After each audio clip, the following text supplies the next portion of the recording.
The Major has 3 phases. The qualifications phase, which includes both the RMR qualifiers and the RMRs, a playoff phase consisting of challengers and legends, and a finals phase called champions. The challengers and legends stages take place in May in France. For the challenger stage, 16 teams compete in a Swiss format across 4 days. Initial matches are best of 1, and all elimination and qualification matches are best of 3. 8 teams from the challengers advance to the legends stage. For the legends stage, the 8 teams from the challenger stage are joined by 8 teams that advance directly from the RMRs. These 16 teams compete in a Swiss format. Initial matches are best of 1, and all elimination and qualification matches are best of 3. 8 teams from legends advance to champions. Champions is the final stage of the major. The 8 best teams of the competition play in a best-of-3 knockout bracket. The winner will have their name cemented in Counter-Strike history and will walk away with $500,000 US. Find schedules, team info, articles, and the best live viewing experience of the Blast TV Paris Major on blast.tv/major.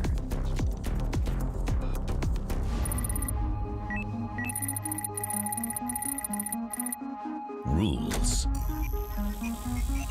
are meant to be broken. Forget everything you thought you knew. This is where everything changes. New histories will be written. A major future redefined. The time has come for a major evolution.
The city of love and lights, fashion, food, and now frags. The trigger will plant it in 2 major titles, forging icons across generations. Now concludes their legacy with the final ever CSGO major. It doesn't get any bigger than this. This is what we've all been waiting for. I'm really excited as well. I think a lot of the teams are excited as well. So many storylines and one of the most open majors we're heading into as well. There's no clear favorite, no clear-cut team. It's going to be amazing. There's a lot to play for. There's a lot to lose. Challengers hungry to become legends and make it all the way to the Champions Arena and the Blast TV Paris Major.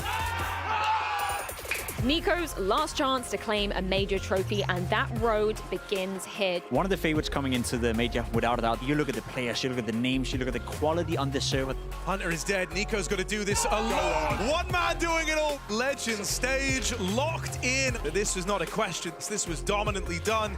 ENCE is a team that I think a lot of people are putting to make it through. With the addition of Nerds, they have turned a new page. This team has been on the rise lately. D-Hub boxed in, and now they know the position of Nerds. 3-on-1. Oh, he transfers over. Nerds delivers. ENCE are at the legend stage. Hearts crushed and legends crowned. Paris certainly romantic for some, but ultimately concluded in tragedy. Fluxo and Mouse left with only feelings of regret as the first two teams end their roads in elimination. One last chance at survival and one more series to determine simply who will be keeping their heads above water. I'm going to need them to prove it to me. Kerrigan said himself, he doesn't know if he's going to get many more chances like this. But then the dinks come out from Rops. Brokey comes up to close this. Done! R4's in this one. Another set of legends steps forward in the top 16 of Paris. NIP, a team that is trending upwards. I think the level they showed us on the server was also decent. Config with the closer. The job's done for the Ninjas. With 3 wins into Legends, they've been sent. I think experience is kind of a theme that's behind Apeks. It's almost a story of redemption for these players to fight for the right to actually stay relevant at the very top. 3 more kills, make it 2. Apeks want that legend spot, and it's Stiko to take them there. Locked in. OG failing to make it through. So disappointing to see them crumbling. A valiant attempt for the Mongols. Their time in the sun is over. This is it for Hauserk's first major. It comes to a close, and the rest of Complexity as well. Do or die, fight or flight. No second chances today in Paris as 6 teams will unfortunately become 3. None of them have ever made it to the Legend stage before. Today, that will change for one of these teams, and they will make history and become the first of either team to make to the Legends. GamerLegion, 2 kills away. Acor, his aim's got to be true, and he nails the shot. GamerLegion have done it. Legends, finally. Today is the test that I had been waiting for Monte. These guys are grinding online, and it's showing. But here he comes. Some Die Young flanks all the way as they will reach the Legend stage. I think for Liquid, that was already decided the day they won the second map against Fluxo. This was the moment where Liquid stayed alive. OC does deny, and it's running out of time. Liquid, they do survive back to back best of 3s. Heartbreak for Forza, so close, and they let it slip, and it's going to hurt. Pain, devastation. I don't think Zevi ever left Nuke behind. I think it was part of the reason why Pain just couldn't do it. We say goodbye to Greyhound. They put their best foot forward in playing to win and not just playing it safe. We have all of the teams that are going through to the Legend stage. This will be the last teams to go through to a Legend stage in a CSGO major. The fact that some of the names that were already waiting make it quite an open situation. It's not a clear-cut case of who are the 8 teams we'll have in the playoffs. Holy hell, this is gonna be one hell of a stage. The last CSGO major, I cannot wait. The Legend stage for the Blast TV Paris major commences. As 8 teams said goodbye in the Challengers, we must find 8 more pulling themselves up by their bootstraps through the RMR and sending us into the top 16. The Legends stage it's known about. You're going to hear that a lot this week as we welcome more rosters to the mix to find out who is ready for the Acor Arena, who is ready for the playoffs, Harry. And well, it's gonna all culminate here over the next 4 days of play. More Challengers versus more Legends, and look at who we've got entering the fray. Yeah, you know, I mean, we've had the Legend teams waiting here for just a moment. We had that little recap there that showed off the squads that made it through, coming from the Challenger stage, looking at ENCE and G2, the teams that were able to nab that 3-0 spot. Then, you know, I think at 3-1, things get more interesting there, right? FaZe, I think they were an expected appearance, but as we continued down that train of thought, it was Apeks and NiP also picking it up. So, you know, we even have the Legends bracket. This is how it's going to all pan out, right?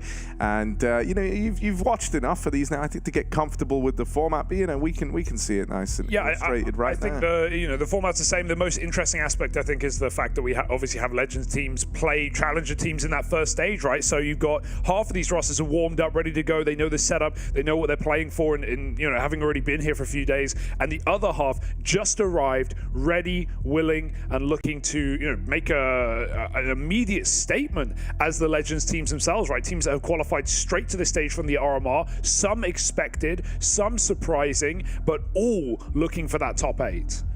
Yeah, and here's our schedule. Hugo, what games leap out to you? I think there's I think there's two that really stand out. Obviously, FaZe Heroic and G2 Vitality. They're the big money matchups of the day, Harry, both over on the A stream. Those are going to be incredible. I mean, FaZe Heroic vying for 3-0. You know, Vitality on home soil as an organization. There's 2 players in there as well as the best player in the world right now as it stands. And obviously G2, the only team that anyone can really look to and say, yeah, I think maybe they are favorite for this major, even though it's the most open major we've had in some time. Yeah, you know, out of all the little B stream games, Hugo, which one are you most excited for? I can't wait for our opener, Harry. It's going to be 9 Liquid. 9 proved themselves massively in Europe in the RMR. They didn't have an easy run, whereas some of these rosters did, right? You can make that case. Oh, Fnatic, they didn't have the hardest matchups to go 3-0 and make it straight to Legend Stage. 9, you absolutely cannot make that same argument. These guys made a statement by coming through, taking down G2 in a BO1 opener, destroying Vitality 2-0, even finding a win over Big in overtime. These guys had to earn their stage here at the Legends, and they're up against Liquid, the exact team who went 0-2 in BO1s, pulled it all the way back. Less proven opponents. This is going to be their toughest matchup yet. Yeah, hands down.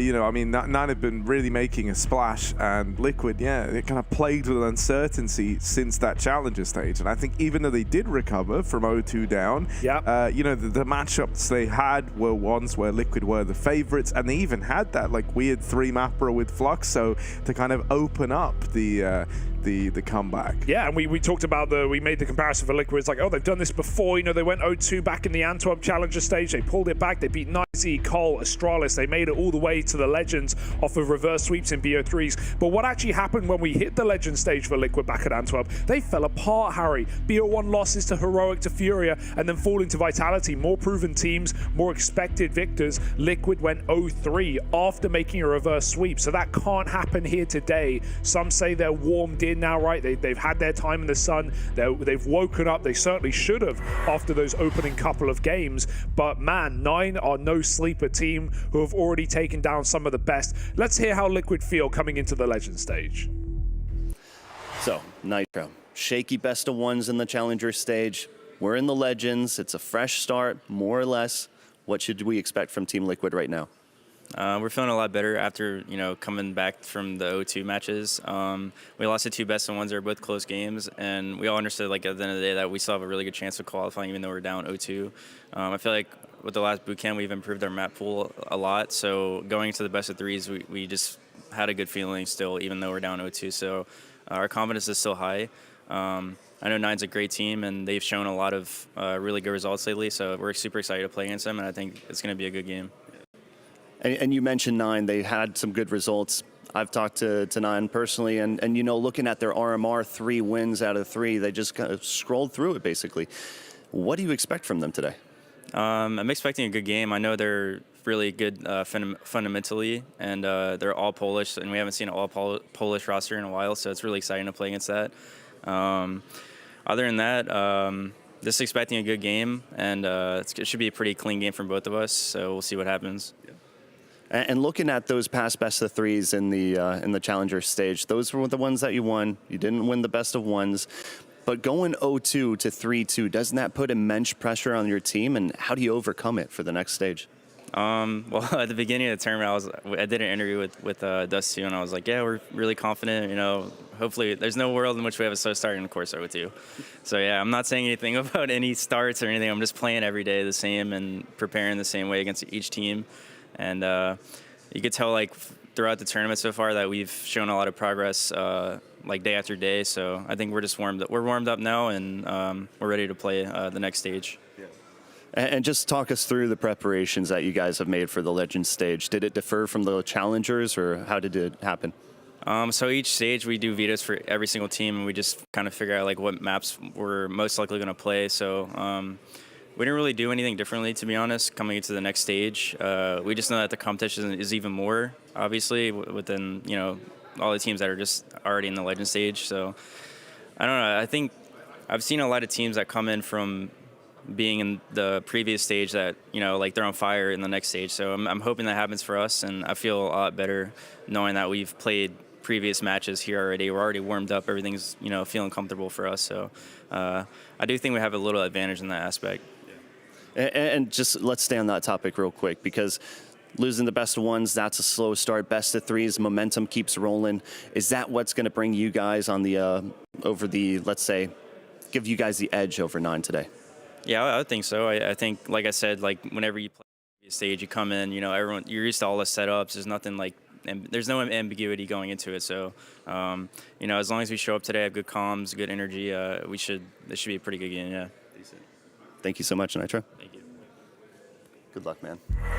Liquid coming in hot, bubbling, boiling. We'll have to see. They're up against 9, who are cold as on the other side, and even despite that, have had some unbelievable wins in this year alone, have been on the grind. And I think Hades, of course, on the screen has been the most interesting point. Just quickly, this guy went in the RMR 16-0 in opening duels against every game combined, right? That's against Big, that's against Vitality, that's against G2. That's unbelievable, yeah. Right? This guy's a beast, Harry. Yeah, wild. And you know, I wouldn't mind hearing from him and just kind of getting the vibe check about how 9 are feeling. So let's see what they had to say. Hades, first place at the RMRs, beating Big, G2, and then Vitality in a best of 3. But mixed results since then. What should we expect from 9 at the Plus TV Paris Major? I mean, I don't know what to expect also. We just take it one game at a time. We just try to focus on each map and see how well it goes from here. All right, and looking at your opponents today, Liquid, they lost their best of ones in the Challenger stage. Then they got the momentum, got their best of 3s, and now they're here. But this is a best of 1 against you guys. What do you expect from Liquid today? I mean, it feels like they're starting to slowly roll back to like the good form. But we came in prepared, I think. We expected the veto, so I think it should be a good game. And talk us through those preparations, and maybe also a little bit about the veto right here. We kind of expected Anubis or Overpass, but we mainly focus on Overpass, so that would be the map which we will play, and we just try to see what they got, where their gaps are, and we just prepared. And you personally have experience playing at majors. The rest of your team, not so much. They don't have any experience. Does that help you personally, and does that help your team as well? I mean, I wasn't too good at majors, so I don't know, but no, I don't think we're stressing at all. Everyone was chilling before the game, like even yesterday. Like, we just take it one game at a time and see where it goes. We try not to like put any pressure on ourselves. And you guys are fresh into the Blast TV Major. You know, you come in, fresh mindset, fresh plays. Liquid, they've gone through a whole week of grueling pressure. How does that help you? I mean, they must be like a bit mentally exhausted, right? We came in pretty fresh, even though we had like mixed results on pracs. So, but I think we have this slight advantage on them. And then looking personally at you, Hades, you are the player to watch according to Pimp. Why do you think that is? I don't know. I had a pretty solid RMR. Like in general, I feel like I'm more solid in 9 than I used to be in ENCE. So yeah, I'm slowly trying to show what I can do. All right. Good luck for today, man. Thank you. A BO1 between Team Liquid and 9 that goes down to Overpass as our map decider. Interestingly enough, it's obviously not a go-to for 9 by any means. And when I think Liquid on Overpass, I think back to start of the year, Harry, back at Katowice, where not only, I know what game you're thinking about, where they pulled that massive reverse sweep against Vitality for good reason, but they also took down FaZe at that same event on Overpass. So Liquid actually, not so recent, but in this year at least, have had a good track record on this map. That's nice. Yeah, no, it really is. You know, I love getting to hear from Hades, because I like that, you know, he, while obviously being like the mainstay of Polish representation for the longest while, we used to try and claim him as a UK player as well. That's where he lives. So, you know, it's where he lives. Here we are. Let's take a look at the predictions. Pretty spicy here. 9 coming in as favorites, which, you know, I can defo get behind, especially after the RMR and the grind that this team have been on the other side of things. Over here in the second pool, it also seems like Nine are big favorites. It's a nice day, Harry, because we've got a lot of splits, right? Because we're kind of undecided on a lot of these teams, right? When you see more of the teams play, when you've done the BO1 day, you kind of have an expectation in your head of certain players, certain rosters. So I think there's a lot of unknowns right now, and you hope Nine don't come in too cold to this opening BO1. We always talk about how quickly these games can slip through your fingers. A couple of pistol rounds, lose an eco, a clutch against you, and the game is over before you know it. Liquid certainly do. They lost both their opening BO1s back in the Challenger stage, but the Unicorn odds favor Nine, and given their history, I think that's a safe bet. Are Liquid up to the task today? Can they start stronger than they did in the Challenger stage, or will this be the Legends reigning supreme once again?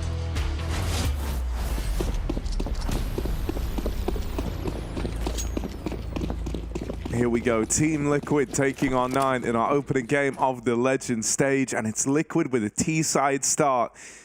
Hades gonna be this first point of contact in mid. The man that we were talking about, the man that we just heard from, is about to be the first point of contact in this round. Let's see what Hades is able to find. He's starting to go through the motions of falling back through the toilets. Still not seeing anyone yet, but the timing is now. They're up at the top of con. They're going to flood him, and he's got way too many players to deal with. Dealt with cleanly. It's Yakindar to open. And now Liquid pick up the pace, moving in towards this A site. Even though Minho's here, it's a little awkward as he's locked out by the smoke. And so these rotates having to come through. It's kind of rough. Liquid already have the bomb site here. They already have a plant. They've got themselves a 5v4. Nine are going to be on the back foot throughout this retake. Yeah, this is a near impossible round unless they get kills quickly, right? With no kit, with no nades. Already Liquid have deep position. They've set up very well in the post part. Nitro stays on default to swing. Yakinda has that first contact and they'll play off the back of him. Out they go. There's a great headshot forcing a fight. NAF does win it and starting to get taken out of this round of 9 as expected. A 2-on-4 and no one's giving away a kill. NAF will find a clean pistol round. 3-0.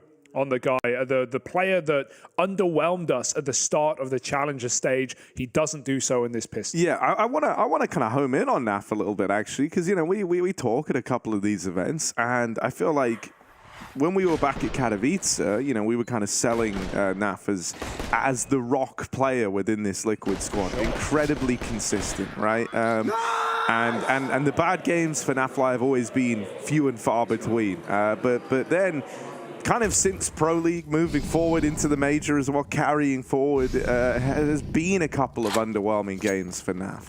And I know that he's not being happy with that, right? Like, he's someone who doesn't often have those sorts of troublesome games. And we've spoken a handful of times that he's kind of been talking about how, you know, he's not been happy with how he's been playing and how he wants to show more, he wants to bring more to the table. So I hope that this, you know, Legend stage run, if Liquid want to embark upon it, is backed up with the kind of backbone of NAF's recovery. For sure, you need it. Boost is nice. Yakinda flicks back and checks. It's actually the flash that gives it away. Without that flash, no one was actually looking. But Yakinda knows what that means. It's the opening kill, and Goofy, who's been dunked by nades already on this B bomb site, is ripe for the taking. They are out monster right now. There should be no way to survive. His team try and save him with a smoke and a flash, keep them back, but Liquid are taking space. It's a decent grenade, but the spam for Nitro ends Goofy's round, and they're in no hurry. 45 seconds, they can wait out this smoke. Lots of position gain for Liquid. Repos back at barrels. Nitro does it again. That's despicable, and he's finding the third one as well with the help from a Liege. That's a ridiculous round for Nitro, but he'll take that every day of the week. And also a 5 alive round for Team Liquid goes a long way. Gonna have a full eco now as 9 are locked out of the first 3. We saw that flash coming, that's for sure.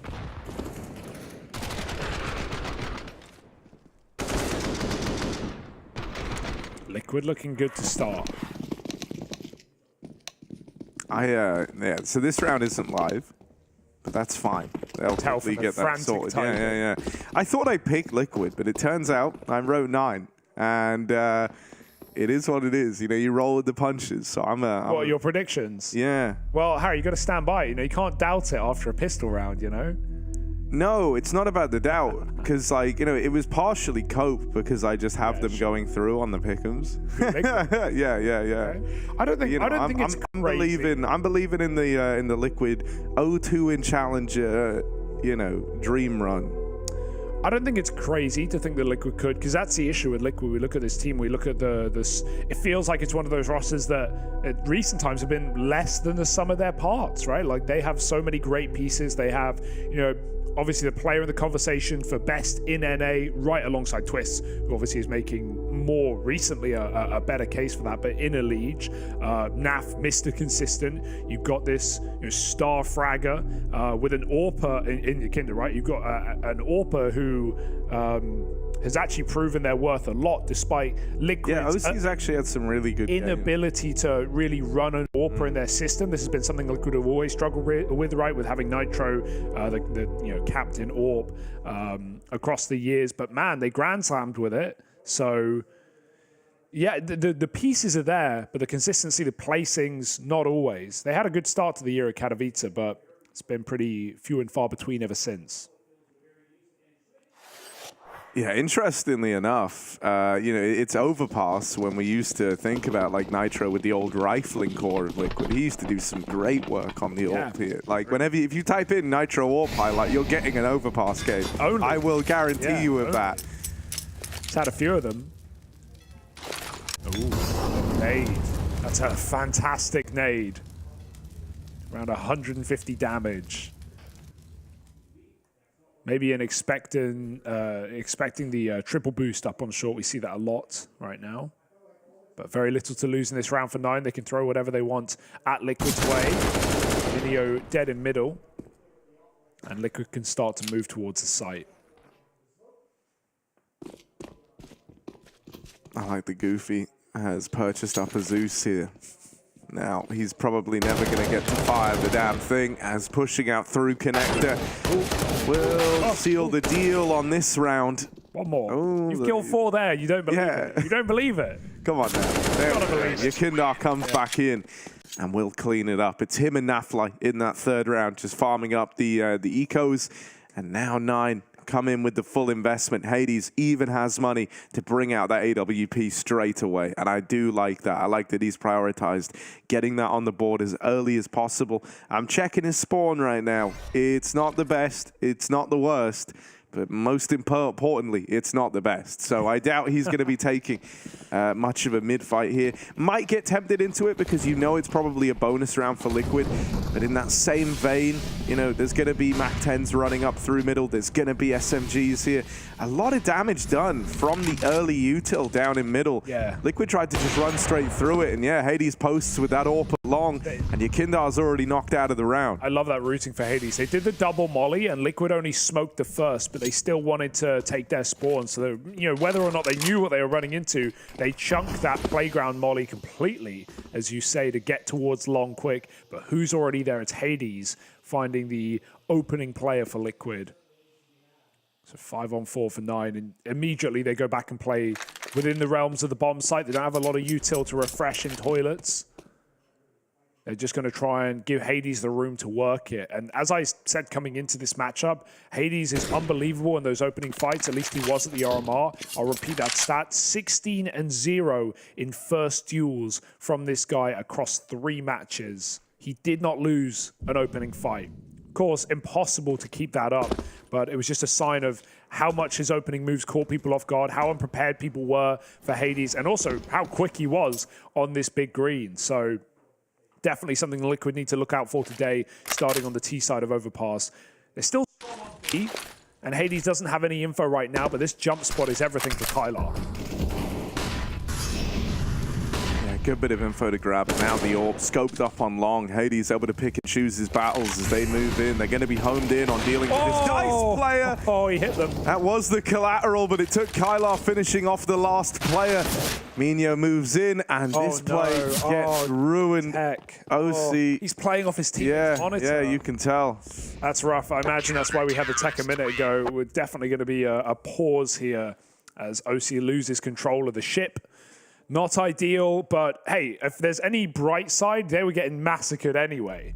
But But yes, obviously not ideal at this point in the game. That being said, Hades hit some bangers. That smoke on the close site was a real problem for Liquid. It funneled them right into the York. Out of all the times to have a tech issue, the timing where, you know, you're 4v5 on the push and you get collaterals moving in is probably like the ideal. What's OC going to do? A bit of a dropout. Get him out of the way early on. That's what I say. Yeah, not fun.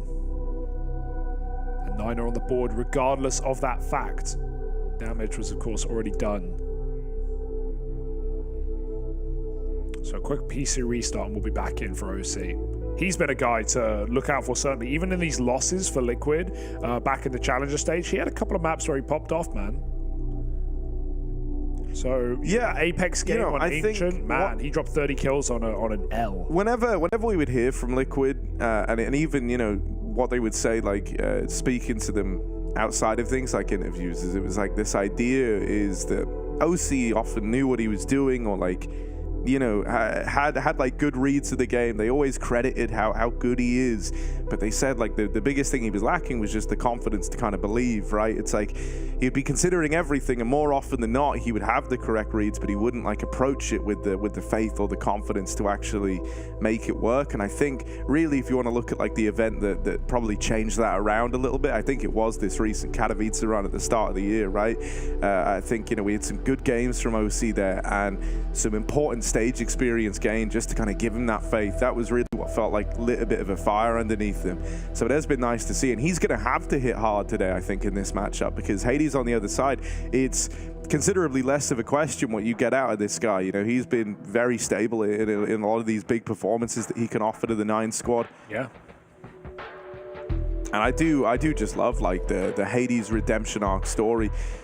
You know, obviously, especially considering it didn't feel like he was like a huge problem on ENCE. And sure, they definitely got an upgrade eventually in some players, but at the time he was removed, he wasn't the weakest player by any team. And it was like when you looked at it, you looked at the move and you're like, huh.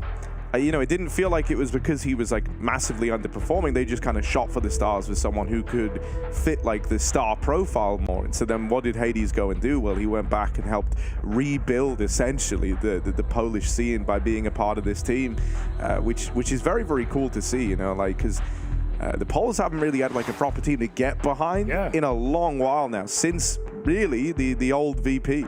Yeah, I think someone had the stat the other day. It's been like 4 or 5 years. I think 4 years since, you know, once 9 entered the top 20. The last time we had a Polish team in the top 20 was 4 years of VP up in that position. And, you know, even seeing them, and that was them at number 20. That was like after the downfall of VP, because of course a number 1 team or a top 3 team for the longest time. And then we just had no representation. Despite that, we came into this event, Harry, and we were talking about this in the Challenger stage, but the second or the third most represented country was Poland, and not just because of 9 being 5, but we have, you know, a lot of players. We have Sui, who's also still in the Legend stage. We have Diha, same story. Rallen from Into the Breach. We had a lot of individual Polish players on EU mixes. Krasnau and Monte as well coming to mind. So that's a cool time, and I think you know, a lot of seeing people like Taz really get behind. Yeah, I was going to say that it has been very, very cool seeing Taz. Yeah. Like, I want to get him on an analyst desk. I don't know. I'm sure he'd be down. Like that would be such a cool piece. He's been very active. Because also he went from like not really posting on Twitter to now he's like a very active Twitter poster, and I like some of the got a lot of takes. I like some of the tweets he's put out lately, and he's always wanted to support the 9 boys. Yeah, results have definitely been great. We just had those stats up for Hades at the RMR. And as I mentioned earlier, win over G2, a win over Vitality and a BO3 2-0, and a overtime map versus Big. So they had a solid run to go 3-0 to the Legend stage. And they're on the board, Harry. We're just waiting for a PC swap. OC's back in the server, and so we should be resuming very, very shortly. Yeah, I got the good news, folks. The server's just been like reloaded, but right back in. Everything looks to be moving ahead as planned. So right back into this one as the tech timeout comes to a close. OC's PC problems have been dealt with, and we are right back in. So it was 9 to get on the board last, right? They end up closing out that last round very dominantly. Hades all playing a big part in it. getting away with 2.5. And I know that doesn't sound super impressive, but he fired 2 bullets in the round. So suddenly it makes it that much cooler for Hades to have opened up like that. A collateral in their first rifle round. Made it very easy for Kylar in the site with him. And they again feel freed up to play 4B off the start, like the pistol round, just giving Hades that mid control. He'll take 1 shot, fall back, put the fear in Liquid. OC's working calm with the AWP. Not the most traditional routing, but he's looking for these boosts that most teams like to employ towards B. If you want to be active on your B defense, especially if you've only got 3 there, you want to be jump spotting, getting info, making flash plays. Don't want to be in the dark when the T's hit your sight. Even the spams. So Minio's trying to keep that info active. If OC hears the wood, he's going to know what's up. Hades going back a bit more passive as the flash comes in. And as far as he knows, they could be out right now. This is Liquid trying to sell a fake, leaving Yakinda at long for the late round and heading back to a B hit. They just got spotted. The bomb not. And 3B, look at the positions of 9. They are all tucked in close. No one playing retake. Yakinda's still looking for this A pick though, and Hades is on offer. He's very wide on the angle though. I was going to say, I don't think you're ready for that, but Yakinda, doesn't matter when Hades misses the first shot. Miss flash.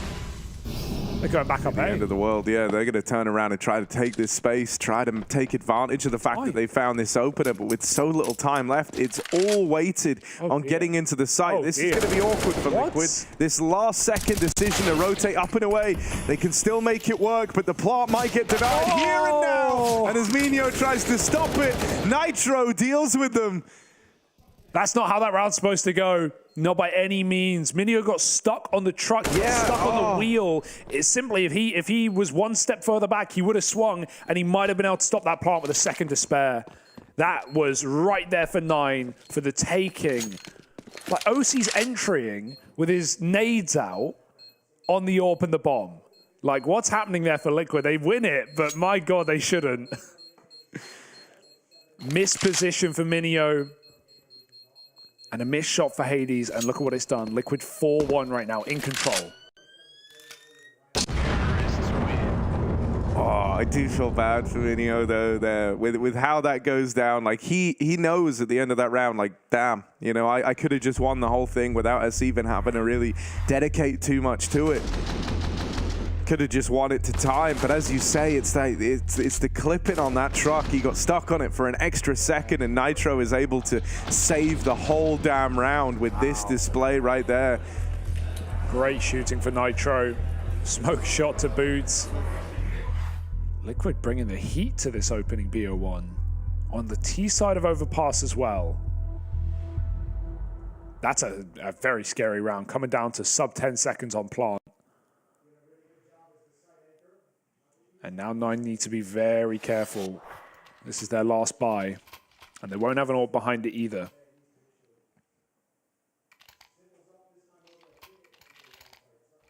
Yeah, and you will be feeling the lack of that AWP.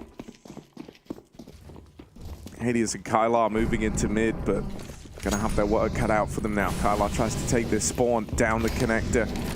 Fast little stutter steps to make it in there ahead of time. Nitro's got to be cognizant of this. The molly trying to deny the angle to Hades, but Nitro goes walking right into him. And they'll never learn about Kylar. I like that 9 play that little bait switch to try and open down in the connector. NAVI does sneak out through Monster with Yakinda. And they at least find one, but a missed shot from OC's AWP.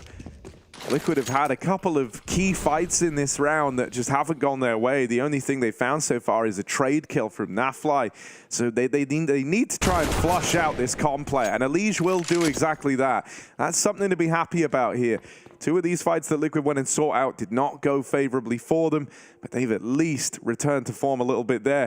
Dealing with the con man now, taking it 1 step further, and suddenly they're the ones in the advantage. And Hades won't see a thing here with Elige tucked on the corner, so even jump spots are going to do very little for 9 at this point. They're very active in this round, but it's the 3-on-3 push that gets them in hot water. Key trying to flank. leaving Hades with it all to do right now, and he just repositions at the wrong second. Sees the barrel though, and Leech still nails the headshot. Beautiful kill to win the round here for Liquid, finding them 5-1 up on the T side. I actually love the active play for 9, right? They're all over it. They're pushing down Con with a double setup. They're taking water back, spamming OC low, even fighting Monster, and they get into a great position, but they just go one step too far when Liquid is still defaulting. And this game is building up very quickly for Liquid. Minio desperately trying to save his AK. And he might get offered a fight on the way out, but Liquid are making sure no one's on that bomb.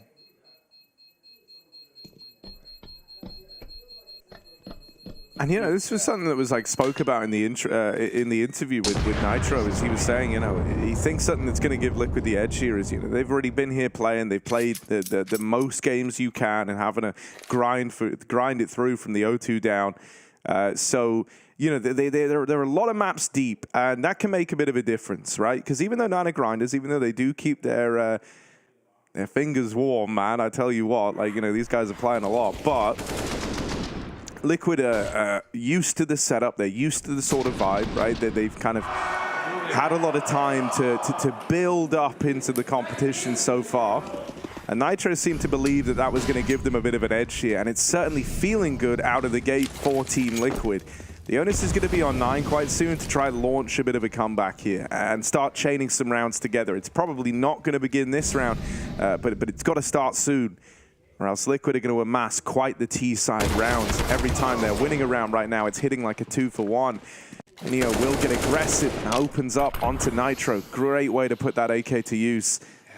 Can they get it later is the question, because you still need more rifles in this round to actually have a say in it. And we've seen Hades getting a little stressed on the cam as well. He had a great opening gun round, but past that point, had that AWP whiff on your Kinder, got walked on by a Liege, had some uncomfortable ones. B hit right now, but the AK's here. 3 strong. Not really in a position to multi-kill unless Liquid, you know, miss their flash. But he's going to go for a fight. That's a warning for Minio. He can't win it. Pistol will respond. Goofy, can he get the gun in time? He's being pushed back by utility. Liquid are going for it. They're trying to chase him down. They've got him boxed in, and they'll keep him there. 3-on-3. A man in the barrel, and they're trying to get position back. Yakinda denies it. Deagle panic for Key. He just starts spraying, and Kylo alone. No hope, no chance, and no life. 6-1 to Liquid. This is their map right now. Yeah, this T-side's looking great, man. You know, they're recovering as well, even in these rounds where 9 find the opener. Liquid have been able to kind of stumble back to their feet here. And I think a lot of this has helped out massively with the strong performance from NAVI. It's what we've been waiting for. He's given the gold right now. For Team Liquid, 10-3, sat up top of the board. In behind him is Yakindar as well, with kind of, you know, 2 of your powerhouse players looking real good to open up the game. It gives you a good deal of faith in Liquid here. Yeah, Yakindar's 4-on-1 on opening duels. He's definitely been impactful on this T side, getting them into bomb sites, giving them ways out. It's a great nade combo for Nav. Sprays with a nade, and Goofy just gets caught on it. 5-on-4, and these are such comfortable positions to be in. It's 9, you feel the pressure, and they go in for a kill. Minio doesn't, oh, he heard the scope. He's got a warning. He's got an opportunity to escape, and that molly will provide safety. A very important 4-on-4 taken back by 9. After Liquid find a free opening kill.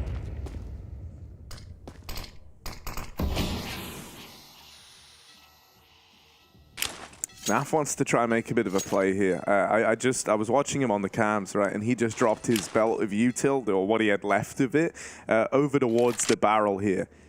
And so the fact that he is utilityless floating around outside of Monster means that he kind of wants to try and get involved, right? And he didn't want to risk giving anything across to the opposition, juggle that into your teammates' hands. That re-smoke at Monster, I think, maybe quells the idea a little bit, but they're going to try and set him up for the short side.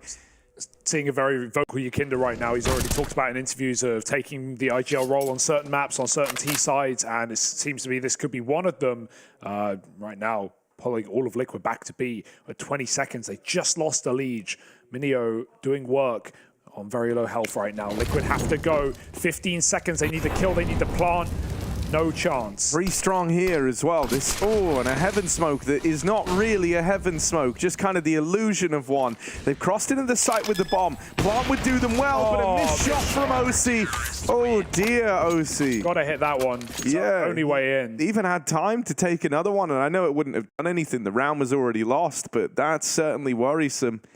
Those were, you know, some opportunities that Europa just can't afford to miss. It's not like those shots would have been made super hard for him. There's not like util streaming in. They're not pressuring him in a massive way. In fact, they're not even aiming at him. They're looking at the guy on the bomb, right? They're trying to win the round. They're trying to get that one kill that wins the round. Yeah. And so it was like the minimal threat to OC there. It's a rough 2v4, but you hit that first one, you get a plant, your teammate doesn't move, suddenly that's, you know, yeah, suddenly you can build into that, right? Yeah, that's a winnable round. But hey, that was pretty cooked anyway in a 4-on-4 with a Leech dying in middle and a desperate 15-second B hit without the entry and with missed util.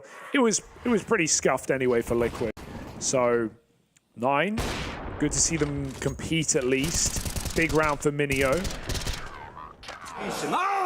Key holds on as well at B.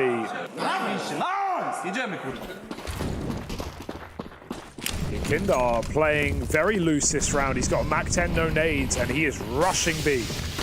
Yeah, right at the front of the pack. Of course, Nitro in at the back is the one to die. Yakindar will get the trade at least. Left full blind, but he's got some real estate out through Monster. Guns now retrieved for Team Liquid. Yoink. Yakindar off the Mach 10 and a bit of a slowdown called here for Team Liquid. They're going to wait and see what the reaction is, try to gauge what their opponent's doing here. 9, even though they're activated on some parts of the map, it's not really where Liquid are looking to hold. 9 already made the mistake of chasing in a 3-on-3 and trying to get ahead on the flank. They realize early that Liquid are not committed. Oh, that's an opportunity. Kylar knows his mid timing is open. Liquid could have reset T-Spawn. They checked it. And they're going back to Monster. A dry swing with 2 rifles, and they drop the bomb. 9 with a lot of info right now. They know what Liquid wanted to do. The question is, will that change? Liquid have time. 50 seconds to get that bomb and reset, but it's so much unknown on that A site. They might just walk back in. Nice setup. 3 strong here again, much like the last B play. And they've even got that player immorted to get activated, try to swing up and deny a bomb plant. If Liquid managed to cross in. What? A Liege, good adjustment to get away with that kill. And there won't be a reaction to stop this bomb plant. They've mollied Key out of the pit. And so he's trapped into a little corner there. I've seen him. 3v3, they know they've got Yakindar trapped. And if they can deal with these site players, oh, this retake would feel so nice for 9. But this info, this knowledge that you've got Yakindar boxed into a corner might never come to matter. Suddenly, Hades has given them a reason to believe. With that kill onto a Liege, it's kick-started this retake. Nafly takes the fight early, softens them up, but swings back out wide, and Kylar puts a stop to it. Defuse found for 9 as they successfully retake 2v3, and it all starts with Hades Orp in the heavens, forcing that reaction that Kylar was ready for. They knew Yakindar was trapped in over towards the Monster side, and so they nail both opportunities. That's Liquid a little hungry in the post plant there, right? Elige is still facing heaven, looking for a fight instead of tucking in and playing, you know, with Naf on short. And then Yakindar just goes for the you know, fight to graffiti as well. Sure, confident in the aim, but it's going to leave Naf in a very uncomfortable 1v2, and they collapse upon him. 9 trying to come back into this half. There is definitely room to do so. Hades with another AWP, and flashes traded at mid mean no one sees anything. You know, all these like last second plays, all these kind of trickster rotates around the map evoke a bit of a feeling of Jame. And that makes sense if Yakindar is the man kind of directing the flow. Playing very late in rounds. 9 haven't really fallen into Liquid's trap in the last couple, though, in these mid rounds. Hades, he dodges it. He's going to go back with a missed shot. This is awkward now. His teammate's trapped in toilets with no support. Kylar, he's got a gun for the job right now. Flash, but he doesn't swing. They might not expect this position. Kylar needs to get that headshot. He's found it. Yakindar as well, round the corner. They were both spotted earlier. And so Kylar will remain aware. 40 seconds. Swing from afar. Yakindar's boxed in. I love this. They're going to chase him down. They do not relent. And Yakindar cannot survive the night. 5 on 3. 9 can reset. And Liquid will hit B. Yeah, Util coming out to try and assist in this push. Goofy, not blind to the flashes. Waits to play off the back of them. And Kai helps out with one on a NAF. This is a bit of a non-starter of a round for Liquid. They lose the leads, they lose Yakindar, and it leaves them in a very bad way. They don't have that control over the wards long that they were looking for, and now they even run the risk of getting hunted down as the timer expires. Nitro going back in is wild. They do want to try and remove him though, and they won't be able to. This Galil stays in play. Nitro gets to hold on to it. 6 shots, man. Like, he was never an aimer. He was never a star player. But, like, Nitro can hold his own in head-to-heads. And we, you know, when he came back to Counter-Strike after all that time away, he actually put on some of his best performances towards the end of last year. Had his highest performances returning to Go. At a Blast event to close. 22. So yeah, holds on. I don't mind 9 chasing that. They know just how punishing that exit can be, but it will leave them right on the chopping block, ready for reset.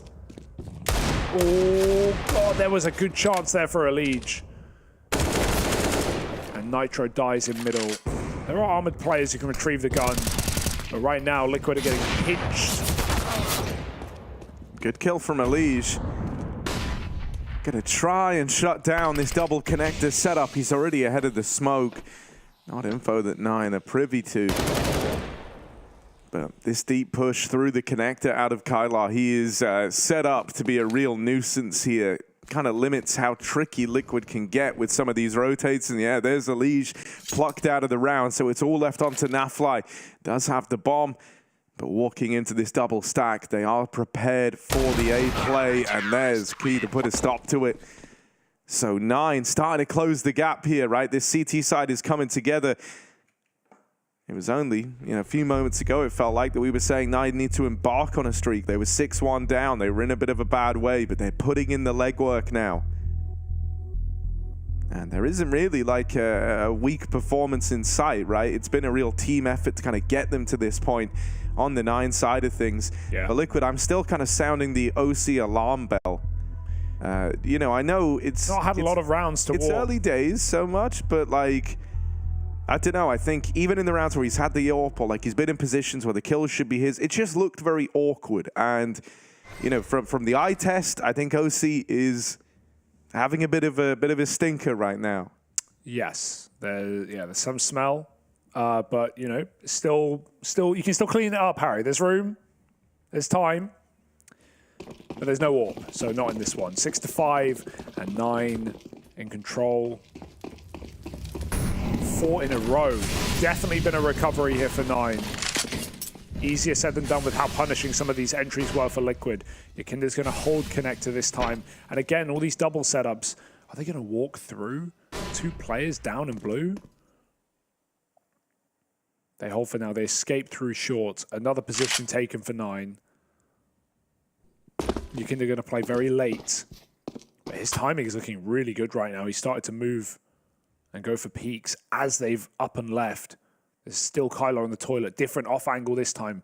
Liquid don't want to flash it. Oh, there it is. Perfect timing. He doesn't even shoot. He just eats bullets. And Liquid with a 5-on-4 again need to make the most of this situation. Yakinda left connector. He's going to join his team in middle as they move up long A.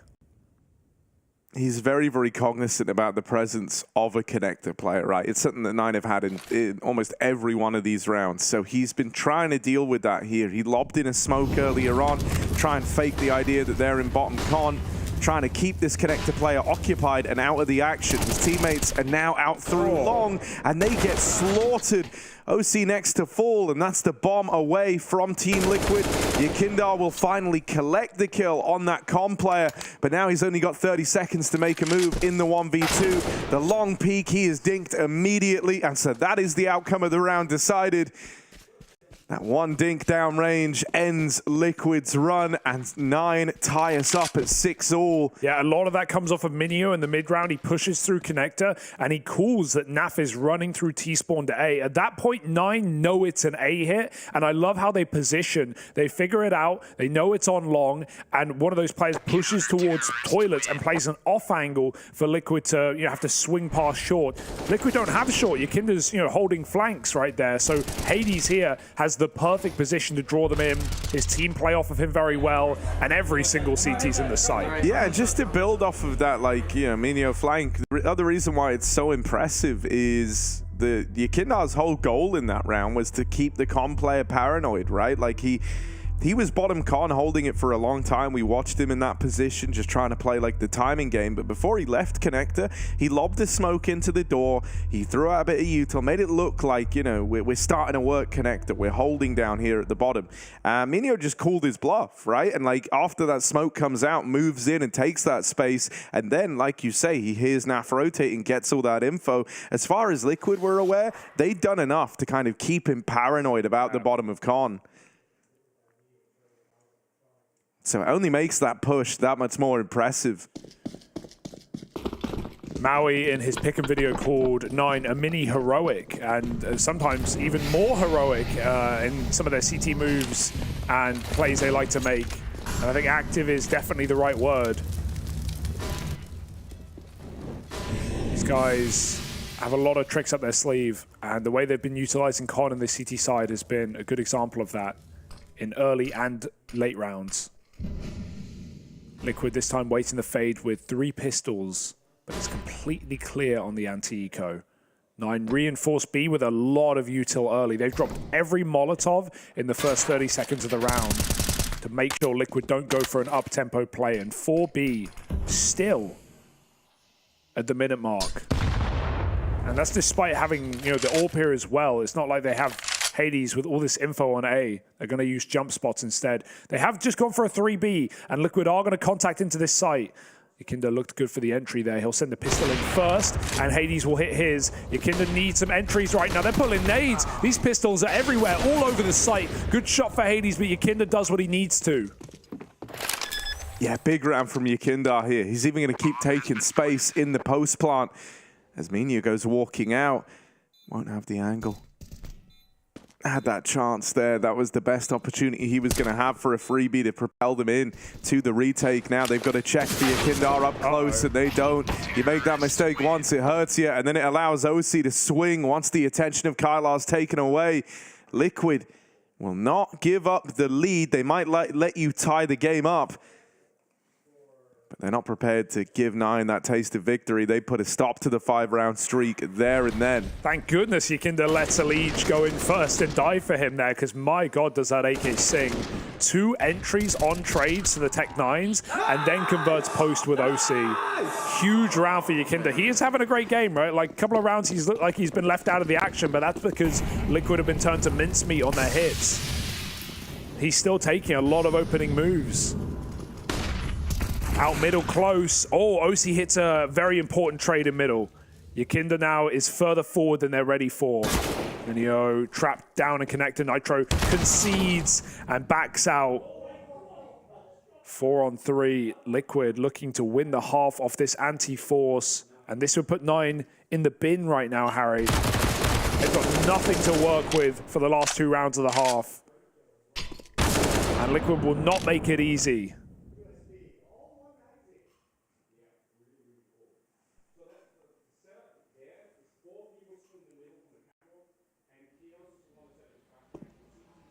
Just got to finish this one. Oh, weird timing for Kylar, and he will find a kill in mid. Now, there's the AWP floating around, and OC finding his impact here right towards the end. He had 1 kill just a matter of rounds ago, and now he's starting to grind his way back up the scoreboard. I was also just looking over on the other stream. Over there, we have NAVI taking on GamerLegion. It's a pretty close affair, and I just saw GamerLegion nearly win a full USP round, getting it down to a 1v1.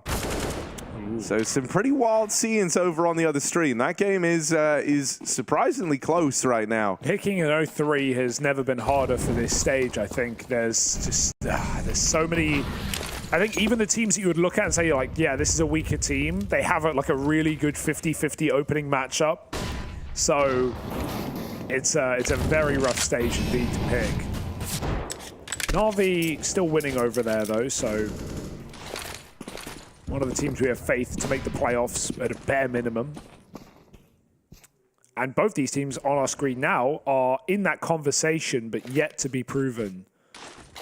This is the deepest 9 would have taken it at a Tier 1 tournament. But that's not to say they can't do it. However, Liquid right now writing the script on this T side, looking for a 9-round half. We mentioned that force by last round. It's had to happen again here in number 15. And Liquid, I mean, just off positions alone, it looks like they're going to win this round. There's only 2 pistols here. Yeah, they have bypassed one of them in the toilets, though, so the backstab will be allowed. Yakindar snuffed out, and now double set up back in the bathroom. One man dealt with. Nafly flanks in for another. Kill will come in towards the site, giving room to Goofy to get out over at the truck. The smoke gives away that he's here. Spam connects. A bit of damage done downrange. Follow-up damage for Goofy. He's got 2 bullets left in the 5-7, and he makes them both count. Gets it down to the 1v1. Backstab in. OC scoped up, but has to get this bomb down eventually. Minio now starts to close the gap. OC's seen him on the jump. He now knows. Gonna back off, doesn't take the fight straight away. Instead, it's right out from the bank, and that will slow the roll of 9. Team Liquid move up on a 9 rounds themselves, and now the onus is on 9 to try and come back on their T half. Honestly, great conversations today. Do you have anything where, you, like, okay, I've had like a fan I met in Hong Kong, and the funniest moment was he was in the audience, and I was like behind the stage. Yeah. He's like, "Come over here, launders." And I walked over, and the security guards just like went in front of me, and he like wants to let me through. And I just see him standing in front of me and just does the splits. Do you have any funny fan moments where someone was a little bit too excited? I mean, I once made a fake fan to impress Steven. So we were out having beers, and Refresh goes to the bathroom, and we are sitting the 4 or 5 others. And then we come back, and I'm telling him, no, Eli, you just missed out. There was these people, they were so happy to see us. The player they liked the most was you. They were like, where is he? I said, no, he's coming back from the bathroom soon. You can wait. And I said, nah, they don't want to bother him. I'll bring you to them, you know? And he's like, nah. He was kind of feeling like something was maybe a bit sketchy, you know? Yeah. Then we walk outside, and I'm just like waving to some random people sitting on a bench. I'm like, I walked him to the people. We were standing like so close to them, and we were just looking at them, and they were looking at us. And then I just walked back, and he was just standing there. I was like, Then the same evening, I go to the bathroom. There's this random girl. I tell her, yo, listen, I'm playing this video game for a living. I have this friend in here who he thinks he's the real, you know. So if you could go to him and say, can I have a photo with you? Yeah. She was like, okay, I'll do it. We sat down, and we were already talking to some girls. Then she comes over and she's like, you're stoned, right? Oh, no. And he's like, yes. Can I please have a photo with you? I'm a big fan. Yes, of course. And he was so happy. And then the girls who were sitting next to him like, is he famous? I want a photo too. So now everyone wanted a photo with Stoned. And he didn't realize until the night was over that it was all set up.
The polls getting picked apart by Team Liquid on the T side of Overpass right now as 9 try and scrape off that rust. They've got to do so on the harder half here in this BO1 opener. Liquid, the team that pulled the full reverse sweep in the Challenger stage, warmed up and ready to go here at Legends, only 7 rounds away from taking their opening matchup. Yeah, it would be quite the recovery arc for Team Liquid. 9 though, comfortable on this T half. They're set up outside of Monster early, probing over towards mid, but the bomb is here. And I almost wonder if Liquid would have spotted it, right? They were engaged with the player to Monster here. They were just exchanging a couple of shots back and forth, and it looks to be the bomb that would have been facing there. So they're still holding 4B. OC's just started rotating, but the question is how much of this fake will sell Elite. If they kill him for free, then Liquid are in trouble and they might just panic. But instead, it's Elite who's getting curious. Oh, that's a big kill. That's going to relieve tension now as 9 are in hot water. Yeah, Nafly has no reason to leave, and he's playing this like nice little bait and switch with Yakindar, so it's going to be a troublesome setup to get past. Naf doesn't have to swing right now. They wait for the flash, and they both look to go off the back of it, but some ugly shots. Gonna leave it all on Nitro. One man left inside of the site. They slow it right down here. They've also got the flank coming in, yeah. Guy about to make this play happen. Instead, he's going to use him to keep the A site rotate open. And this is nice in the 4v2, right? And you might be a little more paranoid here if the numbers were slightly more even, but I don't imagine they ever deal with Kai this deep in the backline. Not in time anyhow. And as they're sneaking up on the rotate, Nitro's still locked in this B engagement. It was never meant to be for Team Liquid. They learn about Kai. He runs them down. He's right here. Nitro was knife out, and so he'll get caught blindsided by the pace. 9, they do well by their lurker over on A. They should not be winning that, right? With Elite getting that opening kill, with having a really nice monster setup, but 2 things go wrong. Kai picks Elite coming back through toilets, and then Liquid absolutely whiff those monster fights with USPs. They even turned, that wasn't their flash. They turned from 9's flash. They knew it was coming. They dodged it perfectly. That was a round made for Liquid, and 9 just rip it out of their hands. So nice flank for Kai. And 9 now given a moment of relief. Yeah, it's a frustrating round to lose as well because, for the exact reasons you're saying, like Liquid know they had a good setup there. They know that they were poised perfectly to deal with that round and they had the advantage. Like there was so much going Liquid's way, and to have yourself, have the round like snubbed out immediately after whiffing those shots over towards Monster, rounds like that hurt because you know just how favored you were. Liquid are going to have to try and rebuild. They've come in with the 4 spy. OC saving a bit of extra cash, is looking to bring that AWP out as fast as he can. Yeah, they're just going to be fairly early, giving a lot of smokes on Liquid, which is good to try and delay this. It's not going to matter. They're going contact before the util lands. Oh, they bait Liquid into swinging with that close position, and they're fine to let that smoke come down. Sure, there are many more, but Minio's still working middle. So 9 have a get-out clause. And they're going to take it. That smoke that's just been dropped over here on A is out of precaution from Elige, but I think if anything, that kind of galvanizes your ambition to hit this A site if you're 9. You've heard that smoke come out of the front of bathrooms when you were nowhere near that level of control. So it kind of shows that Liquid don't have that info ahead of time in this A play. They damage Elige, but they don't finish the job. He's allowed to get away with a bit of chip damage from that Deagle, and now OC. Good for 1 in the sight hold, but it's not going to be enough to entice Nitro in for the clutch. He's already low from this skirmish down on the B site, and so he'll just look to get out with the AK intact. Actually, a pretty nice try for Liquid given the situation. The re-smokes were a real problem. It almost let Elite get away with it, but because he's being spammed, he thinks they know he's there, so he just takes his immediate shot from that toilet's position. And 9... they convert against the 4 spy. There's 1 more eco to go, and we're level playing field. Don't doubt 9 for making a strong T-side comeback on this map. Liquid certainly shouldn't. Didn't look like Nitro's flash got OC there, but he was pre-aiming for a deep player, not a guy swinging him on dice. So I don't know how much he could see.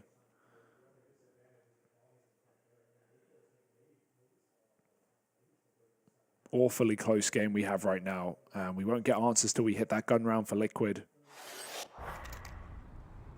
This is one where Nitro, who's actually second in frags on the team and impactful as well in some of them, has that AK.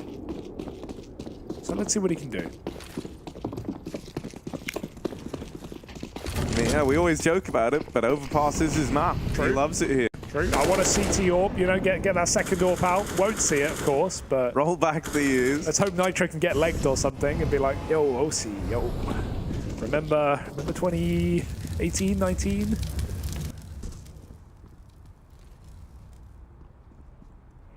He's in a good position now for a 1v1.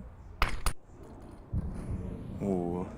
They just re-smoked Monster, but Kai was already ahead of it, and he's just going to call their bluff here. Nitro sees that he's got a kill, and so he's told his teammate in the toilets, like, mate, just tuck in, and Elise is trying to tuck in, but Nitro arrives just a second too late.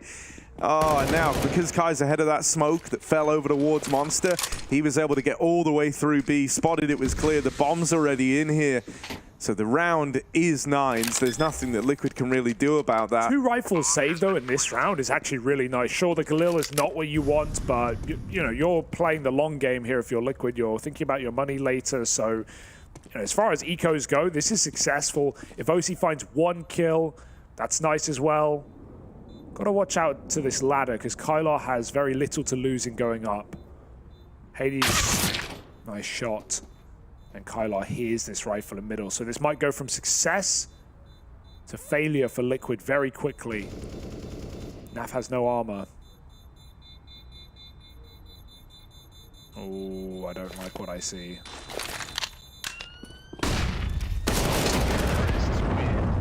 Important exit. But 9-9 from 9. No, just stop that there. Someone better call an ambulance. But for whom? That's what we're about to figure out. AWP is in hand for OC. He's bringing that out. That was the goal ever since the second round, is he wanted to have that in play straight away. And he has been on a bit of a recovery journey, considering he was like 1-7 at one point in this game, finding himself also at 9-9, and the 9-9-9 Liquid matchup is... That's crazy. Yeah, right? There's like 6 9s in play right now. Oh, OC. It's a good time. 1 less 9 around now, as he moves up on the double digits. 2, actually. And also, Kai is dead. A 4v5. But 9 have their eyes set on this A play. Oh, Mini again. I love these contact plays. Got away with it at B. They're doing it again. OC, like, sure, he's aware they could be up, but I don't know if he realizes just how close they might have heard him get behind boxes here. He scoped earlier, so that's in his favor. He's even going to give it a little peek. A Liege. Potent position here. Will they flash it? They've been very quiet so far on the approach. Going to go for the boost instead. Hades up and over the top grade angle, but a Liege somehow converts it. Now they need to flash it, and OC's coming for support. He'll hit his shot. They're creeping up on the site. They need to go quick. Oh, He's seen them with a jump, and OC looks for more. He's had a resurgence in this map. Once was 1-5, but closed the half in style and starts this one the same. That's 10 for Liquid. Goofy knows it. And OC has definitely recovered this map.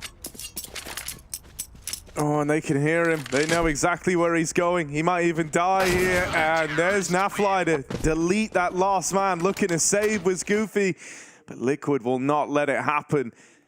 So once more, they let this game tie up, but they refuse to give away the lead.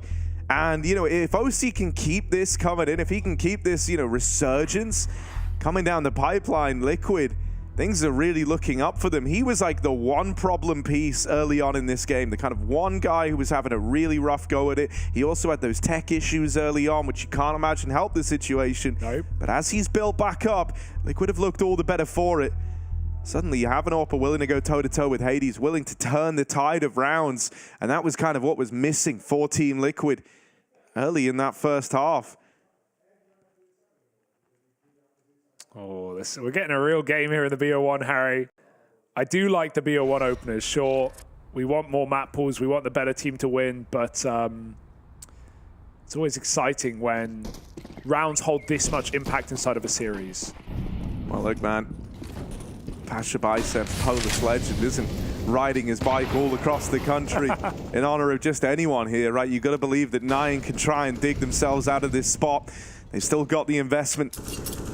Or a couple of AKs, but very light on utility. So these opening fights are going to be weighted very, very heavily if Nine can pick them up. It's a scary round. Sure, they've played some contact ones, and so they can get it done without flashes. But if you want to set Hades up here against OC, you're going to need to knock him off some angles. Hades has got a lot of work for him put out right now. That's a boost. Oh, OC picks the head off. That's a really nice angle for Hades. He had the right idea. But it's still OC with the opener. Miss whiff from Yakindar. But there's more where that came from. Elige adopting exactly what Nine got away with in that first half. Heavy con control. He knows that AWP is past him. He waits for more, and he gets delivered it as well. Elige being a little nuisance. They're going to beat the Molotov, though, but trapped inside of it. Minio escapes. This is a messy round right now, but Liquid are cleaning it up. Kind of cool to see Elige attempting to give them a taste of their own medicine with this con control. Oh, how? Finds a big old gap, but Nafly is going to adjust in time. Definitely seen some missed shots in this game for Nine. Some missed opportunities. When you hit them falling back like that, away from short as well, I almost wonder if you think Elige might have left. They do go clearing him, they do go checking for him, but at quite the cost. It's just Kylar left it in the 1v3. He knows he can't win this round, so just gonna have to try save the AK. And Liquid want to try and remove it after time here. They're poised to do exactly that. At the top of Con, Nitro has him boxed in, but isn't gonna commit to the fight. Instead, just play their own money on this one, so the AWP will get saved. Nine managed to hold on to that, but the rest of the team are gonna be eco around it, so bit of a weird spot here. Hades reinvesting in some armor, still has money to buy up in the next round. Yeah, you have to have Hades on the AWP here. Like, you know, if you have a rifle saved, it's typically just whoever gets away with it. But when you have a team that plays this much around their AWP, yeah, Hades must take the gun. So, and it's kind of weird, right? Because now you essentially, it's like you almost want Hades to save, but you also need him to try be the guy getting the ball rolling. He has to like walk a very fine line here. Worth noting, OC actually started this round by holding from heaven for the 5-stack boost. So he's staying on top of things, you know, aware that all Nine have in this round is that AWP. That's the only way they can make it interesting. So you know, if Hades goes for the 5-man boost, again, he's going to get knocked off without a doubt. So Liquid are very on top of things, so to say, on the CT side, despite losing pistol and getting converted upon. And Kylar, who also saved that armor, dies in connector, so I don't know how Nine are going to make anything of this round right now. Might just be another route to Hades' save. Hades is, you know, walking out over towards Monster, looking like he is, you know, he wants to be close by in case the pistols do get in. They might even have him try to open the round here with this pick on a barrels. Nitro's seen him though, and that flash knocks the AWP off the angle. They double flash Nitro in. That is a multi-kill if you've ever seen one. Teed up over towards Monster. OC with some brilliant util to make that happen. Yeah, Liquid just know what they're up against, right? Like they let the AWP hold for the 5 boost. They don't play a monster setup where you can get crept on, and the whole round is set up for Nitro to get double flashed in, like off the top. Gets one, waits, he knows another is coming. Yeah. That's a protocol that Liquid have already communicated prior to the round starting. And dude, it looks so good. Like you fully understand why Nine gets so blown out the water there, right? The first flash hits you, everyone's kind of scrambling to run back, put some distance between themselves and the barrels player. And then also you want to be on the angle because you're anticipating he's looking to fight, he's looking to swing you, and then that's when the second flash catches them. I've got to say, Harry, I'm a little sad because Liquid have gone for the double AWP, but it's on Yakinda, not Nitro. And this is his map, man. I know. This is where he was born and raised. This guy escaped hurricanes on Overpass in finals gone by. But Yekindar, good with any gun. I mean, you have so much AWPing potential on this team, right? NAV's even shown that across the years. But yeah, OC plays a tight angle towards B, and Yekindar falls all the way back on this top site. I'm kind of nervous though with like the routing he takes. He will come back around and flick onto Minio to find that opener. So Yekindar does well. I got nervous. He nearly gets caught by that creep up the short side. It's how contact a lot of these A plays have been for 9. Has found them ways in the past. This time, they don't get that opener. And so now they're going to look to assemble this boost, sending up one of these rifles. Oh, he would have had something there. OC on this angle is an entirely different beast from the man they were up against in this first half. He even drops in that molly to slow down the push. And this is looking super convincing from Team Liquid. Spam attempts to come through, but Nitro's having none of it. Not one hit. And you don't really want to save. You want your money to be on the same page here, but what other option do you have? At least he can play it in the next round if he gets away, and it's a big if because they're running his way. 3 players on a tunnel, and they will dig him a shallow grave. 13 rounds now for Team Liquid. 4 straight on the CT side. Ever since they got guns out, they put them in the right place. And yeah, when we're seeing even Yekindar start to pull out AWPs, you know Liquid are feeling pretty invincible right now. Yeah, funnily enough, that this round that's coming down the pipeline isn't one where you necessarily love having the double AWP. You're going to be up against pistols and armor on the other side. So, you know, there's ways around it. As long as you've got distance between you and any sort of rush, like it doesn't matter so much over towards A. I think you can just kind of go through the motions up on that site. There's a lot more available to you on some longer angles where it's going to be beneficial, but it's down towards B. You can't have OC like tucked up in the site like he has been in rounds gone by. You don't want him to get run at and suddenly give, you know, the big round-defining weapon away.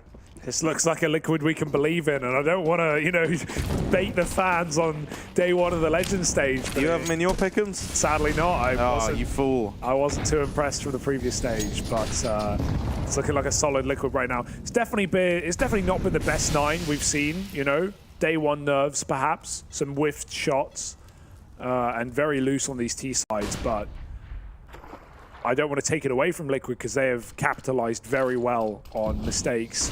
The AWP on B, you said this isn't a good round for the AWP. You might not be wrong there, Harry. Yekindar's trapped out on an island. He gets cover from NAV. 3 kills off the AK. Pistols out. NAV swings in for more. Yekindar wins a fight. And forget the AWP because the rifles and the sidearms rid 9 of yet another opportunity.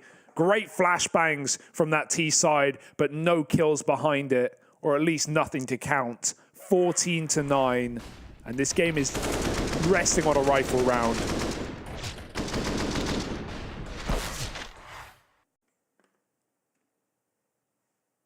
This has been a really good game from Nitro as well, who's been getting kind of, you know, his fair share of memes thrown his way regarding the fact that, you know, Yekindar's taken over some of this leadership responsibilities after he had to miss some of the boot camp. Ooh. Lige opens up the round. And with Kylar already dead, an early 5v4, Liquid, they can feel this victory. They know that if they can keep, you know, the trades clean in this round, then this one is theirs. And on the back of it, there's not a lot left for 9 to work with up against 15. Yeah, they even double re-aggress long as well. They have the old SK set up. OC can check long on timings, but even Lige is not patient. And I don't blame him. He's going for it at long. And he's cleared it out completely. 9 rests back on a B hit. But we've yet to see any success on this side of the map since the guns have come through. Or on either side. Gonna walk through Monster. Nitro, good angle. Grab some feet. Key dead. And okay, he gets flashed. That is a trade. That's a way in for 9. Oh, but Nafly holding it with 1, and now the rotate's coming through. Yekindar arrives here with this AWP. Oh, had a chance. Gonna get to get cross back in the smoke. Now Minio, the bomb's getting planted. It's kind of set up for Minio to try and win. Hades' spot here is on where you just want to try and inflict maximum damage before you go out, before you go down and out in the round. Liquid are moving in. Minho is trying to play around his teammate, trying to help out and deny the bridge crossing, but Hades wrapped up close by a leash. Minho dead. It's OC's AWP from the heavens that helped take that one over the line. Liquid, 15 to their name. The bomb plant is big for 9. It's at least going to give them that big cash injection up against 15, but they need 6 in a row to win this one. Or sorry, to run this one back in OT rather. Yeah, and we've had OC be the loud guy for Liquid at this tournament. He's been doing a lot of shouting, a lot of screaming, getting the boys hyped up, you know, because you look at this team and it's pretty quiet, right? You don't have a lot of screamers, so I'm glad OC's taken that role. But the last couple of rounds, he's just been dropping nices. He's not needed to scream. This has been business for Liquid, and it's been a pretty quick day in the office so far. Of the 6 rifle rounds in a row they've just found, they haven't lost more than 2 players. No clutches needed. No stars must shine. This has been solid for Liquid all the way through. OC now starting to take space, hits his, easily done. And Yakinda can come in and help out as well. He will fall as that smoke blooms, so OC's got to be careful. Scared he's being hunted down now. But even Minio won't make a move. Just going to try and hold on to the 4v4. And again, they wait in the monster smoke. Oh, Nitro, they're close, but Nafly won't let them in. And this might be it. It all comes unraveled for 9. Liquid looking to take their opening game in the Legend stage, and that's after starting the Challenger stage 0-2 down. Kylar and Minho, the two to try and grind a way back in, but it's not meant to be. It's not going to happen. The bomb is all the way back in spawn, and so this one is done. There's not a way back in for Minho. We already know the outcome of the round. He's going to have to go all the way back, get the bomb, and then begin the 1v4. This is just simply no chance for him. Team Liquid, they've managed it, and it's all thanks to this big performance from Nafly, who had some troublesome games early on. Nitro's right up there behind him, and Naf will be the man to close. Hell of a way to debut for Liquid on their Legend stage run, looking to make that recovery from all the way 0-2 down in Challenger, 3-2 in that, making it through to Legends, and now 1-0 to open up the Legend stage. This is a Liquid that is building as the tournament goes on. Yeah, and that was part of the fear, right? Like, do these Challenger stage teams come through, look a lot more hot, you know, look ready, are familiar with the setup? Right now, the answer is yes. This is a Liquid you can get behind right now, and it's not Antwerp all over again, where they pull back that reverse sweep, and then they go 0-3 in Legends. They're already off to their first BO1 win. These opening days are so important. To think that you can be just one match away from the playoffs of the last CSGO major by the end of it, that is a great feeling. For 9, it's anything but. A bit of a disappointing start. Some bright moments in there, definitely on the CT side, but Liquid had such a monstrous first half, and, you know, a huge streak of 7 rounds at the end where it just felt like 9 couldn't even break their way in. They had 1 bomb plant in that 7-round streak as well. So let's hear what Naf had to say after that. Pick up for Liquid. It's always nice to start with a win. All right, guys. Naf, winning this first best of 1 in the Legend stage, how does that feel? Yeah, you know, it's pretty uncharacteristic from us here at Team Liquid to be starting off 1-0. So, you know, obviously it feels good. You know, it's a different feeling for us right now, so I'm sure it's going to carry throughout the event. And before I ask this next question to you, I'm just going to ask the chat real quick. Any Nafers out there? I bet there are. I hope so. There's plenty in there in the chat. There's plenty in there in the chat, right? Yeah, 100%, 100%. But look, this first map here on Overpass, you guys had a 6-1 lead in the first half, then you let a little bit go. Kind of let the 9 feel a little warmed up, and then you close out the half 9-6. How did that kind of roll off? Yeah, like I said, we started off really strong. You know, it felt good for us to start strong. The momentum was kind of going, and then we kind of let the ball drop a little bit with some of just small mistakes. You know, flashing in the wrong area or stepping too soon or doing something wrong. You know, it's just like small errors that we messed up on, and that we allowed them to come back a little bit on. So. Yeah, but we were able to kind of close it out, bring it in a 9-6. You know, that's a confident scoreline to have on T side going into CT side. So, yeah, I think we're really confident going into the second half, and, yeah, we're able to close it out in the second. Yeah, and that second half, 9-9, and then you guys just took the control from the rest of the map. OC's triple kill, was that the catalyst to win it all? I mean, yeah, no, OC, you hit a lot of good shots. Yeah, no, I didn't get to see too many of them, obviously, but I heard and I saw the death notices that, you know, he was hitting some nice shots, very crucial impact shots. So, yeah, no, obviously OC's starting to find his form, which is really good. It's really impactful for us, especially when our Opera is popping off. And, I think a lot of us are starting to feel really good right now, and we're really confident going out throughout the rest of the stage. So what are you guys going to be doing prior to your next match between now and then? I think we're just going to go back to the hotel, chill, maybe, kind of find out who our next opponent might be and, do a little bit of prep and just make sure that we kind of are still hot and ready for the next game. All right. Thank you so much. Back to you guys. Yeah, no, yeah. I love a confident look in NAFLI. And if he can keep that up, if he can keep being all smiles and delivering performances like this, I don't know, Liquid become an entirely different beast to what we saw earlier on. He kind of speaks a little bit to the credit of OC there. I do think OC defo deserves a bit of a mention. Naf kind of stole the show with his individual performances, and I think Nitro did too alongside him. Yeah. But OC's recovery arc in there, he had 2 kills 7 rounds into that game. He was 2 and 6 on the board, if I'm not mistaken, something like that. Yep. Point is, he goes on this huge redemption arc. He had a number of rounds early on that were kind of all in his hands, and they weren't even like particularly hard spots to be in, right? It was just like whiffed shots, and those can be a little hard to build back into, to like get that form going. But from the moment he like returned to finding some impact, it just kept up throughout the remainder of the series, and he ended up being a very dependable piece, right? He finishes the game with the lowest deaths even, so it's not like he was like being problematic in a lot of these fights, right? He was stepping up when it was required, and in some of the rounds, he just wasn't needed because NAF and Nitro were playing so damn well. Well, we've got our first scores on the doors for our opening BO1s, but there are so many more to come through. FURIA, Monte, and our stream will find Fnatic NIP at the last major. I think that's a pretty legendary matchup if you look at the organization, so stick with us. Fnatic NIP are coming up next.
A matchup made for major finals in years gone by. Fnatic versus NIP. Of course, no longer the squads that they once were, but still holding those trophies in their cabinet. We have the arrivals on our screens now as Fnatic and NIP get ready to go into an opening matchup. Another BO1. Fnatic coming straight from the RMR as legends, but their run was under question, Harry. Viperio, 1 win, and Bait were the victims of Fnatic. Not exactly tier 1 opposition.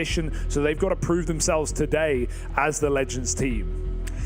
Yeah, you know, and on the other side of things, in the same way that, you know, we were kind of talking from the Liquid POV about how they'd been here and already been on the grind in the Challenger stage, NIP in that conversation as well. They had a bit of a cleaner run through, 3-1, besting the likes of Mouse, OG, and then Greyhound as that final team in their BO3 to send them in to the Legend stage. The only L they copped throughout the whole thing was to ENCE, who, as we know, went on to 3-0 themselves. So a pretty legit run from NIP to get here. And I don't know, I don't really know how to feel about this matchup in terms of predictions. I actually think this is a pretty hard one, right? Fnatic, as you say, looked good in the RMR, didn't face the highest level of competition though, and they've also had some time away from the game. You know, is that going to benefit them? Are they going to come in a little cold on day one? That's what we're going to have to find out. Certainly happened for 9, which is a bit of a worry, right? But for Fnatic, I mean, you have the legend of Crims on your screen on the left side. This is the, you know, the experienced mantle player of Fnatic, and you know, I've actually really enjoyed seeing Mezzi lead him as well. Crims often at the back of the pack, but you know, Mezzi's been a bit of a star inside of this team despite being in-game leading, and the numbers speak for themselves as well. Let's hear what Crims had to say as that famed Fnatic player. All right, Crims, you've personally attended 16 majors, won 2. What does this Blast TV Paris major mean to you personally? A lot. I mean, everything, I would say. Like, this is the last major, super prestigeful, so it means a lot. And looking back at the beginning of CSGO, you've seen, you know, the rise and fall of basically a lot of dynasties throughout these years. Fnatic, NIP, both legendary organizations. What does this first matchup mean to you personally as well? If it was back in the days with the lineups that we had, that would mean a lot. Sadly, not so much today. Both international, it's no rivalry left, I would say. Maybe the orgs itself it is, but I won't say it's no rivalry between the players, but it's always nice to beat NIP, right? And you mentioned it yourself. This is an international brawl, basically, instead of the Swedish derby it once was. What is your Fnatic of today compared to of the Fnatic of yesteryear? Ooh, I mean, a bit more inconsistent, I would say, but I mean, it's always work you put in, right? So, I mean, I hope to show a better showing here at this major compared to like previous tournament. So, yeah, we'll see how it looks. And Fnatic coming into the Legend stage, you guys are coming off of a fresh start here. NIP have just gone through the Challengers. Is that a benefit to you that they've already been worn down a little bit? I don't think so, actually. Like, I would say it's a benefit if you have like super experienced players, because then you can like literally roll on any setup, right? But I think we have some inexperienced players. I think it's only me that's been to like very many tournaments and lands and stuff. But I mean, it's always good to look at the strats and stuff, but I think you gain more from playing actually at the setup and stuff. And speaking of strats, what should we expect from Fnatic today? What's the key to victory, to be completely basic? Kill them all. Perfect. Thank you so much, Crims. Gold as ever for Crims, and yes, look at this graphic. Major appearances for these players, and Crims, no doubt, at the top of them all. It's actually Config and Rez sitting at the top for NIP on the other side, and obviously, you know, fairly new to the scene in Headtrick down at the bottom of 1. But not just major appearances, but wins as well. Crims has done it all, Harry. Yeah, you know, and it's kind of sick to have him giving some pretty fighting talk in the interview, right? Like, I'm liking this. I like that Crims is even the man throwing into the interview. I feel like we don't often get to hear from him in this Fnatic team. So clearly, you know, he's kind of romanticized by the last CSGO major concept as well. Even spoke a little bit on the matchup. For the NIP side of things, you know, we actually had some great games from the likes of Rez and Config, the two sort of stars that we would look towards within this team throughout the Challenger stage. And we also spoke to Config earlier on, so let's hear how he's feeling before this matchup. What should we expect from you guys? Well, to be honest, I'm hoping that you will expect a dub. I think that we have prepared really well. I think that we have focused on giving free time to individual players and also doing stuff together as a team and focusing on the game against Fnatic. And I think that we predicted the veto pretty well, and we did some really good prep this morning and yesterday. So I hope you're expecting us to give a good fight at least. And just to get into the mindset of NIP, you guys as a team, you said you did some things together. What do you do when you have your off days? Well, it's kind of individual. For some people, they want to like stay on their own. Some people want to play. Some people want to go outside and be social. So we're trying to figure out what's the best mix for the team. Not everyone's the same, so you need to work around that. And we haven't really found the recipe yet, but we are getting closer and closer. So basically, it makes you guys stick better together, I guess. But Config, let's look at you as a player. This is the last CSGO major. Your first major where you made it into the deep runs was actually at E-League Atlanta in 2017. How have you evolved as a person, as a player since then? Oh, you can't put it into words, I think. I think that my early years, I was with like a good, stable Danish team, and then it was like a downfall after the Danish stable teams, and then an uprising in complexity again. And yeah, I mean, I think that you can only say my name. Like if you say Config, you just think about the downfall and the rise. And I think that it's a beautiful world that we're living in. A beautiful world indeed. But looking at your stable Danish teams, because you mentioned it yourself, those were the stable days. You had a few majors where you just qualified basically every time. Then you had 3 to 4 years where you didn't make a major between then. What did it feel like when you missed out on it? I mean, every single loss hurts, and it of course sticks in your confidence, and it hurts you as an individual player and the belief in the team. But you should still keep grinding, and I've kept grinding all the time and always focused on my individual skill and what I can do different as a player, and try to help the team as much as possible. So, I mean, it hurts, but now I'm back. I don't want to think about and dwell on past years. I want to focus on the future, and that's what I'm doing. Thank you so much, Config. Thank you. Very introspective interview there with Config, you know, detailing some of the pitfalls on the past and what he's done to make himself the player he is today, how he kind of strives for the perfection in individual performances. So, you know, he's been showcasing that throughout the run in the Challenger stage. Him and Rez have been great. Yeah, absolutely, and I've really enjoyed the comeuppance of him and Headtrick as a little duo. There's definitely some synergy there between the Orpa and the Rifle Star, and that's been exciting. He even claimed in the interview that they'd read the veto very well and they prepared for the map we've got. So let's see what we have in this BO1 opener. NIP seem ready to go. They're warmed up after that Challenger stage, and we will be taking it to Nuke, a bit of a classic Fnatic map as well in this BO1. I think this is so 50-50, Harry. I think it's so up in the air. And obviously Nip, in theory, have the edge just off the back of having played a previous stage. But, you know, Fnatic, where do you rate this team right now? Because they're kind of entering the unknown, given their RMR run was criticized. I don't want to say criticized, because Mezzi gave a great interview back in Copenhagen where he said, yeah, I don't really care. You can say what you want. Like, we just played the teams we had in front of us and we tore them apart. So we're ready for the major. And, well, you have to be. This is the big ticket. This is the big one for Fnatic. And, in fact, this was the same opening matchup these teams had back in Rio for the last major in the Legends stage. So it was won out there by Fnatic, 16-13, but obviously a different Nip roster at the time when we had Hampus and we had S-Tag in this team. So it's a different Nip right now, and the Unicorn odds showed that as well. Yeah, they've put it slightly in favor of NIP, and honestly, I think I could get behind that. This, you know, for Fnatic, while this is a good map, they've struggled on it lately, right? Their recent form on Nuke has been that of a team that are starting to have a strugglesome time here, right? They kind of started to fall off, if you will. And, you know, they've had some time away. They've had a bit of time since they recently appeared over in Rio to try and fix this, to try and get ahead of it. But the fact that Nip is saying that they felt well prepped for the map today, they felt well prepped for Nuke, does give you some cause for concern. Let's see, though, Fnatic opening up on the CT side here. Door blowing open and a fast top site hit. Fasha has to drop in with these dualies. He's got Mezzi backing him up.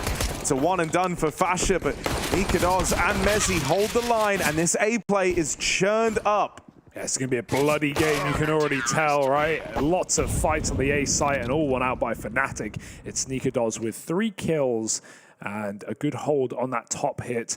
You know, one of the best parts of watching NIP back at the RMR were their T sides, specifically on Nuke. Alexi had some really cool double pops on this this top site. And just in general, T-sides have increased in stock for NIP. And that's something that Alexi has been under a lot of criticism for in this team and prior ones as well. So I think that's a great time for NIP to start to alleviate their T-side woes. But Fnatic, of course, plenty of experience on Nuke. Going to look to farm in round 2. It's only Glocks. Double outside setup, they're ready. Ooh. Jump almost kills him. But there should be no issue for Fnatic to just edge out. And bye-bye. Counter-terrorists win.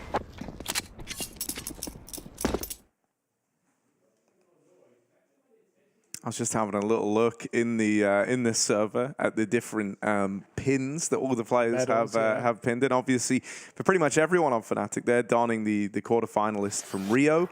Right, but not on Mate Crims, because when you go through his, not only does he have obviously a huge collection, but he kind of gets to pick and choose what he wants to show off. And so he's sporting the champion at ESL 1 Cologne 2015 pin.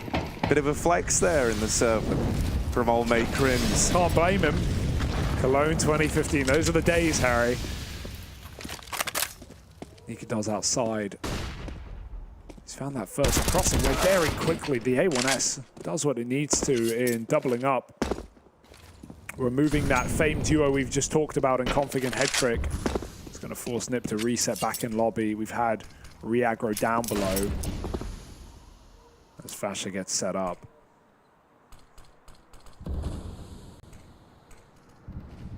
He's not going to push any further, not got the gun for the job here. Still running bonus round off Fnatic, so limited in the info right now, but at least they know that NIP aren't lower yet. However, they have to fear an A hit, and maybe even a flank through heaven. They've given it up now. Roy did give it a jiggle outside, but he seems assured.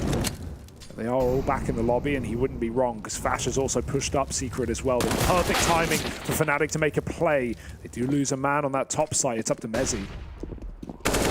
Top of the heart, good position for him, but with Fasha dead outside, Mezzi does have to do this all alone. He drops down, drops the bomb, and looks to win the round for Fnatic. Mezzi puts on a show. One man had to do it all, and Mezzi is that guy. British boy. And we've got a few of them here at the Paris Major. The first time, actually, at a CSGO Major where the amount of British players is larger than the amount of French players. Obviously, rivalry there, but I mean, sad to not see so many French players, but you know, we love a Mezzi moment. And Fnatic lock it down on that top site.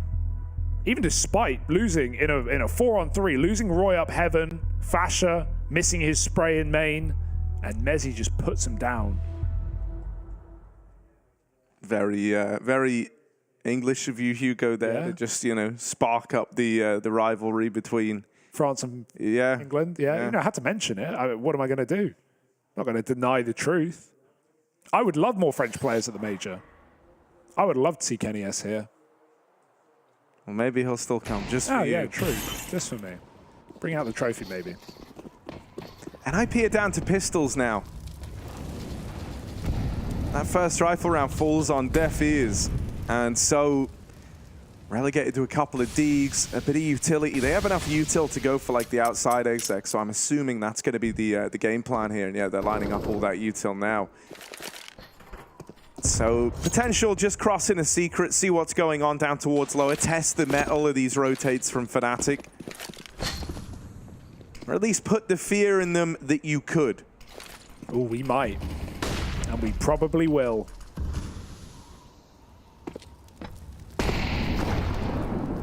Good molly timing. Nip smoke here.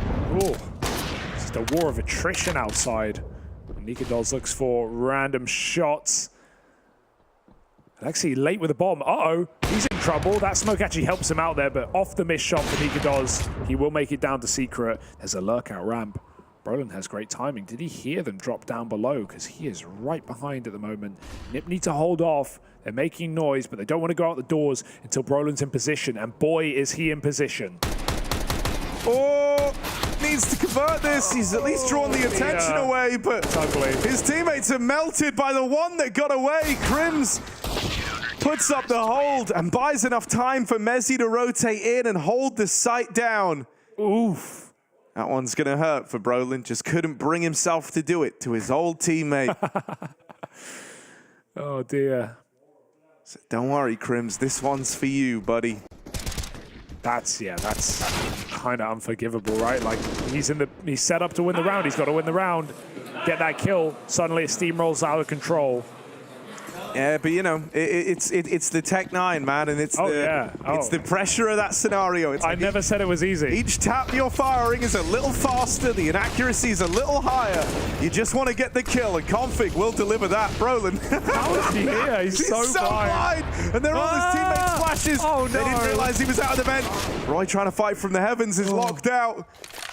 Brolin. They know. He never even got to see what that top site looked like. Damn, when you see that first spawn, you're a little bit mad.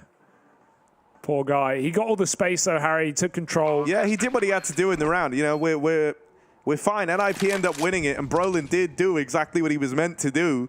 Take all the space. Didn't really feel like Nip were ready for him to be so successful in that. Yeah, they just kept pumping flashes in. He just ran right by Fnatic. They never even saw him, you know, until they swing out heaven. On the upside, you know, Brolin now knows better than anyone. The top side flashes Nip have are great. They are fantastic, no doubt about it. He's saying, yeah, if I was defending from the CT vent, I wouldn't see a damn thing. I can see why we won it. So Nipper on the board with one of these top hits that we talked about.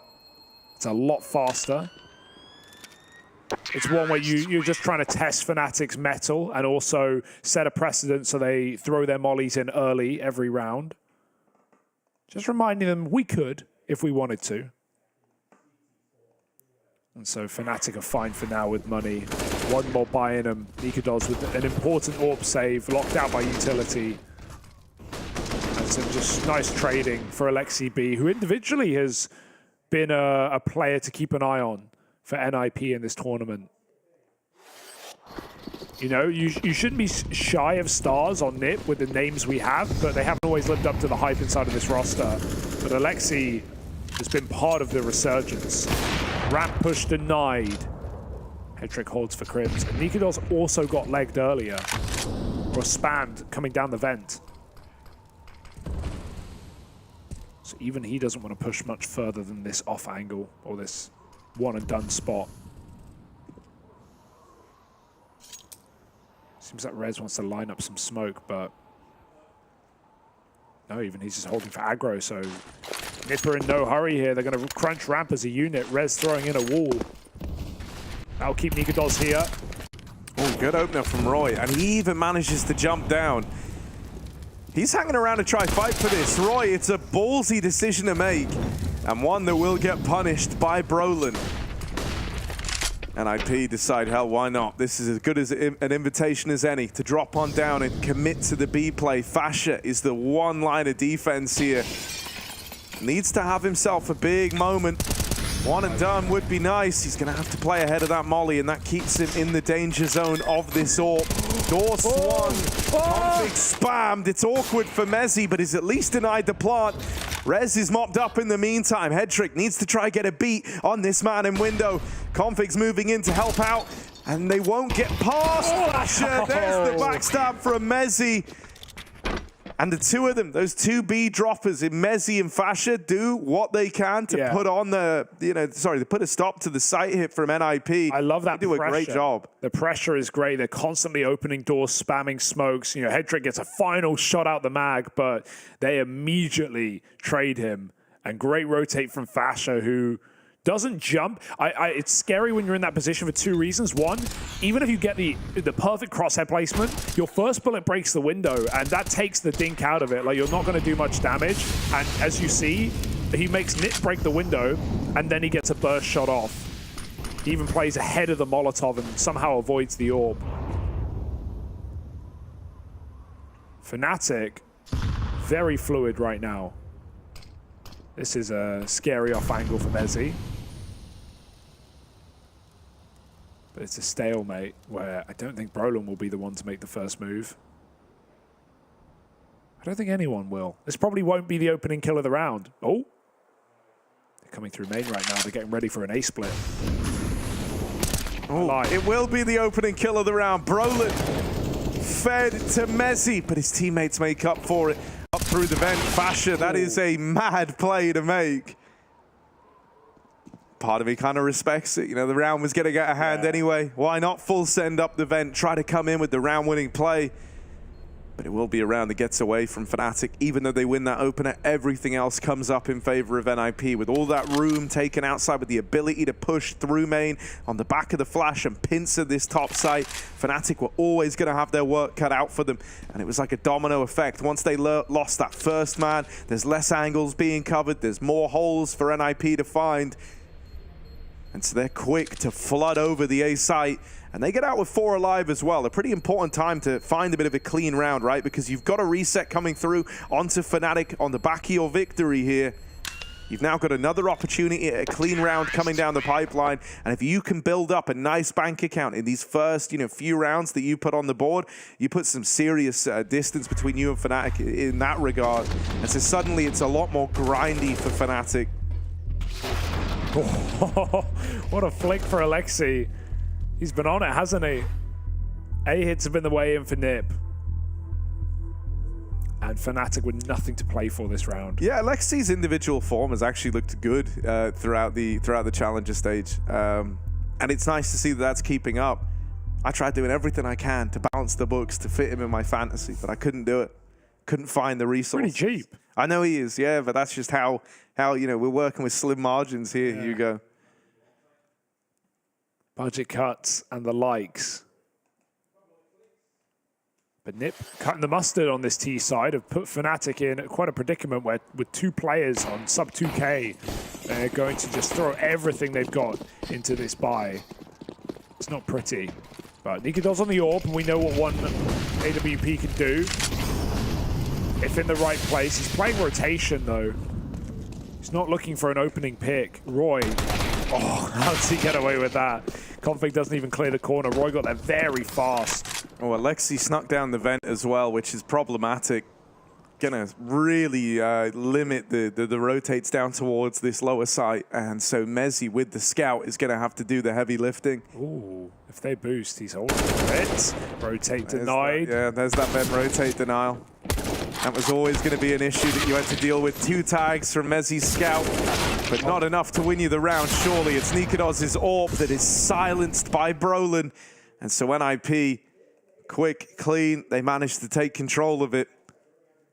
I'm sad the scout didn't get to do more. Whenever I see the scout purchased up for Fnatic, I am reminded of the Fasher Reddit chronicles from when he was like 14 years old, asking how to use the scout. Shoot them in the head. I think he actually wrote that in his own question. Solved then. He said, I know you're meant to headshot and such, but is it a good gun? Mezzi hitting 2 tags, though, it always hurts when they don't get converted. And now full eco, so Nip. It was a slow start. It was a 5-1 lead where they got reset. I got a little worried, but they've taken back control of this game for the time being, and they are really utilizing this outside wall round after round, and this one is already over as long as they don't overthink it.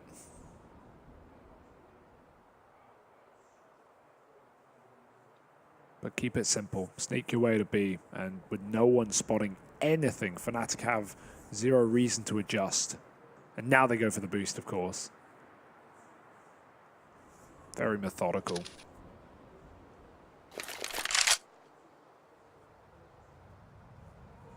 Do want a dedicated vent player once you've cleared everything out to stop Fnatic from dropping down. They know it's an A stack at this point. Seems very likely.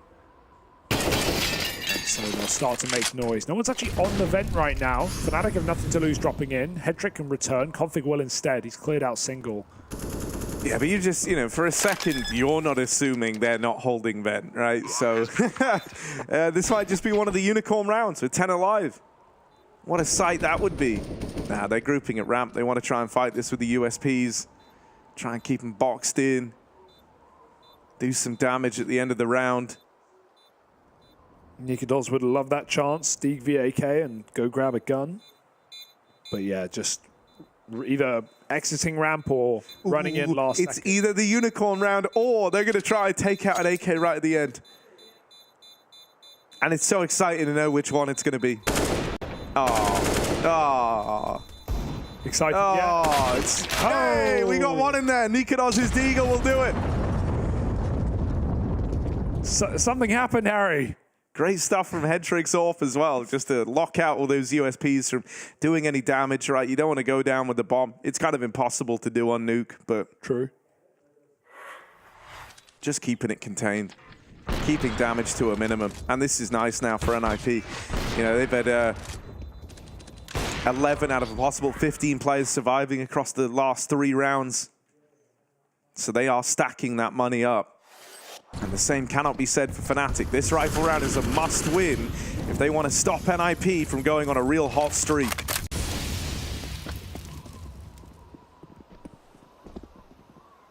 They've not really shown too deep of a playbook. They've not needed to. It's been a lot of the smoke walls, 2 attempts at A hits, 2 different A hits. One with a main split. Rona's going to keep them cautious on that top site. Try and get their util out of their hands as Nip again line up a wall. Wide as ever. And even Roy can't contain it. It looks like he wants to go back in for more after, but Nip, this might be a garage take for a change. The double molly, just so they can get more space. They can put focus on the smokes. Over the top of Heaven, Mezzi's got to watch out. There's an AWP trained on his position. Roy backs all the way off through B as Nip get further and further in the garage. Config is trying to play for the whole round. Does he peek on the railing? That's what Mezzi's holding for. Even this micro adjustment. It matters a lot. He gets some damage off. Config falls. Mezzi heard that reposition. He knows exactly what to expect. And Nip are going B anyway for now. Unless they get these upper kills, they won't come up the vent.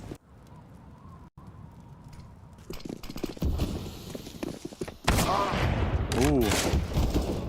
Nikodos and Fasha open the round. Roy takes it one step further. Very little time left for NIP, so this is going to be a bit of a combat save. Config even knocked out, rooting over towards the Heavens, and Hedrick left saving the AWP. Nice thing to get out of the round with at least. Fnatic won't go hunting. They won't try and find him. They want to look to build up their own cash here. It seemed like Nip were trying to leave their options open, right, to do either play depending on the reaction, but they actually didn't get what they wanted at A, and they still committed to that top here. They, you know, Config gets put very low. He can't actually play active. Mezzi doesn't give him Heaven for any second, and before Resident even found a pick on A, you know, through main, their backup secret, they're running it into A. There was only 1 player lower, and they managed to contain him with Molotov. So surprised to see Nip commit to that decision with no entry. Alexi makes a very ballsy move behind the vent. Can see players boost here sometimes for Heaven. Instead, he goes for the late sneak down lower, trying to backstab any early B control. There isn't. Oh, on the cross, Hedrick walks it dry, scoped with the big green. It's a nice off angle for Roy. That's going to force Nip back out of outside. They don't like what they see here.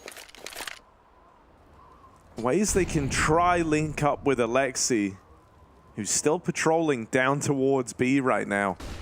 Fnatic don't really have a reason to put any players here, so it might be the idea of opening these doors at the same time, trying to break the glass, give Alexi a way to sneak out through the B site.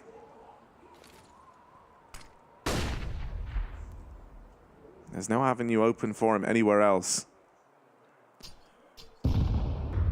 Mezzi, very aware player.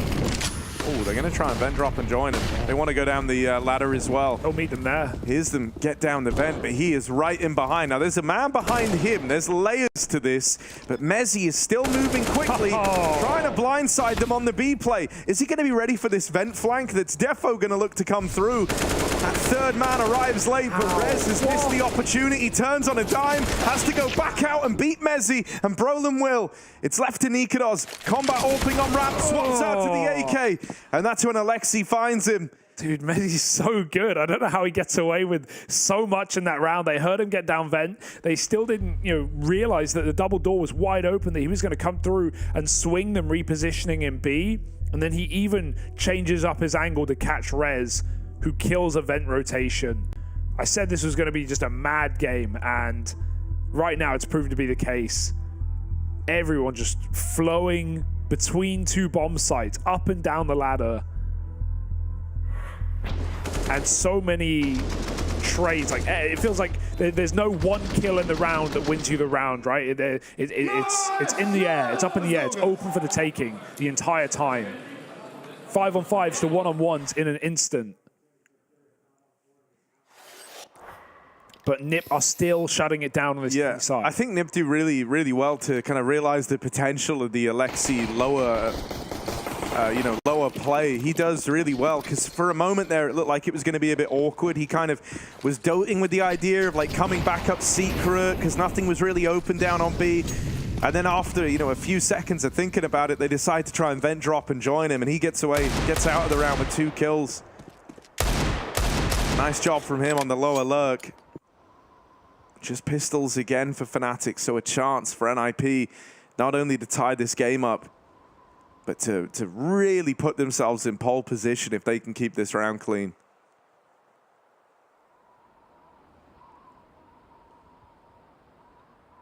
And this is a better round to go for the Heaven Wrap, because there's not any weaponry. So even peeking outside might be a death sentence. Fasha doesn't see it because they're already climbing up, and they've heard him. Alexi with an easy opener. Config going to test lower.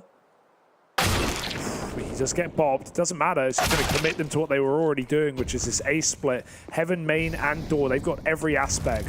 Hedrick would love to cover that flank, but he has the bomb, so he's got to commit. But it shouldn't be a worry in this round for NiP.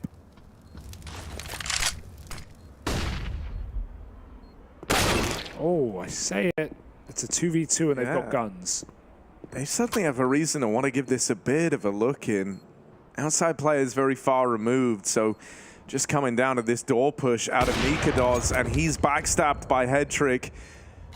Roy might be able to punish as they look to save these guns, but he's not winning the round. That much is certain.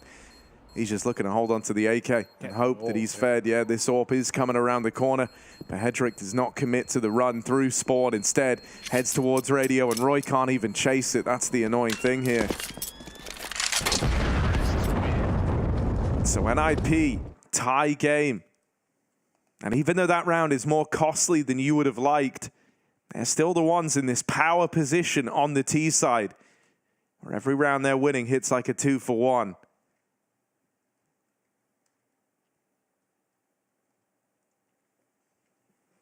Yeah, this has to be a 1 for Fnatic, because otherwise it's just going to keep dominoing out of control, and NiP are going to win a dominant T side. Yeah, I'm waiting for that big, I'm waiting for that big Crims moment personally. Yeah. He's had a bit of a slow start here,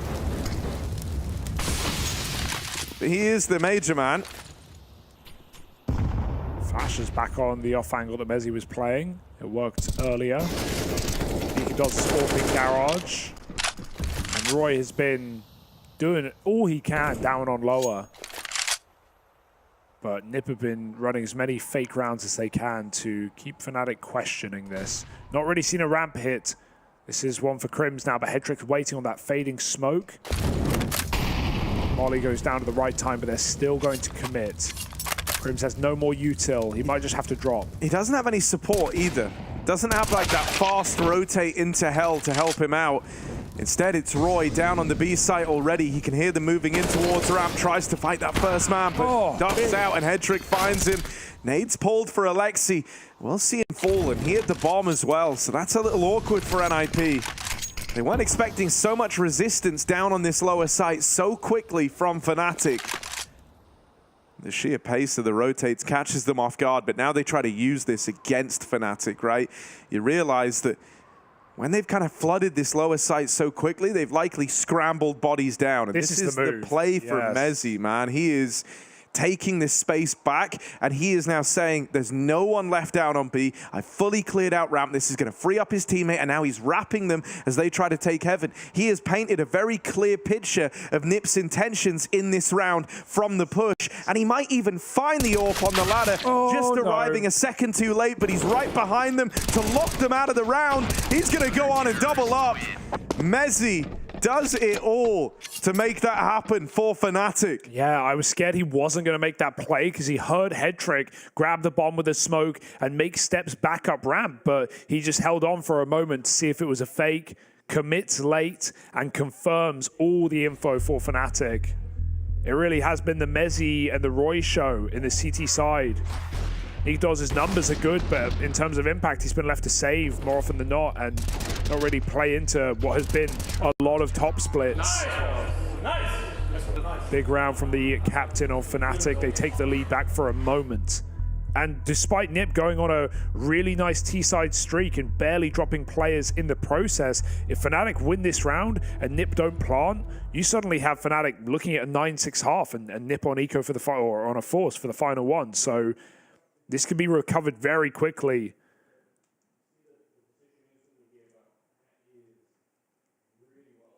NiP can't get ahead of themselves.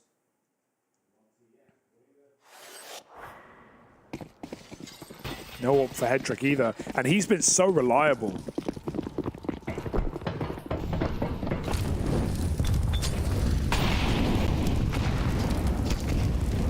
Oh, he's going. Lexi. Oh, madman, but he wins the opener.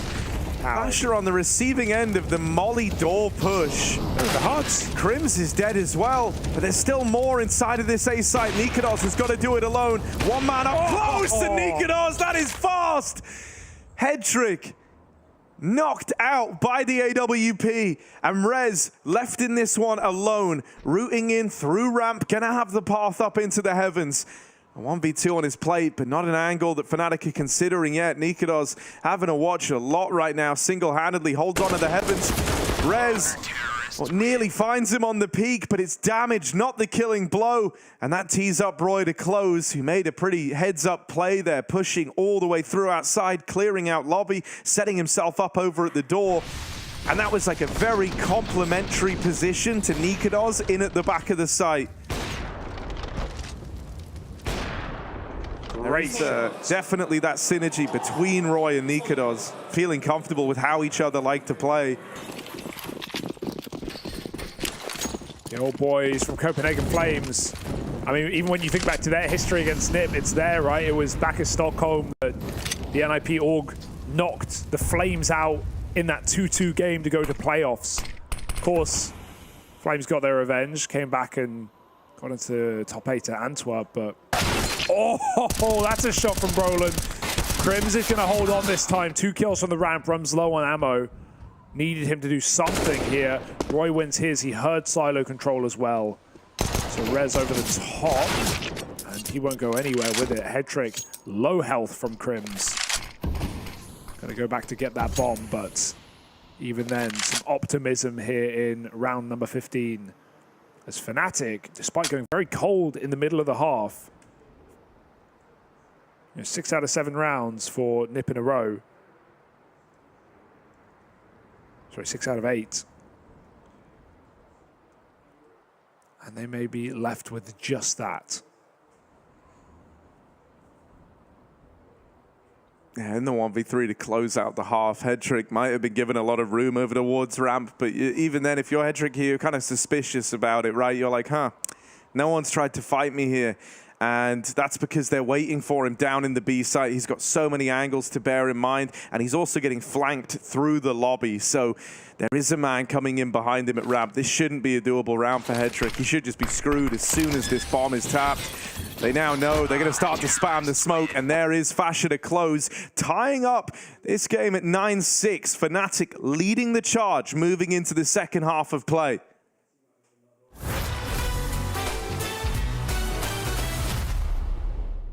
and round 5. What do we get now? Okay, so we got Elise, we're going Elise again. I'll just try Carrigan, because I think Carrigan is gonna give me a lot of hints. GKS, Justin Savage, Justin Kill Savage. He's older. 24. AK-47, more than 5 majors. And it seems like he is not European. It could be Nitro, but at the same time, I think he's been... I'm going to try Nitro, actually. That's exactly the same result. Not so familiar with all the NA players, so it's maybe a bit tougher on me, this one. Okay, let's try... Nico. The team is not Liquid, so no one from Liquid could be it. Maybe Rush? We can try for Rush. Twist is Canadian. NAV. But then again, it could be NAV, but at the same time, but maybe Canadian. I'm going to try NAV. Hooksy. Wait, it's not European. Electronic. More than 8 majors, and it's not even close to the Russia or Europe. Rush is not it, but I have the age, range pretty clear now. American team is Liquid. Liquid? Only Liquid. It's not OC. Stop thinking Liquid. I'm only thinking Liquid. Who else is playing in North America? And he's played a lot of majors, it seems like, so it seems to be like an obvious name, to be honest. Stewie2K. He's from America. He's retired already. But he's younger than 27. Imagine. Maybe he's playing Valorant. Which was the roster that Cloud9 won the Boston major? Was Stewie, Automatic, Rush, Skadoodle maybe? No, it's because the weapon is AK, so that wouldn't fit. Could it be Tarek? Let's try Tarek. Let's go! Why was that one? That one was really hot. Yes, it's Tarek.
Fnatic NIP, and it's the former which are in the lead. 96 in their favor, moving into the T-side and Nuke, a BO1 opener between Challenger and Legend of Fnatic, and they have to prove their run through the RMR here today. They're doing so far.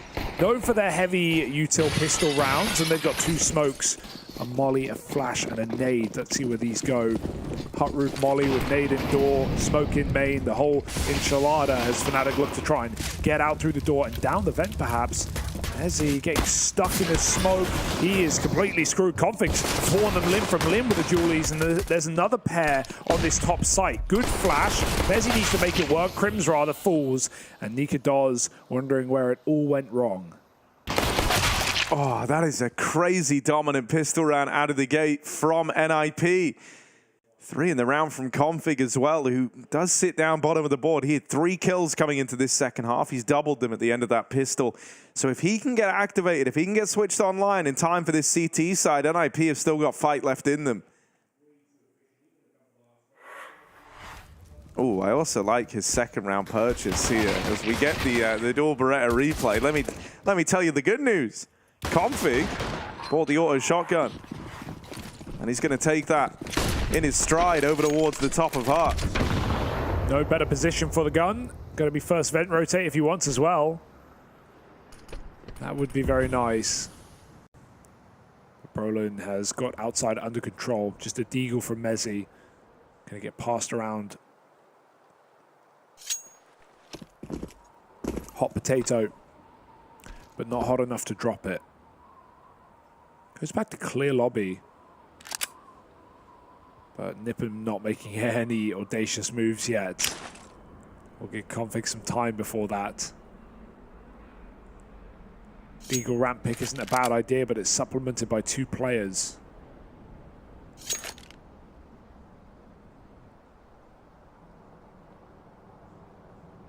Yeah, this should just be an absolute mauling. Alexi starts it off well, and there's Hedrick. To play into it a little later, he'll go hounding down that last man. Good double setup, right? You're not getting past that with just pistols. If it's one guy there, you know, the kind of advantage you have is that Alexi would have dropped off a little sooner, giving you some room at ramp, a chance to pick and choose some better fights. But going into the crossfire like that, it was always a doomed round for Fnatic, not one that they were really anticipating finding a lot of success in. That's meant to come now. Mezzi has a Mach 10, so he's going to have to be pretty fast with how he plays here. Doesn't have spawn either. Yeah, he didn't have a very good spawn. I just want to check that. So still going to have to play from the front. They're lining up top side flashes. So Nikudor's going to be throwing an exec. And the hold is only 2 players strong right now, so there's a way in. Hedrick's going to make that well-timed rotation up to heaven so he can assist. Molly's come in, but this is just the first layer of util. They get denied by a counter Molly. They're still coming through. Oh, Rez up close, going to get 1 out of the round. Crims out through door, and Roy on his entry path out through the hut is clean with it. Fnatic, they've already won this round. NIP are not in a position to contest for this one. Falling at the first hurdle. That util shuffles them out of position, forces some kind of rough angles to get chosen by someone like Config, who ended up having a drop down in front of the squeaky door. You know, not the worst place to find yourself with an auto shotgun. But that was where, you know, the flashes, the rest of the util, the rest of that site here started to kind of have their way with him. Fnatic onto double digits. They don't let NIP close this game up just yet. And this is, you know, going to be a pretty tall challenge ahead of NIP, because I think Fnatic get really deadly when Roy is having one of those games. And you know what I mean, right? He is a pure blood entry fragger, is Roy. He is someone who likes to have his impact in those opening stages of the round. He likes to be the guy creating space. And so it makes sense that when you have him, you know, really feeling it, really coming in with those reads that the entry fragger needs, with the good path, and with the crisp little flicks, it's all delivering for Roy. Delivering over on the A stream as well, Harry. Monte winning versus FURIA, and it ain't even close. Damn. Surprised we ended up on Ancient for that one, given Monte's track record, but it's all heating up here on day 1 of Legends. They're going to make it down secret very fast. Look at Fasha go. He's not been quiet about it either. So rotate does come down the vent. A sneaky, dangerous move for Config, and he doesn't know, but Fasha's made it in. This is a weird moment where neither player has realized just how far the other has gotten. Fasha has another focus. Alexi, poor guy, has been told by Config it's clear.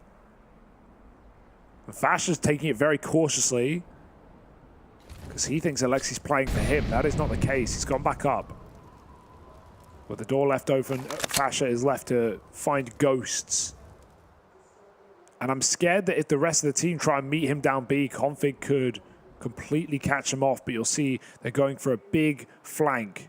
Roy heading heaven for an A split. He does fall, though. That's going to complicate the round. They might fall down the vent instead. I did their best option here, but caught in the door. They deal with Hedrick, and they even chase down Alexi.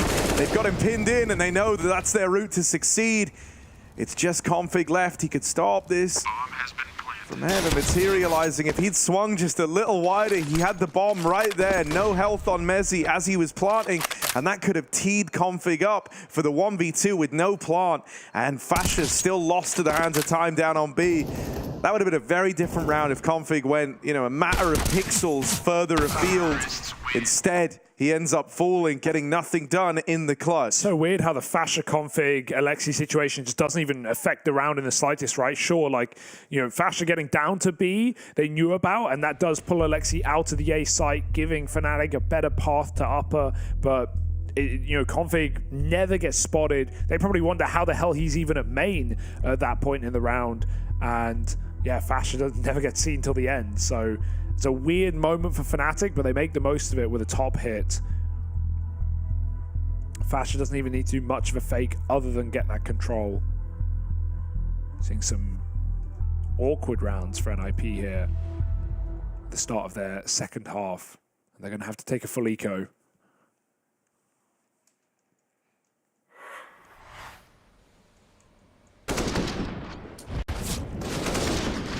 Good to see Roy activating this T side, right? It has just been him and Mezzy in this map mostly. Nice. Fucking nice.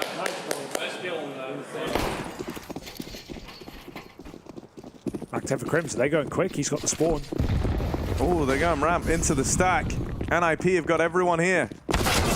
And they win the opener. Dinks down range. Dear. More damage done. Oh dear. They want to try pull out on the side of Fnatic. They will get fed one more. Damage on Roy is high. See ya. You want to leave, but you know that leaving these guns gives a way back in for Nip, and they've already got a man in the back of the site. Roy falls down. More damage out of the 5-7. Nikodar's dead. And so now Mezzy has to do it alone, but he's got it down to the 1v1. Doesn't know where Brolin is. This swing out main. Gonna come through, and Mezzy will locate him. Three in the round from the captain of Fnatic. Up against the USPs, it gets uncomfortably close. But Fnatic are able to course correct right at the very end, wipe the sweat off their brow. They don't get full eco'd. Terrifying. Great reposition for Config to drop in that quickly. And everyone does their work. Hedrick even puts the rifle to use, but poor Brolin, 10 health, makes a swing, and Mezzy's just patient, gun out waiting. Very good in those clutches. Fnatic just about hold on.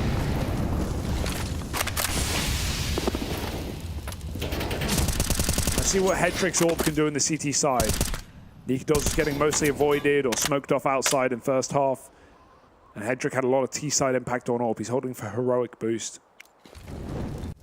Have an A hit again. Oh, they're trying to move in, but Config has found great damage up close to this smoke at heart. He heard a second dink land down range, and so he knows that he hasn't just secured the 5v4. He's done one better than that, and he's forced Roy, someone who loves to be in at the front of the pack, to play a lot more respectful here.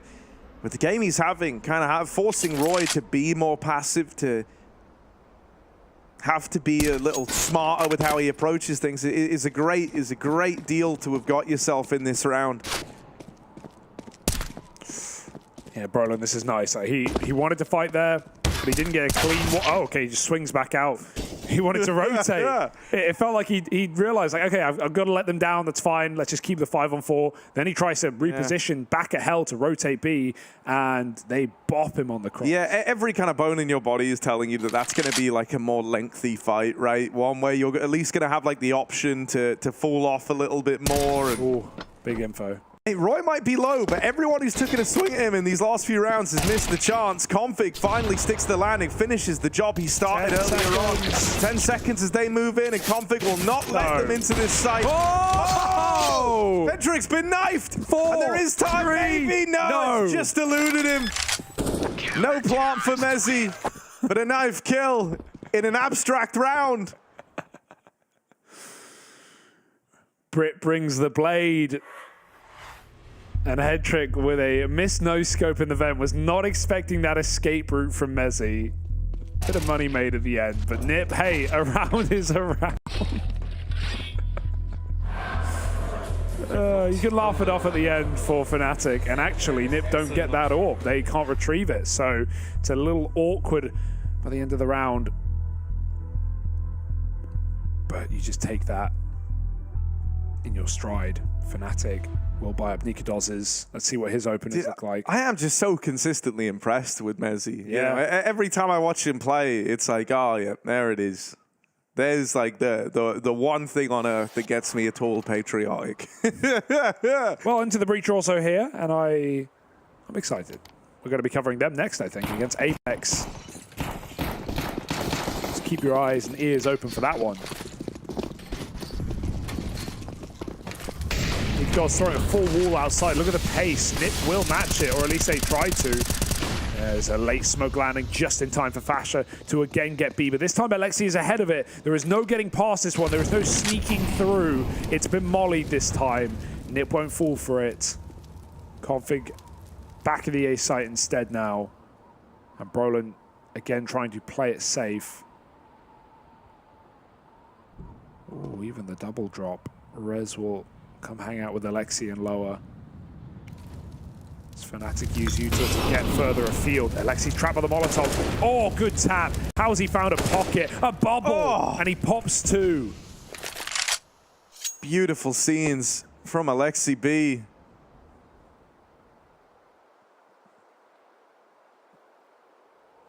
Brolin even got a bit of a spot there towards outside. Knows they're still around in this position. They've crossed down into secret now. Will they succeed? Where Roy and Fasha failed.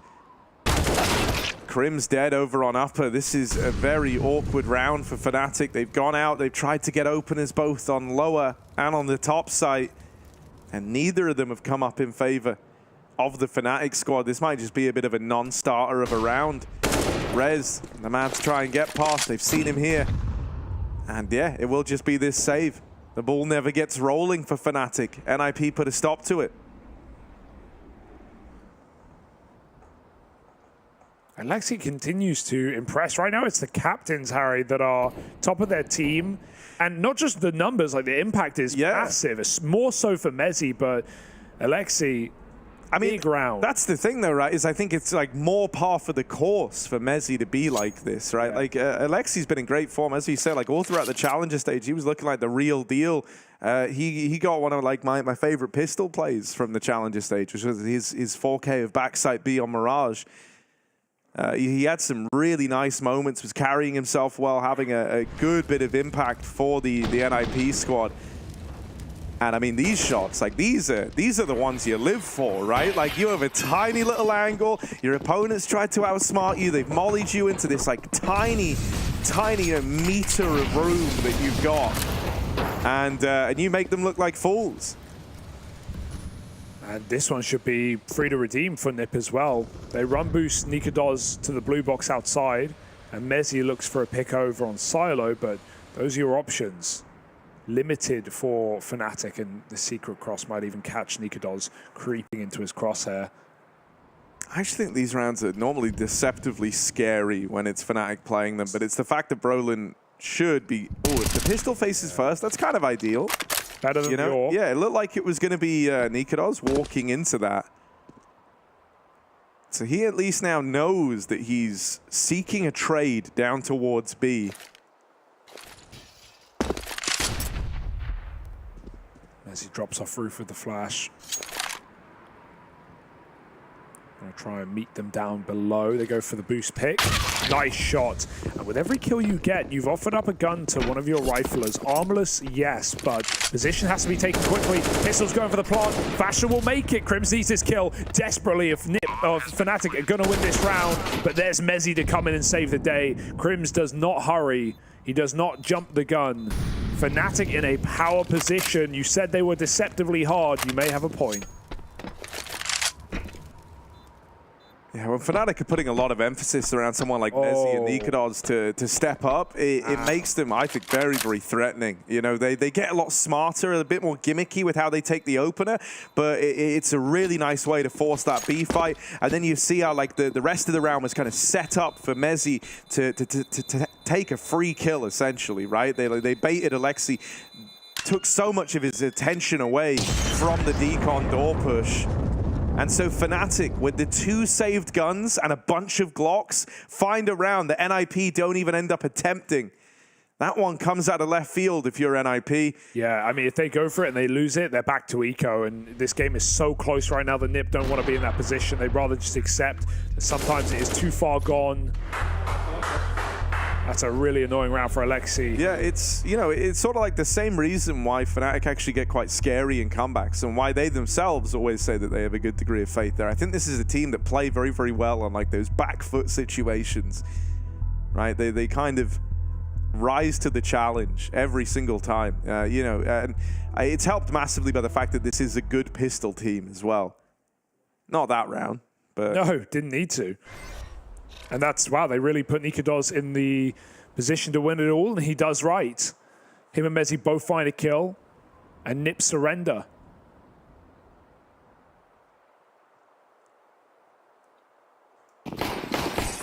Nip have got one more proper go at it, and then the limitations are going to start coming in, right? So they very much need to put a bit of a show on here. This round's almost the game, you know. They lose it. They don't want to play eco at this scoreline, but it might be not down to them. Ooh. And again, I love how quickly Fnatic get Fasher down B. Yeah, it's pretty deceptive as well, because you just saw Roy fighting through the smokes, trying to like give the illusion of, hey, we're not using these. We were trying to walk close to main. I wonder if Config goes for it, because they've just been kind of unsure about this lower control. Nice off angle for Head Trick. He's got support at ramp as well. He's going to flash his teammate. Config does go for that kill, and he finds it. So Nip back in this round with some answers. And a mid-round where Nip are not likely to make mistakes. They've got lower enforced. They can concede ramp. The AWP can play elsewhere. Options for Fnatic are pretty limited here, and they're hoping for a mistake. They will not get one.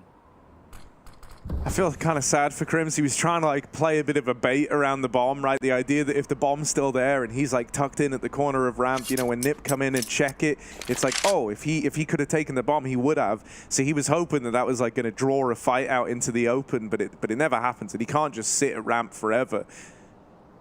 But yeah, this is a save, a non-starter of a round for Fnatic. Shut down on both avenues. Even the damage done to Roy early outside only, you know, rubs salt in the wound, as it were. We wanted NIP to step up and give a bit of a resurgence, or else this was going to be out of their hands towards the end of the game. And they've done exactly that with this round here and now.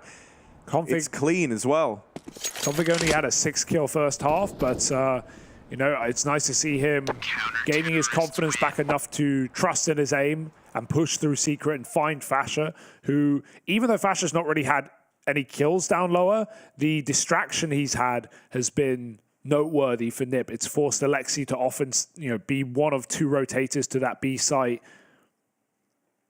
And we've seen Fnatic go for the A hits off of those rotates, so Config alleviates a lot of pressure by pushing for that kill.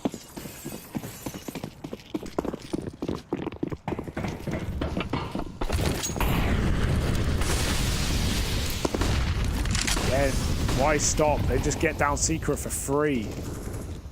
Crimson slam Config outdoor. This is a big opener for Crims. Sure, he is traded promptly by Rez up on the rafters, but you can see Nip are having to stretch themselves quite thin right now, right? Alexi is the only man down on this lower site. And that will be the case keeping forward. NIP might look to try and take some lobby control here, but Fasher waits in the vent and Alexi is blindsided. Alexi saw them deep. They tried to get spotted before the smoke came down, and then Alexi's guard is suddenly down. He's thinking, I've got them smoked, I'm fine. The Fasher, who is running Secret immediately. The game plan has been very clear for Fnatic. They are trying to put off the timings in Nip's head. And even though it hasn't really materialized, that is the best example. Alexi was not ready for a man deeper than the guy he saw in Secret. And finally that impact kill comes in from Fasher down on lower, and it just wins Fnatic around. Yeah, I think Fasher is kind of an interesting talking point within this Fnatic squad, because when you talk like people who have had to adapt and change roles for this team, obviously the real focal point is Mezzi, because it's like, yeah, he went from being a star rifler to now he's a star rifler and an IGL. But you know, for Fasher, in his previous team, Ecstatic, he kind of was the star of that squad, and you would say he had like the style and the responsibilities closer to someone like Roy than what he currently occupies in this team, right? So he's had to undergo quite the change in philosophy. He lost a lot of spots on T side, or a lot of roles on T side. He kept anchor roles on CT, but we see him do a lot more kind of like lurky entering with Roy. He's coming in now. Coming in now, maybe. So it has been a difficult adjustment period, a lot more to learn. Yeah, and he is someone who demands a lot of himself, right? Ooh, hang on a moment, we have this fast topside exit. This is something Fnatic have like to run whenever they can, but NIP look to put a stop to it. That's the bomb getting away from them. Fasher falls with it in the hut, and there's no trade, not immediately. Mezzi dropping into main is smoked off. They know. They heard that drop down as well. It's been commed across by Rez, who's up close to the door, and it's just the tag from Nikados. Must have caught him through the lip of the wall. I think he's gone for heaven, but now they've cleared it. Mostly. Gotta wait for some timings, but yeah, who drops off main and resets lobby? That's what Alexi's thinking. But finally. Yeah, I think he's just gonna be out there kind of chasing this ghost of Mezzi for a hot minute. You're like constantly paranoid this whole time that he's floating around outside somewhere. Good that he's aware, but yeah, the longer he looks here, the more he realizes that that's not the case. That's a crucial entry out upper, but they basically need all the top kills. Mezzi's going roof to throw utility, I think. No, he comes back. And yeah, I don't know how Fnatic is supposed to get out of this one. They've got to trade. Yeah, it's not supposed to be their round, but the fact that they've even got it to the 2v3 almost, you know, makes them want to keep looking at it. Ooh, Rez. With Headtrick now in position over in heaven, there shouldn't be a route back in. He should be here. Mezzi, no. It suddenly opened it up. Not again. Both Alexi and Rez fall, even though they were set up to trade this man out through door. And there's Roy with the closer from nowhere in a 2v4. Fnatic managed to cook up success. It's Roy and it's Mezzi, the two top performers left in that round. And they do it all for Fnatic, who are now onto match point in this game. Nip was set up nicely. They had the crossfire to deal with it. They had the trade potential. But Mezzi with that transfer. And then Roy to walk it over the line, late out from Hut. Those rounds hurt if you're NIP. Patience pays off. And this is it. This is the game. Resting now on a round with almost no util. The mollies are gone in moments. Headtrick's Orb must sing. And for the first time, Fnatic don't rush outside. They let the Orb work it. They let Nikados look for a pick.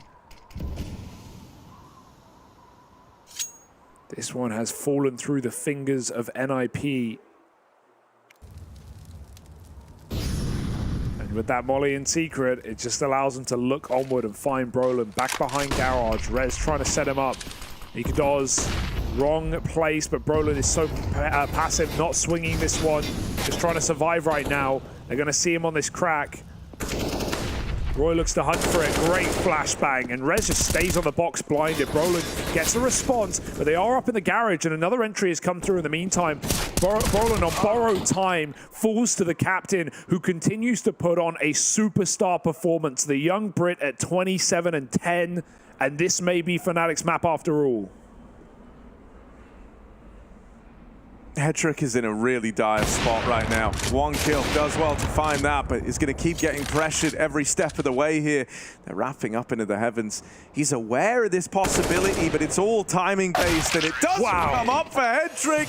Roy with the turnaround, and Fnatic take the dub in their opening game of the Legend stage. They've arrived hot in Paris.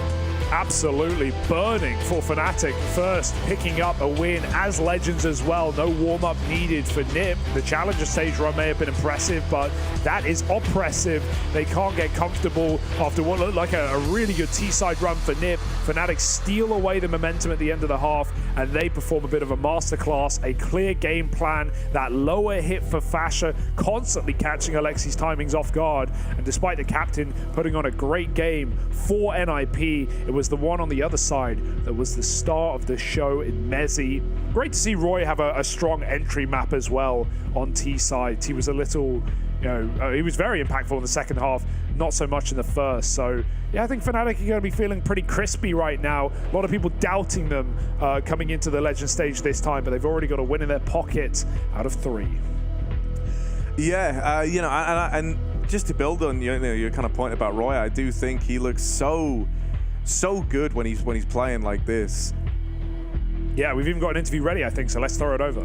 Oh, no, sorry, not quite. Yeah, I interrupted you, Harry. Oh, no, it's all good. You love Roy. Yeah, I do love Roy, man. I've been kind of a vocal Roy supporter. I think Fnatic looks so dangerous when he's switched on, when he's kind of able to exert his dominion over the game. He creates so many opportunities that very few entry fraggers can do, right? And he doesn't always have games like this one, but the fact that this is the form he's showing up in to open up the Legend stage run is certainly promising for Fnatic. And I think even the fact that you have Crims, who finished down bottom of the board, 9 and 18, he is someone who's going to grow as the tournament goes on. He's that experienced player. He is the major man of Fnatic. But now we do have that interview ready, so let's hear it. Yeah, thank you guys. I'm here with Nikados. You know, Fnatic, 1 win coming in. Hey, how does that feel? Honestly, pretty good. You know, it was the first game, and the other teams have been playing hard in the challenger stage, and we've been practicing a lot, but it's never the same, you know. So we're just happy we got off to a good start. And then looking at your in-game leader, you know, Mezzi, he's been popping off on Nuke. How does it feel when your captain can frag that hard? I mean, it's pretty nice, right? Having an IGL who can pop off, and I think it also makes it easier for himself to get more confidence in calling as well when he's feeling it. He gets into that flow state, you know, and then we just roll out.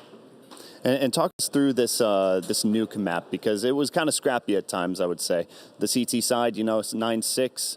Second half, went back and forth a few times. A few save rounds also had to happen. What happened throughout the Nuke? I mean, our mostly was maybe some nerves, you know, not making the best decisions, but overall, I think we felt pretty comfortable doing the whole Nuke, you know. Lost some sketchy rounds here and there when we kind of knew where they were, stuff like that. Some miscommunications, but overall, it was fine.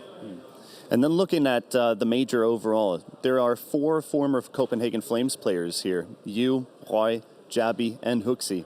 Is there some kind of honor defending kind of, you know, the Copenhagen Flames core?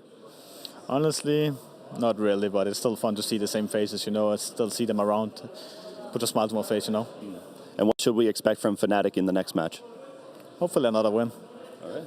Thank you so much. Back to you guys. Ah, yes. Thank you very much, Mads. Yeah, wonderful to hear from Nikados there at the end of that. Fnatic open up with the win over NIP. That's in spite of a good game from Hedrick. Alexi keeping up those performances from the challenger stage. I think, you know, Config was a bit of a problem here. He kind of took a while to get going, wasn't really finding his form till that second half. And it was just little glimmers here and there. So a bit streaky from Config on the day. And hoping he can pick it up moving forward throughout the rest of the Legend stage. Yeah, well, from 1 Brit to 3, we now go into an Into the Breach matchup, taking on Apeks, a big question mark game, a pretty 50-50 affair. So let's see if the British boys can take down this EU super team in Apeks. That'll be coming up next after the break. It wasn't an arena, but remember the 1v1 I had against NAV? Okay, it was like the all-Canadian round. Yeah, okay. Yeah, that one was actually all funny. right. Yeah, rewatching that, I laughed for sure. This is Canada versus Canada. Oh, nothing can go wrong here. I've never been so apathetic to an outcome in my life. Right. I'm going to apologize no matter what happens. I'm already smiling. I'm happy for whoever wins it and sorry for whoever loses. Sorry.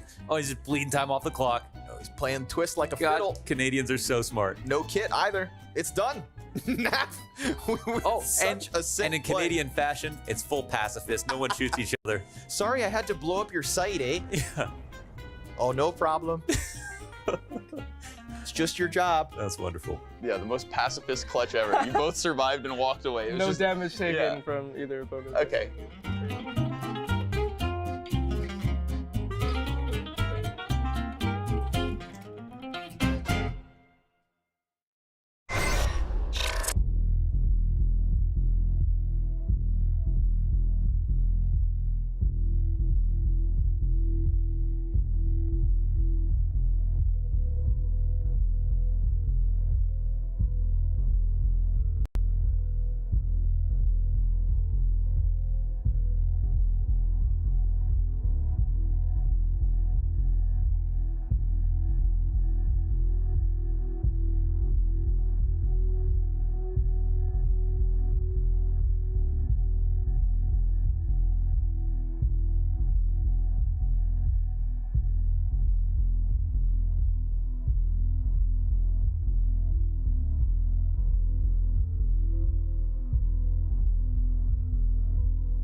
Apeks versus Into the Breach. We've got Apeks arriving here. This is after a great challenger stage run from this squad, making it through 3-1, kind of exceeding the expectations a lot of folks had of them, and making this run happen all the way into the legend stage. On the other side of things, it's Into the Breach who got here nice and cleanly through the RMRs. They actually had a very convincing time there. Folks like Cypher offered up some massively commanding performances to make it happen, and the UK has finally been given a little team to get behind. Yeah, it only took till the very end of Go, but man, it was worth the wait. This team is so exciting right now, and of course Boros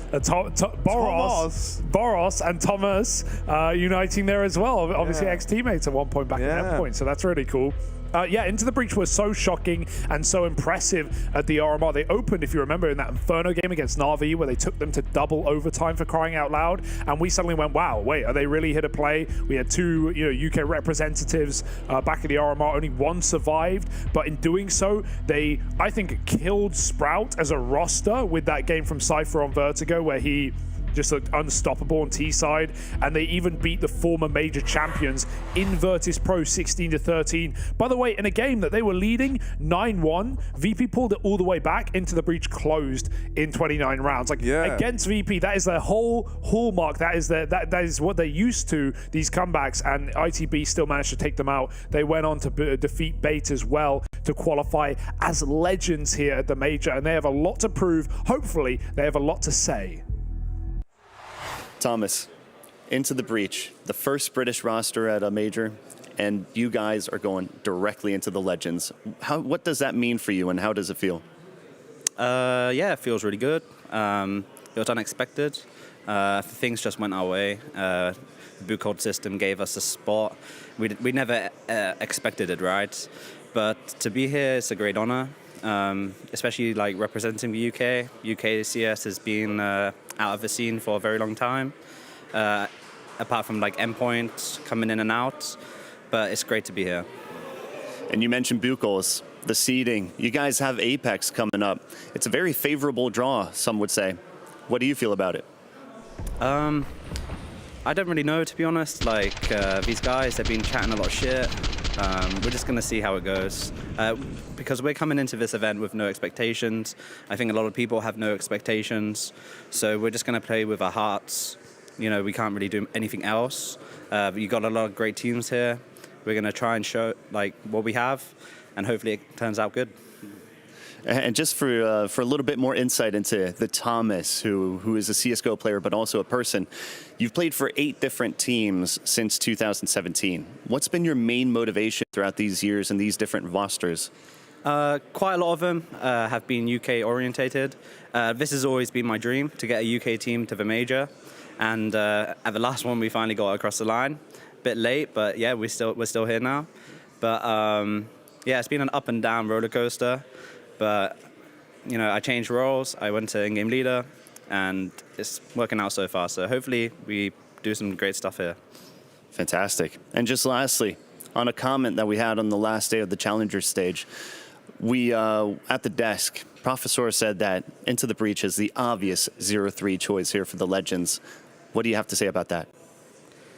Professor, he works on the desk for a reason. Thank you so much. Wow.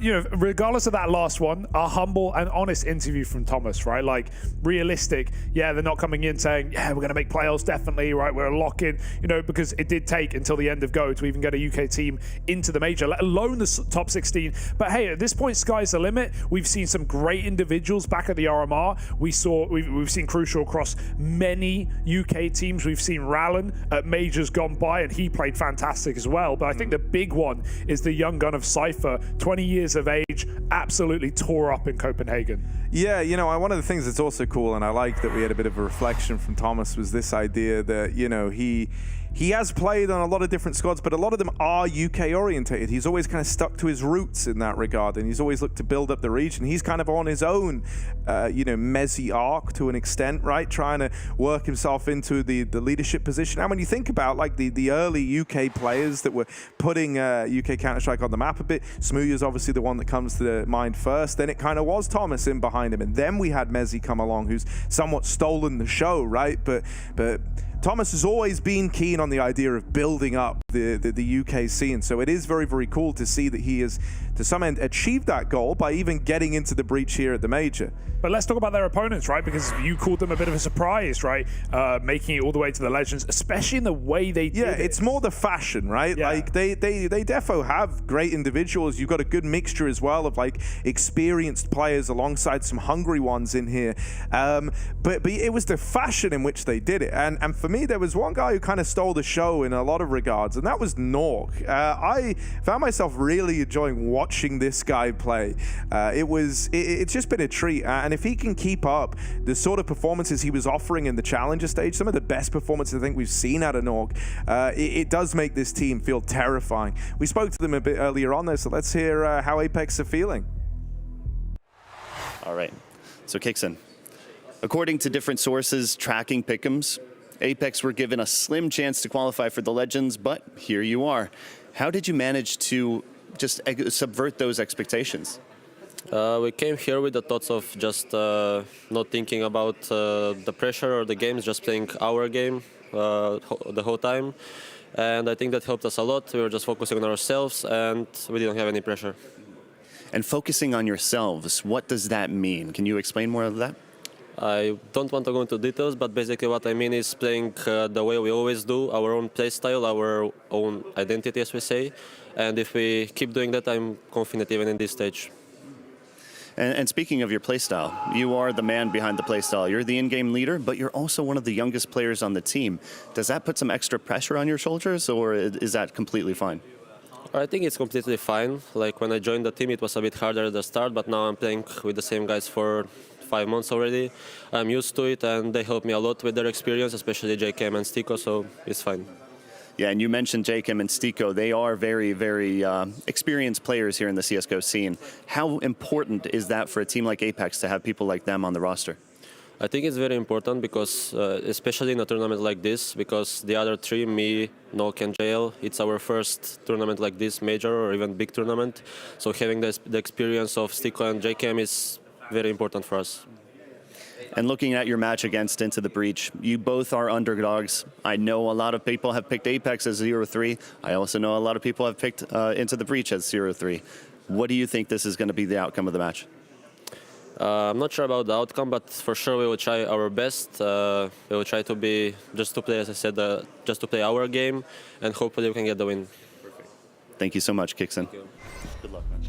Well, I think we both love that veto, Harry. Yeah, I want to most notably. I want to talk about it because both these teams ban nuke, right, as like their usual perma. So it was very, very cool to me because Apeks tried to put that off in the beginning, right? They elected to ban Vertigo. It makes a lot of sense. If you know anything about Into the Breach, you know that they love that map. So you want to get that out, right? You're trying to play to your strengths early on and knock out some of the strong maps of your opponent. Then Into the Breach respond to that by also not banning nuke. They float it all the way down to the final two. They force Apeks to have to do it, and that's how we end up on Mirage. Apeks coming in as the favorites per the Unicorn odds there.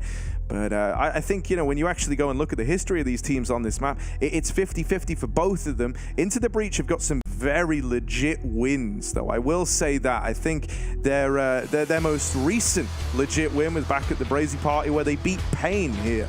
Damn, that is Brazy. They love a bit of Mirage, and they even took down VP on it as well, as we mentioned, coming in back in Copenhagen. So can the British boys manage to stand tall up against Apeks on this map of Mirage, a BO1? Apeks coming in hot and ready off of a 3-1 run through Challenger. Proven to be legends themselves. Now need to show it once again.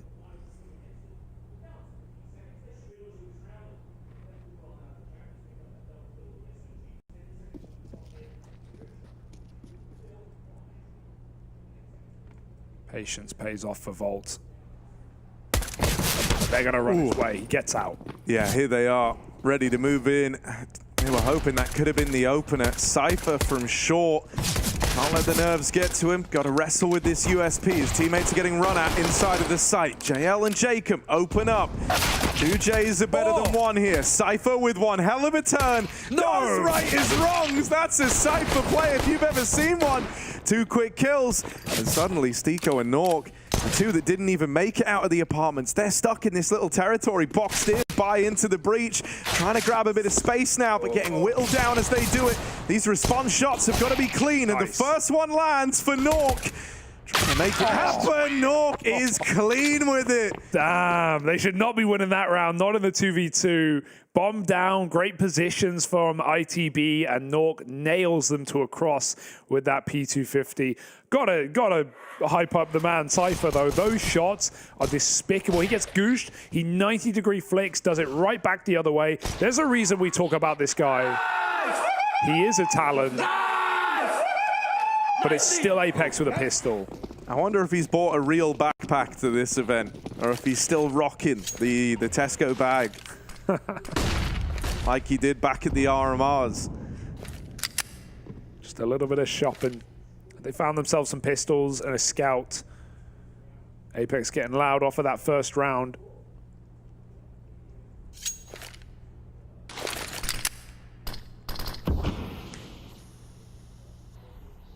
In a BO1, you really need to be converting your pistol rounds, or you're left worse off than if you lost it in the first place. Such an important second, but it's only Volt on B with a Deagle, and might leave into the breach to save if he finds nothing here, and that's exactly what happens. They don't jump the gun, gives into the breach time to reset if they want, but they're getting pressured in middle. Cypher has to hide in the smoke. And Apeks are ready to just waltz out into that B site. Yeah, they won the round. ITB weren't even, trying to rotate over. They're just looking to save on these 4 sport players. They lose one more. As Cypher swung out, but this was expected, as you say, once they lost that first man on the peak. Apeks might look to send some of these MAC-10s on a bit of a move. Could make a case for it. We could just as easily decide to keep 5 alive, play a very clean round out here, and look to farm up some more money in the next. As you say, the conversions weighted very, very heavily in these BO1s, so it's nice to see that Apeks stick the landing on this one. It's exactly why you don't hunt as well.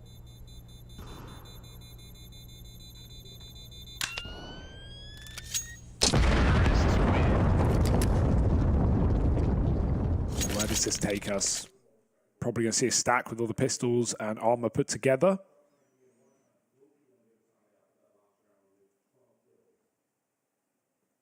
It's your best bet if you're ITB, if you actually want to win this, because double saving, very little reason to do so.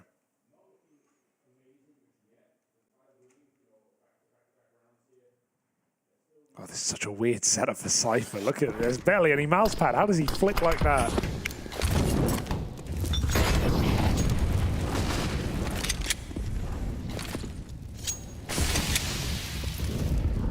I guess those desks at Epic aren't that big. Yeah, I was expecting a high sensitivity, but he's actually pretty low sense, honestly. 1.5 at 400 for anyone curious. So yeah, he's just maximum effort, I guess, the whole time. Swiping that arm across the limited space he's given himself. Con split here. We've got Stiko and Palace. Thomas gets back out at the right time, but there should be very little hope for ITB to stop this split. Cypher plays close to connector. Might grab a P250 shot, but Stiko from the Palace finds that kill, and they're getting pushed back into the jungle. Team Dink doesn't matter. And with that bench smoke, Thomas can't even fight towards A. He's just trying to hold for Stiko, who gets tagged, but will give him nothing more. As Util lands, that will be the round. They've done good damage, honestly, right? Like, if these pistols can finish off and actually complete a couple of these kills, that would be nice for Into the Breach. This is still looking to be an Apeks round when all is said and done. But Thomas has painted up a good few bodies with this scout. He's now going to finish them all off alone. 1v3 as he's doing it. And Jacob puts a stop to that Scout's reign of terror from Spawn. Apeks 3-0 up. They find the pistol. They find the 2 conversion rounds on the back of it. Now they have a chance to play out the bonus as Into the Breach come in with their first proper rifle round. Yeah, but we don't want to call anything. Let's start strong now, yeah? Come on. Too intricate out of the gate here. I like that. Yeah. I like that little soundbite from Thomas. We got a lot of sound bites from ITV back at the RMR. Yeah, this is something I am excited about. Is they're very green to this this level, right? And in that vein, they're very the Brits are very British about how they do interviews. They're very candid. We'll say that much. Yeah. They talk the talk and they're trying to walk the walk. Thomas does find Nork down on ramp with a wide swing. He's going to go back for more as well. Dangerous. JL's looking for him. And JL's found that space as well. Creeping into A. How deep does he go? He's got a molly as an option, but he seems very confident that that site is clear, and he's correct in his ambition. Oh, they're swinging ramp. They have no idea. JL with a second. Making it a 4-on-4. They go up over the stairs, but Rallen's covering this as Crucial just makes noise. Mid-fight 1. Flash sets JL up for more, and Crucial needs this shot. He'll connect it. 3-on-2. They're trapped back in Spawn, resetting B. And as it all goes quiet, Into the Breach get curious about middle once more. Now that they've cleared mid, the one worry is that Cypher just dropped down off the catwalk, so Volt is like solely responsible for the B site, and he is low on health. 8 HP as he's just tucked in. He's just going to try and go 1-for-1 here, right? Catch them as they cross, give up a lot of room, so hopefully they're a little lazy in the clears. That's what he's hoping for. But they will spot him, and now they know he's here. He's on a real timer, trying to move up. Kicksam will get rid of him. A 2v2 falls into play as Apeks look for their 4th round. The AWP posted over on short. Shouldn't get given a fight here. There's no real reason to peek into it. Oh. Cypher jumps up right as Kicksan goes swinging in. Crucial, still walking the walk down the catwalk, but will he talk the talk and stick the landing here? Looks like he's realized he can't win this round, and they're now looking to run him down and take this AWP away. Oh, Crucial walks in. They're even trying to knife him there. Okay. Apeks are very confident right now, and yeah, sure, they're favorites. They should be in this game, and you wonder and you worry if ITB, well, they certainly feel the pressure, don't they, of just being at this stage, doing what no team from the UK has done before. And the nerves, definitely a factor in a game like this, where Apeks kind of feel invincible. They feel like they're the stars of the show. And right now we're seeing very nice individual plays being made.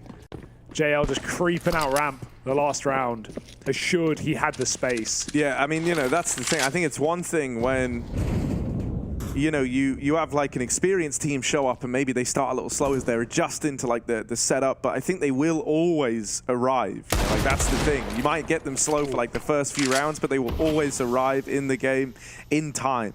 With a team like Into the Breach, as you're saying, you know, the kind of sheer scale of where we are. We're in the major legend stage, right? All that plays a part. It's not like they have this huge wealth of experience to draw upon and feel like, you know, this is ground that they've already trodden. It's not at all. Yeah. They could absolutely crumble under the pressure. There's no doubt about it. It's up to them to stay in the game. Yeah, I think if you kind of gave them the choice between going straight to Legends or having a run similar to Apeks where you end up like grinding your way through the Challenger stage, I think they would go with the latter every damn time just to feel warmed up. Yeah, you're never going to turn down that top 16 though. They earned it. Kickson looking for the B pick right now. Bombs in tow as well. He hits a nice shot. Sight is his. Save is called. There's still lurkers to worry about as well. Oof. Very crisp right now for Apeks.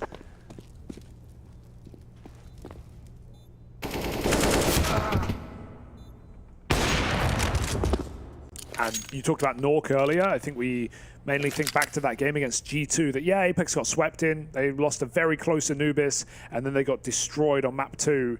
But in that series, Nork played out of his mind, was going toe-to-toe, beating Monte in head-to-head 5-1, was, you know, almost winning 1v4 clutches, He nearly had 2 in that game, which is insane. He had an unbelievable map of impact on Anubis. Yeah, and another thing that, I think is only going to make this scarier right now is you're getting really good form out of JL, who's like usually one of the guys you look towards in some of these games, has been a little quieter, but he's often, the point man, the star of this Apeks squad. It's great to see him showing up. And then alongside him, you've got Jacob, who I can just tell from watching how he's playing right now. Like, feeling good. Jacob's having one of those games, you know what I mean? So it is, it's a very compelling argument put forth from Apeks here to open up. ITB about to play out their second proper rifle round with all the bells and whistles. Yeah, I think of all the teams that came from Challengers, I think Apeks, there is a really good argument for them to still be making it to the playoffs. It's just easy to underrate this team because you look at some of the pieces and you're fairly unfamiliar, with JL and with Kixon. And sure, you've heard Stiko, you've seen him around the block, but not making it this deep in for a while. Oh, pressure. Stiko gonna get blown out. He did hit a nade right before he fell. But in the meantime, ITB wants some mid-fights. And Thomas got another swing on ramp, so they're in a 4v2. Kixon goes through the smoke. Yeah, expecting a lot of respect from this bottom con smoke. Ralin nearly gets caught looking the wrong way. Thomas is offered up on a silver platter, and Kixon has opened up the A-play single-handedly. It might be a fake anyway. The bomb's going up Cat, and he's hurt. Rotate. They feed the beast. Yeah, ITB know that this round shouldn't be getting out of hand, and that's causing some desperation, some uncharacteristic peaks to come through here, and they've kind of thrown it away. Crucial needs to hold on, needs to right the course of this ship as it's drastically veering towards the big iceberg. Apeks, they've still got their point man, Norg, in this 1v1, and he wants to fight. He's going up and over. He's going to win this with the AWP, but Crucial moves off the angle, and so Norg has never given that engagement he was looking for. It's good for Crucial, to be honest. Norg's the one with pressure, but he performs under it. A con peak to close, a clutch for Norg. We know he's good for them. My, oh my. I mean, if Crucial stayed on that angle, he would have died to Norg with the perfect peak on Palace. But the reposition doesn't do him any favors either. Norg forces the fight. And Apeks. Stars are shining bright right now. What a round from Kixon. That's a 2-on-4. Back the way of Apeks. They even play ahead of Kixon's flash and connector. And he still nails Rallen. Definitely should not be losing that round on ITB. No, those ones really get under your skin. Like that was the 4v2 full control for Into the Breach. I mean, there was like a brief glimmer of it being a 5v2, but Stiko's nade knocked out Thomas. So it was a 4v2 round, Into the Breach. They had it right where they wanted it, and then they expect a little too much respect around the con smoke. Kixon is not in a giving mood, takes 2 out of it, and suddenly, they're kind of scrambling to try and make up for it, to try and put a stop to that round, and it only makes matters worse. Jacob, clean shot to open. He's quick, isn't he?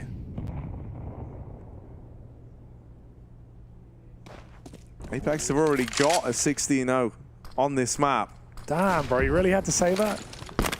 Trying to do everything I can with my powers to give ITV something. Either I end up being, predicting the future, or cursing the first round into fruition. Well, we've got a hero rifle on Rallen, so that's the only way in. Volt's kit is in. And Thomas has been close on ramp every round, so he's got to deal with Stiko right now, but he might be backstabbed if they let Con play first. Rallen's just getting in position to spot this. And Molly draws him the wrong way, though. He's checking for cat split. And they have crept their way through deeper than Rallen is ready for. Rotates will have to die so he can live. And he must get something done from this spot.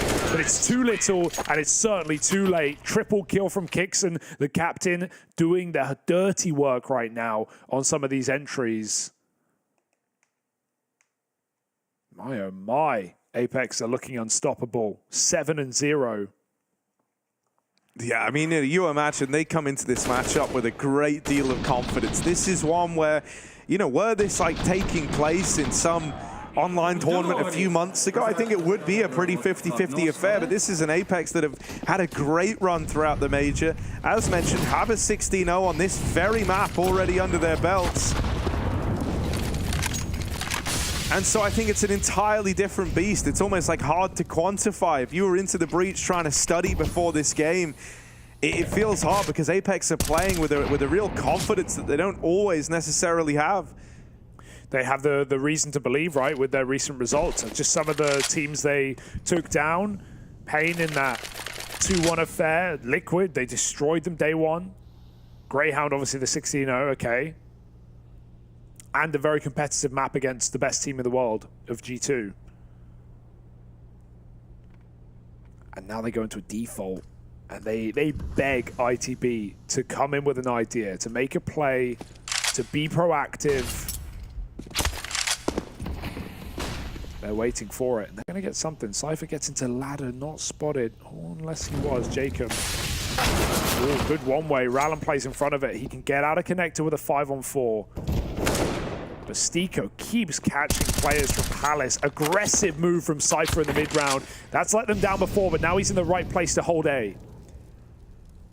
Yeah, he's already up at the stairs. That is like an incredibly ballsy path to the rotate. Far better look in this round from Into the Breach, but Kicksan's always been one to deliver in these sorts of moments. It was him and Nork in the last 2v4, trying to do it again now, but it's just left down to the AWPer. Nork given a fight there, given a reason to believe in this round. 15 seconds as he crosses on in, and holding him is crucial. That was a no-scope, apparently. Yeah, apparently. What? I need to see that back. What?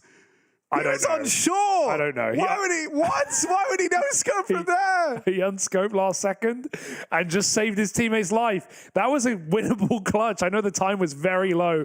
What the hell was that? I've never been sadder than not been watching it from his POV. I hope we have it, but come on. Maybe late. We will get it later. Okay, we're getting it later. We're getting it. We're getting it. Dear oh dear. 7-1, ITB on the board. Crucial burning alive, though.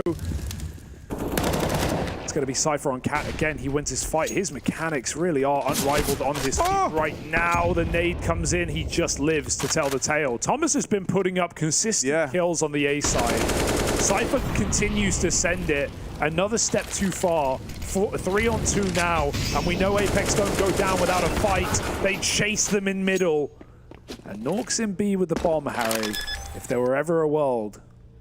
Bomb has been planted. Yeah, tried his hand at the clutch last time, but was locked out of it. This time, a way better spot to be in. Nork has a bit of a time here to pick and choose his battles. One man out through short, he's going to go hunting for him. Oh my god, I can't believe he just crossed his back turn and tried his hand at the no-scope. Will get locked out of it. And the fact that he's going for those plays, like you said, the cross and then the no-scope could have been a collat, just shows how he's feeling. Pretty invincible off of this 7-1 lead, but ITB were back-to-back rounds. Yeah, ITB are on the back foot, and this isn't golf, but you know, like they are still playing with balls. That much is true. You know, like with how they're approaching middle, with how they're getting stuck in. They're playing this with the confidence of a team that's leading in these last few rounds. Yeah, the issue is it's Apeks on the green, Harry. They have so much money off of this early start. 7K before buy, 10K on some. But yeah, they call a timeout. They've been getting kind of crunched in middle to differing degrees of success. But they can slow it down, go back to their default.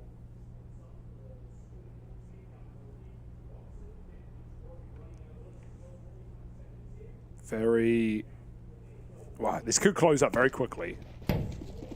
We'll have to see if Apeks have the solution off of their pause. Of course, a legendary coach behind them in Cuban as well. Cypher starts window, but he's immediately smoked off. Oh, nice shot for Nork. Seen those wide stairs fights before. This time it's the AWP that falls. Dude, I am here for the Nork renaissance. Yeah. You know, like the rebirth of Nork. We've seen it throughout the challenger stage, and it's the consistency that he's able to cook up. You know, like these space creating moments or win these clutches. This is a nice reaction out of Into the Breach, at least. They're going to start to take away a bit of real estate over towards the apartments. It doesn't look like they're playing scared anymore. First few rounds definitely felt like that, but they seem to be waking up right now, being a lot more active. A deep B smoke, but they double again, they press middle with 3 players. I do like these mid-round moves. There's no one here, but that's info they're going to gain. The issue is how long do they hold on to it, because crawling out through under right now is Apeks. Getting ready. The bomb in tow as well. As far as ITB are concerned, mid is empty. And they miss this completely. Volt gets caught off guard. Up in window, another headshot for Kixon. Needs something. Come on, Thomas. He's not going to hit the no-scope. He gave it a go. But getting desperate now on ITB as Apeks, the late mid takes seconds after it was cleared. That's very awkward timing for ITB.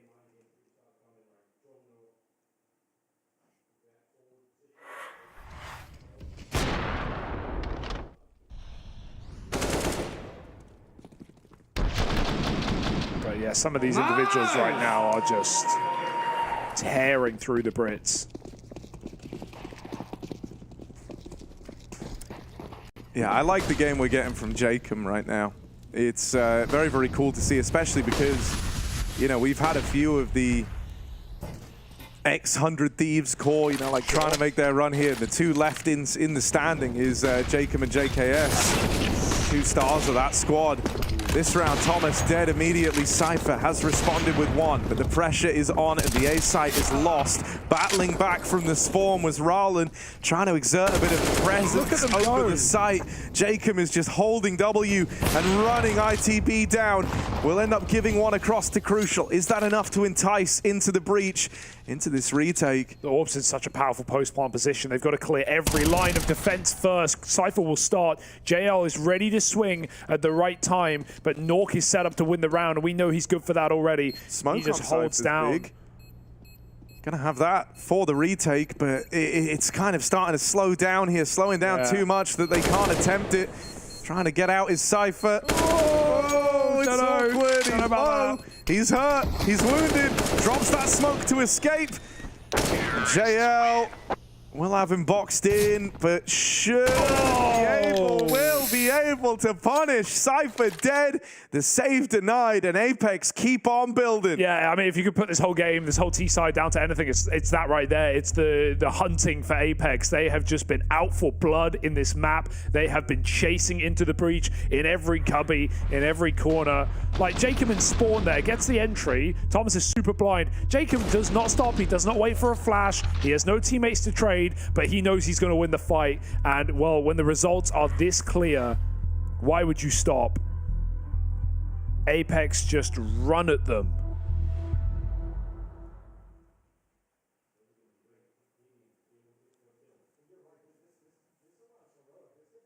And this is not an easy game to stop. It is spiraling. Rowland quite quiet on the A site, seeing opportunities for 1v1s from him. Often rotating CT. Well, this is around that Crucial's got to step up in. Everyone else just has, you know, armor and a pistol or an SMG around him. So you really want that AWP delivering. Thomas being proactive, clearing out ramp early, has support in doing so. So they at least have the info that ramp is not the object of Apex's desire right now. As a result, they're going to keep 3 strong over towards B, and Apeks do look to move in over here. The AWP in the right place thanks to this info, and Crucial going to open up. Kixan on the receiving end of that AWP, and this might make Apeks reconsider, right? When you see that AWP there, you know that's the big item in the round. You don't want to go running into it. Stiko fell with the bomb. The rest of Apeks have moved away, but JL is sticking around here. Yeah, hoping for a trade back, right? 3 on 5 is very rough right now. Begging into the breach to making a mistake again. Thomas has a power position on ramp. He doesn't need to reveal it yet. Apeks have walked all the way through A, and ITB will definitely, or should definitely be aware of it, but Crucial's back is open right now. If Jacob keeps walking spawn, he will kill the AWP. Eventually that smoke, that will give it up. Crucial will watch the site. They cut down Volt from Cat again, but Thomas pokes his head out, and still it doesn't matter. He gets saved by Jacob with a double. The bomb's making its way into the B site. Rowland has no idea. Bomb has been planted. Oh dear, that's so awkward. Rowland pulls the knife, doesn't realize the bomb's gone down on B. Apeks attacking both bomb sites and winning out both of them. That's a 3-on-5. Right back. And there's been a number of moments like that for Into the Breach where they've had man advantages and then so quickly, so decisively it gets away from them. And I think that only makes you more frustrated. It makes you feel more out of the game. You know that you had a golden opportunity there to win a partial buy. That could have been your leg up back into the game, but it's snuffed out. And I think ITB should be done at this point. Like, this is... It's just the way that some of these rounds have gone down. It doesn't feel good, and it feels even worse when you think about the fact that this is your opening game. You're not like Apeks, where you've got, 4 games worth of experience under your belt already. It's the Jacob effect, man. He spent years out in NA farming. And when he's on a roll, he is just unstoppable. That's a really painful round to lose. But they still do not relent. B-App's taken, short boost. Thomas back to his ways on ramp. I mean, positionally, it's not been bad for Into the Breach, but it's these 2-on-4s, these 3-on-5s, these clutch rounds that Apeks keep hitting headshots out of nowhere. Stiko wins his fight on ramp. The AWP finds a pick. Crucial needs something. He's just unscoped again. He doesn't know where to look. Couldn't pick a side, and Jacob follows up on the Cypher, who swings for support. It's Rallen 1v5, the bomb's heading B. They are feeling the burn.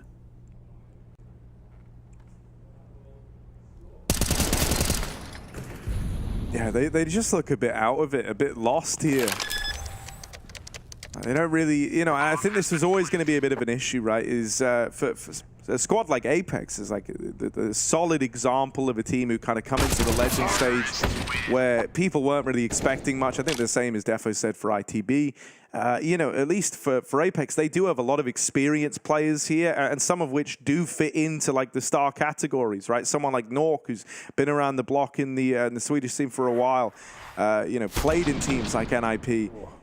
He has that experience to draw upon. But Jacob, was the starting star alongside JKS and 100 Thieves for the longest time. And then, some of the less proven stars, well, suddenly they have a little more freedom if they are having a rough go at it, right? Suddenly you have like these experienced voices who can step up and fill that void. Whereas Into the Breach, they've got Thomas to an extent and Rallen as their like super experienced players, and even then, kind of overselling the level of experience they've got. Getting the mid. Bolt trades evenly, and Rallen's going to help them out, so they've done well to safeguard this round. Kickstand left up in the clutch, won't go anywhere, as Cypher puts a stop to him. Yeah, looking for 4 on the CT side now. Just trying to hold on to the half. But you're patching wounds here if you're Into the Breach. Yeah, just saving face.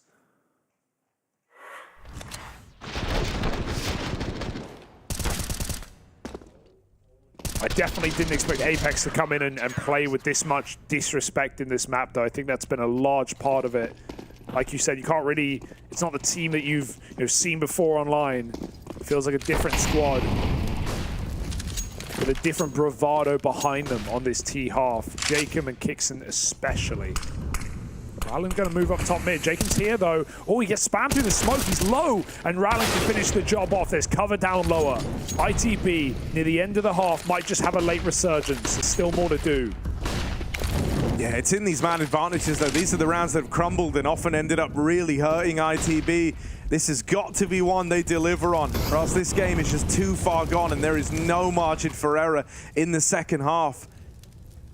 So we're going to get a bit slower now as that bomb is late crossing in towards the A site. They won't have the util fully down to complement this bomb crossing. And with Kickstand dealt with through the smoke, even getting in with the bomb is a little scary. The molly gives them enough of a shroud to cross behind, so they're going to have the plant. It's a 2v4. Nork still in play with this AWP, and Stiko trying to cross over towards the stairs. He's going to look to hold as they try and move in. Now they've spotted Nork, but dealing with him is a whole different factor. No way. Nork and Stiko trying to offer up another 2v4 for Apeks, and they're going to do it. Stiko puts a stop to him. 12-3 at the end of that first half. Apeks seemingly can't set a foot wrong. They are lights out, and they're looking for a victory in their opening game of the Legend stage.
Clutch round after clutch round puts Apeks on the map. The British boys are no test for this EU team as they tear them limb from limb on the T side of Mirage. That was an unbelievable first half from Apeks, and there's surely more in store for Into the Breach. Ample opportunity to make it a close game, but they couldn't close so many positions. Those odds aren't even as Apeks destined to win this BO1. Yeah, there was maybe, 3 or 4 more rounds that ITB could and should have had at this point in the game. Would have given them so much more to go off of here. As the pistol starts off nicely for Apeks, ITB try to battle back in, but it's a losing battle. Vault left up in the 1v2. Knows where both players are. Or at least were. Oh, it doesn't end, does it? Relentless. He's got a 1v1 here at ramp. He's going to try to take it. Nork has not been letting anyone in this map. He will finish the job. And this one has to hurt for ITB. Signs of life. Cypher has looked solid. But other than that, it's been pretty empty on this game, match.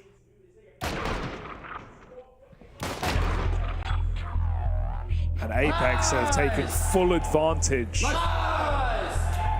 of the nerves, of the jitters of Into the Breach.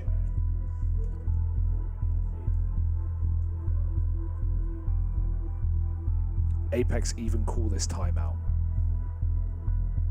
just to make sure it's clean and it's closed. Force up for Into the Breach. Tech 9s and armor. Plenty of nades. Yeah, I mean, Apeks know they can win the whole game right now if they just convert versus this round.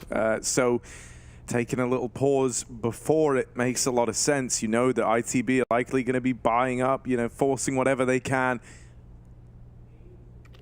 out into this second round of the half. They've done exactly that. Tech 9s and a Deagle. Leaning over towards B with the majority. They do have Crucial, lobbing in a bit of a fake over towards A. Let's see if this sells anything. There's only one player at B, so there's a world where they can get a bomb plant. But Kixon, it's all up to how many he can take with him. He sees them immediately, drops his util, falls back into his protocols, dodges, flashes. He's ready for this one, and any multi-kill will poise them well. One is not that much. So there's an opportunity here for ITB. They've even got the late flank of Crucial coming back in, but they're being wrapped as well. JL never stops running, just chases them down, and the kills come to Apeks. Ooh, nice tap for Volt. Tries to get that gun in his hands. 2-on-3 now. Oh yeah, back onto the Tech 9, trying to come through the smoke. They will lock him out. Crucial whiffs the spray with the Tech 9, tucking in. He's playing this one at a time. Oh, another tap out of Crucial. But Jacob takes up the line right where Stiko falls and is quick to get the trade, locking in that round for Apeks. Sure, it's more expensive than they would have liked. It's closer than what you were hoping for. And the bomb plant likely means ITB just run it back again. Very nice try for Crucial and Volt. I mean, why are you expecting 2 players at car? You think surely smoke on the bomb, someone's sticking it. And yeah, Jacob closes as well as he opens. 22-10 on Jacob. 8 multi-kill rounds. This guy's been an absolute monster in this BO1. And here is that rebuy that you mentioned. 2 AKs, 3 Galils. Don't really have an option, don't really have a choice. Got to buy. Fight for every moment. You can take Jacob out of the Thieves. You can't take the Thief out of Jacob. He is stealing rounds away right now. Ooh, the gap in the smoke. Double spot sees Crucial, and there's still Stiko to worry about. Flashed in for a peek, but Crucial able to deal with him. JL caught in window by Thomas, who's fast up through Catwalk and now could look to split this site with his team through the connector. Instead, smokes off the top of Con, trying to give the illusion that he's working his way up behind that. And in reality, he's going all the way back up into top mid. This slowdown It's time to cut off the flow of information to Apeks. It's a nice decision for ITB. Yeah, look what it's done. Apeks just go for the gamble and go for the B stack together. Oh, I say that, re-aggress into window. It still made them reposition to the point where they're not fighting for A. They want mid info. They're going to get it. Thomas, helped out by Volt on the A site. Take a lot of space. He hears him in window. Now they know where to save. Bomb has been planted. Thomas is going to go hunting. Nothing to lose in trying. 4 rounds for ITB. I like that slowdown as well. Sure, Apeks could use that time to reinforce A, but you more often think that they're going to be leaving rather than just recommitting. And Thomas has seen the last man as well, so won't look to throw away his gun to Nork and his life, but they will find 4 on the T side. Baby steps. Yeah, this is a nice way to start trying to build back into the game, at least. You know, it's very late on. We can't pretend like it's bound to happen, but you know, this was the first step. The whole reason for going for this force again was getting that second round down to the tense little 1v1 to close. So Apeks, they are broke in this next round, and ITB are hoping that can start letting them streak some rounds together as they have a couple of freebies, or what should be freebies, coming down the pipeline. Apeks forcing up, as you would expect. FAMAS dropped over from Nork, just gives them a little bit more to fight with in this round. Oh, they're prepared to win any round of this game. Nothing's off the table with the map that Apeks have been having, with some of the moments these individuals have shown us. Nork, Jacob, Kixon, these 3 have been terrorizing ITB. 3 out middle. Smoke, and like that, how do you win that fight if you're Jacob? Doesn't even make sense. There's more where that came from. Steeko's up top mid with the deagle. Oh, it's messy. Some team damage in there. Thomas will save the day. Tank the shots, take 2. 3 on 3. They just miss. Oh.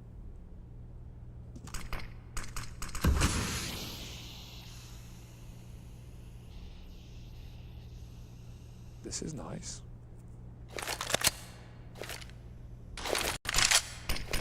Two mollies. Yeah, they're going to lose that element of surprise now, but they make up for it by getting all the kills. And so now they've secured that route into the A play.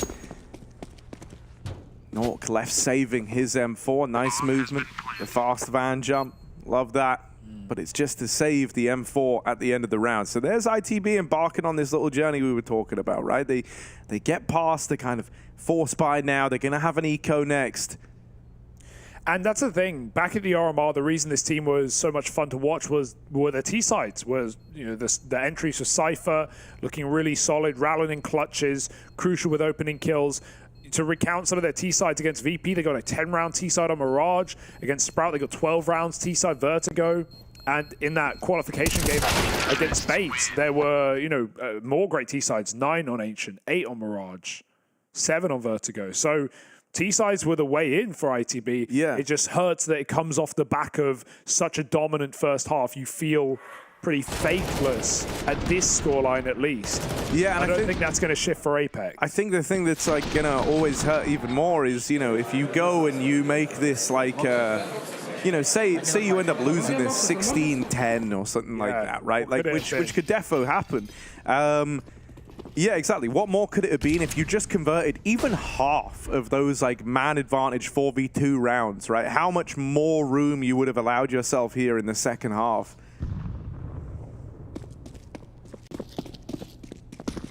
You know, it hurts enough to even lose like 1 2v4 in a half of a map, let alone to go on and lose. I think they lost 2 or 3 total. It's at least 3, not just 2v4s, 3v5s, just rounds like that, clutch rounds with good favor. And now this is a very different game to what it once was, because for a moment it was Apeks just absolutely throwing the rule book at ITB, and now we've got okay. A methodical, slow T-side, trying to clear this stack. And they should be ready for another man as well. Let's see if they check their corners. Yeah. Oof. Double take. But it's going to look like a different game now, so how will Apeks respond to that in a rifle round? Do they want to sit back, or will they make more plays? Something here for Stiko. Nice. Can get out with that AK, or at least try. Actually, it's a very sizable... Oh, no, he doesn't have armor. Never mind. I was going to say that one kill means that he can buy the AWP up now. What if he gets a couple more? I mean, yeah, okay. If he gets... But he would need 2 more kills to get armor. So, I don't know. They shouldn't keep feeding him this much. No, they've trapped him, but Crucial, got to be careful going Palace. We're fine. It's 14-6. And Apeks, this is the deciding round. They could... Oh, God, he is farming.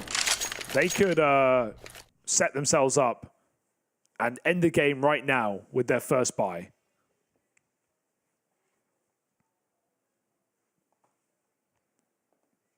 It would not surprise me with the game Apeks have been having. It's nice to be tantalized by a few T-side rounds, but this is the real test. Yeah, in the big picture, this one still has some limitations for Apeks, right? You are missing that AWP for Nork.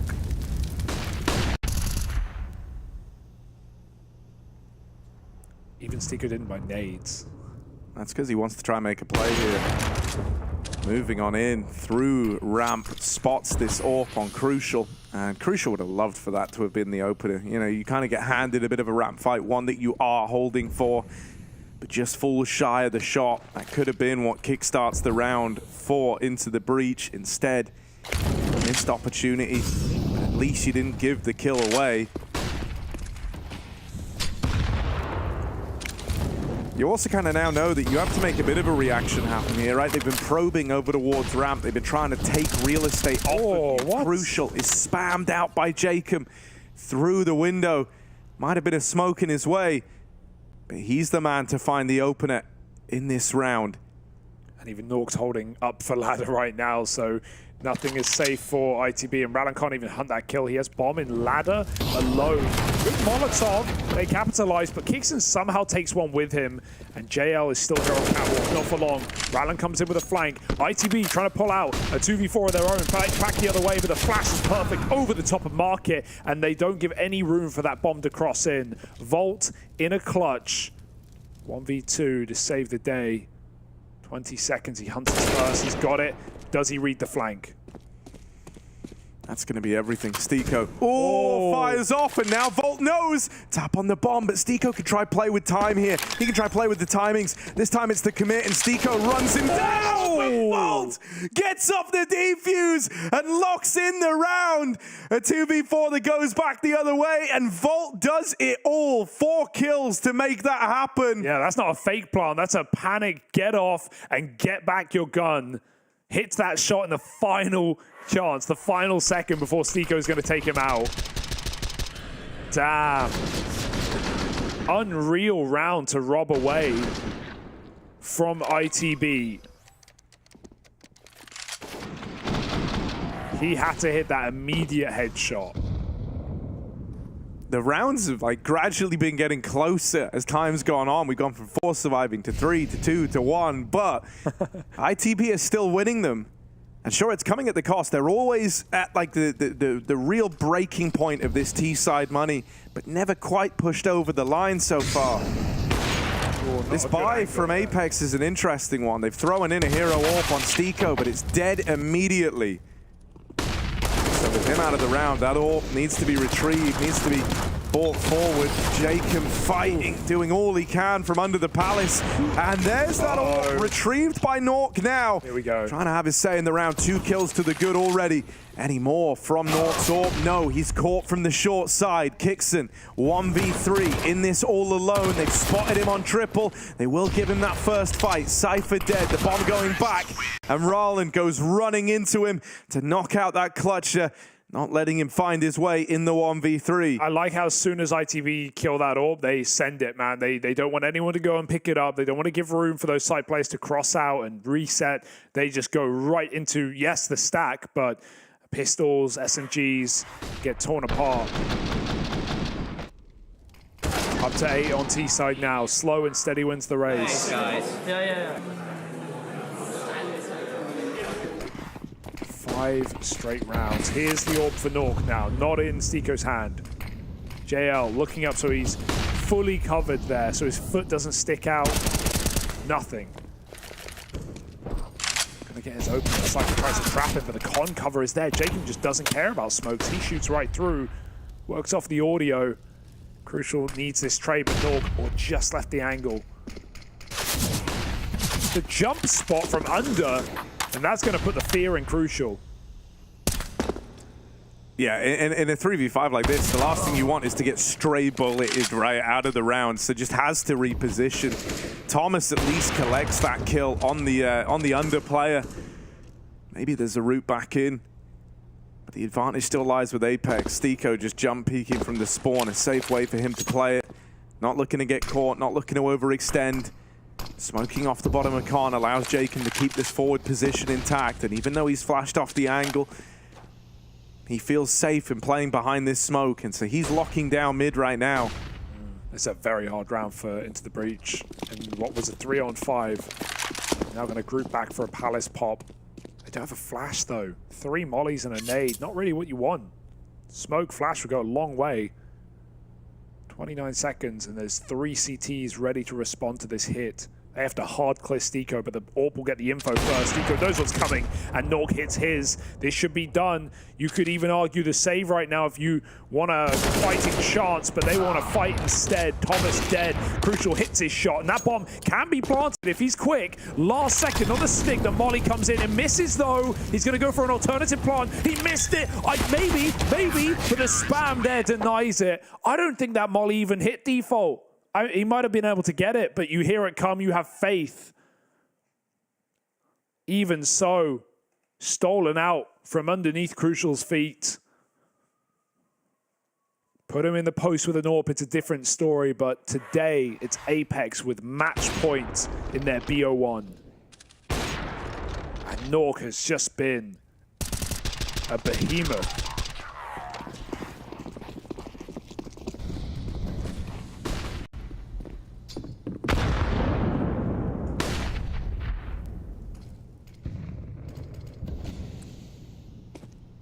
This is it then. Gonna try and all in the A play. Contact as they come out ramp. Now the util looks to stream in over the site. Vault with an opener. Apeks, they've lost another man. They should maybe be looking to save already here. Not really worth giving this round a look in anymore. Gonna try a bit of smoke spam. See if anything's offered up, but it isn't. Oh! Hello? Oh. Wow, they walked right by each other. And Jacob does have that little voice in the back of his head just telling him something ain't right. He turns around, and even though he gets that kill in mid, it was never going to be enough to entice you to go for this round. The moment you kind of lost the opener, I think you were already considering the save, then you lose another man, and that really did just like full send the idea. Okay, not worth playing this round anymore, we'll go next. The money is still limited for Apeks. That much has been a problem throughout this second half. Oh, the hunt will come through. Cypher knocks out Jacob before he falls. He deals with 2 more. Yeah, they can buy full, essentially full, you know, lacking some util, but everything else is good. Nice entry from Vault. Cypher makes a play off of it and jumps through the jungle smoke when it was called. And he goes right through, cuts off another, grabs the orb. So Into the Breach survive another round. Good job, boys. Come on, guys. One at a time. One at a time. One at a time. Thomas classic. That's how you got to take it, man. Especially against 15. Looking for double digits now. And this is exactly what you kind of talked about, Harry, near the start of the half with... You just wonder what it could have been if they started T-side. Apeks had so little respect for them in that first half. They ran at them. They would send it one step further every time, and they'd never get punished. But Into the Breach have warmed up a little bit, and they're showcasing more of what we saw at the RMR on this T side. Question is, did that come too late? Yeah, I mean, you know, once again, I'm just going to reiterate, this is where, like, earlier I said if it ends 16-10, which, you know, it still has the capacity to do so, maybe even more dominant than that. you're going to be left haunted by the amount of man advantage rounds you had in that first half that just turned against you. And Nork was a huge part of all of those rounds. So he is kind of the man who's like really spiting you if you're into the breach. Him and Jacob, of course, goes without saying.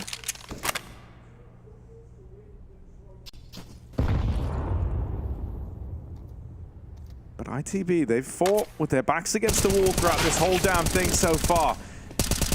And so why stop now? Jacob tagged up in the early stages of the round. This is normally where he finds his most impact, so having him maybe be a bit more tame is great for ITB. However, Stico pushed all the way through Palace. All the way through. Sending. Oh, and then JL wins one. They're going to give more. JL gets out somehow, but he's trapped in ladder. Molly is here. Crazy forward position. I don't know how he managed to get out there and keep his life intact. Has this Molly to drop in, but they've responded with one, and now he's trapped between two Molotovs. He's burning alive. Take that. Rollin gets that one. Don't know why Rollin looks away as well, though, off of the back of the Molly. There's nowhere else to go. They're going to try and crunch Con. CT's peek together. There's the trade. Cypher hits a massive headshot to make this round work. A 2-on-1 now. They know Kixon's B anchor, and they've even heard him rotate. Can't go through this hole. Even if he tries it, it will be denied by Rollin. Bomb planted. Out he goes, and Rollin hits a important headshot with 3 kills. That's more of what we expect from Rollin, the experienced player of the team, the guy who's been at majors before. Whereas, you know, the other European edition and Crucial been so close, been right there in RMRs, but not quite. Rollin and Cypher combined for all 5, and that's 10 rounds breached.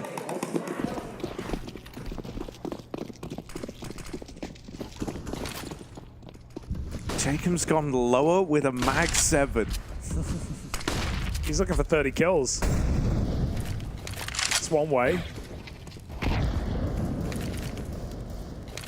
at Stico again. Stico is playing fearless in this CT side. From Palace push to B apps. He can now call the solo B. Oh no. Oh, Jacob's a little more patient. Yeah, and now that you've seen it's a mag 7, Cypher's like, yeah, not giving him that fight, but Stico on his aggro push is the one to open up, and now they've armed Jacob as well. This is a dangerous round. You've taken down the top performer of Into the Breach. With that setup, very cheeky. They need to clear their corners on A.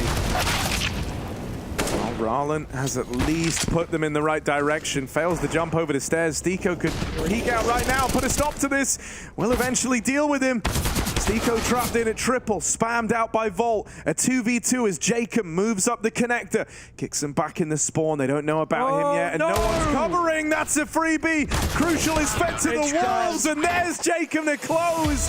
Apeks pick it up at 16-10. And they win their opening Legend Stage game 1-0 now.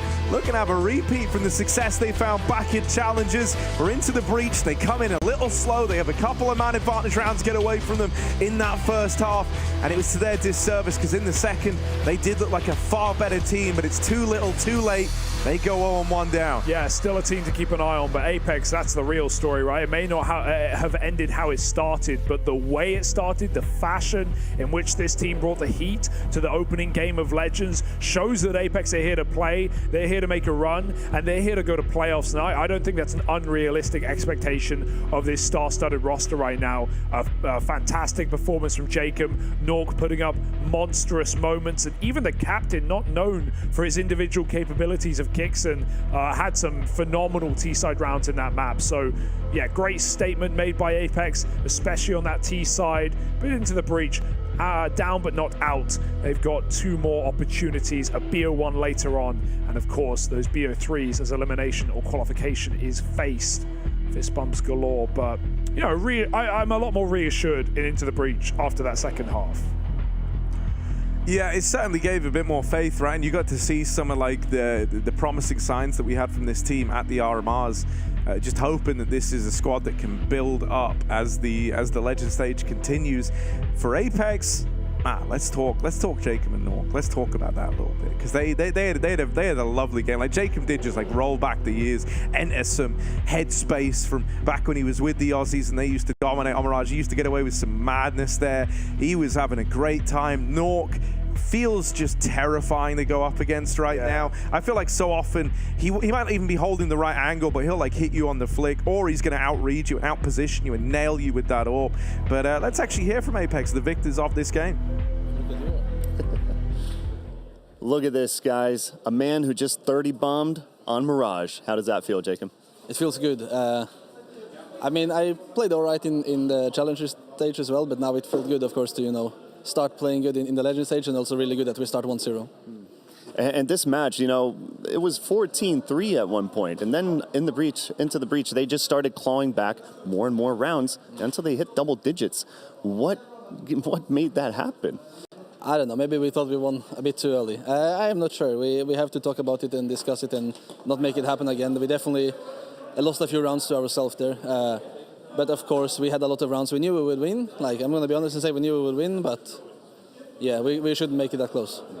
And the first half was also littered with a lot of those rounds where it could have gone their way, but you guys just, closed out the rounds that you had to. Into the breach couldn't say the same. What will you be looking to change in specifically for the next matches? I think T-side we played pretty well. We played how we want to play. Like, we spread out, we go for duels, we win them, we screw up their rotations. We were everywhere on the map, and this is how we want to play. So I think we just need to figure out how to do the city side better next game, because T-side was really strong. And just a last comment, just for the people out there watching who had Apeks for 0-3, because this was a battle of the 0-3 pick'ems for many. What do you have to say to the people who put you guys at 0-3? I mean, it's crazy to me that they pick us on 0-3. Didn't they see who we met first? And also, didn't they learn from the first stage? Like, surely, like, not 0-3. Not 0-3. Not for Apeks. Back to you guys. Fighting words from Jacob, and man, after the game he had, I don't blame him. 31-17, this guy was absolutely shredding on T-side Mirage, and that was a great game from Apeks. Yeah, despite some flustered rounds towards the end, but I'm sure the same can be said for ITB, who lost plenty of 5-on-3s and 4-on-2s in their favor. Can't close them all, but Apeks take their first win of the day and of the Legend stage, leaving us with just one more matchup for this first round. That's right, folks, we're almost halfway through the day as G2 and Vitality right now is live on the other stream. We finish with an explosive game of BNE versus ENCE. That's going to be a banger, Harry. Yeah, and that's coming around the corner in just a moment, so don't go anywhere, because when we're back, it's Bad News Eagles taking on ENCE.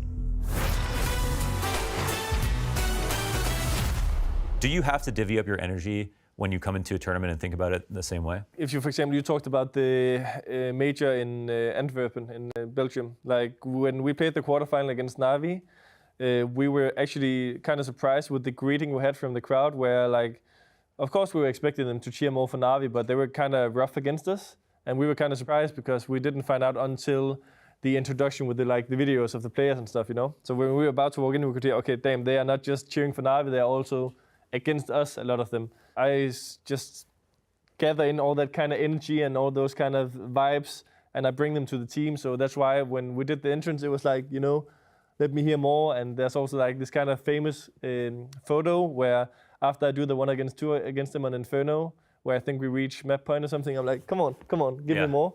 But that's not like maybe what you would always associate as a Cadian celebration, or maybe you would expect to stand up and scream and go crazy.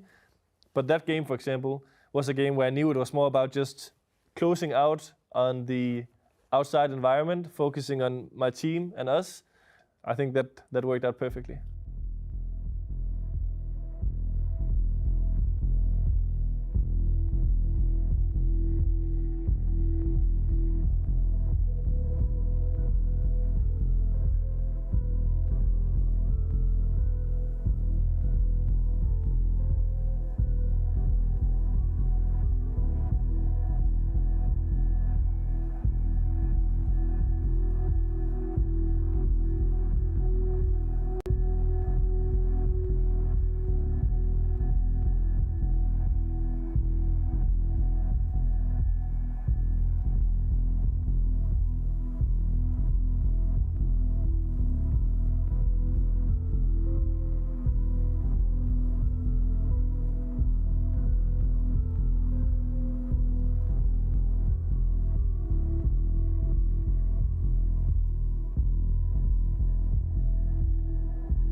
Well, this is sure to be an explosive ending to the first round of matchups here. Over on the B stream, we've got Bad News Eagles taking on the ENCE squad. Bad News Eagles always want to make a bit of a splash at majors, and they've got a legend in behind them in Devil Walk as the coach of this team. Over on the ENCE side of things, they're all arriving now too, hopping out the van.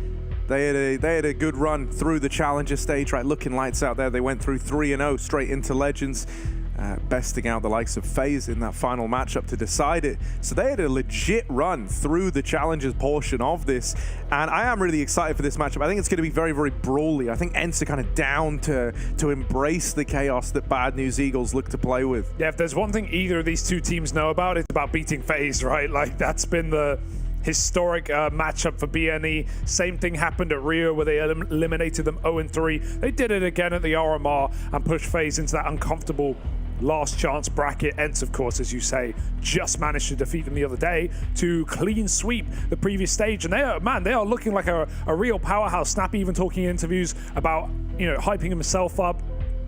Same things like how he feels he's the best in-game leader in Denmark right now. And Matt, with what he's been able to do with some of the pieces or the way he's formed his rosters, you can't really blame that statement, or at least the confidence he has in himself. He's taken good players and he's made them look great. Yeah, one of the points that he himself made in that interview is he kind of said, like, you know, I've successfully created successful squads with considerably less resources and like money than his counterparts in that discussion for like top IGL have had access to. And even some of the weaker rosters and weaker players, he's even said he's not really been a part of, like in terms of like he never called for Valdi inside of this team. Look at the pieces he has called for in Sumpires, in Nerds, and what they've been able to do. But most importantly, in Madden, one of the more long-standing members of this team, we spoke to him earlier. All right, Madden, you guys have been on fire throughout the Challenger stage 3-0. How does it feel? I mean, it feels great, but the job is not over, so we need to focus on Legend stage and hopefully make it playoff. Yeah. And Bad News Eagles are your opponents coming into this one. You've only faced them 4 times in your history. Do you have any expectations for this match? I mean, I don't know, last 4 times when we played against them, we beat them all 4 times and we feel pretty confident against them, but they're kind of like, in a way, how to say, it's hard to play against them because they're in a way maybe a bit random and hard to predict in a way. They have a lot of individual firepower, but they're just playing on the fly, how to say it, and in best of fun it can be hard, and we will just do our best to keep calm and we will see what happens. And Snappy's calling has been praised universally by people throughout this major. How do you feel he calls, and what does it feel like being a player in his system right now?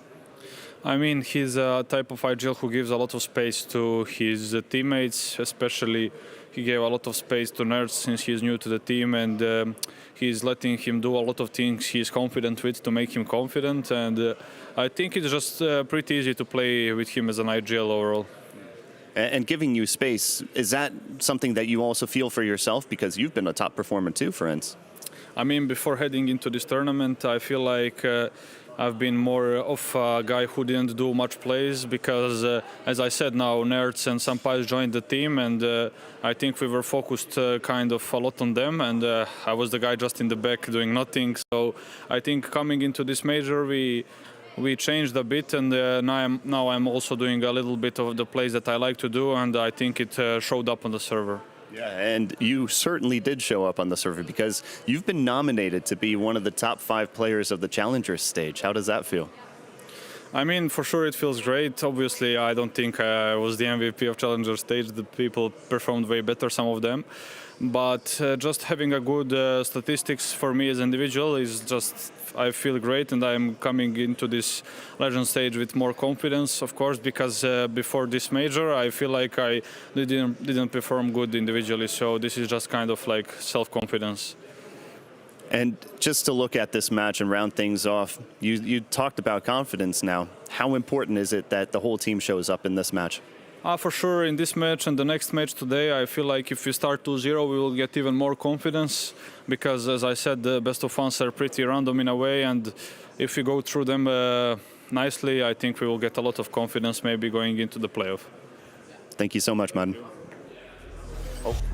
Madden talking about the VO1s being a little random, right, a little up in the air at times. Now I think you could sort of see that despite their run through the challenger stage. It was back at the RMR that this team went 0-2, Harry. We almost didn't have ENCE at the major. They made a full reverse sweep, 3 BO3s in a row, 2 easy games, and then they defeated Cloud9 2-0. So something to be said for that one. We have a very overlapping map pool in this series, but Mirage is already gone, which makes me think Ancient could come through. BNE ban it out, and we go to Vertigo. A bit of a classic BNE where they made their mark in their first major appearance on this map. Obviously, this is a team, you know, we've called them the modern day flip side, not in terms of style, but in terms of attendance. We don't see them in a lot of the circuit. They're not a partner team, as ENCE understand too. And BNE, they've been playing a lot more of the circuit as of late, but they you know, we saw them Melbourne the other day, they came second, but it's majors where they do their best work. It's on LAN where this team performs. Yeah, and you know, that's not very hard to see why. Whenever you hang around with these guys, they do operate like a little family, and I think that is something that comes across a lot better in person. We actually caught up with Han Flatro earlier on, so let's see what he had to say. 3 majors in a row for Bad News Eagles, 3 times legend status. What does it feel like coming into Paris right now? It's a much better feeling this time. It's already the 3rd time we're making it to the legend stage.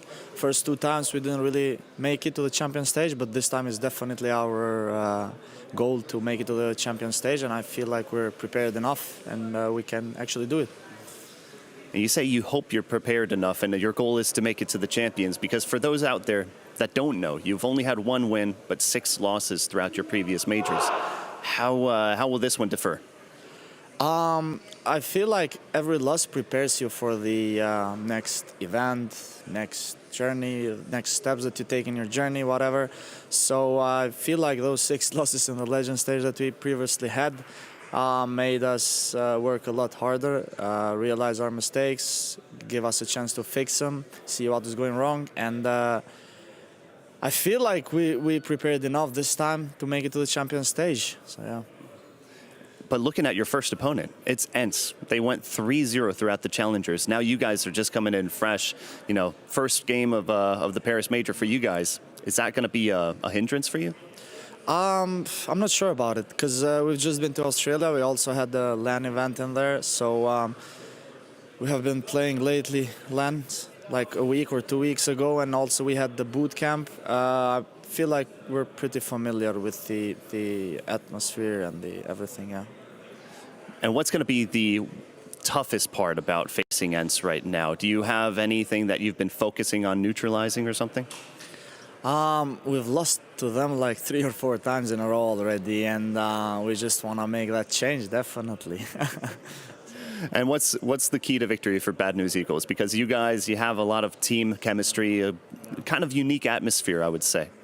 If we're having our day, like a good shooting day, good communication day, like whenever we're having that good communication throughout the team, we're always performing a lot more better. Like sometimes it feels like we play much better than some tier 1 teams, but when the communication drops, that's where we struggle a little bit. But I feel like we're fresh, communication is on point, practice is going well, and we only have left to see what we're gonna do. Thank you so much. Thank you. Flatro feeling the atmosphere right now coming into another LAN event off the back of a grand final just weeks ago. So yeah, they've been getting the reps in, no doubt about it, but the pass cannot be denied, and Unicorn know that, with ENCE as the favorite on the odds. Every matchup these guys have played in the last 3 months has come through in favor of ENCE. They've yet to drop a map 5 straight is a good stat for ENCE, and they want to start their legend stage strong. Will BNE bring the heat, bring the fight? We'll have to find out on Vertigo. Yeah, ENCE looking to hand Bad News Eagles their first L on Vertigo at a major. Damn. Madden dinked up immediately, and a fast pistol round to begin. Bad News Eagles run straight up ramp. They've got the staging platform now for this site taken. It's gone to open.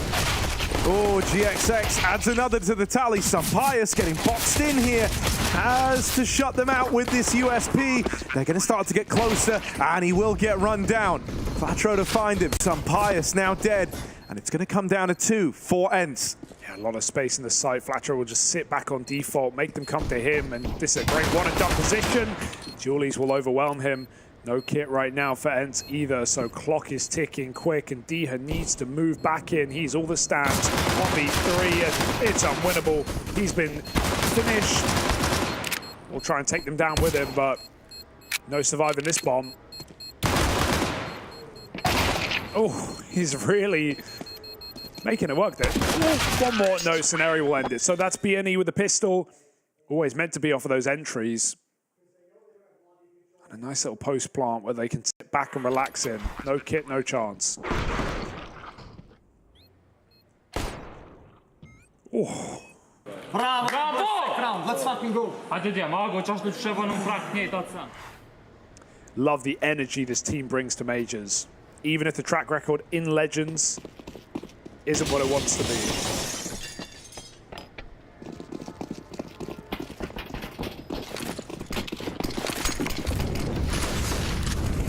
Once again, they're going to come back in with the heat over towards Ram.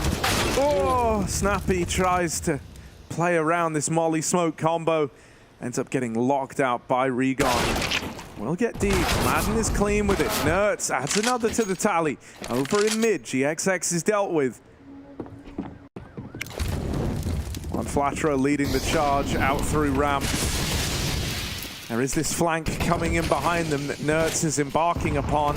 That nade finds good damage onto Scenari as well. This is a round that ENCE are vying for, and they've got a good chance in. That follow-up kill only strengthens their position. Flatro's got to do it alone. 1v3, and he is overran, overwhelmed. Diha locks him out, and so ENCE are competitive from the get-go with their 4-spy.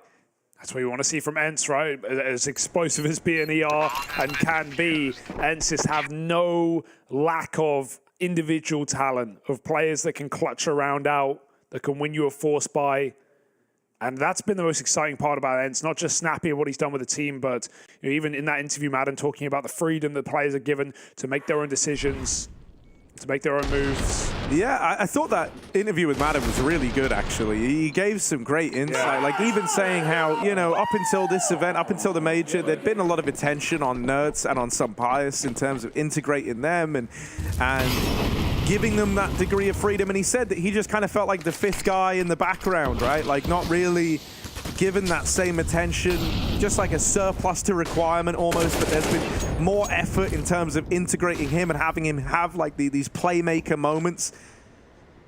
And I think, you know, that is why Madden looks to do his best work, is in providing a lot of space for the team.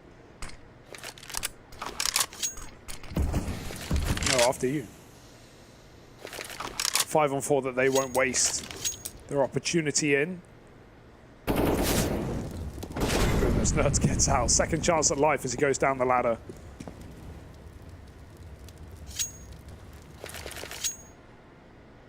But going back up is high risk. They'll look onwards and upwards. Snappy sees them coming through the gap in the yellow. That's a nice kill. Can he get a multi? Oh, out of ammo. How's he still alive and kicking? He's kicking them all right. Lots of damage to Synopsy. Takes 2. Madden's still alive on the A side. He's got cover. That wallbang is very close. But without it, BNE are in trouble. And ENCE don't believe there's a flank. They know everyone's here. They'll commit with their rotates. This is scary for Nerds, and he will fall, giving away in. You hope this doesn't come back to haunt you. Diha tucking himself in, but he's the man with health. He needs to get this first kill, and he's going to go unchecked.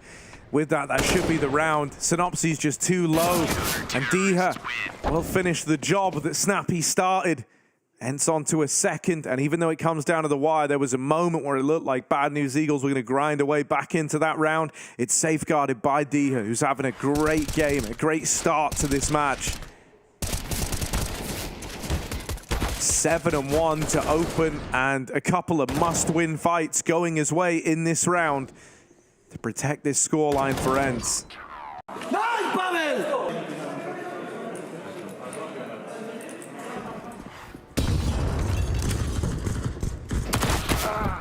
Oh, that's ugly. Rigon wins a fight up top mid against an MP9. But if that gun disappears off the ground, Nertz knows what's up. They'll have to beat that to get it. He's been dinked. Danger, danger around every corner. ENCE need to be careful. Diha's low. 1-for-1s are not where you want to find yourself on an anti-eco like this. Nertz is going to come in. Recon's up already, and they're going to go for a boost as well. Try and play together. The timing of that is very awkward. Recon is not in a hurry. Hopes they re-aggress into him. They will, but he pulls his nade at the worst possible second. Oh dear. Madden. They're all kind of flubbing their lines versus the pistols here. This is ugly. Oh, now the backstab gets involved. One Flatro, that could have been the round. That could have been something. GXX up in the air, takes the head off of Madden. Snappy's trying to reel them in a little bit. Molly. Molly's going to force a wider swing, and Recon will get burnt out by it. It's just Scenari, 1v2. Damage done onto Diha. But it's Snappy that's the big threat here. The numbers against him, going to tap on the bomb. Right now, time's on his side. They anticipated that was going to be a fake, but it's the commit out of Scenari. And now he's got a bit of room to maneuver in the 1v2. Snappy is quick to deny it. The man at the helm of the ship for ENCE, course corrects right near the very end. It's him and Diha in that round who do it all to find a third. It's like the ugliest one anti-eco you've ever seen, right? Like everyone whiffing their spray, everyone putting players on 10 health, no one getting kills, nade pulls as you get peaked. Oh, very, very dangerous. Like if that molly doesn't go over Snappy, he might die to that headshot angle on site. Nothing about that was comfortable. But ENCE get it done anyway.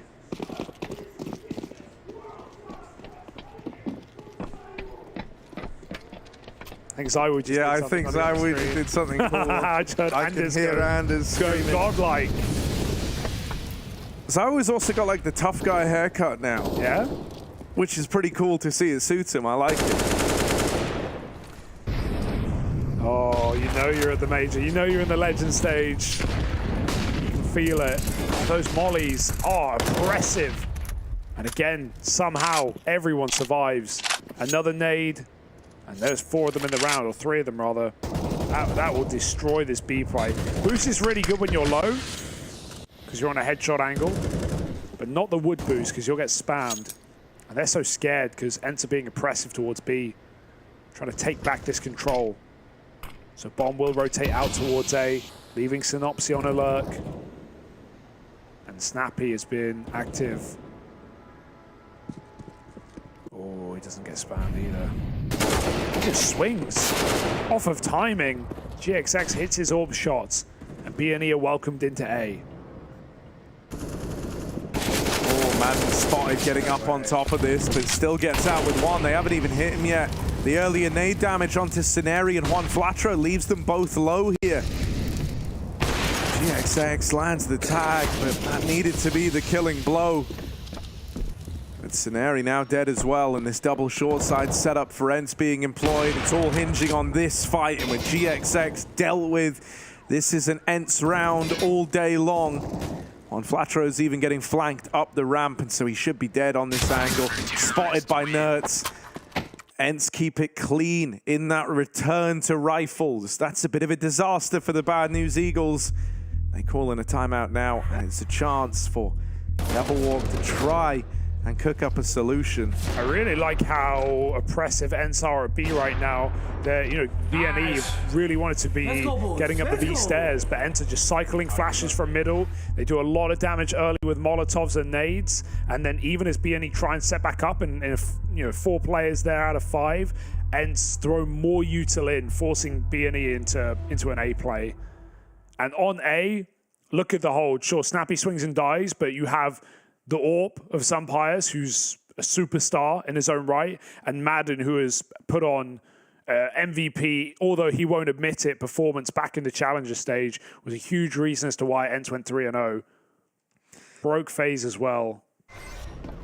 Yeah, one of the things I'm loving right now in this match is this huge game from Diha, who I can imagine has had a bit of a fire lit beneath him, right? Because back at the RMR, there was that moment where it looked like ENCE could have lost out on even being at the major. Meanwhile, 9 were finding all this success. There was like this idea of, you know, imagine if Dycha doesn't get to go and like represent Poland at the major, whereas 9 do as like the Polish team. So you can imagine that maybe lit a bit of a fire underneath him individually. Wanting to stand and deliver, and he's done exactly that in this game. Madden farming up from behind the sandbags, and one by one the kills are collected for free here.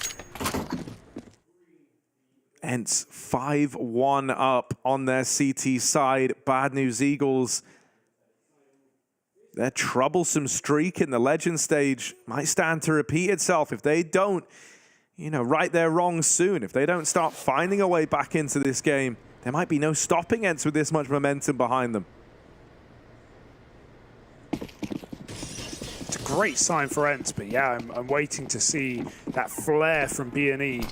Sunpius, a different round, a different opener. Looks for a B pick off Spawn. Spawn-based CT Vertigo. That's an AWP's paradise. Going wherever the RNG takes them. And because of how favorable that heavy A and the heavy B spawn are, you're often going to get gifted that first pick if the teams are playing pacey rounds. Good Molotov with the spam from Synopsys. Nappy burns alive. Rigum gets an entry, but Nerds still here on the site with something to say. There's one. Ooh. Can't take it any further. Scenari with the trade.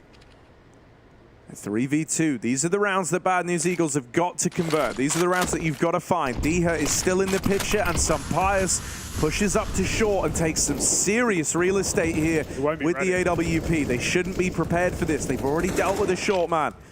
So Sunpius is a nasty surprise, and suddenly that man advantage is gone. You're back in to a 2v2. GXX sees that smoke. That might just be an invitation to try walk through it, try get involved. Backstab Sunpius perhaps. Holding on to this angle, but waiting for too long. They've got Sunpius trapped in here. They're taking all this time to try and deal with him. They really want to try and deny this short AWP. Sunpius doesn't know where to look, and one Flatro will find him. Dycha, 1v2. His teammate removed. Has the chance to make it a 1v1. Whiffs the spray. Now down to the Deagle. A hope and a prayer for Dycha as he spams the smoke. One Flatro goes up and over to bring the fight to him. And that's Bad News Eagles breaking the 5-round streak and getting their first on the board in a while. Yeah, Sunpius gets a bit flustered there. Didn't want to commit, didn't like the smoke fade play from GXX, so he goes out back into the wall. But Flatro was fighting the entire time. He knew he was. Hoped maybe Dycha was covering him, but left a little alone there. And of course, they jump over default to chase him in a 2v1. Eagle-esque and eagle-eyed. They're on the board now since the pistol. Snappy going for it. Flashing fights this time, and he's going to get that opener again. Snappy happy to get involved at the start of rounds. First time he's won an opener out of the 4 attempts.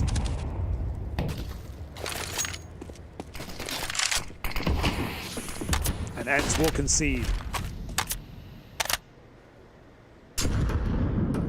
This boost has been no surprise. We've seen it a couple already. Oh, Snappy's won out another fight. Oh. Nice return from GXX, and there's one Flatro boosted up by Scenari to get that opening pick at B. Now Nerds is still here to reinforce, but Scenari deals with him quickly. Sunpius flashing, flashed off the angle. Has this rotate of Madden in through middle. They're both here, right place, right time, but smoke in the way.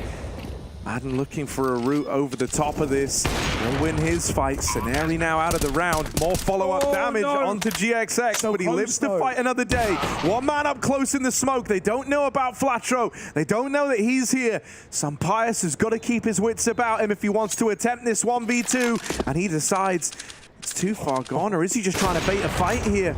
Gets it down to the 1v1. He encourages that chase, and that spurred him on to want to give the round one more look in, one more try. GXX misses that shot with the AWP, and Sampaius is closing the distance. Refire to try and close, and he can't do it. GXX holds the line down, and it's Bad News Eagles with a third. That was right there for the taking for Sampaius. Go a second earlier on that pre-fire. He's going to catch GXX going wide, but GXX holding on to a very difficult round. He was getting spammed out on his default plant, and his teammate couldn't even help. He was smoked off a cold. Gets this crucial trade on Snappy after a double entry on A. That's a 5v3 for ENCE. They can't close. Hit some big AWP shots. And that one hurts to lose for Sampaius, who did definitely bait them to chase him at a 2-on-1.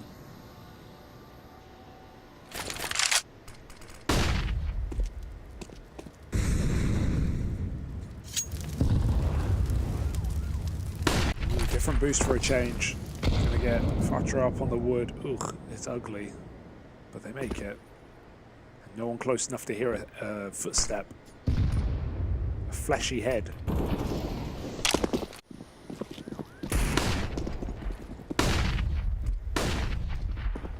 Flashes scream over B, but this mid-fight is still won out by Nerds.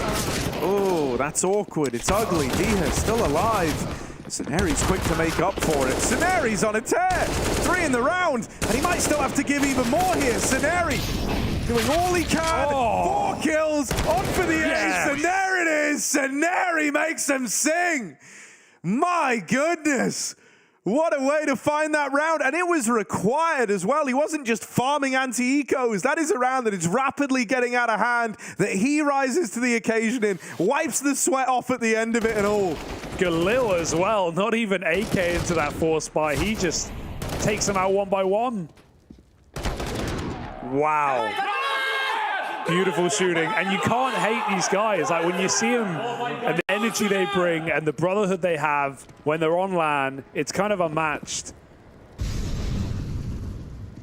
True entertainers. Yeah, no man, like we say, you know, this is a team, when you see them behind the scenes, you understand why it all clicks when they're together. Yeah. GXX and Saneri are basically inseparable at these events. They just roll around together as a little tag team. It's very sweet. Oh, there's some good positions here. Sampaius won't get cleared until there are sandbags. As long as they go wide enough, they get him on a very unfavorable fight, and that is the fight. He's hoping they creep past it instead. It's a shred, everyone dead, and only Snappy, but not for long. 5 each. That lead ENCE once had is forgotten about. And Bad News Eagles have arrived to Paris in time.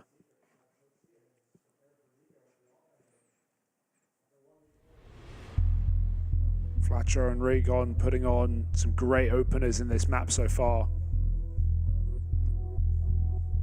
That all force a pause for ENCE.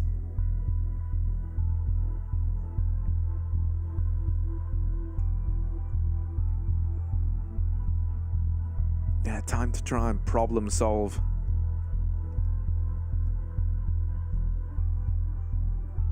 I almost wonder if we see, you know, Nerds trying to come in with a bit more of this mid-impact, right? Because there's been a good few rounds, especially when ENCE were winning, where he was getting a lot of real estate over here in middle. And it can be a nice spot to just try and push and probe a little bit. They're going to be lacking the AWP as well in this return to rifles. So that is something that you're going to feel if you're ENCE. That is a bit of a burn being put on you, a bit of a restriction in terms of, you know, how well you can look to fight for some of these key areas on the map. And it seems like Bad News Eagles were also paranoid about middle, right? Knowing the Nerds has been getting away with a good degree of freedom here. They try to home in on him, but he's not in mid this time around. Instead, he was set up over towards B with Diha. They double pushed the B stairs to take that real estate early on. Leave Sampaius to hold middle. Can sometimes be a bit weird, you know, slipping into the position you've not really been playing throughout this first half. one. NAVI is kind of the guy with a great idea as to how they've been approaching this part of the map. Saneri willing to throw his life away to try tee his teammates up for the trade. They will start to filter through, but are they ready for Madden? He's made noise. They've got him pinned in. There's more here. And Madden holds the line with one. Eventually overran. It is a brawl for this mid control. And NAVI has gone all the way around, back up the ramp to try and flank this A site. They've got to be ready for anything, and they will go for the safe plant for CT, set up for GXX to clutch. But moving off the plant is a different story. NAVI won't allow it, and he's got a nade as well. 4 health, reposition. GXX just getting tucked in. They're an elevator. He's looking the wrong way. And the molly, that should decide it. Nade on top. It's a wombo combo to get ENCE back on the board. I actually love that round for BNE, just getting the quick mid pick and sending it towards elevator. It's just that NAVI figures it out very early, pushes all the way down off B, flanks that site. If he's not there in time, they are very well set up in that 2v2. Yeah, also, I think Snappy is such a hero of the round. Yeah. Like, you know, he holds that elevator till his last breath, gets away with a double kill.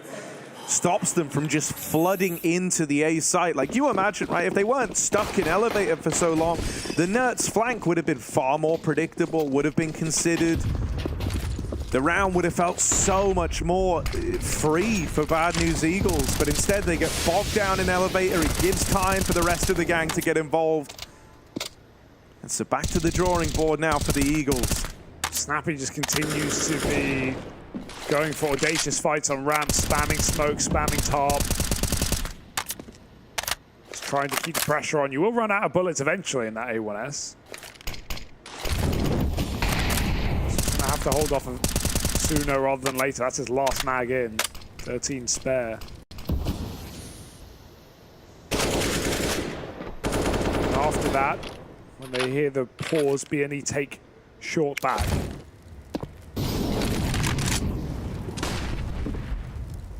Pius throws that flash so he can scope with it, so they don't hear the scope. So he can push back in. They thought it's a rifle. They had no idea what was in store. And Sun staring them down.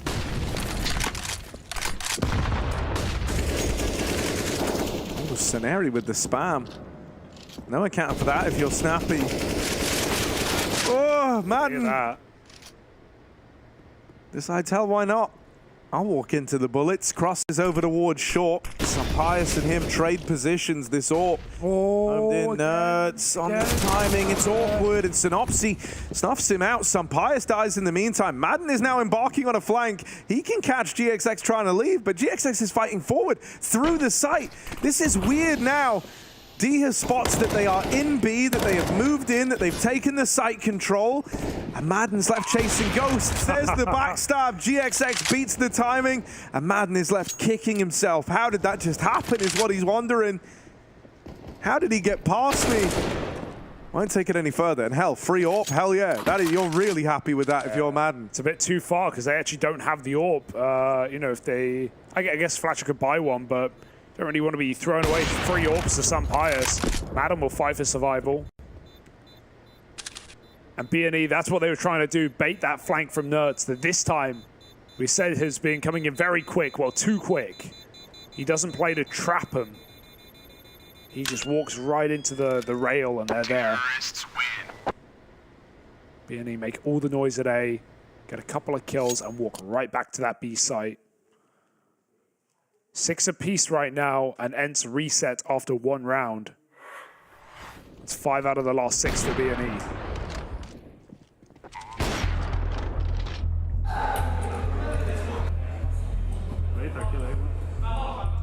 Do you like how ENCE are constantly trading out the short players, making sure you can never guess whether it's Madden, Snappy, or some Pius? Means that BNE needs to use a lot more util on that position because they can't just take heads-up rifle on rifle fights. It's also a very difficult fight. Left eye peek for T side.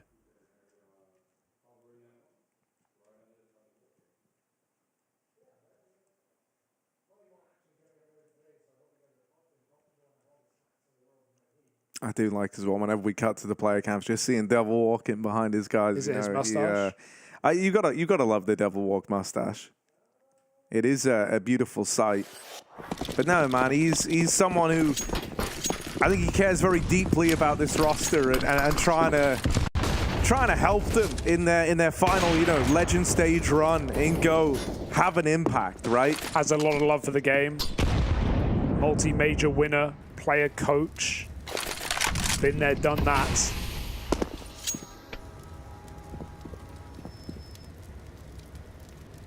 This is a nice boost, but Nerds is patient this time. And so nothing will be given to Flatro. Snappy's even pre-rotating B at the right time because BNE getting a group on. Been smoked. Oh, there it is. Snappy checks it out from Con. A little awkward, blocks that flash, but just going to lob another one out now. Selling the mid-take at least. One Flatro trying to use this, and Regon extends the advantage even further. Diha is meant to be the nasty surprise, the final boss at the end of this round, but he has to spring the trap card early. Now they know about him on the run out from behind quad. He tucks himself in at default, looking to try, take a fight. Turns the tide of this round. Him and Madden are both just getting whittled down till they're eventually finished off. Madden trying to make a hero play. He's low on health, so something big's got to come from this smoke push. Right up close to it. They're not looking at him yet. No. He does tap out Synopsy. Says, spamming through it, Scenari to find it, and now Pius 1v2. Was given a chance on the jump across, but had to be quick with it. He is. First kill found. Tag on a GXX. They can never seem to find him in at default, but Pius will. Wins that 1v2. And secures the lead for ENCE in doing so. What a time for him to arrive and step up. GXX, poor guy, just keeps getting trapped on default B with the AWP and getting wall banged. Can't get out for free, and those are some swift shots. You're not ready for anyone on double box after seeing them jump across from it. Pius, very clutch AWPer. And a hyper important round for ENCE to not get swept on the CT side. It was about to happen. All these rounds are coming in for BNE, and that was a last buy. All the money was relying on that rifle round for ENCE. They can still win the half.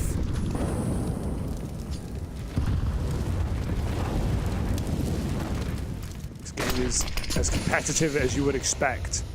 Did they hear him? Maybe.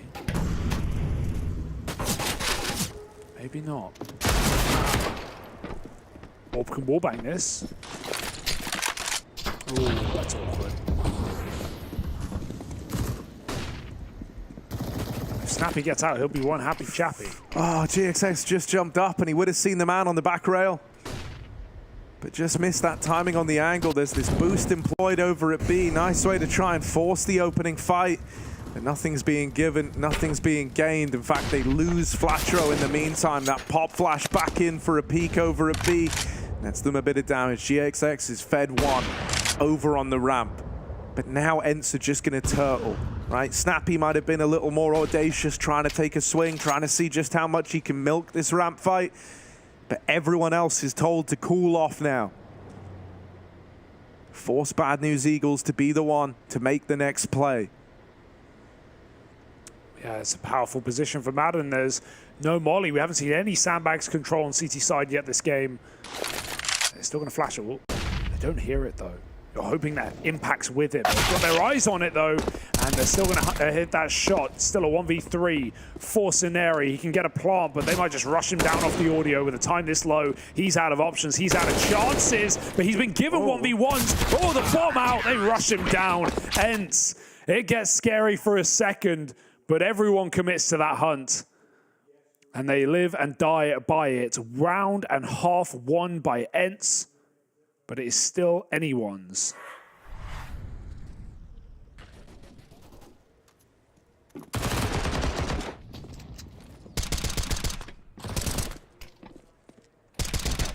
Yeah, I think ENCE have done very, very well to regain control of this, though, right? T side for Bad News Eagles, one where they can really lean into the momentum. And sure, it started slow, being 5-1 down, but then they went on that 4-round streak, dead in the middle. They reset ENCE after the 1 round that broke the streak. There was this world where like the game could have started to spiral there, and ENCE have not let that happen. It was that crucial, you know, must-win 1v2 from Pijamas that has allowed them to extend a bit of a lead at the end of the half here. There's still another mid play. They should know about it because of the flash thrown. So Snappy takes up middle, but not the gun for the job. Can't hit that one, Deeg. Meanwhile, an attempt on B, but GXS has to fall, and that's a bomb spotted as well. ENE trying to break through another B hold. They've done it before. Oh, the smokes. Let Flatro cross out deep, deeper than ENCE are ready for. Tapping away with the Tech 9, but it's not the best angle for him, and there's Nerds to respond. Taking it one step further. ENCE 2 kills away from a 9-6 half here. They've just got to seal the deal. Synopsy, a couple of misses. Running low on ammo in the Deagle, and there's some Pijamas to put a stop to it. It's 9-6 for ENCE when all is said and done.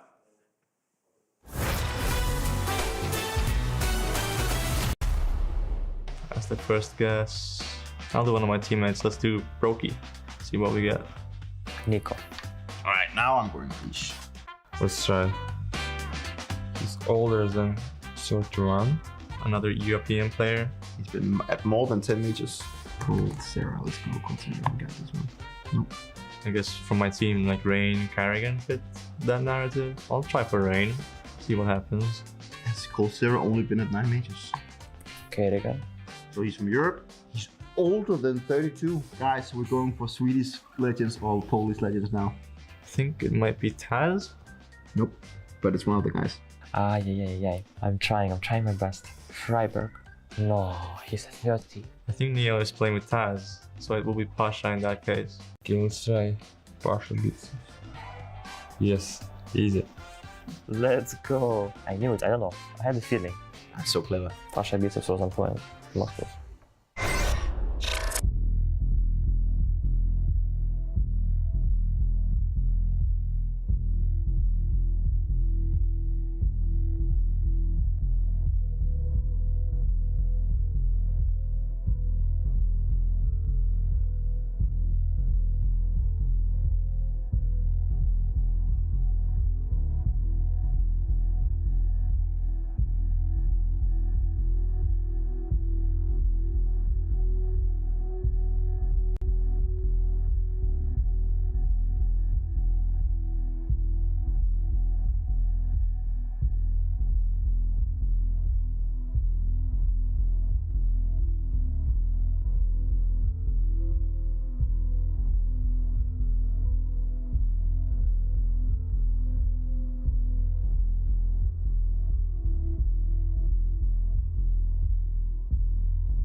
Well, a light resurgence in there is quelled by ENCE after Bad News Eagles chain 4 together, or 5 together rather, in the center of this.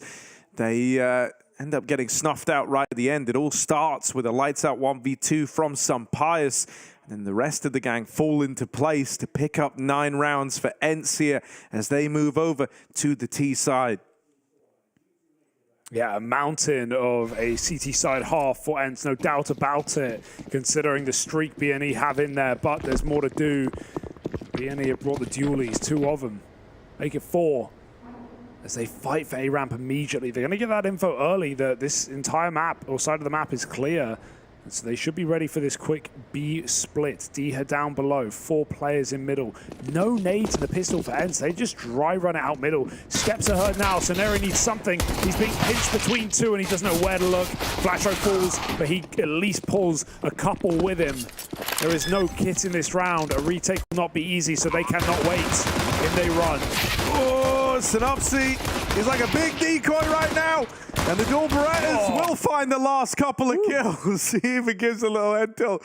It's a good way for that pistol to go for the Bad News Eagles, right? It could have been so much worse. Flatro taking a couple to the grave with him. The attention pulled away by the dualies as the gap was closed, allowing them to break through the ENCE post plant.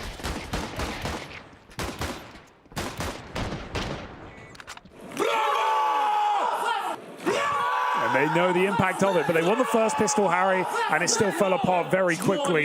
They lost to the force buy, and that was a 5-round streak for ENCE, and you know ENCE are looking for revenge again. They've bought up off the bomb plant. 3 Galils as well. So it's certainly not a bad position for ENCE to be in here. Not going to have the util to long it out, so this ramp nades early is only that, as they group for near immediate B execute. Great setup though, Flatro. Oh, he falls in. Oh, this is a crazy position. This is unbelievable. Who clears this? He's going to let them all pass. One by one, he waits for his time to strike. The flash! Oh, it absolutely sends him. If he kept shooting, he would have taken D here too. No way ENCE are going to turn that around. Yeah, I felt like he got spooked at like how deep they were and just tries to react straight away. But yeah, he was already past the point of like trigger discipline. If he kept holding that, he was golden. Didn't want to hang his teammate out to dry in the site. Didn't want to have Soneri served up on a platter. One more bullet would have done it. Yeah, even just holding left click would have been a lot more. Yeah, would have gone 2 for 1. Damn. That's a crazy cool spot though. I don't think I've ever seen anyone play there that early in the round. Oh, meaty kills in middle. The run and gun on the MP7 does it, and ENCE, they did what they did in the first half. Lose pistol, win force, all by design. Not really. But it's honestly better, especially when you're on T side. CT money is so hard to make work.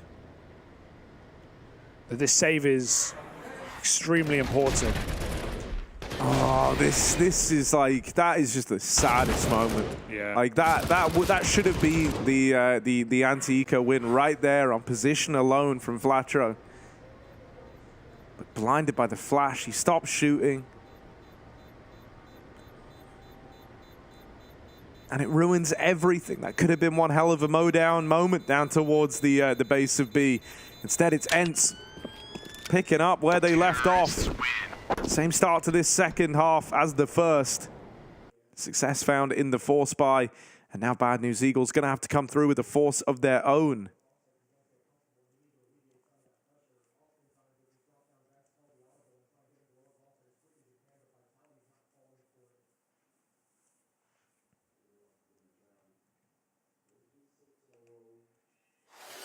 ENCE are taking great strides towards pole position.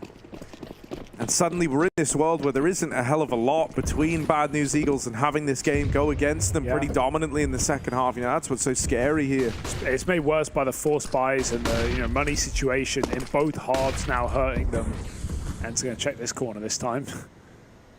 And we talk about the teams that we expect to be in the playoffs, and we obviously have our top 5, and we have our pretty clear favorites, but ENCE are right there. ENCE are on the cusp, and right now, ENCE are proving themselves. Soneri holds the fort. He is stuck out right now, and he's even going to get TK'd by Rigon. Not ideal, considering they just removed Sampius, but the bomb is under BNE's control. A 2v2, where Madden attempts to draw them in and let Nerds pounce from behind. Oh, he was going for a gun. And that will be easily done by ENCE in the 2v2 closed. Helped out with a team kill. BNE have to stay on kilter and not tilt at this point. Because they are getting this game robbed out from underneath them. But as I was saying, I feel like, of all the teams, we just don't have that proven track record, right? Those deep tournament runs as often for ENCE. Sure, they make playoffs, but we don't have the trophies on LAN in Tier 1, but they are right there. The improvements have been massive. The wins they've had recently have been noteworthy over Cloud9, over FaZe, back at Pro League, over G2 and Vitality. This is a legit team getting better and better every day. And definitely, I think here in Paris, want to prove they are world class.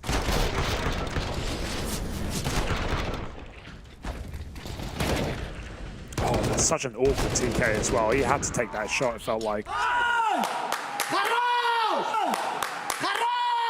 Kill Scenery, my bad.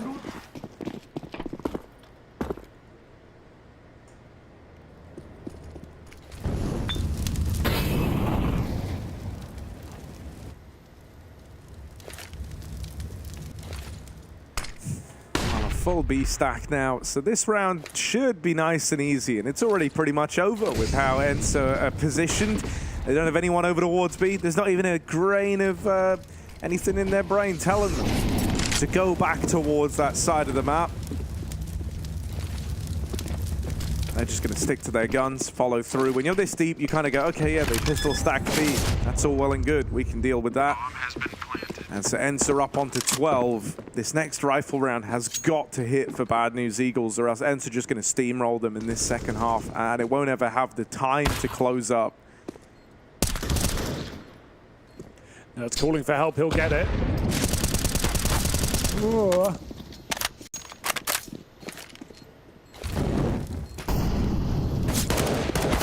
Shouldn't be an exit here for BNE available. You know, something else that's kind of sick that's just happened like quietly in the background of this game is that, you know, coming into that first half, for the longest time there, Diha was the guy up top of the board. He was 10-1 up until, I think, like round 6, round 7. He was great, and Madden was actually down bottom of the board. He has ascended up the rankings, and as we get onto this T-side, as we kind of say about him, you know, he is a real space creator. He's someone who can cook up those entry kills, do wonders for you on a T-half, and so having him in this form, keeping up appearances from a very, very strong challenger stage for this guy, and doing right by what he said in the interview in terms of how, you know, there has been more attention on Madden being allowed to make plays again. All that is showing off here in this game, which is a very, very promising sign for ENCE moving forward. Yeah, and even though the head-to-head is sick, right? People call this team like a baby FaZe, but it does feel that way in the, even though, yeah, they've been beating FaZe. Everyone can perform. There's no weak player. Even the captain is known for putting on big games. And there he goes, leading the fray. Sprayed down in middle by GXX on a very tight angle. Good control of the A4. And BNE, you said they had to win this round to stay in the game. Well, right now they're good for it. Some Pius in a 1v3 goes back to the A side. And Regon, he has a position to get him on an off angle. Hit him behind the top. It's his for the taking. Pius grabs it. Oh, this is a little weird now. So it was Pius's 1v2 that allowed ENCE to finish the first half so strongly. This is him embarking on a clutch of even grander proportions here to try and make a decisive victory for ENCE. Bad News Eagles haven't started to rotate around. They've kind of stuck to their guns on these positions over in mid and at B.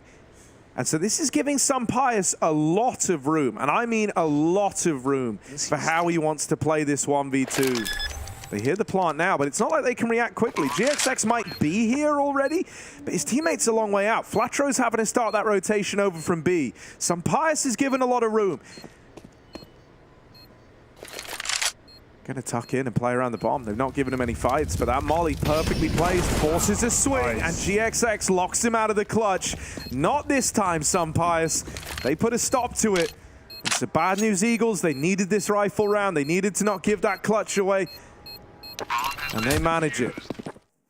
Yeah, you've got to be ballsy to give up the A site that freely, right? And play a 2v1, but having a molly certainly helps. No, you can burn out that position. They had smoke, kit, flash. There were options for BNE. It's a really nice spray for GXX. Finds 3 kills in the round. 4 rather. Bravo! Bravo! And they stay in it, they stay above water. They don't let ENCE streak more than 3 on the T side. Orb now afforded, B pick attempted. But that smoke always cuts you off. Not only good to dispel a Molotov, insta B, but the AWP cannot hang around. You're going to get one way to get crept under. Means GXX has to go elsewhere. They hear him scope on A.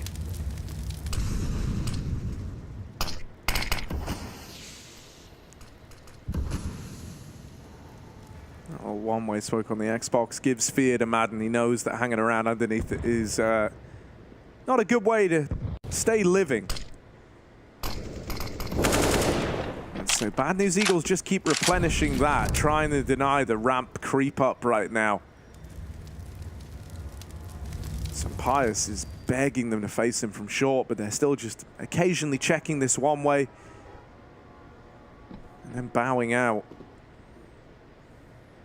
ENCE have got all this room over towards the B stairs, so you understand that being tempting, right? You're going to say to Madden, go take your space, go take your room over towards A, see if they give you anything. The rest of ENCE have all grouped for the B hit. Madden is just here trying to keep bodies over towards the A site. Bad News Eagles have got 3 over towards B in the right place. They've got the read, they've got the position. They just need to hold back the coming tide of ENCE. Oh, the jump up is perfect. Pre to the flash as well. Then Ehud collapses upon Synopsy. There's a bit of a bubble here for Flatro to play behind the smoke, but they're going to cross in. They know he's in position. They found another entry, 4v2. Flatro swings, and he does hit the mark with a double kill, but the AWP fires back 10 seconds. Can GXX deny this stick? Maybe he can. Missed shot. Sunfire's getting covered, but not for long. It's vengeance here from GXX. In the 1v1, they both miss, and the no-scope connects. 9 rounds, day saved, and GXX delivers desserts. That's beautiful for GXX, and so poetic as well, right? Because all first half long, he was the guy getting spammed, trying to plant on default at B, and then in the 1v1, he gets his revenge. Versus some Pius, no less. The man who uprooted them with that 1v2 to close out round 15 is the one to fall and start to give Bad News Eagles a way back in. GXX didn't even get on the bomb. He had like his finishing move moment. They never give up, do they? They really never give up. And how can you with energy like this? Hard to maintain. But in a BO1, back-breaking for ENCE. Man, that feels like that round was made for you. Yeah, dude, Juan Flatro was so instrumental there, right? Like, because even though GXX wins it in the 1v2, which is really well played, the only reason he gets to attempt that round is because of what Flatro is able to offer up in defensive B. His 2 teammates got melted, and I was actually watching like his POV throughout the entire thing. He wanted to fight on so many occasions sooner, but he had teammates streaming flashes in, so he was like turning from every single one of them. And actually, there were times where it looked like it was going to work against him. It was like denying him peaks that he would have had otherwise. Goes on to control the AK spray for 3 kills in the round. And so Flatro's got that like star power to turn rounds on their head. And then you've got someone like GXX who can be capable in the clutch. They're going very quick, but look who's meeting them there. Top of ramp, Regon's ready. He's going to smoke off the AWP though. Regon needs a flash. He goes forward with it, but it lands too late, or rather he plays too early. They're going to catch him before it blinds Madden. And with the smokes down, this should be a plant. Unless random shots connect, they will not. Nert's even lurking out mid, causing a lot of problems. They have to go back and flush him out before they commit to this retake. They will find that kill at least, but Madden is still in the bomb site. Where are these kills coming from? Madden must look up. They're right above him in a 2-on-3. The AWP also thinking about the save, and maybe it should have, because Sunpius cuts it down this time, and ENCE find 13. Yeah, Madden does really well to keep that situation so clean, just tucked in. It's a combat position in the site. It feels almost, you know, too obvious in a way. Like as they're moving out past the smokes, when they're not getting shot immediately on the cross, they just assume that that angle's clear, and so he's allowed to go on a bit of a tear there. I think it's very important for ENCE that they course correct in that round. Because honestly, I would have liked to have seen Nerds go a little slower on that flank. Once he gets the kill in mid, he's pulled the attention away from the site. Yeah. There was a world where, like, you know, him giving away that kill to even the playing field brings Bad News Eagles back into the round. He's got a lot of self-faith in his aim, right, but we have seen some jumpy flanks from Nerds in this game. Mainly because he got away with him in the early half and then he kept doing it, and BNE were playing around the expectation he would flank.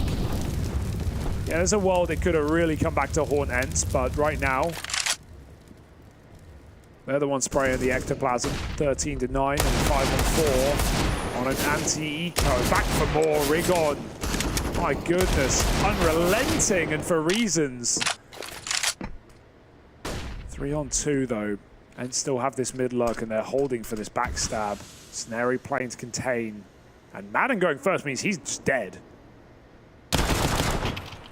This one away. Oh, Snary had to.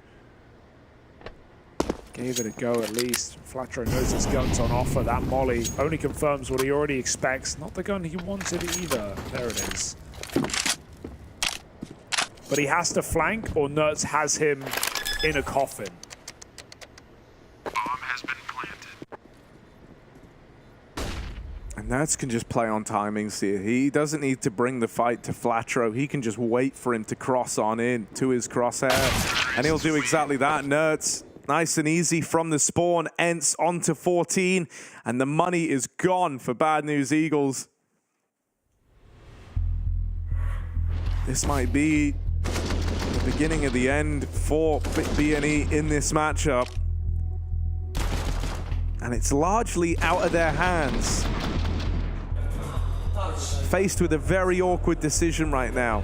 You know, do you eco, play around rifles, try to chain together 6 in a row? Devilwalker's wide-eyed, trying to input his advice down the line onto the team. And it looks like they will go for the eco, looking to play the full 30-round game. It's going to leave no room for error. Bad News Eagles have got to be flawless from this point on in. After this little eco round, never mind, they put money in last second. Damn. They started with just a P2. Everyone else was eco around it.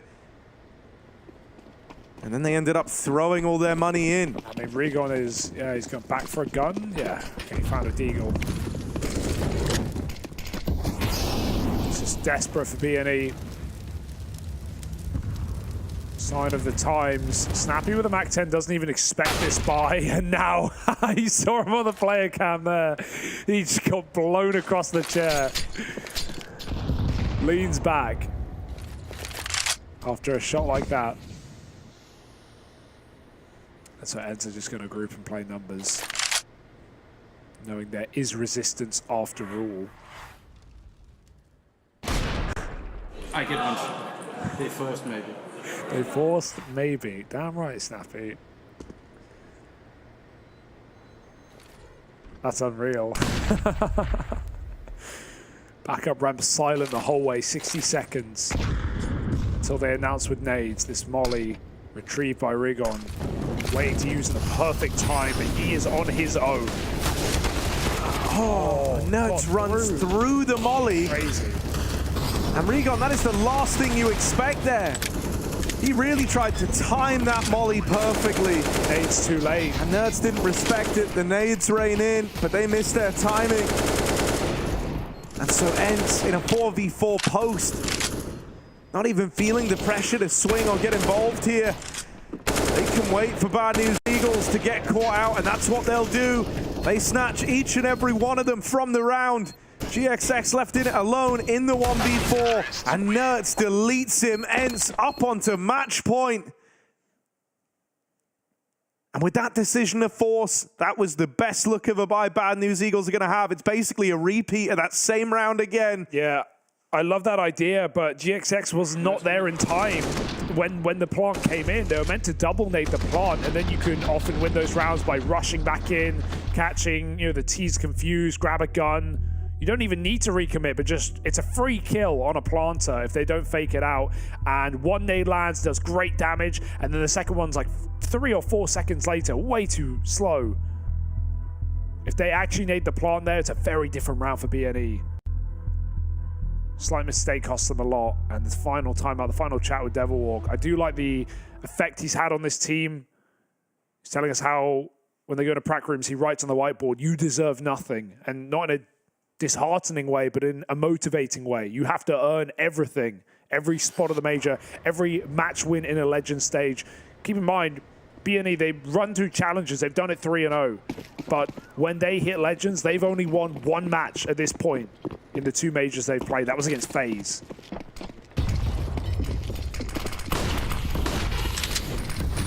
So can they deserve it? Do they earn it? Or is it dead in the water? Seems like ENCE may be here on time. No, it's been finding impact on these mid-lurks, but this is not one of those rounds. Scenarii knocks him out. And suddenly restricted to a very small portion of the map. It's just up through a ramp for one of these A players, but look at where Madden is. Look at how he's done this. That was up through short, through the smoke. That's how he's hit such a wild timing that no one on BNE was ready for. And so with just Scenarii left, 1v3, and so much ground taken by ENCE, he's checking angles as he moves in through middle. They could be in CT, they could be in elevator. Every corner he goes around is the end of this game as far as he's concerned. He's got to check everything. And the last man waiting back in spawn will get caught. Madden flicked upon by Scenarii. Molly's going to force a swing out from the sandbag. He's got to capitalize, and he can't quite find it. ENCE lock it in, and they find success to open up their run in the Legend stage, keeping composed against the Bad News Eagles that had momentum in the middle of this matchup, had the momentum going their way when they went on that streak early in the first half, but they lock him out, they start dominating in the clutches, and then they come alive towards the end of regulation. Yeah, not to forget that ENCE lost both pistols in that map as well, but they also won both 4 spies. They went on 3-round streaks off of them, so they had to work hard for that game, no doubt. And ENCE continue their streak against BNE. That is 6 maps out of 6 this year against this squad, so it's definitely a favorable matchup. It's definitely a good head-to-head for ENCE. For BNE, we see good signs. We see strong individuals. Scenarii with a powerful game. GXX with some clutch rounds on the AWP, and definitely more to see from this squad inside of the Legend stage. Yeah, that's ENCE handing them their first L on Vertigo at the majors as well. So, you know, a lot to be happy about there if you are ENCE. The Bad News Eagles, it's back to the drawing board. They're going to have to fight harder later on today in those round 2 matchups. Yeah, not a fun place to be, right? Especially with some of the teams we're going to be seeing down in that lower stage too. I think G2 lost their game, so that's a potential 0-1 matchup. Not exactly the team you want to run into when you're facing, you know, going down to BO3 elimination matches. But it is never easy in the Legends stage. BNE know that better than most, and ENCE, man, looking to make another case to be a solid sweep through this entire stage. Another potential 3-0 on the cards. They, as we mentioned during the game, do feel like the one top 5 proven team that are going to be in the playoffs, and their form has been incredible. So let's hear what the captain of ENCE had to say after that win. Yeah, thank you guys. Snappy, still undefeated here at the Blast TV Paris Major. How does that feel? It feels good. It's a new stage, so we are kind of reset from the other stage. It's a new tournament now. But I'm happy we got off to a good start. It was a little bit shaky at times, but we got a pretty convincing win in the end anyway. Yeah, because Vertigo kind of went, a few rounds were a little scrappy, but it seemed like you guys had things under control here in the second half. But Bad News Eagles, all of the times that you've faced them, you've never lost. Was that just part of the preparation phase? I don't know. I think they play a lot of chaotic CS, but I think it's hard to play chaotic CS against ENCE, so I think that's why they maybe struggle against us. And Madden, he told us here in the pre-match interview that you allow your players to give them a little bit of freedom to move around. We saw that with Nertz a few times here, having a few roaming situations where he took BNE by surprise. Can you explain more about that freedom? Yeah, I mean, it's like if you are responsible, you get freedom, and everyone in this team is responsible, so they are obviously allowed to do the plays they like to do. And we don't get mad if they screw something up, because at the end of the day, you cannot be afraid to play Counter-Strike, and I think all of them did great today. I think my performance was a bit iffy, but all of the other guys here played super good. Yeah, and they did play super good. How easy is it to be an in-game leader when they all pop off like that? I mean, today it was pretty easy, considering most of my players were performing at a high level, and I obviously hope it continues. All right. Well, see if it does. Back to you guys, Harry and Hugo. Always great to hear. I love listening to Snappy talk, man. I like what he says. You know, if you're responsible, you get freedom, and all his players are responsible. I like that. You know, like, because I think it makes sense. There are some folks that maybe you want to put on rails a little bit more. There are some you want to try and give that bigger degree of freedom to, and I like that mindset that he said at the end. You can't be afraid to play Counter-Strike at the end of the day. I think that's a really good takeaway, like from that little interview, right, in terms of how he views his role in like leading the troops. Imagine how deep ENCE can run if Madden continues to put up games and impact like this, right? Because you've got Nerds who looks incredible. D has always been solid. Some Pius is clutch, but now you have Madden again top fragging as he was in the Challenger stage, claiming he's not the MVP, but man, he's putting on MVP level performances. And right now we are 50% of the way through the day here of Legends Day 1. We've got all our matches locked out, and Harry, good news, we've got our next round. Oh, let's digest it. Okay, ENCE Vitality, that's fire as hell. Spice. That's really cool. And that's a rematch from what was an incredible game back at Pro League, Nerds' first tournament with his team, where he popped off and they won a 16-14 Vertigo, if you remember that third map. Liquid NAVI, of course. Ooh, BNE G2 is a pretty interesting one, I think. And ITB get no easy path as they have to face FaZe, who lost a heroic earlier on. This is a crazy bracket. This is madness, Harry. Yeah, and dude, even Liquid NAVI to open up over on the A stream, like there's a lot of juice here. There's a lot of juice in these round 2 matchups. I love it. I like some of these ones. Yeah, 9 GamerLegion as well. I think 9 need that matchup after a bit of a shaky start to the tournament. Sure, GamerLegion looking very warmed up. They took NAVI, I think, to double digits. But yeah, 9, if they can't win that game, they're facing 0-3. I'm also kind of excited for Apeks Heroic as like a really good spirit level for where Apeks are at, because they've had a very, very good run throughout the event so far, but this is like hands down the most kind of consistent, terrifying team that they're going to go up against. So it's going to be great to give us that like lens to look at Apeks through. Yeah, this is going to be mad. This is going to be a great first day, and there's going to be some 2-0 teams and some 0-2 teams by the end of it, so scary stuff. We'll be back, obviously, after a bit of a break, about 40 minutes for the players to get rested and ready before the second round of matches. Still BO1s till the end of the day, so come back in about 40 minutes, well-fed, well-rested, well-hydrated for another 8 BO1s.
Rules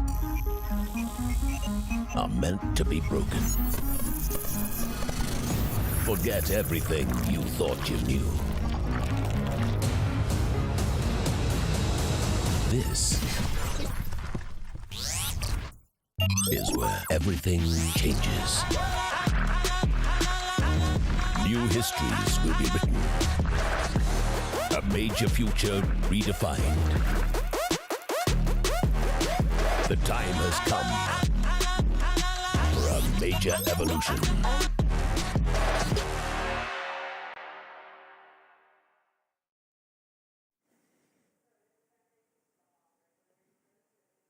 Welcome.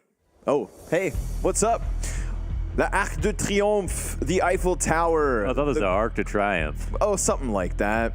The glorious monuments that we have here in Paris as this major is well and truly underway. But monumental is the Counter-Strike that's ahead of us. Of course, halfway through day one now already.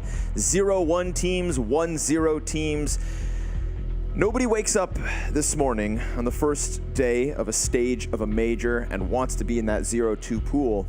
And yet, here we are, Mohan, about to decide who goes 2-0, who goes 0-2. One bad day for a group of players, and you're suddenly facing either glory or defeat. Poor FaZe have to go up against Into the Breach today. You know, some teams drew decently well. I mean, a lot of us tried to figure out who was going to be the 2-0 game, who was going to be the 0-2 game. And a lot of the outcomes I saw that were the GamerLegion having to play against a team like FaZe, play against a team like Vitality, potentially whoever loses. But they have one of the better ones. I think that if in the first stage Fluxo were the most picked 0-3 team, probably Into the Breach was that for this stage. And they have a very, very hard 0-1 game. But all these ones should be very interesting in sort of figuring out how the challenger teams stack up against the new legends. Correct. And figuring out really where everybody stands and who's actually powered up the most. Here on the B stream, where Launders and I will be accompanying you throughout the evening, of course, we start with Fnatic versus Monte. Now, I think a lot of people would have expected this to have been a potential 0-1 matchup, but there is a team between these two who will have 3 best of 3s between them and a top 8 at a major. That is a phenomenal opportunity for one of them, and then more par for the course 1-1 type route for the other. Fnatic dispatching of ninjas in pajamas, and Monte not just with a victory, but a blowout against FURIA. I was on Ancient too. It was a really very, very strong map, and they were one of the teams that powered up. Equally as impressive for Fnatic to come through and take down NIP, who have been getting better and better recently, were warmed up through the challenger stage. I figured Fnatic were going to be one of the teams that really would have benefited from also playing it. But here we are in the 1-0 game, and it's one of the better teams to play against. But as we can see, no match against Monte is free. No, definitely not. I think, again, we have an example at a major where the warm-up from challengers is on full display. And I thought, you know, Heroic, we get, Heroic to me is like the team that always comes in hot, and we see no test in that regard. Vitality defeating G2, I think great to see Vitality coming in hot as well. I personally didn't have Fnatic in that pool. You know, like you're saying, they would have benefited from the challenger stage, as we've already had other examples of. I thought Fnatic missing that stage of the major, much like Bad News Eagles, personally, is going to be their detriment. And yet, they victory versus NIP, and a big one out of Mezzi. This is a player who we have to remember was once touted as a star, turns into an in-game leader, and now here, off of what could have been a cold start, dominates his first matchup. Yeah, it speaks to the IGLs the most, I think, who is the team that doesn't start slowly in a stage like this, as usual. I think it's always amazing to see how fast Heroic can start kind of instantly into Legends, and even with maybe the hardest opening game of the day versus FaZe, who should be a team who'd be warm if they just came to Legends, who also got to play the challenger stage. That's such an enormous victory they took on Inferno. So yeah, I think, you know, maybe there's even more to see here from Fnatic, and they've got to be feeling pretty proud of themselves. Yeah, they should. I mean, we can't forget, this is a team that was in the top 8 in Rio. So looking to do that again with a 2-0 chance. We got some words from Mezzi earlier today. Mezzi, brilliant performance against NIP from you and the team. How does it feel going into this match against Monte? think it always feels good to get off to a good start, especially in the start of the major and the first day when you play 2 best of ones. It's always nice to like try and keep the momentum going. And like I said, I think we're playing pretty confidently, and obviously going up against Monte, who have played like official-wise the non-stop grinding at the moment, and can always be tough. They have really good individual players, but I think we're playing really confident at the moment. And you say they have some really good individual players, but did you guys expect that you were going up against Monte, or would you have expected FURIA instead? To be honest, I think we thought it was more obviously a kind of a coin toss, but I think at the same time, I think FURIA obviously improving, but at the same time with their style, and like I said, with the style of like Monte, who have really good individual players, I think they can kind of counteract how FURIA play and like kind of maybe to get the next step up on their players individually. And I think, like I said, I think Monte are definitely a team that have shown like countless times at the RMR and now coming to the Challenger stage and Legend stage that they're definitely a team to watch out for, and we're definitely like taking them seriously. And if Monte are going to be the kryptonite to your style and theory of play, what exactly do you mean by that? No, I think for us it's more just focused on making sure that we can do our foundations, our basics correctly. I think obviously we know they have really good individual players and they're going to hit headshots, and maybe some rounds we might lose because they get like an insane multi-kill. But I think for us it's just more focusing on ourselves, our communication, and knowing that okay, we know we can play against all these best teams in the world and really perform at the majors like we did last time, and just more focus on okay, our communication, make sure we're talking properly, make sure we're not getting too chaotic, and because we know how they like to play and we know they like to get in our face, and making sure that we stay calm and use the experience that we have. And speaking of experience, you guys have plenty of it on your team. Also, a few new faces, you know. But looking at what you've gone through between NIP and now until Monte, there's been a few hours. What have you spent them on? Just usual preparation, I think, for treated like any other game. Obviously can be a bit tougher, like I said, on these first days when you've got 2 best of ones in one day and you've only got a few hours in between, whereas usually would have like maybe a day or something or a couple of days to prepare for a team, and now it's much more compact. But I think we're always confident. It's the same preparation. We don't really change it up for whatever opponent we're playing, whatever schedule we're on. We're trying to keep it consistent, and I think that's the key to our success at least. Perfect. Thank you so much, Mezzi. Thank you. Good luck.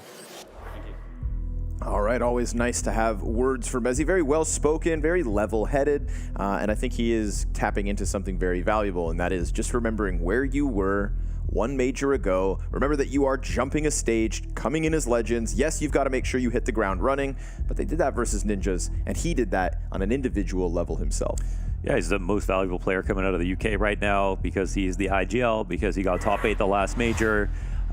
He's bringing a lot of good players along with him, and I think he still has some stuff to learn as an IGL, of course, to compete with the elite ones out there. But in terms of the matchup versus Monte, he's sort of on par. In terms of these two teams, I'd say Monte, in terms of raw aim right now, on form to the point of the tier 1 teams that are playing because of how much they've grinded. And Fnatic maybe don't match up quite in that department, but stylistically, they don't play like comprehensive map control. Like both of these teams can keep it relatively simple sometimes. So I think the head-to-head will be very interesting. Yeah, I mean, stacked from top to bottom. Monte come into this event with Demka at the bottom of the list. Ends up having an excellent performance throughout the Challenger stage. We saw raw aim out of Krasnal, clutch ability out of Waro, SDY playing in some of the most important games with this new burden of the in-game leadership being entirely on him. And then we're talking about Boros, who was unstoppable, regardless of the opponent. You know, it was in fact the last match versus Pain, the one that they used to qualify to Legends, where Boros finally looked human, where he was just down in the middle sections of Monte. Outside of that, of course, phenomenal average so far here at the Challenger stage. You know, it's not a lot of Middle Eastern representation when it comes to the major in history, and yet Boros, at the last chance, is trying to do something special here. Of course, SDY as well on screen. Someone again. Yeah, me and Boros. Yeah. 2 Middle Eastern representatives. Oh, yeah? Yeah. Of course, Israel's popping off at the moment. Boros. You guys just beat FURIA today. Now you have the next opponent, Fnatic. How do you feel about that matchup? We're comfortable to play against them. I think we're watching them like before, and I think we are ready to play against them. They're a good team, but we'll try our best. And looking at what happens between the first match and then the second match and this packed schedule that you have today, what did you do between the matches? Yeah, we didn't have a lot of time to prepare against them, like to watch some demos, but yeah, I think we will be ready for them. I think they are easier than other teams. And what's going to be different from FURIA to Fnatic? Is it going to be less aggressive? Is it going to be more strategic? What do you think? I think it will be more strategic because they play like some setups, they flash together, you know, like. But FURIA, they just play plus W, you know, like this. And Monte, you guys have, you know, a lot of firepower coming into this match. You've shown how well you can play throughout the challenger stage. A little bit quiet against FURIA, but not quite. What should we expect from Boros here against Fnatic? I think we're going to destroy them. All right. Nice. All right. Good luck. Have fun. Thank you. See you later. He's got the confidence. Going to destroy them. He just says it matter of fact. He's going to come out and own them. You know, he's actually wrong about, you know, FURIA being the plus W team. They really aren't the plus W team right now. In fact, I think if there's anyone who moves faster, it's Monte themselves. And yeah, Fnatic, while strategic, I think like tactically they're up there, but strategy-wise, maybe they see sort of eye to eye, and that's why they respect him. But yeah, Boros believes in himself in a big way. These guys, you know, these would be. It's hard to, I guess if you didn't watch a challenger stage, you would be doubting Monte in a big way. Where'd they come from? How far are they going to get, really? But if you did watch a challenger stage, if you paid attention to their map statistics in the last few months, they have grinded out everything. And we're actually coming down to Vertigo. What's funny about this map is that they actually played Vertigo in an official yesterday, in between the challenger stage and now. Oh, you're kidding. They played an ECL match. You're kidding. They played an ECL match and just won it, obviously, because that's what they do online. And they beat the Eyeballers 16-4. So this is like extremely fresh game tape, but every map, they played so many officials on every single map. There's so much game tape for everybody. I don't think Monte are super scared about that, but that's what they did in the break, Connor. I can't believe they that. grinded more. I can't believe that. I thought to myself for sure yesterday was like a no CS day, but okay, Monte out here really embodying this whole story of like playing more CS than anybody else. Oh, they do say no practice better than officials. Yes. So getting it in then the poor Eyeballers. You know, you're just playing an ECL game. Next thing you realize, no, Man, these guys are probably tired. Like, we can take a win online here, get some confidence for ourselves. They're on at the major. Sorry, bro, you're playing a major legend team. Yeah. That gets smoked. So you are dead on about there being a lot of game tape, and I think that was one of the talking points when before Monte had proven themselves in challengers. There was this question of like, what can they really change without time off? Mm-hmm. You know, a lot of top teams, when it's event to event to event, they say it's really hard to, you know, change style, change strategy, implement new setups and whatnot. And those trends of behavior are what your opponents obviously start counter-stratting. That's something that I haven't really seen people do versus Monte, except for that single best of 3 where, what was their first best of 1 last stage? I'm forgetting now. That Monte played in. I can just. Boros got completely shut down. It was on Anubis. He couldn't take bridge. Oh, it was FaZe. Well, FaZe were the first best of 1. That was Anubis? Yeah, it was Ancient. Was it Ancient? Yeah. So. No, sorry, it was the Pain best of. It was the Pain best of 3. It wasn't the first game. Excuse me. It was the Pain best of 3 where we saw them just actively counter-strat Boros and all of Monte's like top mid strategies. That was to me like the one example of you haven't adapted enough, and so you get read into. And that was from a team like Pain, you know, let alone what we're going to get out of teams with more of an organization behind them, analysts, strategists. Dude, I think, yeah. Well, big brain IGLs. Yeah. I think Pain are actually better than Fnatic in that regard. Okay. And they did, and that just speaks to how strong Monte are. Right? Like when it came to Mirage, obviously Zevi's performance is probably, unfortunately, the reason that they didn't win the game. But as a unit, like we were matching up to a team who are pretty terrifying at the moment. So for Monte here on Vertigo, honestly, so many wins that they've got, even though they aren't the best teams in the world, they're winning with single digits for their opponents. They have a much better T side than Fnatic do currently. And Fnatic's teams that he played against are better. They lost their last game at Rio to OG 16-5, but right before that they were on a 5-map win streak with wins over Spirit, Ninjas, OG. So some very, very strong wins recently here for Fnatic. I think this is a great map for both these teams in that regard. Recent performances have been solid. Is there anybody that stands off of the page for you from Fnatic that you think you want to maybe highlight before this one goes live? I think it's stands off the page for me. It's got to be Crims. I think that, like, in terms of decision making, he is still one of the best decision makers on the team.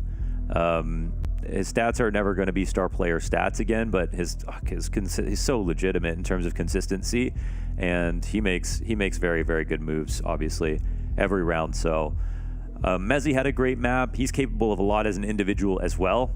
So, you know, I don't think he wants to have to carry every single game, but they might need it. I like this idea that Crims, who, if anybody's forgotten, at the last major in Rio, was actually dealing with illness, right? He had an injury, and that's why we had Pepsor at the event following around Fnatic at all times.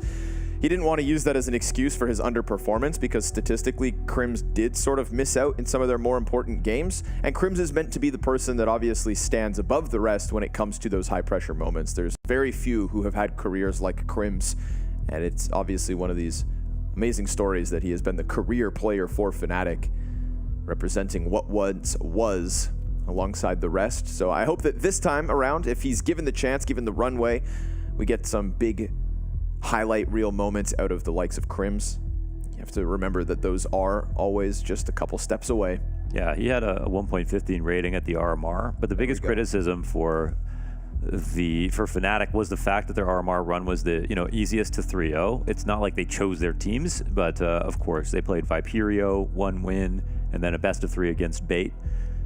Bait actually, they were 2-0 for a reason. They actually did play pretty well, but ultimately Fnatic are just sort of more untested, it seems, than some other rosters right now. But again, they don't care. They don't care. They play who's in front of them, and they've been winning a lot. Yep. Go ahead and take it. Take what you have to. You can only beat those teams that are presented to you, and they did an excellent job of it. But then today as well, defeating the Ninjas in Pyjamas, that one going down on Nuke. I saw Nikadaz with an op shot or two to remind me of his star potential. It's come and gone with certain months, and previously, back in, again, I bring up the Rio RMR, that was when Nikadaz was looking like he was going to power through into the major, but then he tapered off. Wasn't able to do it versus some of the better teams. And without that op prominence, well, it just was a bit of a shell of what our expectations were. I think in a head-to-head between him and Waro2K, I'm a little nervous for Nikadaz. Waro2K has shown us that although he's not always at the top of the scoreboard throughout Monte's run thus far, he's got that clutch potential. He's got that X factor. He's got a game sense.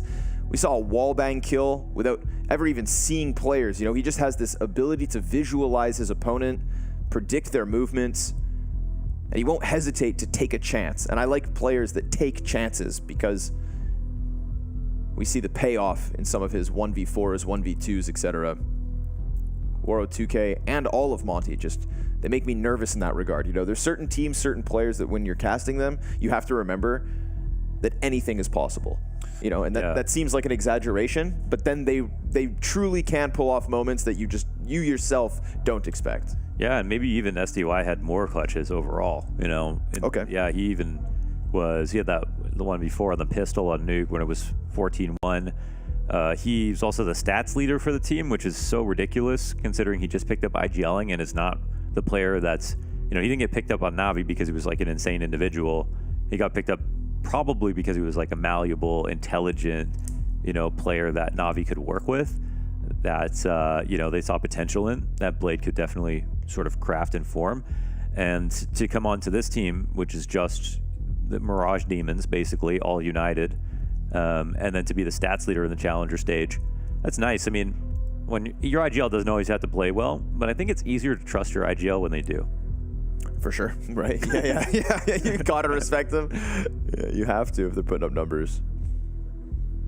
I'm glad he thrived in it because there was so much criticism, or maybe just not criticism, but so much questioning around whether SDY should be taking that away from Waro right ahead of the biggest event of their careers.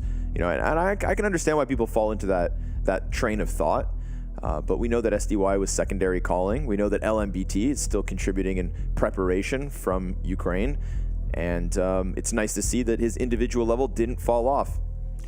I think the story for SDY is going to go from pretty cool to amazing if they're able to potentially crack top 8, which could happen based on the game that we see right here. Getting themselves in the 2-0 will be a good chance for them, but the fact that they qualified to the final major here is just so impressive when that's such a short amount of time since his release from NAVI into trying to build a new team. And then to do that and then get top 16, potentially get top 8. I mean, when we have to really start digging into SDY as a player and going back to before he was on, you know, when he was on Spirit, how long he played with that team, how much time of his career he gave them, and to get the call up to NAVI and then to exit, your stock can drop so much that maybe people don't think you'll ever make the comeback. And not only does he do it, he does it faster than ever. Yeah. It's nice to have SDY with a new team as opposed to just falling off into the sunset, because his explosion onto the scene when he first jumped into the NAVI camp, winning Blast Spring Finals in Lisbon the moment he joined that roster, the same event where Electronic called for the first time. And MVP'd. Wow. I mean, you know, skyrocket. And also, I think it also still throws into question the whole NPL for SDY move, even though NPL is also starting to find his own within this NAVI camp.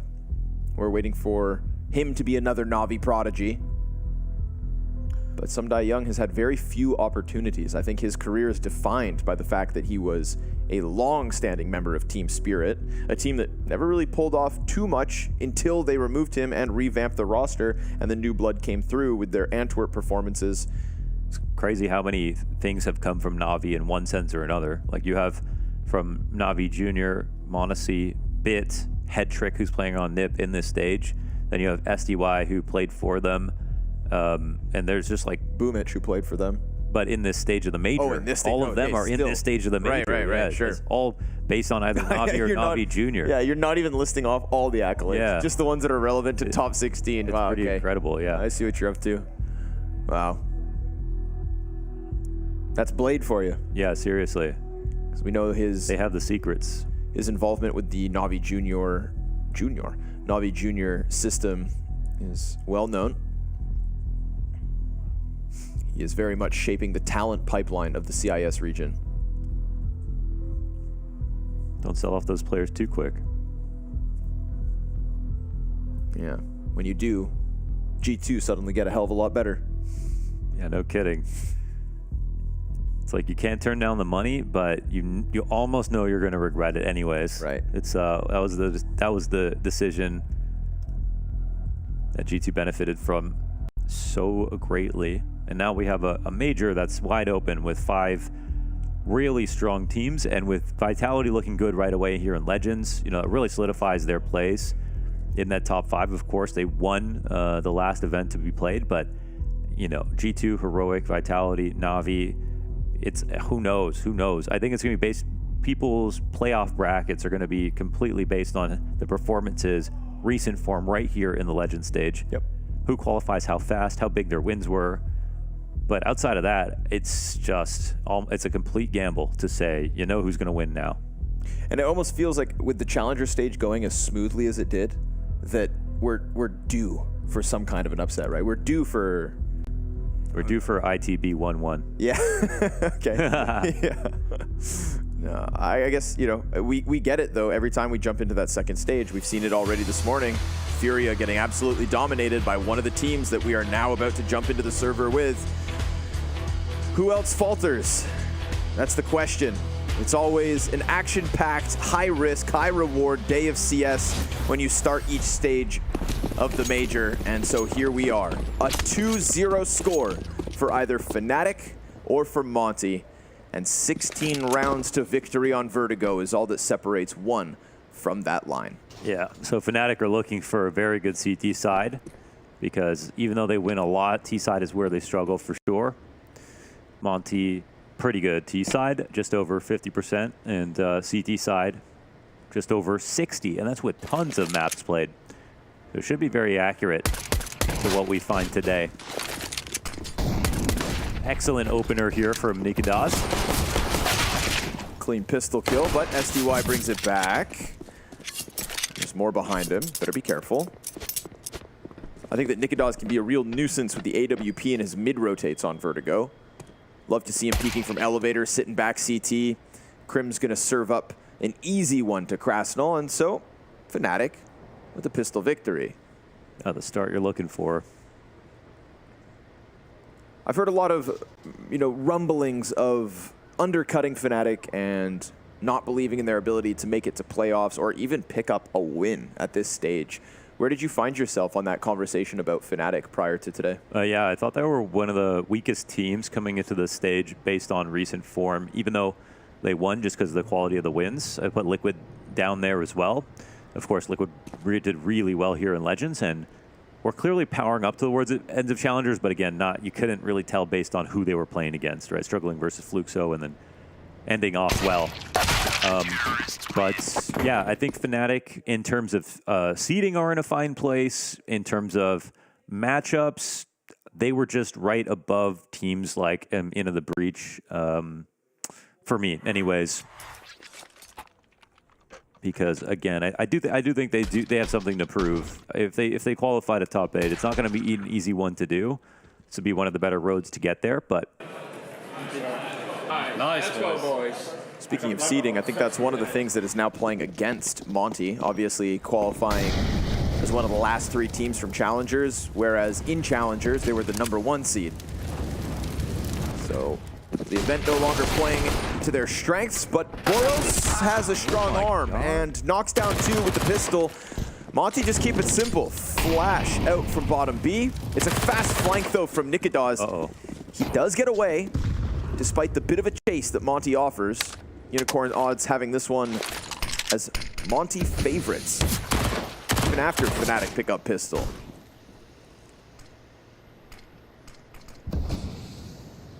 Why is this round scary? That was 2 players dying just so quickly. Okay, Nikidaz smartly gets up the ladder. They scared him back with his MP9. And a reset of the situation. Nikidaz goes exploring once again. I think it's good that he keeps his foot slightly on the gas pedal here. Won't know exactly if it's A or B for a second, but now he'll get spotted again. But no kill. Bunch of damage. Gets erased. Boros and Demka low, but still just sitting in their spawn. Boros has killed every single player so far. And he did it with just a P250. That's why he is one of the highest rated players coming out of Challengers. Even despite the promise that we saw from his teammates, Boros simply a step above. They group back up, put Boros at the front of it. And this is that classic Boros entry. Sometimes you even see Waro just keeping that op right behind him. Fast push around elevator, though, feeds them to the A1S. No immediate trade frag versus Roy. Sumdai Young still dies before time expires, so not half bad. 3 kills with a P250 out of Boros. A quick reminder to Fnatic of the dangers that loom around every corner whenever Boros is alive. Yeah, seriously. I mean, they could be treating this with respect, but you can still lose. Still got to go for your map control, make aggressive pushes here or there. That's just playing good Counter-Strike. But yeah, the fact that you've got to be worried even versus pistols is just the reputation that Monte had built for themselves. So strong enough buy here coming out of Monte. Full AKs on board, and the upgrades coming for Fnatic. Chance really for Monte just instantly get a save out of Fnatic early. See if Demka gets found behind the smoke.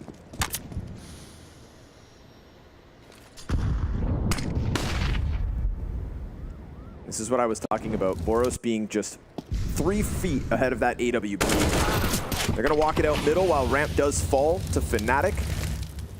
Good little window of opportunity here for the mid play. We see the CT scramble back in Mezzi's position. He decides to stick in the fire. God. He deals enough damage for Roy to finish off Boros. Fasher tries to pick up the slack to the B entry before anybody gets ahead of it, but he drops the ball. Sumdai Young traded by Crims.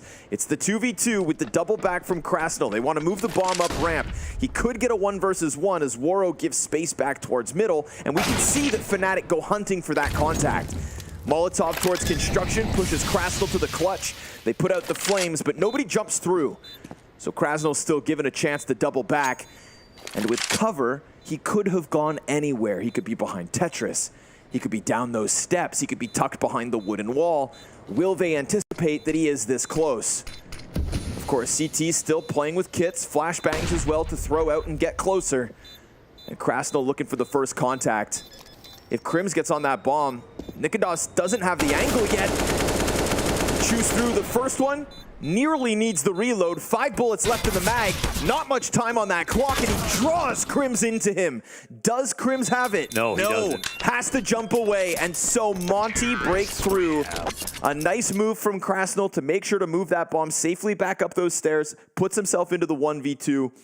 And it works. Yeah, we talk about there's a few pulls here in the Legend stage.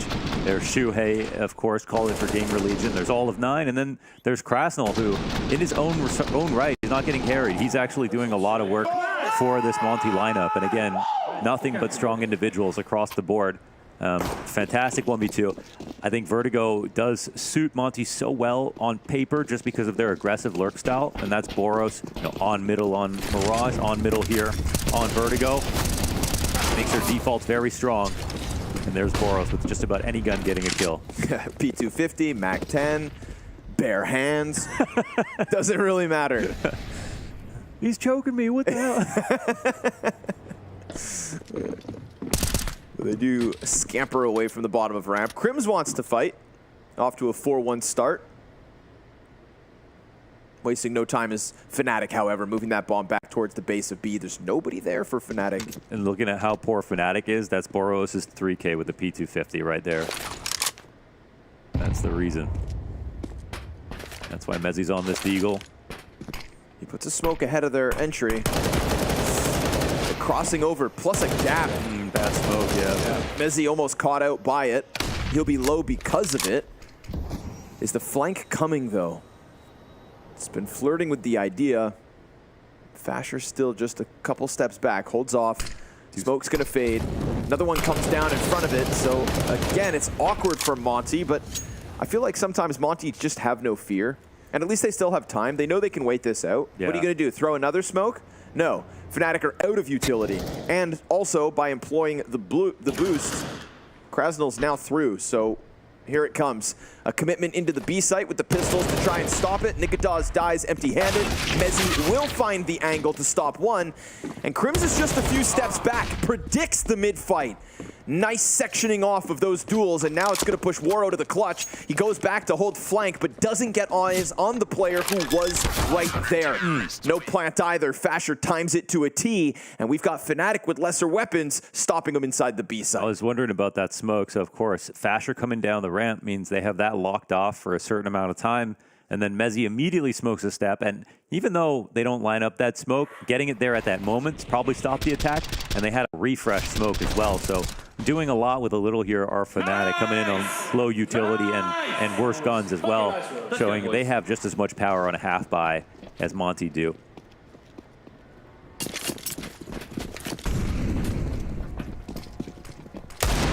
Oh, I can feel it. Again, Dumka playing so much better than what his stats of the last 6 months would have you believe. His potential was on full display in the Challenger stage.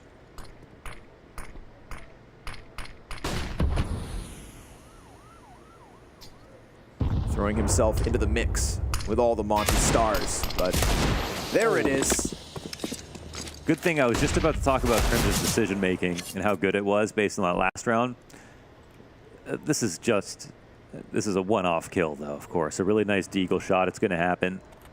But overall, his good positioning and awareness was the reason they won so easily on last round. This nade could have, 3 kills to it if it's placed correctly. Let's see if Nikodas can find enough opponents.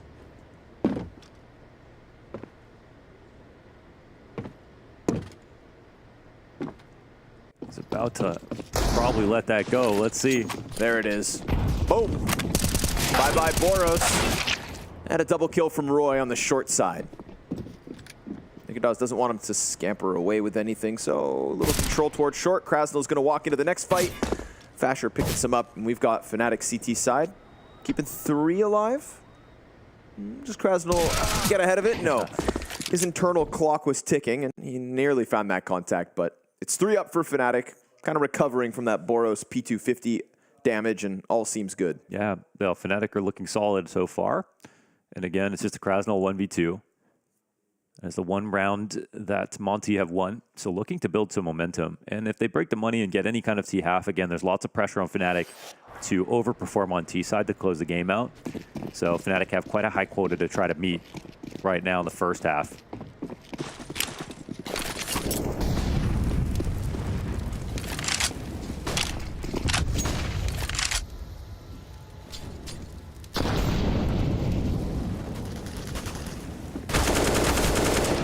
Catching Nikadaz out in the open. Yeah, he was a little wide there with no smoke. Down on the ramp, no one-way as well for him.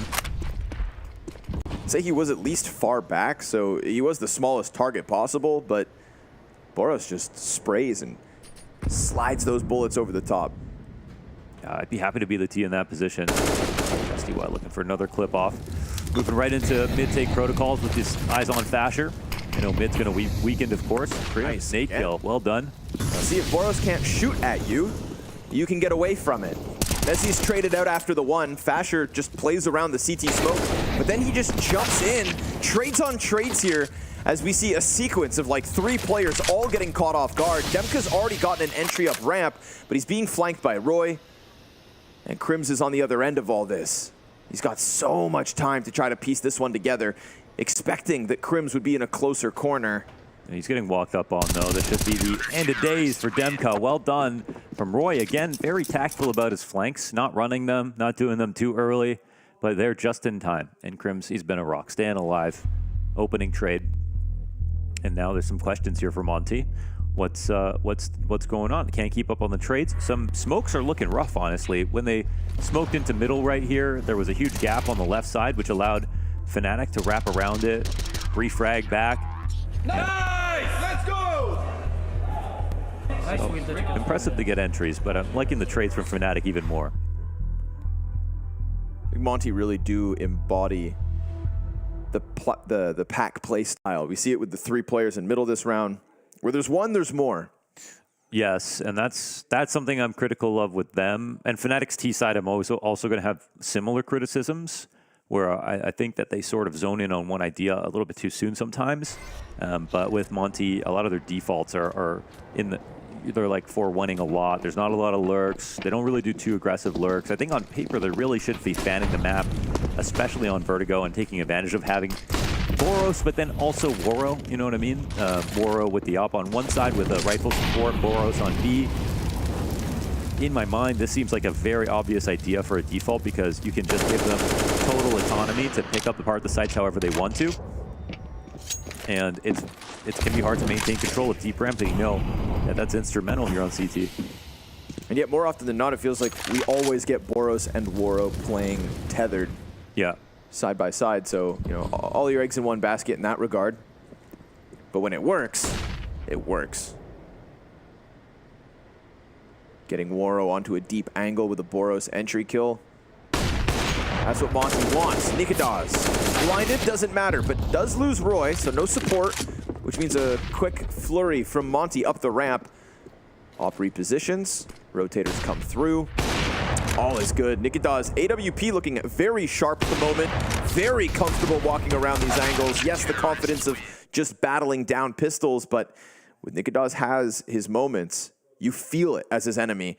And I think right now, we've got to see if Woro can pick it up. Yeah, Nikadaz and Roy, 2/5 of the infamous Copenhagen Flames lineup from Antwerp, and even a major prior who really made a name for themselves. And this was sort of, I mean, you know, with Hooksy getting the G2 call up, that's the one that sort of jumps off the page. But Fnatic was an interesting one to revitalize the brand. They got the rebrand of the logo coming in with it, and it made perfect sense. Like, this is a team that was relatively affordable to try to recreate. They took advantage of a very strong up-and-coming team, and they got a brand new up-and-coming leader to learn a lot with to get the benefit from that progress. Ooh, Roy's gonna die again with nothing. Boros hasn't been able to get in with those multi-kills. The frag grenades have found him. Clean headshot to drop Crims. Waro finds a good bit of timing here, slides up. Fasher almost falls victim to this. Crastal will kill him, and because Fasher never saw it, Nikita is obviously caught off guard by it too. Mezzi in a clutch attempt.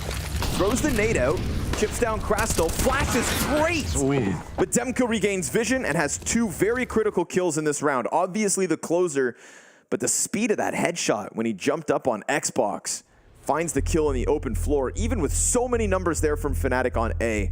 This one's a Monte round. Yeah. I'm not surprised to see an outcome like that eventually. We saw Nikitas take a fight wide open on the ramp and previously. And again, you don't have enough utility to last you from the beginning of the end of the round to defend on the A ramp. So you see things like re-aggressions, you'll see 2 short walks, and you'll see CTs try to find creative solutions to losing grip on the ramp or smoking the sandbags off and forcing the Ts to come up slowly. But in this game, I think we've got lots of active eyes presently trying to look for fights down the ramp, and I think Monte are very happy to take those engagements.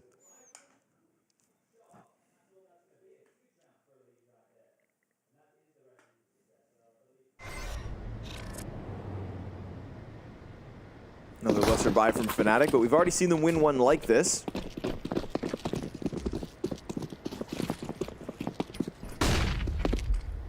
Wonder what got Fnatic having that majority member over towards A last round.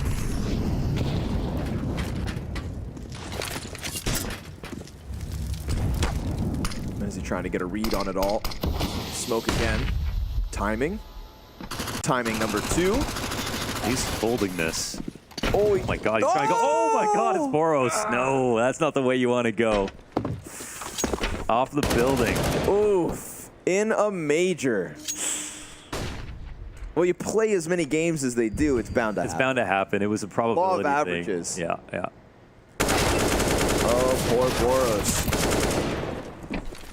Uh-oh. CT's pinned in, but doesn't know there's actually 2 right here. Nikitas comes up close. Wow. Then Nikitas swapping out guns. What the hell is going through? Back again. He's everywhere, and yet still with nothing. Pistols out. Tries to chase this. What are we watching? I don't actually And he's know. alive. Somehow he lives that. Nikitas the immortal, and then his teammates come over. They're going to get iced out. The fire burns Nikitas. This is a zany round at the base of A. That's a kind word for it. And Demka still has a chance to clutch. He could go grab bomb. And of course, the flank comes in. So, oh my God, he was close enough. He was close There was enough. actually enough HP as well that he could have found a knife kill. I'm so glad that round is over. Yeah. Boros falls off the building. I agree. And then we get that ramp shenanigan. Yeah. Blinded smoke. This is like the last hour of Shutter Island for me. I was like, just get to the point. Just tell me what happens. Yeah. Is he crazy or not?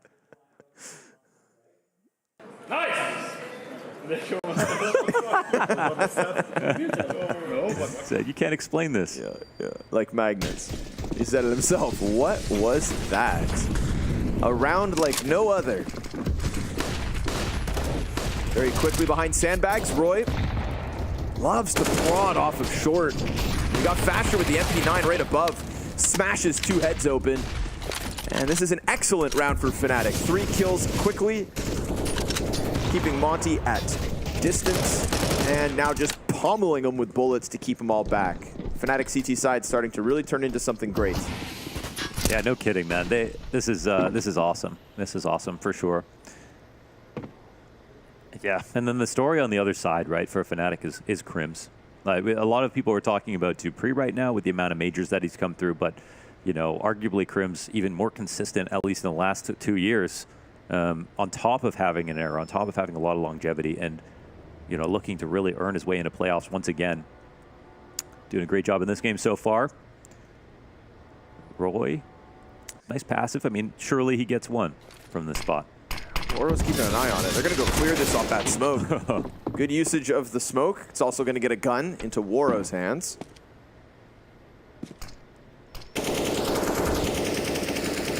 Looking for the wall bang, but players on site will preoccupy the attention of Monte as Nikitas gets ever closer. And they close it right then and there. So good multi-round from Fasher. That MP9 point blank, the support of the rifles behind him, Roy's comfort to push through short smoke so consistently as well. It really does feel like the ramp fight all Fnatic so far. I mean, Fnatic have their claws in, protocols look good, trades are just good enough. They look back and they see Monte, one of the rounds is only a clutch. You know, it got scary in earlier positions, but as of right now, they're having fun. And as stupid as it sounds, people who have played know if you get around like Nikodas had, where you were bouncing around through the smoke and things go crazy, and it's not even a good look for you, but you win the situation, your team's just in a good mood. Like, you feel like it's your day, you know? Nothing can mess up for you. Like, where's my Powerball ticket? That's what Nikodas is thinking, on top of the fact that, like, everything looks solid right now around that. So Monte not catching these punishes. Usually it seems like Monte can elicit tilt from you because they're so good at making you frustrated by getting the most ridiculous frags ever. And in this map, it's not happening.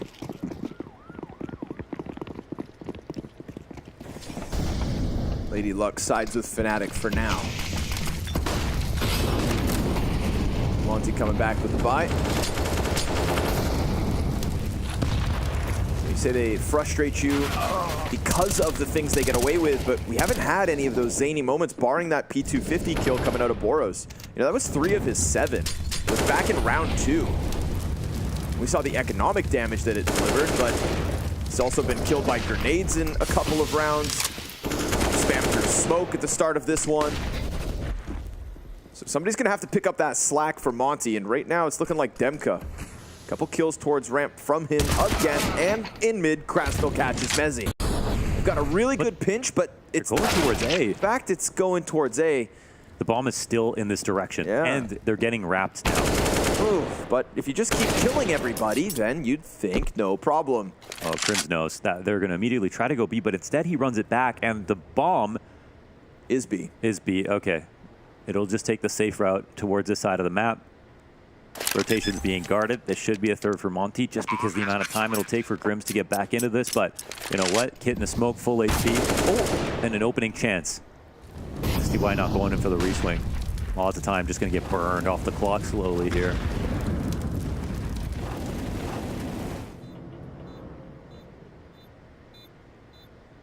It would take a pretty big mistake at this point for Monte to drop this position, but you know what? They're playing here within the site. Yeah, they're close enough for him to get the kills.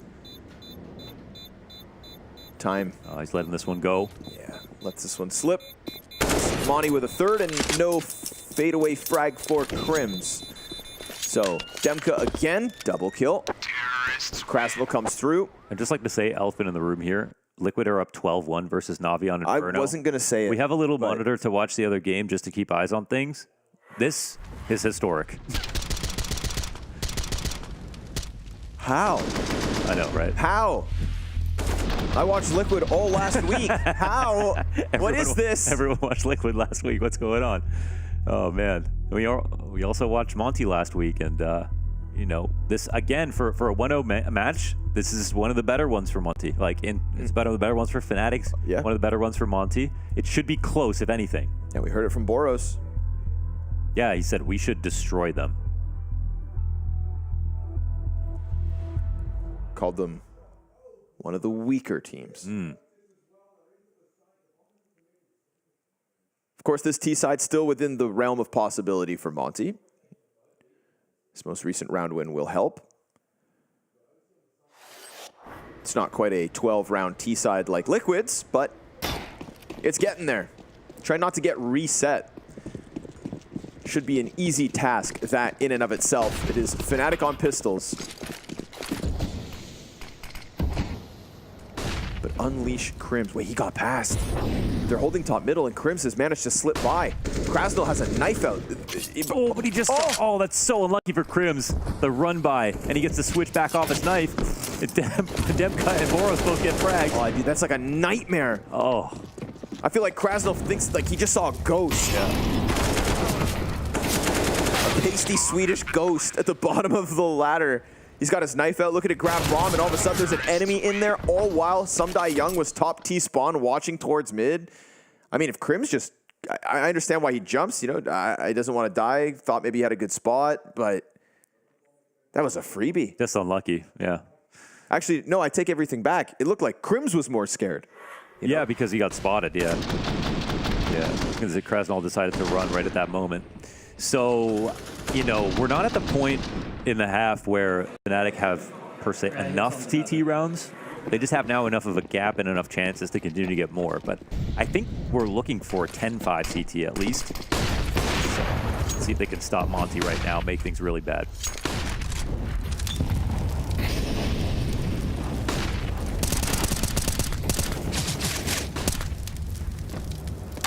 Roy's done an overall solid job. He's actually got countered a lot of these rounds, and he's still got a pretty decent score line, but there's the 1-for-1. Nice adjustment from Boros.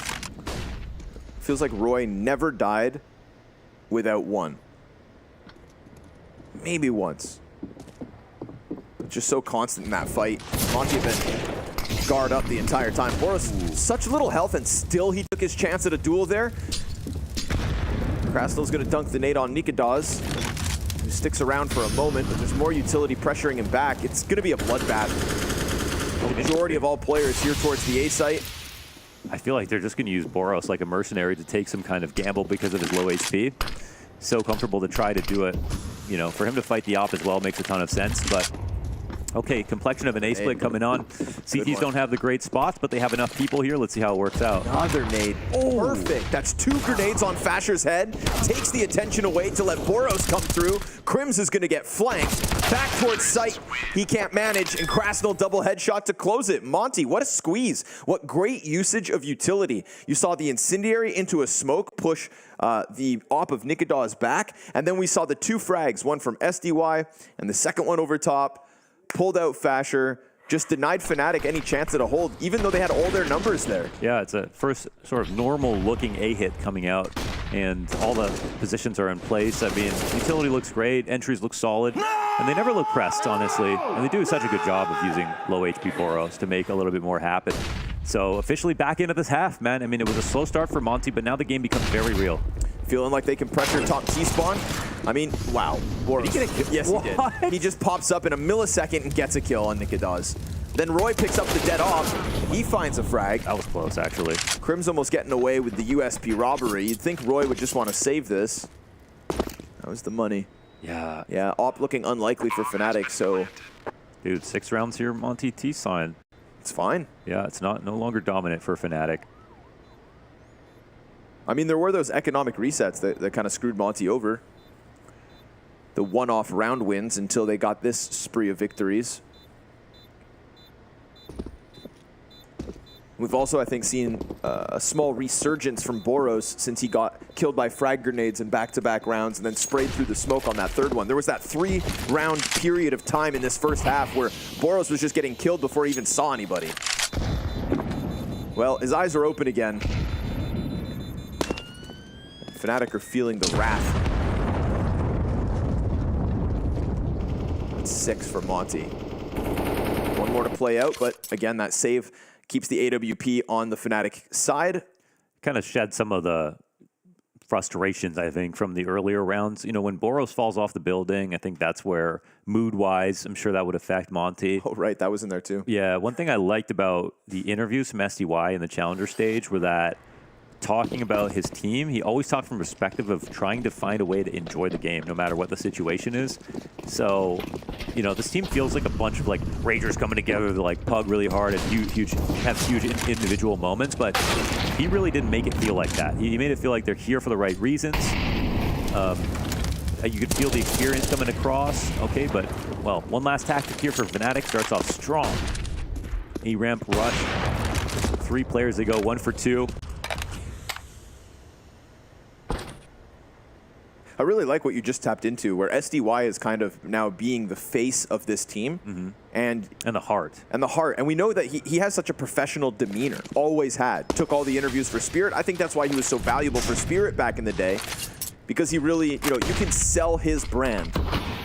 Proper, polite, and professional. Yeah, absolutely.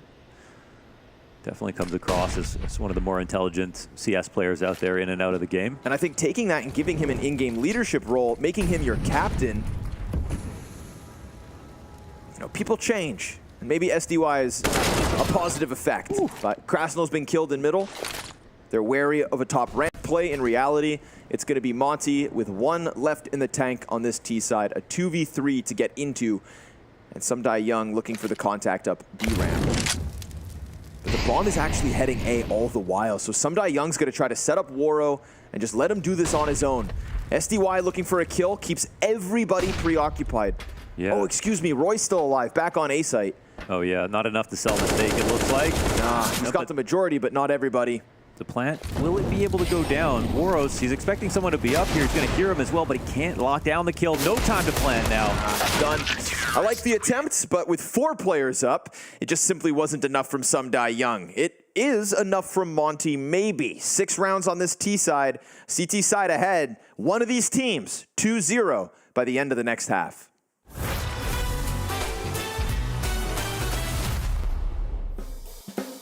I remember more Monte clutches. Right, yeah. You know, it was weird. It happened in Abu Dhabi. Obviously, last year, he starts with that, like, MIBR clutch. Yeah. But, you know, in Abu Dhabi, he had, like, a similar clutch from the same position and nearly the exact same kills versus outsiders. Right, yeah. Yeah, I thought that was so weird. Where I was like, I've seen this exact moment before, right? He had one good clutch against FaZe as well. For me, that one is the best because he played it out the best. Okay. I think it was last Lisbon groups. I'm also thinking of like the Inferno clutch as well when he stole bomb from outside of apartments. Yeah, it's against outsiders as well. Yeah, like, yeah, right. Okay, yeah, two clutches, same maps. He's just crazy in clutches. Yeah. Like even practice what he pulls off, it's I don't know how, but he just somehow makes it work. You can't talk G2 clutch without bringing up honestly.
Welcome back, gang. We got Monte versus Fnatic, and Monte down by 3, but we saw some promise towards the tail end of that T side. We saw some individual moments, and I think it's, you know, taking into consideration that Boros fell off at the map, got naded through smokes twice, and got spammed through a smoke once without seeing a soul. Those 4 rounds, you take those away, Boros still has 12 kills. He's still top fragging for Monte, and they've got 6 on the board. I feel like I don't mean to interject on Monte because they know more about this game. You know, they've been playing so damn much. Everyone's learning from them. But if they started introducing 2 aggressive lurks, so it's not just Boros every time, like they're kind of in an Elige mode right now where it's just Elige, you know? Okay. If they had another player on this team, which they all could do it, like Kresnel and Mirage B, for example, when he pushes through apps, if they have that on every map, I think they have way better T rounds.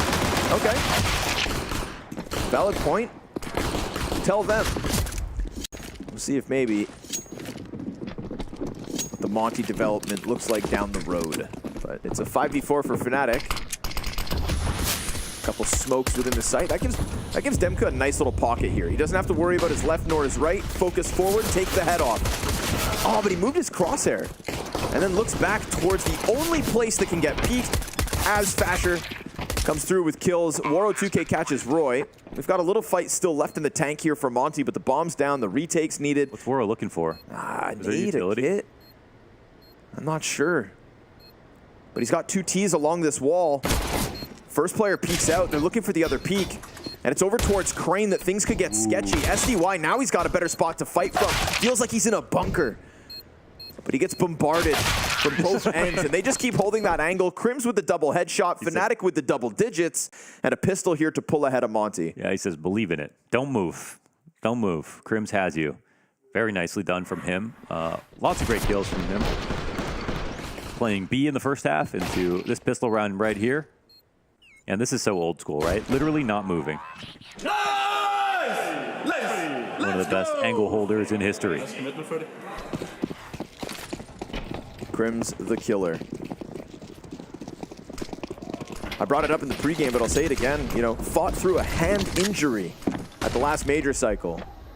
Hands are important when it comes to playing Counter-Strike. Yeah, no kidding. And injuries are very hard to come back from. Right? You can't practice at all if you've got, you know, finger issues, RSI, wrist issues. And yet, RMR performance looked excellent. Second map of this stage of the major. Looking good. Crims and his contributions bodes well, but Waro2K on a scout is a scary thing. Luckily, the frag grenade's gonna find him. It's like the 3rd or 4th nade kill so far this map, and all of them have been to Fnatic's favor. Krasnel's Deagle takes down another. Demka's over on the A site with bomb planted B, so if he gets this kill, grabs the Mag-10, it's something to play around with. But that's really just it. We're playing around. Uh-oh. We're having a good time right here. Yeah, it's all goofs and gaffs. Right into the clutch, though. Where are you going, Crims? There's a bomb you got to guard. 16 and 6. And it looks like he'll win this just by waiting. Demka will recede, and Fnatic now, I'd say, have set themselves up to like have just a decent T side and still be able to win. This is going to be hard as possible for Monte, of course. They were certainly waiting for the second half. And they did survive to a point where it looked pretty good. 6-9? You know, it's marginal, but without the pistol, it feels a lot worse. Damn, Fnatic. If they go 2-0. And I've extended some criticisms for Monte's T side and would like to talk about Fnatic's as well, so we'll see how the rounds go. Cool. Yeah. We'll get ready.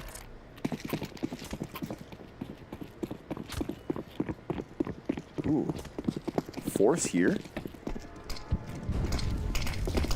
All right. Monte gonna try their damnedest to stop Fnatic. I mean, it could catch him off guard. And the first kill at least belongs to Waro, but a smoke spam on Krasnel. What did Mezzi see? Oh! Well, he doesn't see much anymore. Waro2K putting up a second. Same smoke, same spot.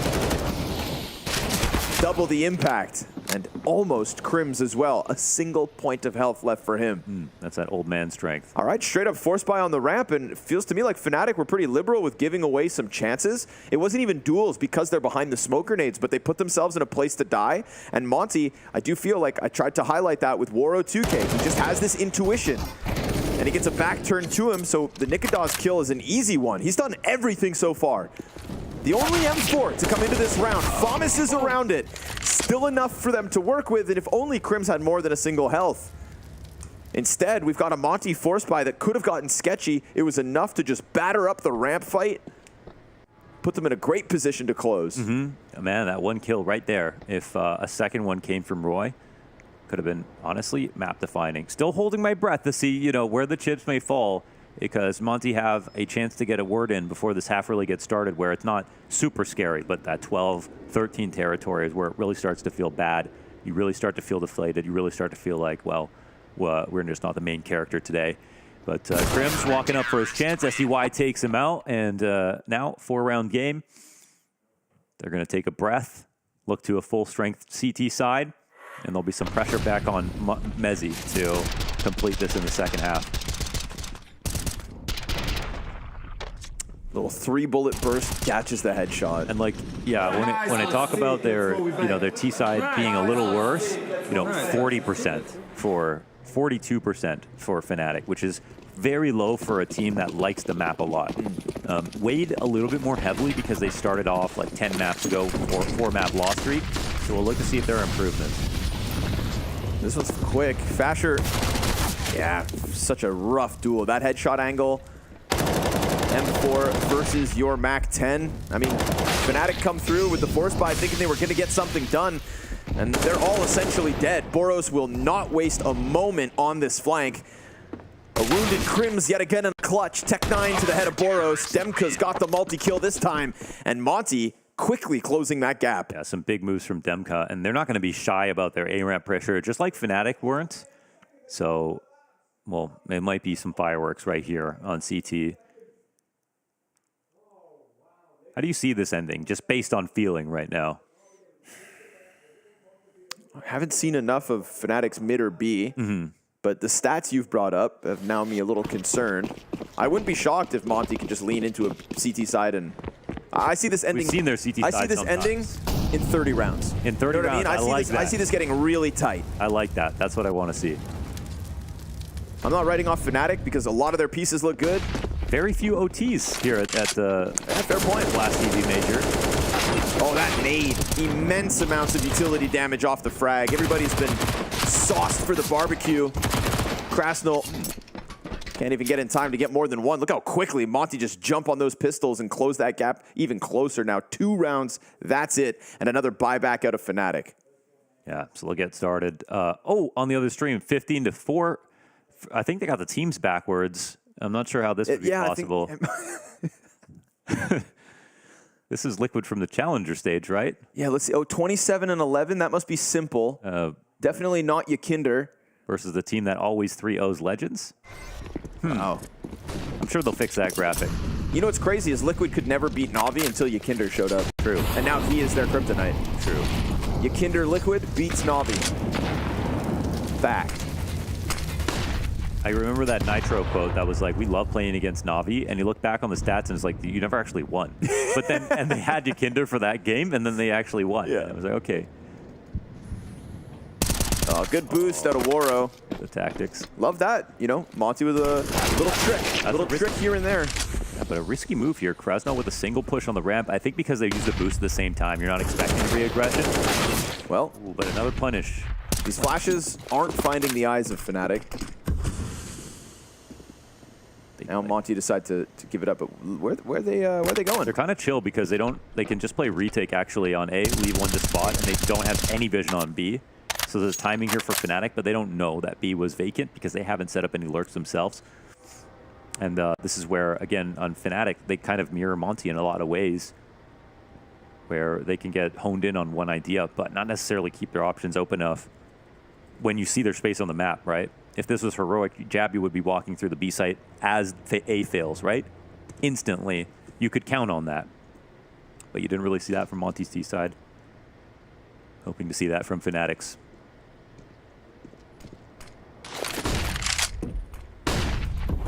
And now they're back just in time for the re-aggression on A site. Yeah, and they're so informed in Waro. That's 4. He's done everything. MP9 to the back of the head of Fasher. Monte closed the gap almost in its entirety, but a huge multi-kill moment from Waro. From boost into the headshot box, into a nice back ledge position. That was very active from Monte. They've been straight out of the gate taking these fights on ramp, if not in this case, throwing up a different strategy. Going to clear out middle, coming back. There's no hesitation from Monte right now, flowing around Vertigo on the quest for the 2-0. It's looking very calm here.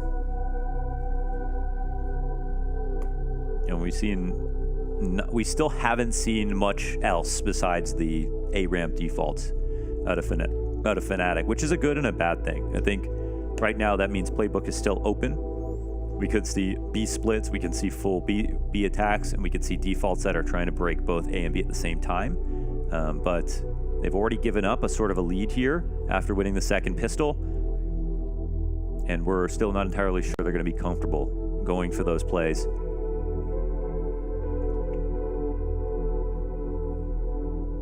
You know, Monte, at the thought of 2-0ing, you were just starting to talk about that a few minutes ago.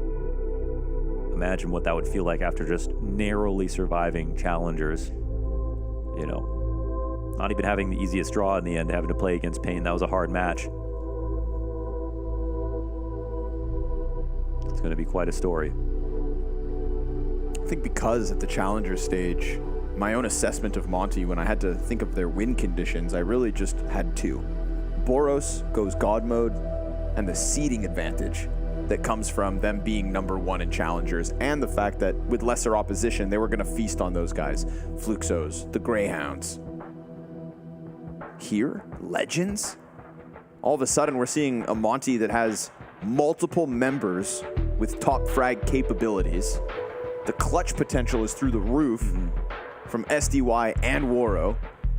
And their skill floor with SDY's individual level, with Krasnal top fragging multiple times, and then their regular players doing extremely well. It's like, it's that a term I like to use, no bottom fraggers. Like, there's some rosters like that.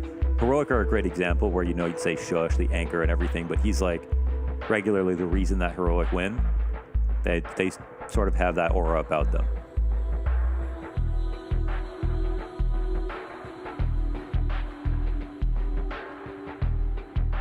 It's an age-old tale of teams peaking too early or too late, just inside or outside of major windows, but to peak at a major.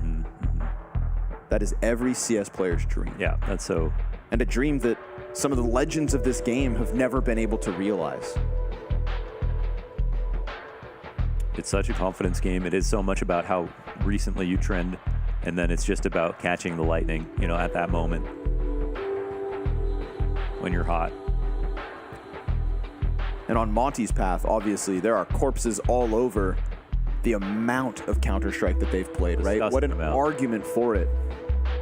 A grueling amount of CS before the major, as you brought up, during the major. Like an ECL game in between the Challenger and Legend stage. Boys, you got a major to play. That's understanding how you got here. That is understanding how you got here. It's like an addiction at this point. Boys, I was talking to eyeballers, and we can do one tomorrow if you really need. Have a day off? Nah. Literally almost 190 maps in 3 months. 190 maps. I saw a stat before your fingerprints are going to fall off from the amount you're holding. Before the major started, it was something like more maps than, you know, like the top 8 teams combined. Top 5 teams. Top 5 Top teams. 5 best teams combined have played less maps in the last 3 months than Monte have. That's crazy. And that's what it is. You know, you're not going to catch Navi at every CCT. You're not going to catch G2 playing in Snow Sweet Snows. What's crazy, those top 5 teams play against each other, so it's actually just like they get 2 points per game, you know? Yeah. And even then Monte have them outnumbered. And I think that, you know, every single player in attendance, any single player that just got short, everybody will tell you that to win a major is the dream. Yes. To compete in a video game, to do what you love day in and day out, that is a dream come true. And on this road that Monte have been journeying through, they are living their dream at the moment. But the amount just shows you how badly they want it. Definitely. And yeah, SD's wise words, you know, not just talking about how, oh, they're just feeling it right now, like feeling the game. You don't really get that kind of conversation. You just him sort of recentering their emotions and talking about enjoying the moment, you know, more so than even literally just winning. Just talking about they've put in the work already. Now it's just about making sure that they're being present in every game. And I think if you're present, that's where you actually survive tilting moments. That's where comebacks happen. When NAVI did his interviews after the Rio Major, and he made all those comebacks in the Challenger stage, I asked him about his comebacks, because there were so many. Overtime comebacks, the 16-14 comeback versus FURIA versus NAVI. Huge grinds, and that was something they weren't capable of up until that point. And since then, have had some struggles mentally, right? But you could see right there, like he said, that when we made the comeback, we didn't even realize how much we were losing by. That says everything. That shows that they were present in that moment, in the round, when it was live, putting one foot in front of the next. And it's so hard to zone back in on that, but you know that SDY has that mindset down to a T. Hell, I'm pretty sure that we even overheard him in the second map of that Pain series right before they 16-4'd. 16-1 on Nuke. 16-1 on Nuke. Right before 16-1ing your opponent, you just lost your Anubis 15-map win streak. And in that moment, SDY brings forth all this mentality that you're alluding to. Enjoy the moment. Yeah, as if the first map never happened. You know, your preparation. Contrast that to like a Liquid game where it's like that first map definitely happened. you can see it in map 2. You can see it in you can see it for months sometimes after a bad loss. Yeah, that's true. Maybe it's the wrong day to talk about that though. Liquid are eating good so far.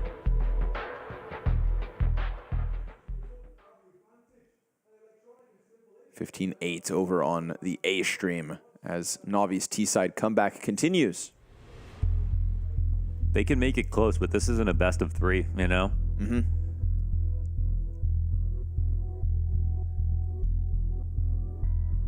This is a pretty scary sign for Navi and a very promising one for Liquid. You know, on the Launder show, had Yakinder's interview, and he made this joke about himself where he was just like, it's like, damn, you know, you've really made your name for yourself as an entry fragger. Everybody is trying to now the entry fraggers don't have the excuse of being like, I die all the time because I'm first in, when you got top 9, you know, in this role purely doing entries and taking more opening kills than almost anyone else. And they said, yeah, except I don't perform in majors and important matches. And if you look back in some of the stats, like he is struggling in like some of their big elimination games when the matches matter, he can go absent. So an important point for him is not even as much this major, but just proving in this final high pressure environment that he's not going to be the reason that Liquid falter. He's obviously having a hell of a game over there on the A stream right now. But now back to reality of the situation here for Fnatic, onto a half buy, potentially giving up a tie. And there were some antics in the first half, so I don't think the pistol meant everything. There were 2 ecos back and forth. But Fnatic definitely benefited more from that start.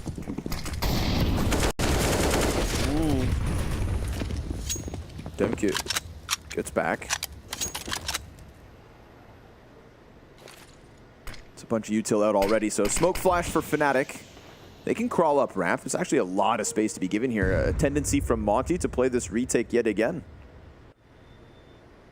But of course, we saw they just confirmed it was anti-eco.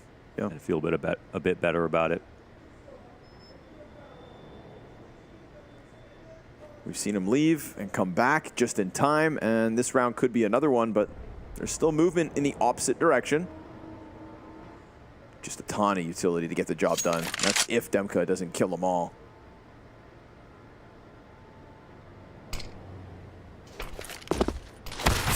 Ooh, careful. Peek out with the nade, almost costs him a freebie. Fire in front of it, frantic moment here. Roy's gonna get tucked into the corner as Fasher shuts down Krasnodar, so we know there's another one lit, and they might think that this is clear. Boros, insta-tech 9 headshot. Fnatic making the most of all of that space. Some Die Young will get 1 at the very least. That's the close player dead, so the retake can still move out. But all of that early damage done by Demke. The fire flushes the T's off of this, nearly lining up for Nikodas on the double, but just off the mark. They're still alive and fighting. It may be frantic, it may be close, but the defuse has to start now, and Crims through his 2. Oh man, Crims coming through like a bulldozer through that smoke, just to make sure nobody's sticking it. That's a huge win. And actually, just to confirm, Liquid did pick up their second game of the day, putting them up in 2-0 already to kick it off. Hardly starting off the Legend stage, looking very strong. Fnatic now, well, they've gotten themselves into a much better spot. This looked like it was going to be 11-11, but no lead for Monte. And maybe they did end up paying for the fact that they didn't get deep ramp control, or at least a kill in the beginning so that they could pull it off. But some nice shots being hit from Fnatic there with the Tech 9s and Deagles like. Yeah, they were so content to give it all over. Ooh, Boros though. Insta headshot towards the beast site. Fall back from Krasnodar. Oh my god. Messi keeps reloading. His third eye open. Another CT real close though. Oh, some Die Young. This could be a moment. think too much hesitation. Mezzi's point blank. Down he goes with bomb now at the base of the lift and no fallback enabled. Crims is quick on it with a gap, but here comes Boros over the top. Nikadaz doesn't get bombed down. Crims was banking on that, no cover. They didn't expect it to be close, but Boros then offers Crim a way back in. A 1v1 against Crims. And some of the best clutches out of Monte so far in Paris are because of this man on your screen, Waro 2K. Yeah, let's get cerebral. Okay, the trouble is, you know that Waro really good in the clutches, and he's going to keep his eyes on other options. And Crim is going for the biggest timing possible. Waro not seeing anything on A is going to gamble, and now there's still a potential he gets pushed from the site, but he's actually correct about this read. Waro's going to shut him off. What a move by Waro, man. Trusting that Crims might make this long play and picks the timing perfectly. I actually think Waro heard a step. I think Crims was a little too quick on the underneath. Mm-hmm. Yeah, because Waro was leaning elevator and wasn't like out here on site. I was like, man, he should be at least so certain. A little bit afraid of the ramp aggression, or like, yeah, him re-aggressing up the ramp. So, okay, well, it's still a one-ground lead. Fnatic, it's flimsy, it's thin, but it's there. Run boosts with the gun. Oh, Messi! Wow. He chases Boros down. You know, you could make a highlight reel of all the cheesy ways poor Boros has been killed so far this map. And now SDY's got his hands full with an MP9 to stop this. Thatcher's able to get the one in the back. Sundai Young's still fighting. Smoke to the left, kills the guy back quad. And this time Nikadaz will plant, but Crims doesn't have a gun to come and help with, so that MP9 continues to chase. He gives himself a pocket to play around, and Sundai Young is everything inside this bomb site. More damage offered up. Nikadaz stops one. Deagle's back out. It's just a fake from Waro, and Nikadaz doesn't bite. He has 1 health. Oh my god, so sure enough, easy, clear out of that one at a 10-second stick replaced by the kit. It's all good, Monte. They hold on to the B site. They'll take their 12th. They'll tie this game. That was supposed to be a good situation with the bomb getting planted, but SDY made his MP9 look like it was the best gun in the round. Like, all the kills that he got, taking out quad. And this is after this huge opener from Mezzi. Of course, the flash comes in to pair with the run boost, so Boros jumps away, gets shot in the back of the head. Got to appreciate that move from Mezzi, but look at this MP9 go. Making so much money, too, as a small thing. And a final timeout is going to be called for Fnatic. But, yes, very thin margins, and I think it's at this point in the game where Monte are officially favored. Again, 60% CT side versus 40% T side of Fnatic. That's with a pistol in the second half. Some great rounds coming out of Monte now, eclipsing the sort of start that Fnatic have had. As we can see, though, Monte do have problems. They did succumb to an eco loss in the second half. But I'm not sure if they're worried about it. Fnatic now in full guns.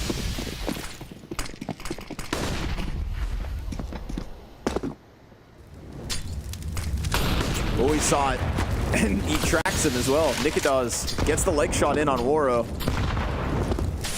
Nades with his name on it, but he's fine. He's still fighting. Yeah, they're trying to keep him there, and he'll stay, but they don't get that frag. Whoa, another chance. Dangerous game. And it sets up Waro to peek from the left side. As soon as that op takes a shot, Waro knows he's free to peek. He's really taken over Vertigo. 23 frags. Monte's CT side keeping this game real tight. You can get Monte to run around and rotate, but you know, you have to take advantage of it. In Fnatic, sometimes it feels like their first idea is the final idea of the round.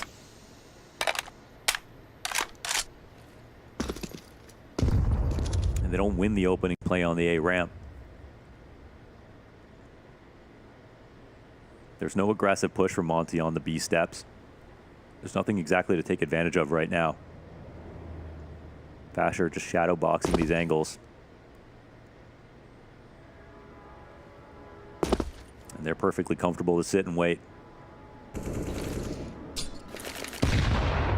Like clockwork to come back to A. Still a deep spot over on B. No smoke down as well.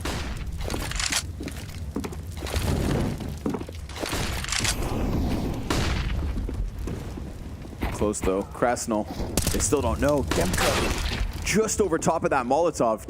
His double kill essentially just guarantees it already. Yeah, no time Even if for a Krasnal plant. wasn't there, they've got it. Nobody else follows through from Fnatic, so Demka giving duels over top of the fire. Dude, it's their willingness to take duels like that, because that Molly zones him back into that one specific fight and they still don't kill him. That's the confidence boiling over here as Fnatic struggle to do anything good on these rifle rounds. I mean, how easy did that one look? Yeah, super easy. It's way too quiet. It's way too one note with the ideas. And I just want to say again, I want to extend similar criticisms to both teams on the T side. But the thing is, Monte made a comeback in the second half. And now they're in the lead. Now it's a half buy for Fnatic. Things were looking so rosy. And now it's getting grim. Boro stays alive. He wins his fight over on B. And, you know, he lives and dies by the sword. We see him die in crazy ways early into rounds. Yeah, but he's still going to come out ahead most of the time.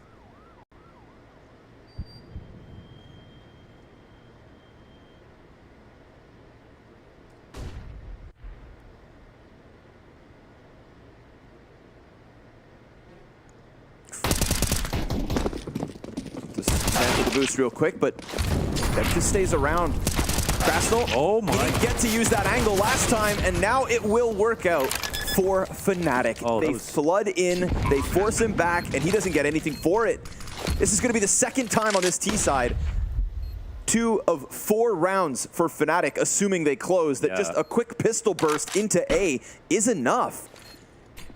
And with how tight this game has been, that could just be a nightmare for Monte. But here comes Boros, and he'll drop Mezzi first, but along the wall is Crims. Again, just standing still and holding his angle. But what about Waro 2K's clutches? We have seen them time and time again. He needs this first one on Nikodas and then clear Crims. He will catch Crims first, but the clock decides who wins it, and it's going to come up Fnatic. A second burst of sidearms into the A site for a round win. Damn, that's 5v4 to kick things off into a walk up the ramp. Really simplistic play for Fnatic, but it works again because the spread is weird. You have one person going towards short, one fighting deep into that headshot angle on ramp. You saw some of that same energy bullet versus the full rifles, but ironically, it could be even more risky versus Tech-9s that are coming through full speed. They're going to have way better spacing naturally when you don't have to call that kind of play. Take any advantage you can. So they have to, honestly, I'm kind of surprised we're not seeing Monte take advantage of Henny a little bit more versus the anti-ecos, take advantage of sandbags a little bit more towards the anti-ecos, and overall more short side stacks, because at this point we've seen them lose to the similar round twice in the same half. Sort of like Roy was on their CT side, right? He was omnipresent when it came to just locking off something on short. We've seen this exact boost already work for Monte, but no emphasis to A here for Fnatic. Spread out for the moment. But this is new. A double up within the staircase. Yeah, this is a big round. 13-13, they're both broke right here. They're taking a play. Boros and SDY waiting for the exact same peak. We've seen this setup pay off for others, but they're also concerned about the corner, and they take it away just when it would have paid off, just at that moment. Luckily for Sumdai Young, he still gets the best of Mezzi, and the smoke's there to stop it, but you could see that about to work for either team. No, exactly, but the smoke coming down, it made Mezzi feel like he could indulge, but the entire time Monte recovered, having 2 people push down early. And since Fnatic only tested this at a minute, their options are already so limited. So much stock went into coming into this round inconspicuously, and now the boost is still present up on this side of the map. Hard to read that. They see the bomb. Sat there the whole entire time. It still works. A chance to just jump on this bomb site, but at a double man disadvantage. It's all on the line, and Roy, a double kill to kick it off. Demka's just on the pistol. This was the liability of round 27, and down he goes to Crims. Boros tries to slide out and looks to cut this off, and a molly forces him back, but it's going to come down to the wire. Crims crossing, dead to Boros, who just gets in. Roy will pick it back up. No time for the plant. He needs both kills. They're right there, and he doesn't take his chance. The smoke decides that he has to fall back. Instead, it is Monte with 14. Oh, an opportunity to save the op. It's the only thing they've got coming into this. Boros with the spray. Just off the audio cue, and Crims plants on the side of the site. It was good for short, but if he punted on the front, it would have also been good for short and the ramp. Multiple rounds, Mohan, that Boros arrives at the A site when things are starting to get sketchy, when it feels like the mudslide is leading to Fnatic's favor. And Boros is just the support beam that holds the A site together. Yeah, that's tough. That's tough. I mean, a great play from Boros and some good trades in there. I think overall Monte had more edges in that round, right? We had great entries to get them back into the round from Fnatic, but we look at the opening tactic on the B steps. That's Monte outplaying Mezzi, who thinks I can run in now. No, there's actually no gap. Into coming back into the stack that was there from the beginning of the round on the A site, and it was well past the minute mark. So they knew that stack grows in power by the second, and they ended up getting a kill from that. So from a 3v5 position, they almost did it. But when you really look back on every moment, Monte were in pretty much control. Oh, Fasher dead fast. Over towards those B stairs. Looks like Boros just got a flash assist to peek down. Cost him a bunch of health. It's both him and Denku, both tagged. But they're continuing to try and take this. What a contrast to just sitting back inside of the A site. You said you wanted to see that short pressure, a bit more proactivity from Monte on A. Well, here's an example of it. But they do get flushed back. Yeah, and it's denial of time, right? So there is this one way. So you guys have to be a little bit more careful. Oh! Boros again. God damn. Literally the difference maker in these last 2 rounds.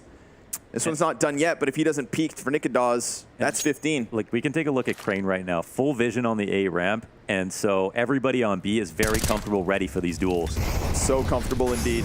Little push off of the back quad. Boros ready for another fight, but Mezzi will get the better of him. Waro just took a ton of spam damage, but the fact he still slides around this, he's got it. And Mezzi's looking to give cover to the Opper. Waro knows the whole entire situation. This is Monte with 2 rounds to close out this best of 1. Yeah, very impressive. I mean, this is it's an inspiring comeback here from Monte to lose a second pistol, being 6-9 down, with Fnatic looking as good as they did, but they kept composure, man, and that is something we're talking about with Monte. It's been very impressive to watch. They're doing it versus better and better teams here. With the pressure mounting, they're still looking good.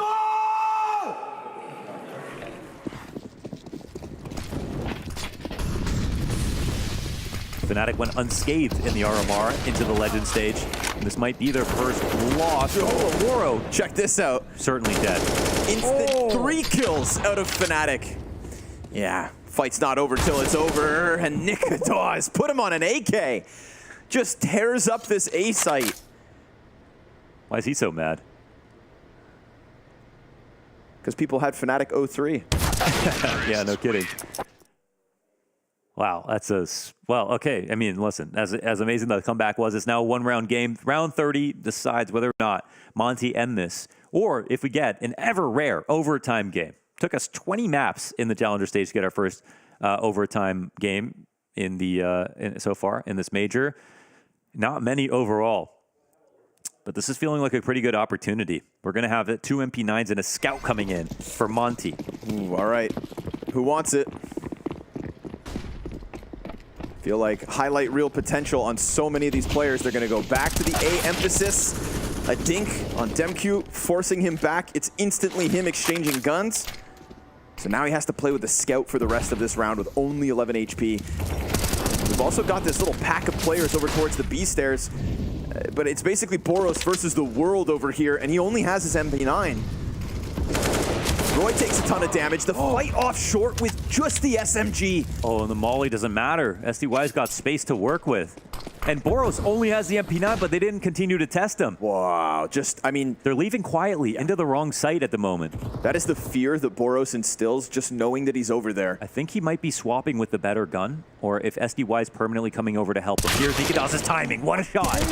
Krasnal, no recovery other than just the single. Krim sends him down, and now the health is so low. Fnatic, I mean, this is an amazing chance to force this to OT. And the utility that they didn't have to expend in order to get those first kills, it's not like you had to flush somebody out from behind sandbags.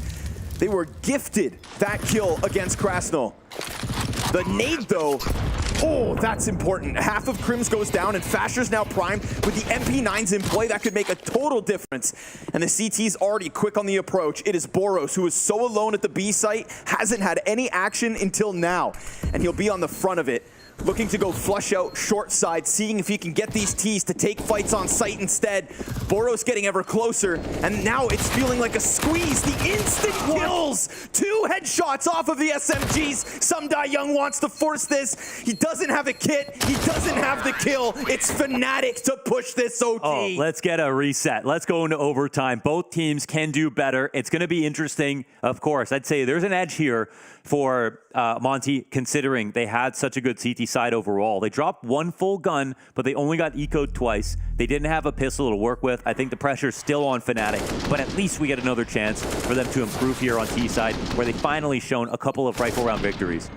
Nikadaz, I mean, these last 2 ramp rounds, him flying up, getting that 4K previously, essentially on his own, forcing his way, just slithering between the smoke grenades and catching those openings. 28 kills for Nikadaz. He is the reason that they get to OT.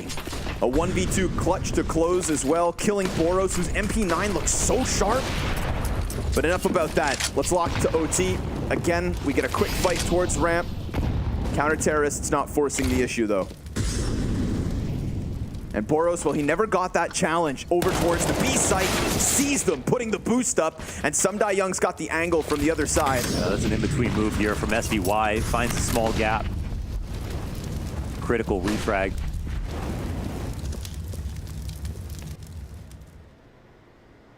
We don't get those CT re-aggros from Monte almost ever, and it's actually worked to their benefit. Monte have seen Fnatic just kind of go ramp late, not hit the B site in the final moments of the round.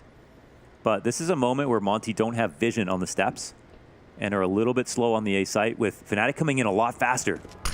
Ooh, but with the util, he's ready. Oh, another double, which we'd seen a few of, but not for a little while. Demq under pressure, pops back up. His teammates here to lock it in. 4 alive for Monte, looks real good. Yeah, that was solid. Demka, just so good from that position, no matter what utility's coming in his direction. Very confident with the A1S. And it feels like that's like the first, rifle multi versus a rifle round that we've seen in a while. Like, trades are razor thin at this major. Everyone's aim is so on point. Monte have really tried to be the embodiment of exactly that. Mechanics on a whole other level. Missed op shot from Boro, though. Boros with him.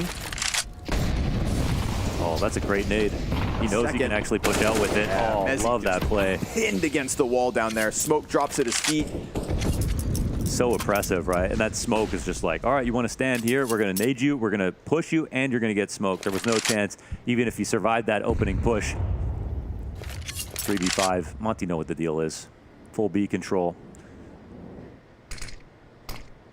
Fnatic looking to speed up. Feels like all they can really offer. Short player, though, still. Krasnal. So Demka's not too pressured, but eats the flashbang. Has to tuck in. A little bit more space gain. Counter flash comes through. They don't even wait. They don't wait. The BM to Fnatic, who are just trying to inch ever closer. I'll plant my bum. Not in Paris. You get shut down because SDY and Boros are so bored over at that B site that they just fly out like a bat out of hell, and that's Monte to 17 now. And I love the call with SDY as the rotator to come in, right? He was so key for the B push to come through, and it's like, as soon as he shows up, everyone's allowed to party. Before that moment, passive angle, use your great aim, whatever, but I'm coming through with a flashbang, and we're swinging with 3. That's the story here with Monte. So that's why, honestly, SDY has been the center of attention. I think it's starting to emerge as the evidence for why these plays are working out so well. He knows when and where. Fast drop. 3 players here, but 1 dies quick. Is that false confidence, though? Well, this wouldn't be the best spot to be in if the smoke comes up. So we'll see if the push comes in early, but right underneath SDY. View model.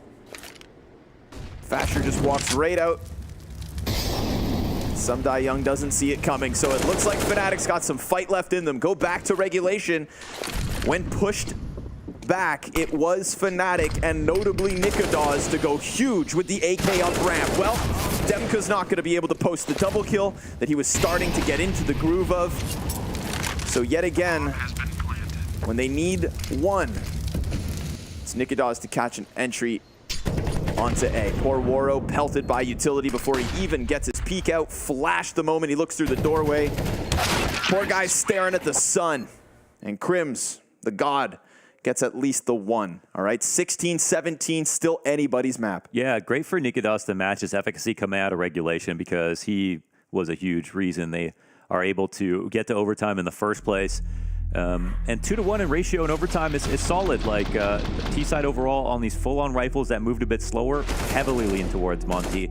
So they'll take that pressure back on Monte themselves to come up with some idea on T-side. If I'm Mezzi, you know, I'm calling the same stuff we did in the first half because that stuff was overall looking solid.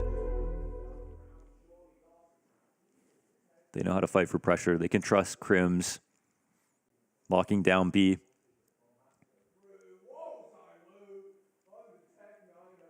And now Monte will need 2 to close this out. 1 for another overtime. I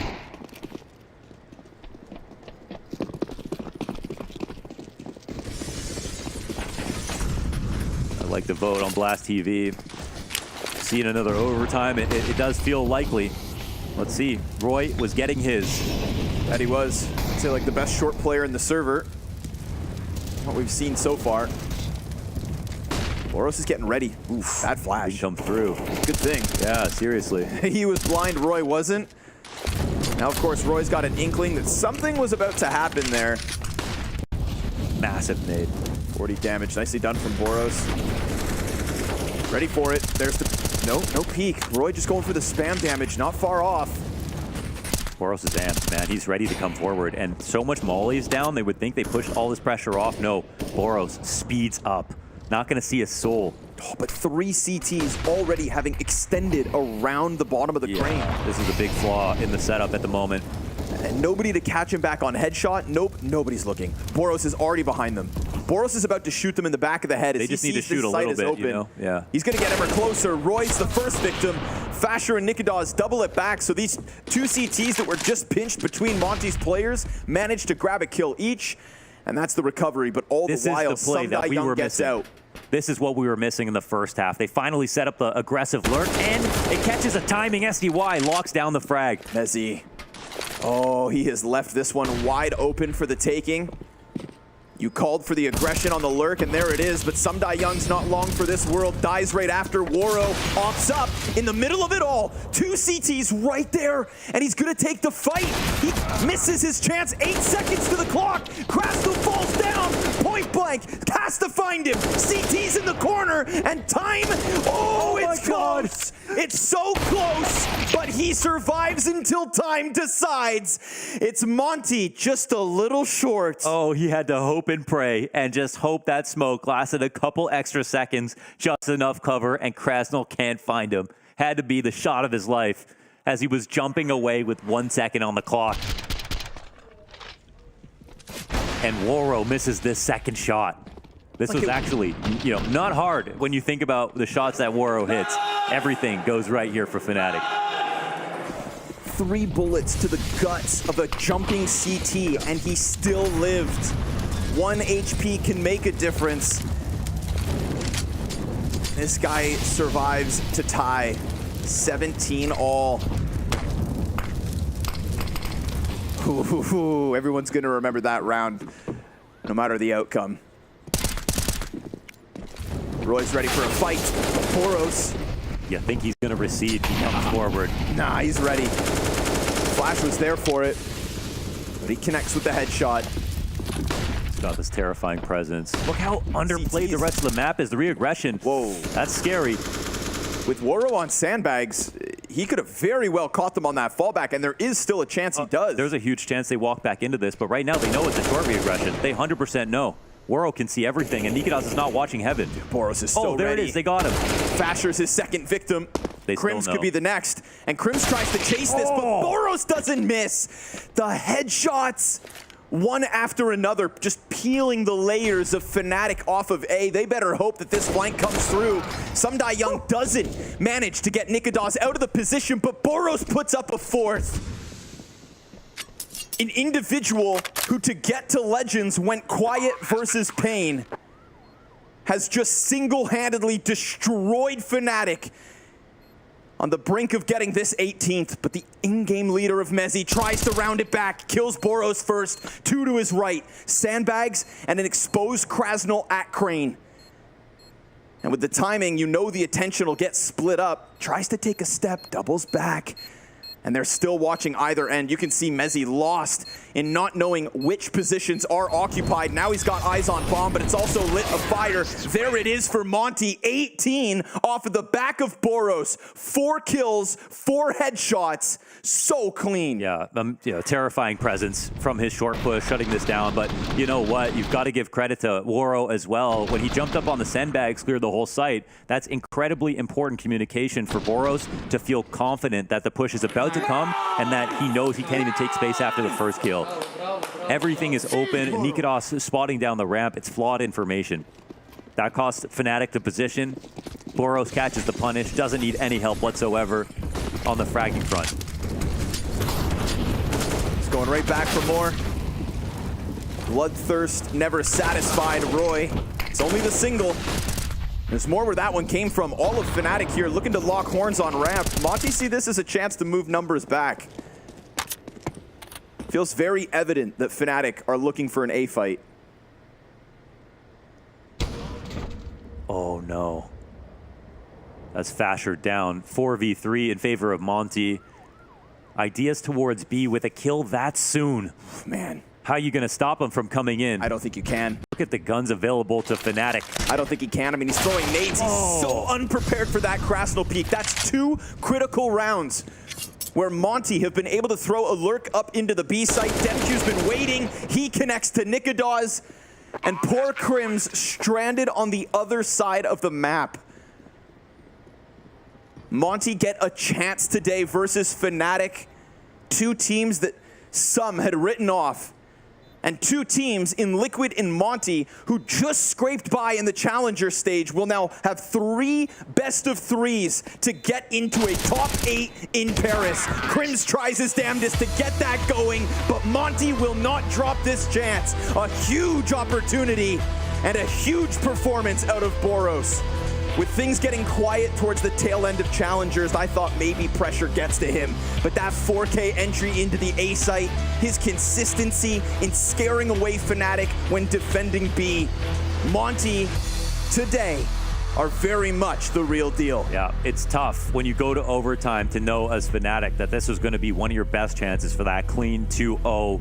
But the team to catch it is Monte. The team to grind through Challengers have now set themselves up with a huge safety net. Potential to lose 2 best of 3s and still make it through. Lots of chances to play and some good teams and bad teams that will fall through into that elimination game. So massive for the team that's honestly had the sort of least amount of brand power coming into this stage of the major. Only the hardcore CS fans had them on the radar, and now they've got the entire world's attention. This is a beautiful game played and a comeback, no less. Losing 6-9 in the first half and then losing the second pistol and still bringing it to OT for the finish. Nice to see Woro, I think, contributing as quickly as he did. The op very much on full display, and Fnatic on a map they like playing, falter here versus Monte.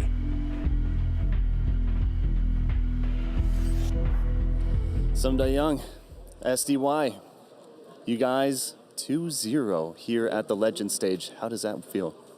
It feels amazing, and I'm proud of the boys of the Vertigo because I was not calling on this map, everybody was calling together, and it is insane, like everything that we did. I'm so proud. And if everybody's calling, how do you filter out what's the play to do? You need insane synergy to feel this, you know, and we just decide the best options. Sometimes it doesn't work, but right now it works and it's nice. Nice. But it wasn't certainly part of the plan that Boros was supposed to jump off the building, get naded a few times through the smokes and such. How did he feel about that, do you think? Yeah, when he fell down, he's like, guys, I'm dead. Like, you know, like nothing to do. We just laugh together and that's it.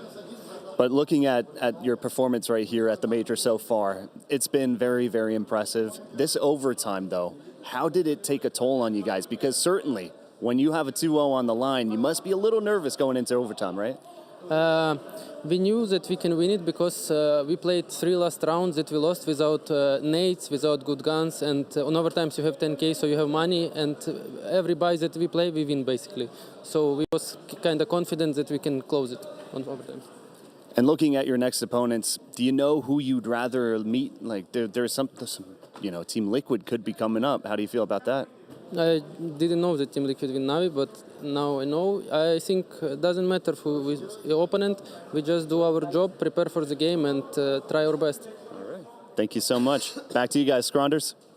You know, it says a lot, honestly, that he kept such a good tally. Like, I'm sitting here casting this game full information, no pressure to actually play, and just talking about how the half went. Yeah. And he was very aware of all the rifles they won, when they lost, and why. And then on top of that, the fact that, okay, again, kill leader, well, actually, no, he's up there. Boros is on top, but lots of players doing a lot of work. But when Boros dies by falling off the building, I cited that as a moment that, you know, maybe they get a little tilted. And he specifically says that's just something we laughed about together and then moved on from. He was so on top of all of the details that I'm actually shocked he didn't know Liquid upset NAVI. You know, like somehow, some way, I feel like he would be reading the room around him. Sumdai Young on top of it all. Not the kill count, but definitely the scoreboard there, contributing as the highest ADR of the server. And I think that this is just another great example of Monte not just leaning on Boros, right? If Boros really is this phenom, we've seen teams in the past bank on one individual.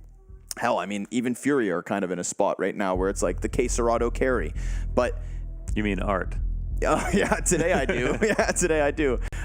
In reality, this is what Monte need if they're going to be seriously considered as a team that might get through a best of 3 in order to move on, because no longer will they be benefiting from the seeding. This is going to be a tough matchup potentially, but they have 3 of those opportunities to push this to top 8.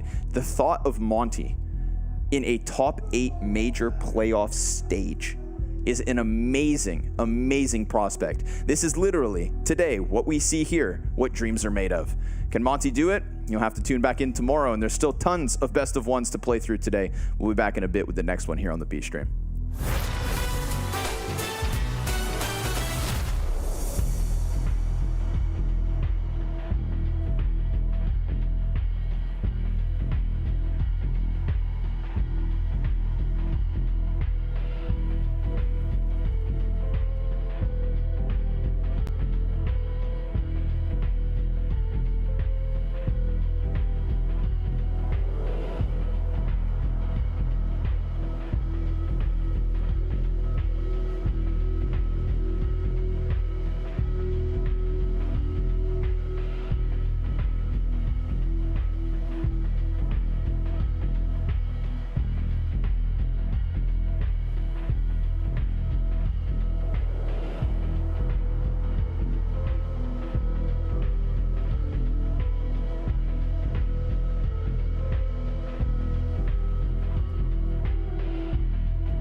Welcome back, everybody. It's the B stream. It is the Blast TV Paris Major, and Monte are 2-0.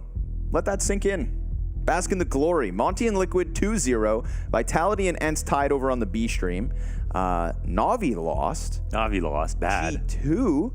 What did G2 do earlier today? G2 right. won. No, they didn't, Mo. They lost to Vitality. Oh, they lost to Vitality. No Heroic shame in of that. looking good. Did you see that Cadian was crying before the game started?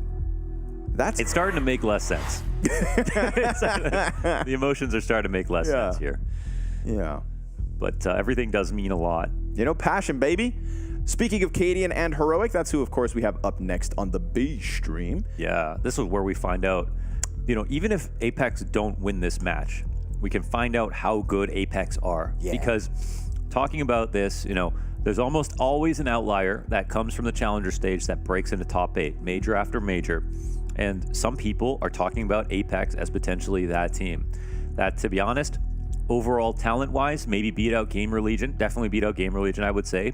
Overall, as a team, probably beat out GamerLegion, probably beat out Monte as a team. And so, with experience as well from multiple players who've been in playoffs, and also just looking at them in terms of their composure, lots of great rounds that we've seen, but now it's like a thorough test. All of those fronts are going to be dominated by Heroic. And so even if they lose, if it's a close game, I think that speaks volumes about Apeks. If they win, who the hell knows what's going to happen here in this stage, because Heroic looked completely fine. Definitely the best start, you know, barring Vitality, barring Zywoo. Okay, not barring Vitality in that first game.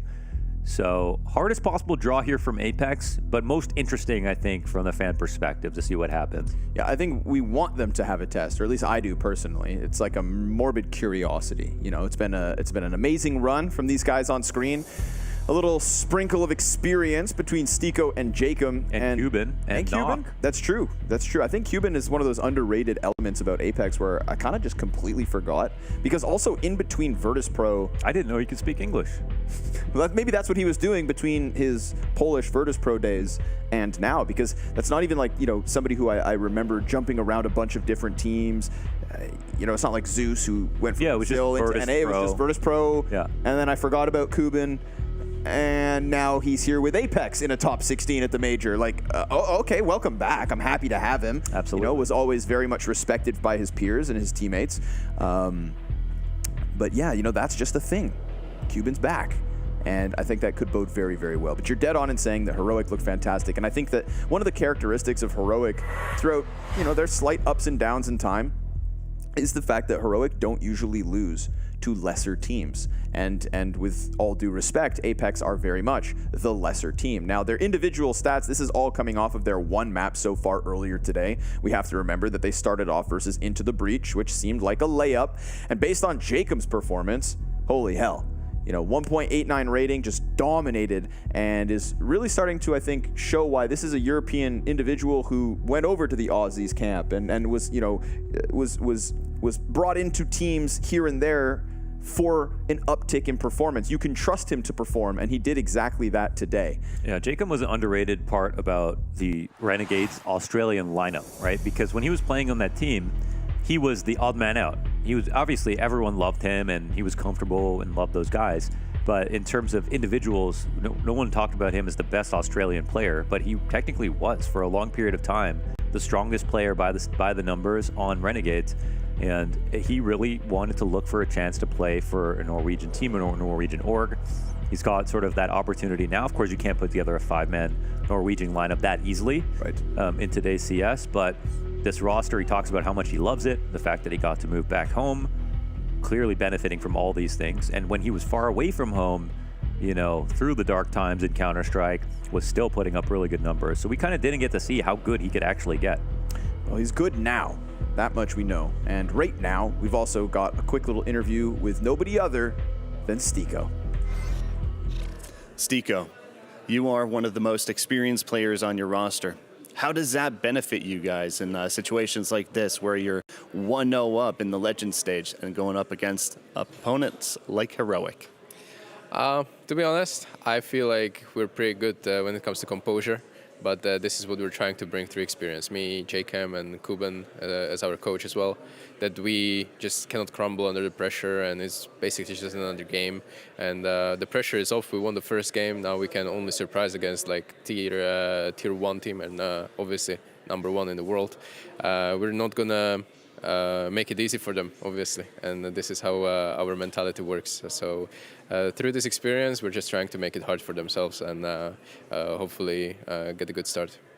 And talk us through that mentality, because surely you guys have a rock-solid mentality, pretty confident in yourselves, it seems like, and it's a team game for you guys.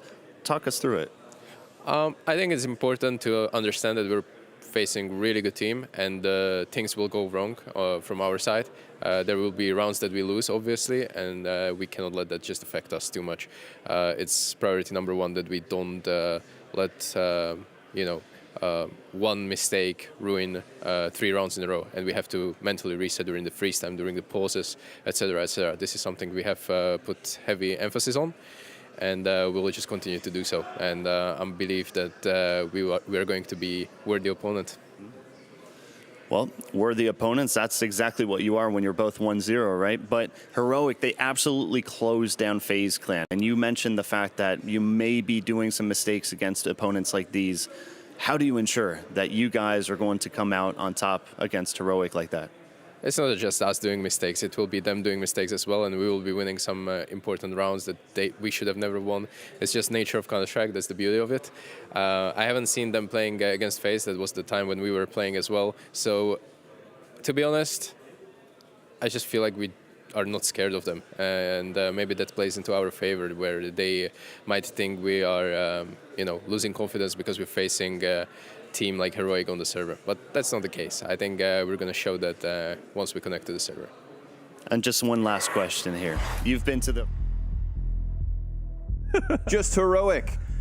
Enough's enough. Jabby, Katie, and Shush, Stown, Tessas, you know them, you love them, and you've stopped doubting them. Outside of grand finals and playoffs, Heroic don't really drop the ball, and that's versus other top-tier opposition. Obviously, Stico and Apeks, recognizing the fact that there's a significant gap between them and Heroic. I think that one thing, before we get into this game soon enough, after the RMR run from Apeks, I watched an amazing video from Stico on his YouTube where he talks about the mentality, because this interview is a lot about mentality, and that word gets thrown around so much because obviously mindset is important. But Stico did such an incredible job of just taking a step back and like micro-analyzing the ups and downs and the day-to-day process of how you control mindset and how you need mindset to compete at an event like the RMR just to get to the major. Now, I would love for him to revisit that after this run that they're on right now, with a chance to go 2-0, with a chance to make it into top 8. But if you're somebody who loves that psychological element of Counter-Strike and competition, do make sure to go check out Stico's video. It is 100% worth your time.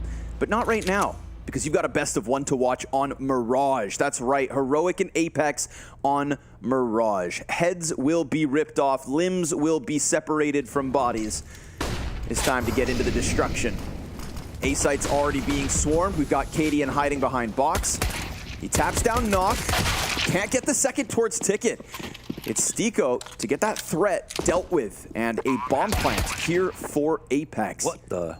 Shush kills Jacob. I didn't even see him, I'm not gonna lie. We had X-ray on, right? Maybe it just got flicked on. Well, they can't get the CQ control. They clearly wanted that to start this retake off, this post plant for the T side. Nice nade. Oh, beautiful to scale. That's such a sick way to get the retake going. Deal with the anchor first. JL will kill 1. Now he's stuck up towards Palace. A beautiful Stown gets popped, and Tessas is so low already. Oh, what? Is there still time? Oh my God, there is. What a play from Tessas. Wow, that's incredible. Such actually. Little health. And JL, like, it's just such fast decision making. JL could, of course, wait the full 4 seconds, but you think you get that extra peak. If he does get that extra peak, he almost certainly wins, but Tessas is too sharp, man. That's really well done. This is a great round from everybody involved, basically, and a nice clutch attempt from JL overall.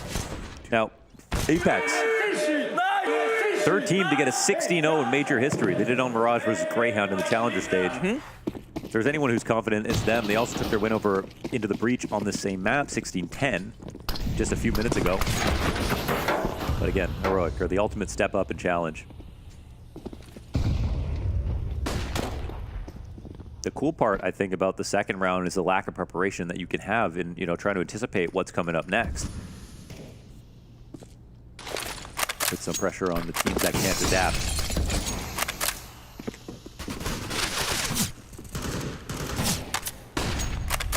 Shush isn't able to peel anybody off. The bomb is still... Oh, no, that's bad. Mistakes. Yeah. Can't afford mistakes at this stage. Oh, you can't leave your teammates out in the open in the site without the bomb. You've got to plant in this window. And, I mean, that was, I think, one of the talking points in our pregame interview. Stico saying that we will make mistakes, and we can't let that be the reason we lose multiple rounds off the back of it. But even without the bomb, I guess you could just take heads off. And he said they will make mistakes, too. Yeah. Which I love that. Yes. You didn't just talk about how it's such an upset if they win. You kind of made it feel like it was a very even matchup, even if it isn't on paper.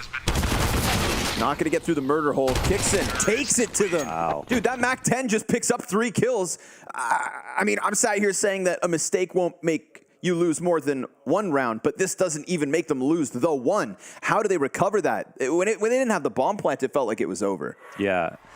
Such good control of the site and just stay patient. And JL, the fact that he's top triple when they don't have connector, they don't have everybody coming in, and they don't have the bomb going down. I mean, at some point you've got to tell yourself, listen, the bomb's coming back, but we're not about to leave the site entirely. So fighting forward is the only option. And when speaking of adaptations, that's a good one. They staying composed in a moment like that is not that easy. It can be very easy to even get tilted while the round is live.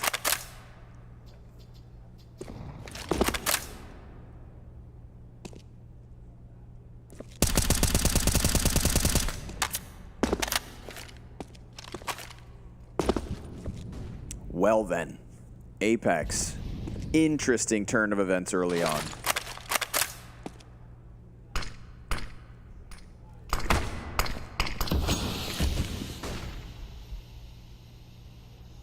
Chavi really has become the ace in the sleeve for Heroic when it comes to big stage games, playoff runs. It's cooled off a little bit as of late. To write him off would be foolish. Quick flank into the ladder room, trying to squeeze Jacob. Stan will get the better of him, so there's an M4 to be had, but Stan has to run away with it because of the utility and the bomb plant towards the B site. So all is good for Apeks. They get in with what they need, and Heroic can leave with what they want. Nice bounce back here, for sure, from Apeks. So we'll see what the rest of the half can offer us, but already a couple of nice moments here from the boys. Can we call them that? They've got an Australian in Jacob. Right? They're still kind of the boys.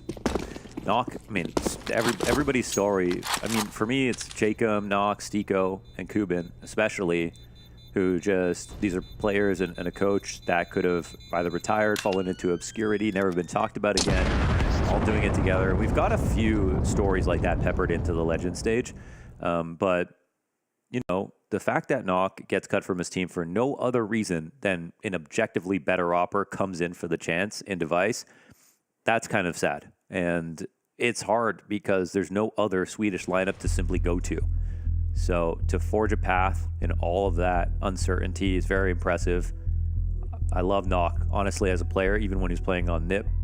I think there was a few reasons why his performances could have dropped off. And then Stico, we know him, Fun plus Phoenix Stico. He was actually on Mouse like a long time ago. He was a core member of Mouse. People still recognize Stico for him in his Mouse jersey, and that's something you've got to be. At this point, I know it doesn't feel old school for me to say that, but you kind of do have to be sort of old school to remember him in that red jersey. And when he went to Fun plus Phoenix, he went from support player on Mouse into carry on Fun plus Phoenix as a rifler, so reinventing his profile as an individual. And now on Apeks has joined by some other players that have just gone up and down in their individual level, but man, they've come together in such a great way.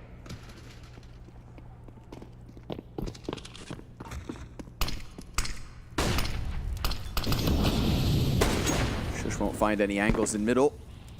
Very quickly into the underground as well, Apeks. Wonder what it must have felt like for poor Knock, not only getting replaced, like you said, for Device, but then for Device to go inactive. Yeah. I think that was my spot, and you're not even playing it. Right? Like, why did I get cut? Why don't I get the Xbox controller back now? Yeah. So, You're dead on with all the stories of this team. It's just to think that it could come back together to peak, you know, even higher than ever. Nox never made top 8. Ooh, Cadian up close. Nothing. Quick little flurry here from Apeks as they get out top connector. The pieces were in place for Heroic to put up something, but nobody gets a kill. And Apeks will be very content with this. 5 alive, 3 terrorist round wins in the opening 4 after losing pistol. This is an ideal situation unfolding for Apeks right now, and it's just because we know Heroic and what they're capable of that nobody's panicking yet. But in terms of all Apeks can do, ideal. It's just as impressive to win a round on an anti-eco with no one dying as it is to just win a full rifle versus Heroic.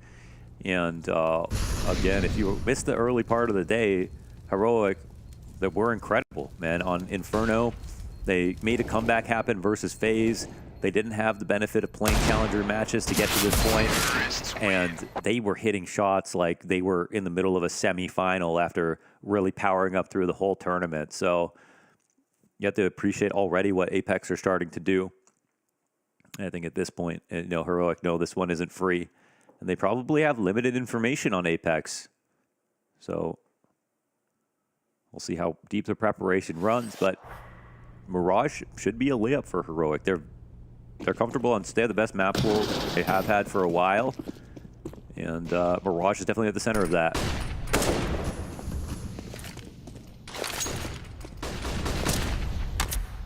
Another fight towards mid that they want. 3 players here for Heroic. Little smoke walk up, and Stound's gonna catch that one. Jacob trying to get something going in mid. Didn't really have anybody to work with. Immediate lean from Heroic closer towards the A site. Trying to get ahead of what is the JL ramp walkout. His spray is good for damage, but TeSeS will just hone in on him point blank, and that means this one's looking easy for Heroic. Stico managed the walkout. He's still at the precipice of that Palace entrance, and there it is. 1 peek, but no kill. Almost clipped him. Little bit of damage, but Cadian's fine, and Jabby, here we go. Look at the pace of this CT half, right? This is Heroic through and through. Dealing with mid first with 3 players. Don't worry about it. His facial reaction when he tries to fall back. I actually ducked in real life. I did duck just now. Oh, he's so lucky to be alive, but I think we just see it. From 3 players in mid to the kill versus Jacob to 4 leaning into A site. TeSeS not letting you get back through that smoke. No fear here from Heroic. Jabby flanking T-spawn. You know, this is just Heroic wanting to get back to the lead. God, since Jabby's joined the team, they've just been using him so damn well as an aggressive lurk on T side and on CT. On a team that's so aggressive as the new guy, you'd think you get like the more passive positions, but they really have just, you know, used him for what they know he could be good at, and that speaks volumes about how Heroic treat their players. They don't just treat the newest guy as the guy who has to get tenure and then get better positions and whatever the case may be. Jabby started out playing in Cologne with one of the worst starts you have for a new player coming onto a team. And at that event, Heroic were probably favorites to at least make grand finals if they kept refreshed. So a lot of eyes, you know, critical of that change. And then he slowly improved to the point that in the last 6 months, he's got to be the strongest player compared to last year in 23. And even though this spray's a little messy, he's doing what he does with that push, and it helps lock up the round. But good to see Apeks not afraid to keep it a little loose on the ramp with re-aggressions and where they're fighting Heroic. You definitely need to do that sometimes because Heroic vacates sites completely. And if you play scared, you just end up running into full, you know, 5-player setups where you could have had an open avenue somewhere.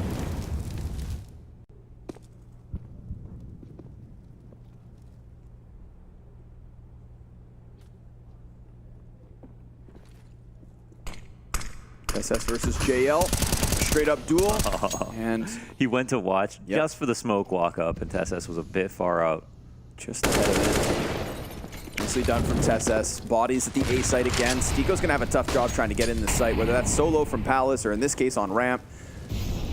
He's lucky. Cadian could have just moved a little bit and saw him. Heroic always feels so ready for your A hits. Jabby in window loses the duel to Jacob. So back into the 4 versus 4. Plenty of time to still work with, and obviously Apeks having all of middle to their name for the moment. It's very stoic from Heroic. All three players sitting in A and not really jostling position.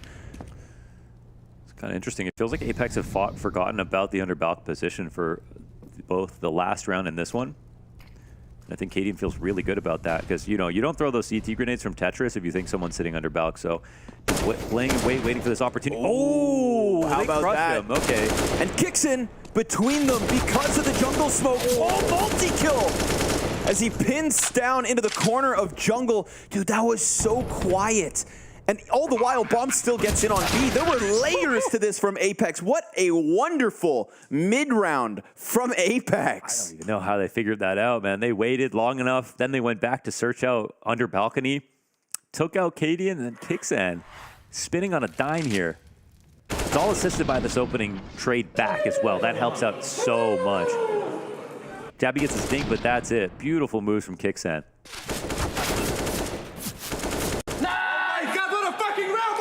I love that energy. Yes, you are. Legend. Yeah, you are dead on, brother. What a round. Ooh, there's layers here to Apeks. There's depth. There's talent. There's tactics. And there's momentum. They've got Heroic on 2 M4s. They've got Heroic down by 2.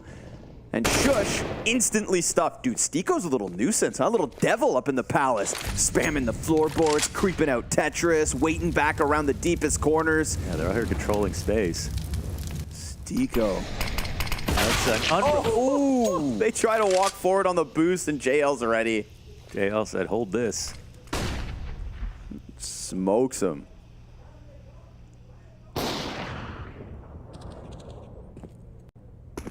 Apeks are going to be 5-2.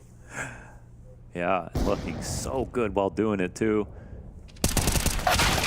Nice trade back from Jacob. Now the guns, Palace, and Window. Tough to get back here for the 2 remaining CTs, but that should be their main effort of this round.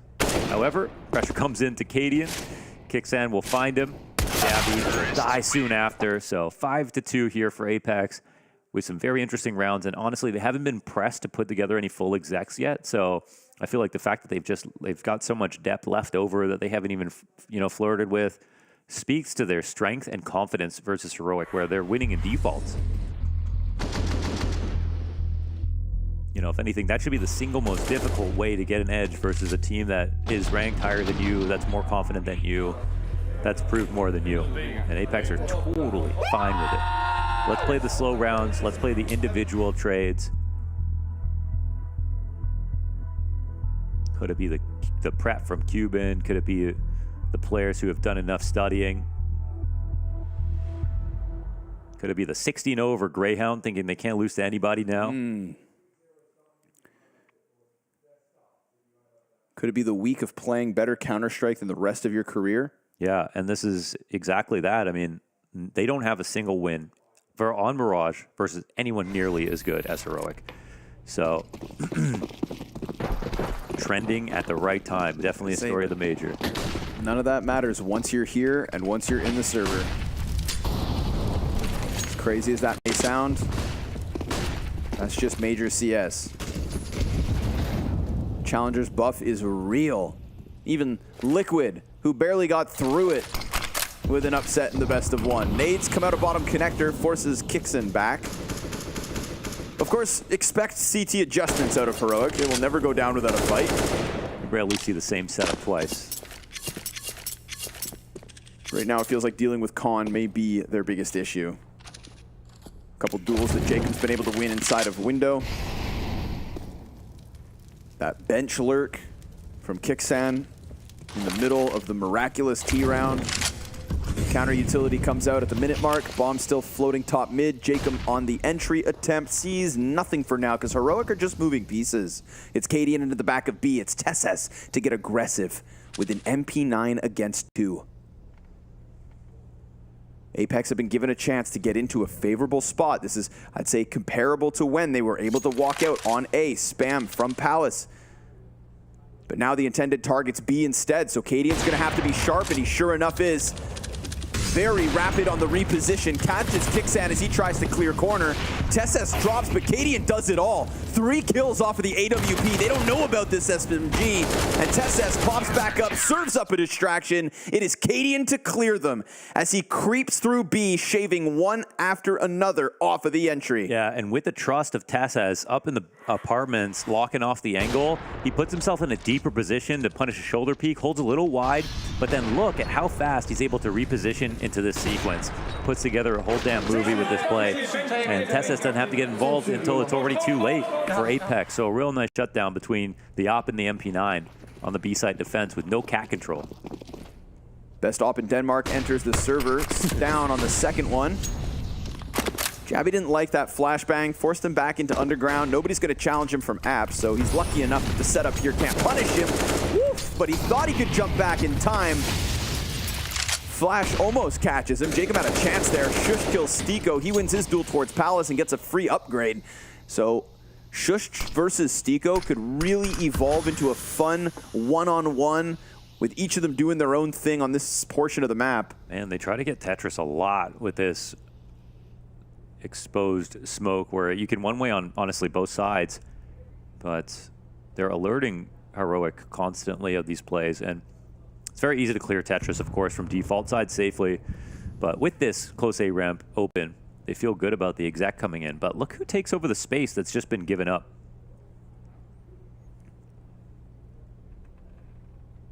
TeSS is full flank. I mean, that should be, you know, doomsday situation for Apeks. Everyone from the CT side is here.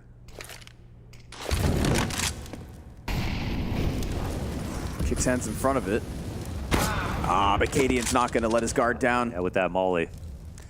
Nice and easy for the 5v3. Double op still in position. They know about it now. Do they still try to chance this? With the entry kill, why not? But Shush, so crisp. JL does jump out from Palace, almost clearing out one, but TeSS flanks around. Jabby shuts off the JL attempt. And I like that Apeks had a little hoorah, pep in their step off of the Jacob entry, but this is very much Heroic starting to claw back. Try to tie this one at 5. Yeah, just too much information gained and too much of a static attack before anything happened, where you could have afforded B to be held based on how long it took you for you to exec out the A site. And that space, of course, is always going to be sucked up like a vacuum by Heroic whenever they sense that it's a bit too quiet. Cadian does a good job of setting up, clearing out Tetris with the molly on the A ramp, of course. Very free fight for him with the con smoke on top of it. So no surprise, he finds a frag easily there. And now some holes in the game of Apeks start to show cracks. We'll see if there's or start to be exposed. We'll see if that continues. But they actually did such a good job, those anti-ecos and everything. They're surviving with another full buy.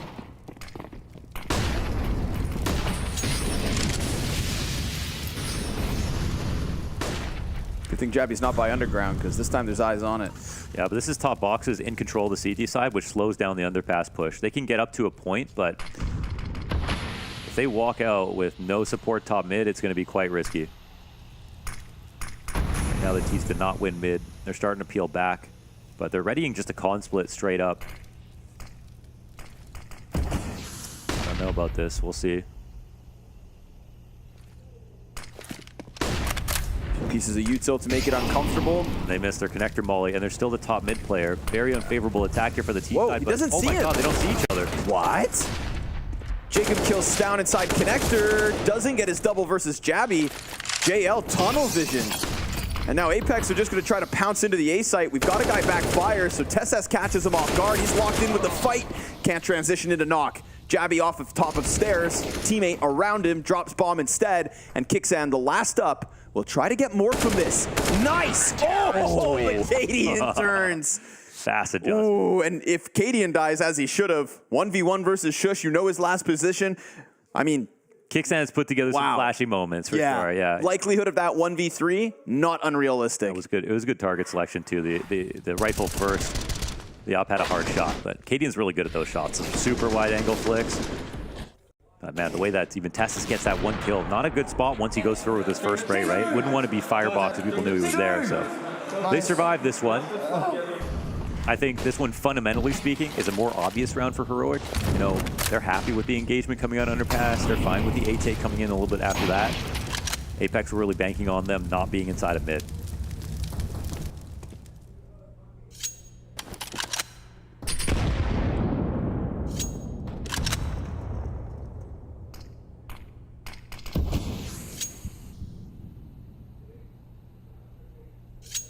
Feels to me like if we have a tug-of-war game going on between Sjuush and Stiko, Sjuush is starting to win this. He's getting away with more map control on the A site than Stiko is able to kind of steal away.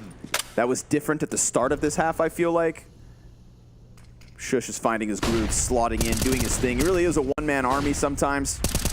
And meanwhile, this B site just collapses. Man, you gotta love that cone fire on that open window. Yeah, just absolute pain point of the push for Apeks. Nox will fight back though, Desert Eagle in hand. Bullet between Tess's eyes, breaks his glasses, and Jabby's gonna find his teammate though. Bomb can be planted unless they rush him down.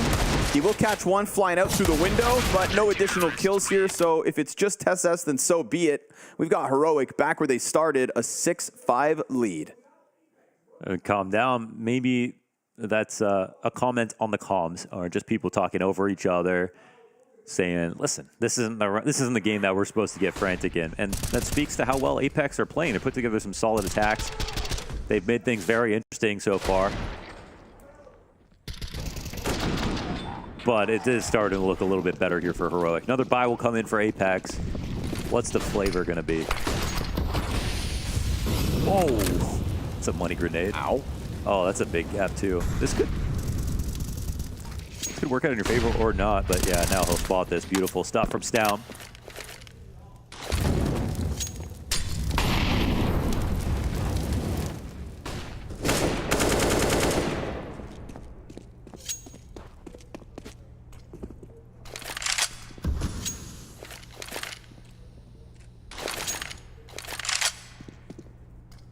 Jail's got eyes on him. Oh, no, he doesn't. Jabby, change to a nade. All right. Jail will make the most of the timing. Bomb's still top mid, though. Stiko waiting in Palace for it to get on over. That's that atypical Heroic setup. They got that 2 cat, 1 high, you know, 1 watching the bench. The high road, it's low so nice road. because you do see people playing on cat bricks like that, but then when they're like that, they have to split their aim between the bottom of connector and the bench peak, of course. So, ready to reinforce. Blech. Gave it a shot. Had a chance. Bomb on a solo mission now. Jail's trying his damnedest to keep up the numbers.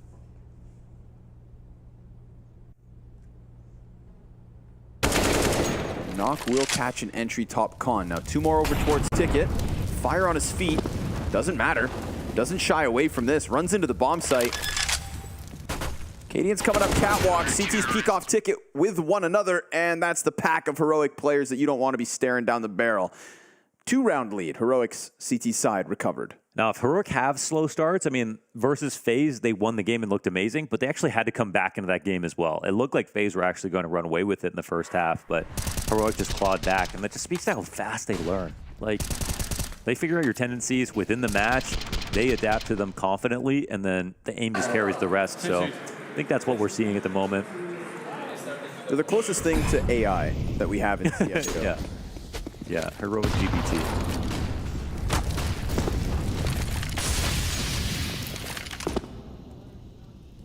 Sjuush on the front of all this. It's just the pistols and a MAC-10 for Kixan. Nade is huge. Sjuush isn't able to get the 3rd one, but Stoun will pick up all the scraps. Easy does it versus these pistol rounds. And, you know, that pregame interview with Stiko saying, well, Heroic will make mistakes as we will make mistakes. I'm not quite seeing the Heroic mistakes anymore. These little force buys aren't working out since the 2nd round did. Heroic stamped out what could have turned into a little bit of a fire.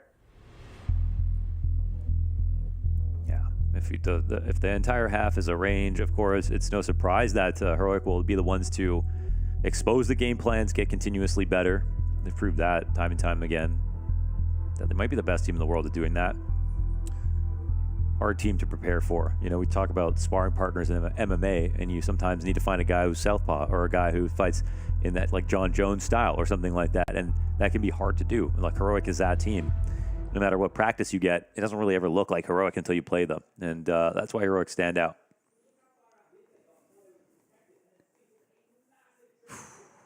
Meanwhile, of course, A-Stream, ENCE, and Vitality. Insane. Tied out on Vertigo.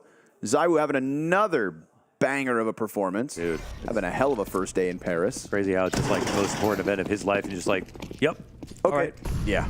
Time is now. I can actually play even better somehow. We have Vitality fans outside of the venue today. Yeah. They're already starting to show up. Yep.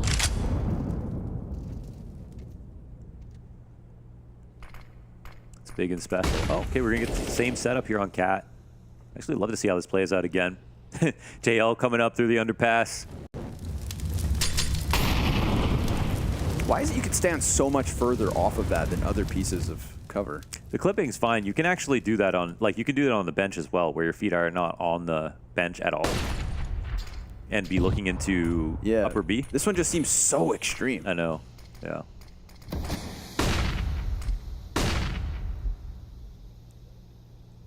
Chris Angel over here. It's also because it's a corner. Gives you a few extra units. Stiko trying to pressure on A, but again, it's just him and Shush. It's literally just Stiko and Shush playing mind games round after round. Stiko has not been able to find a kill on him in the last few. And that change bodes well for Heroic, who patiently wait up on Cat. Jacob, oh, there it is. Yeah, we saw that double setup previously. This time, Jacob rocks them both. Oh, Cadian, though, alive and kicking. Peeks back sight. Strikes down Jacob. Down kills Stiko towards mid. And just when you thought Apeks had it, Cadian crushes them on B. He says, keep it calm. Is that Cadian or Cajun? That play was fire, man. No scope at the end of it. Ooh. Heroic ain't playing games, and that's after the Jacob double entry. The squeeze from Apeks up mid. Holy hell. You know there's going to be more of those moments with him as well. Even Shush reacts a little bit. That's how you know it was good. Shush all fired up.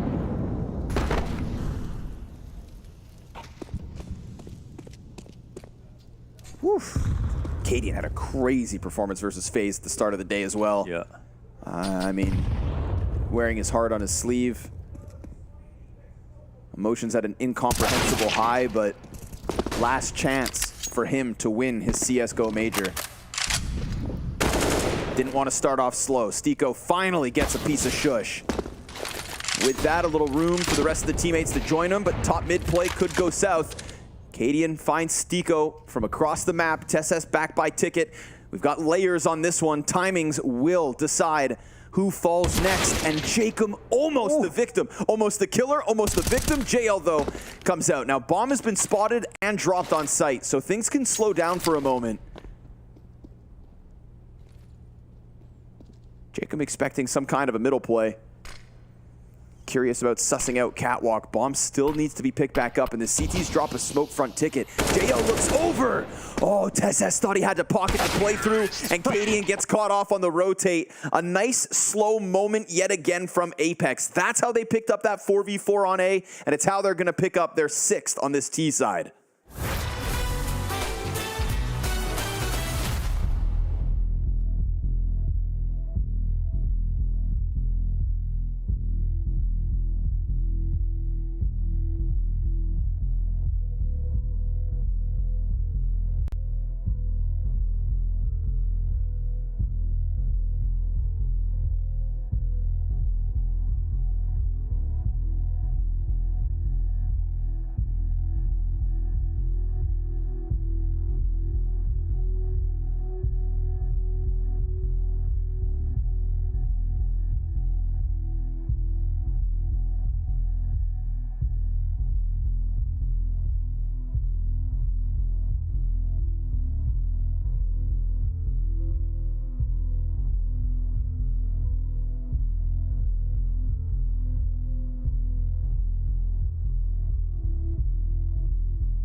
Apeks had their moments throughout that T side, a couple cooldowns, clear calls, and also individual pop-offs. But nobody popped off as much as Cadian, TSS, and Shush. Shush's solo expeditions over on A. Cadian's ferocious op plays. I mean, that's why Heroic claw back what was a good start from Apeks and will begin their T side with a 3-round lead. Yeah, that one almost comes down to the fact that, like, Shush and Stiko, when it went well for Stiko, they won some rounds early, and then Shush dominated thereafter. Ooh, clean. Love that. Stiko with the first tap. A few more challenges coming his way. The Palace player doesn't show skin. And TSS gets up into jungle. We got a bomb plant, but we've got a man advantage for Apeks. Definitely still lose this. TSS going down empty-handed. Things look well for Apeks. Things look perfect for Apeks. Sure, you give away the plant, but Stiko, 1, 2, and 3, just let him have that sight, knew what he would take back from them, and clawed their way in. That's the most you can ask for a CT player possible. Like, staying alive, getting all those kills as easily as he did, it makes it so much easier for teammates to do everything else. So, really well done, and that first shot's insane, honestly. This means we might get a tie game situation for Apeks and Heroic. And I love this. We'll see the maximum test here. Heroic will be more than happy to play the T side to try and finish things off. But how much effort will it be?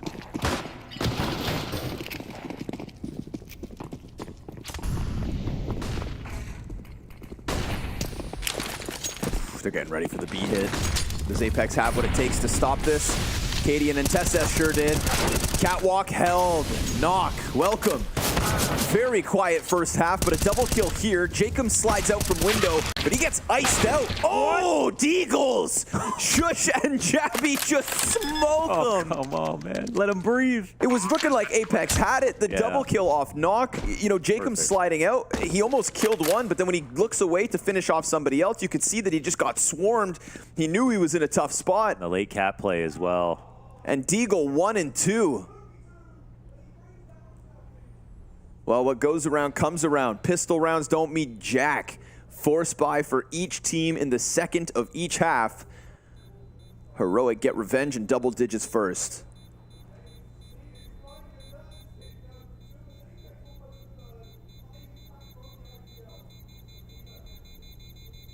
Looking over to the other stream, that might be, this is just such a crazy situation taking place. Sorry guys, we're watching that one with you. Yes. We do have a few monitors open as well. I just Who thought that was a good I was idea? hoping production would just like bring that up for us because, goddamn, what's going on here? Just want to take a peek, okay? And oh, it's a vitality with a match point. All right, job to do. Here we have Cadian. Ooh, clean. Nasty shots. He's so good on those ecos at converting. That's what I was saying. It was just as impressive that Apeks win one with 5 alive in that first half.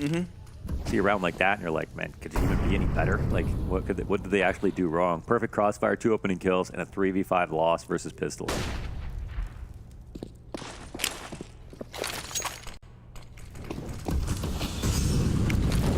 I like the ladder setup here from Apeks. 3 players in here at one point. They got cover. Oh, but a smoke. Good call, Heroic. There you go. You can have the ladder room. Sitting there as long as you want. This B site will be gone by the time you get out. Scrubbed off the face of the earth with that bomb. Stown and Jabby react to the pocket position. What do you know? Apeks not able to hold back these rifles. Heroic starting to remind us why they are ranked #1 in the world. There are layers every round. Yeah. There are adaptations whenever needed. And individual shots like Jabby and TSS in the last one to remind you that everyone on Heroic shoots hot. They're sort of the, you know, and they're ranked #1 because of their consistency, but, you know, not because of their wins, right? It's like they are probably the scariest team coming into this major, but at the same time, there's really no evidence that they can actually win the final if they get there. So that's the angle on Heroic's story here. And getting through Legend stage is just, it's an open secret at this point. Like, Heroic, everyone knows they're going to go through. which you literally can't say about anyone else. Of course, you know, in history that can change, but that's why they're ranked #1, the consistency overall, even if it's not been the peaks. It really is wild how after their second place at the Rio Major, they end up winning the event right after in Blast Fall Finals on home soil, right? And it felt like, okay, they missed out on the major, but now it begins. And they haven't lifted another trophy since, despite all these consistent second places. They're due for another one is sort of how it feels, but there's no guarantees in CS.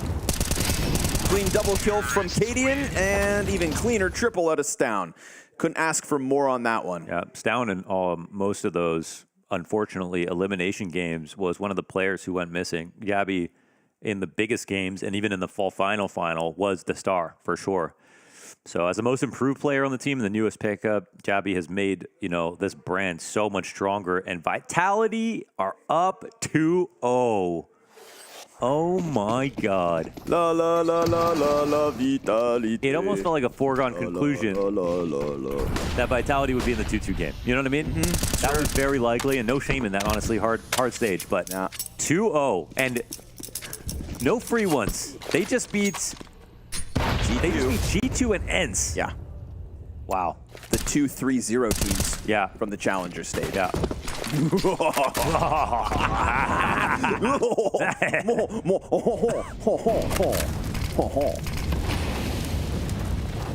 En français. Nobody is safe. JL hiding in the corner. Nice. There we go. Another double coming in from Catwalk, and this time there's no like flood of mid players right behind him. Apeks doing a good job of controlling top middle.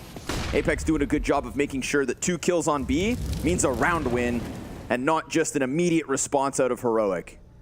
And it should be JL. Legend with the impact, at least here in round number 20. Apeks ain't done yet. He tries to go for more, but that's where TeSS gets the answer. But again, same situation, no mid play. Kixen takes up the slack from Cat and clears TeSS as he jumps down from the windowsill. Hop shot connects from Knock. Beautiful. They close it. Apeks with a little adaptation. Or is it Heroic who make a change, don't come from the Cat split, and without it, we see that B site can hold. Been great off of Cat, and yeah, JL, those shots are not easy. Let's look at the first one and then see how quick the adjustment is. Like, just melts away Shush. Like a stick of butter in the microwave. That was really clean. And when you're in that spot, you know you're going to get scaled on so fast because a T swinging you has a massive advantage. Just letting the T's get out from the apartments and slide that far out. You know, like Never want to let them out the window. You get flashed, you have to give up your angle, and you think, oh, but he recovered it very nicely. Insta 2K. Heroic, of course, still with weapons and a 4-round lead, so Apeks, they can't have that sigh of relief just yet, but at least we know the B site can hold without the Cat split coming through.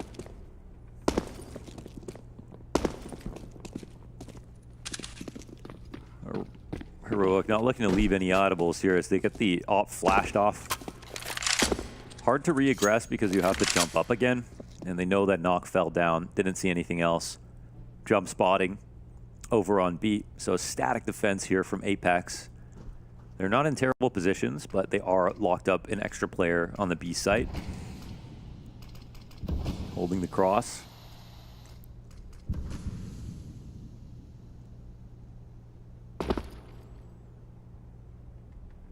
No close A-ramp players at all. Apeks are probably starting to get a little nervous. Now they do get deep B control, which is huge, and re-smoke connector, which is honestly also huge. You see the bomb and the pack are at the top of mid right now with the intention of ending A.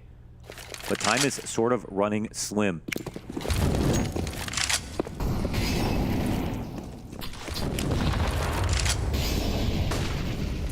"20 seconds, and this attack needs to be staged." JL leans out. He's got a teammate here to help as he dives to Shush. And Jacob will hold that line for now. Good trade frags coming out of Heroic, but it goes both ways.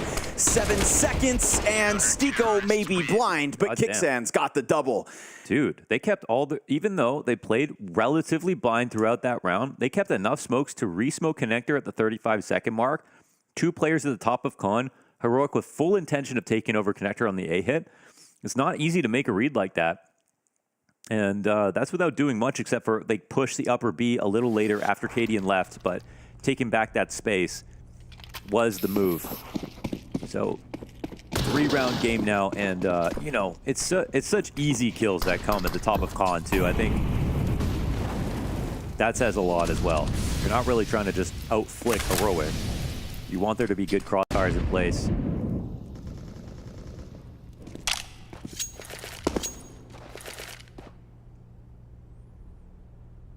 And not just win rounds on rotates and retakes.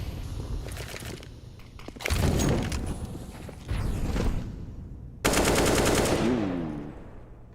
Dangerous side to jump up on. Yeah, it's not if you think someone's crossed already, because you can see all the way through.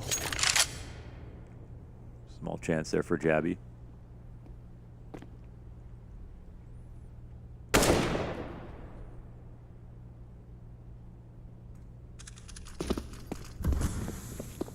Now it's the same idea repackaged. Look like they're going to turn their way up. Cat with the B attack.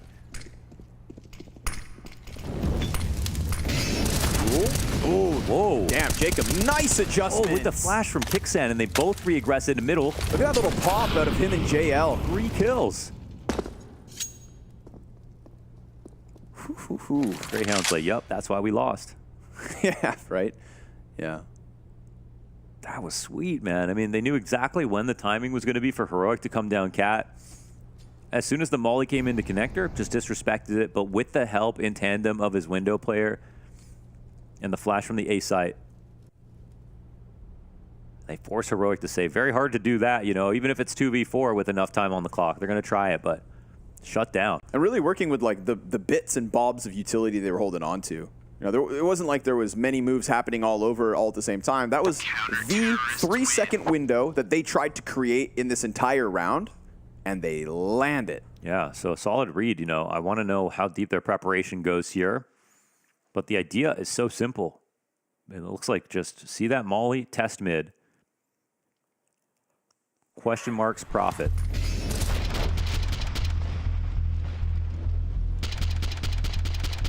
I was looking at this as an uncomfortable fight from inside of connector, but, you know, not seeing the other peak at the same time.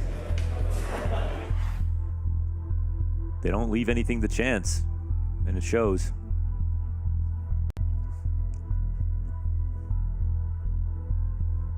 I think we're at the point where, you know, even if Heroic win this game, this is going to increase the stock of Apex's reputation in Legends.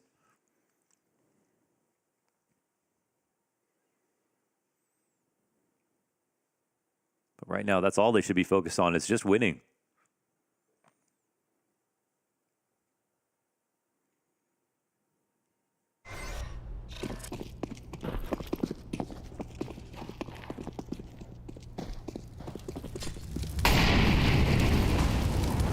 Some people will just tune in after that Vitality game and think, oh, Heroic, there might be choking a little bit. But no, that's definitely not the case. It's been good ideas from Apeks. Yo, Jacob, you missed your timing. Stound's got a chance. Cat player's not looking. Yep. Stound's going to capitalize. Able to get out from underground. Uh-oh, not another. One of 2 AKs. Apeks can't afford this.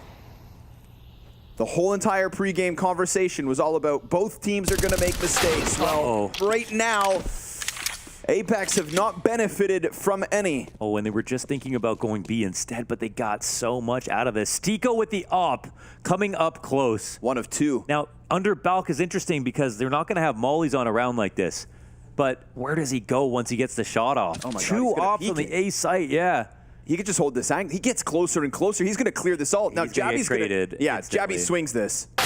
Oh, Stico. I mean, the barrel of the op also just gives him away. And Noct unscopes in that moment. I mean, slaughterhouse inside of the A site. They can't afford that one, can they? They couldn't afford it once. Yeah. Nor twice. And now 3 times, 3 of these rounds for Heroic. The literal difference in score has all come down to half-buy victories. That's tough because, like, as you said, they mollied underpass. They tried to do that, but Stound just had a better timing. Went unheard maybe, or maybe he ran and the molly just came out ahead of him, didn't burn him at all.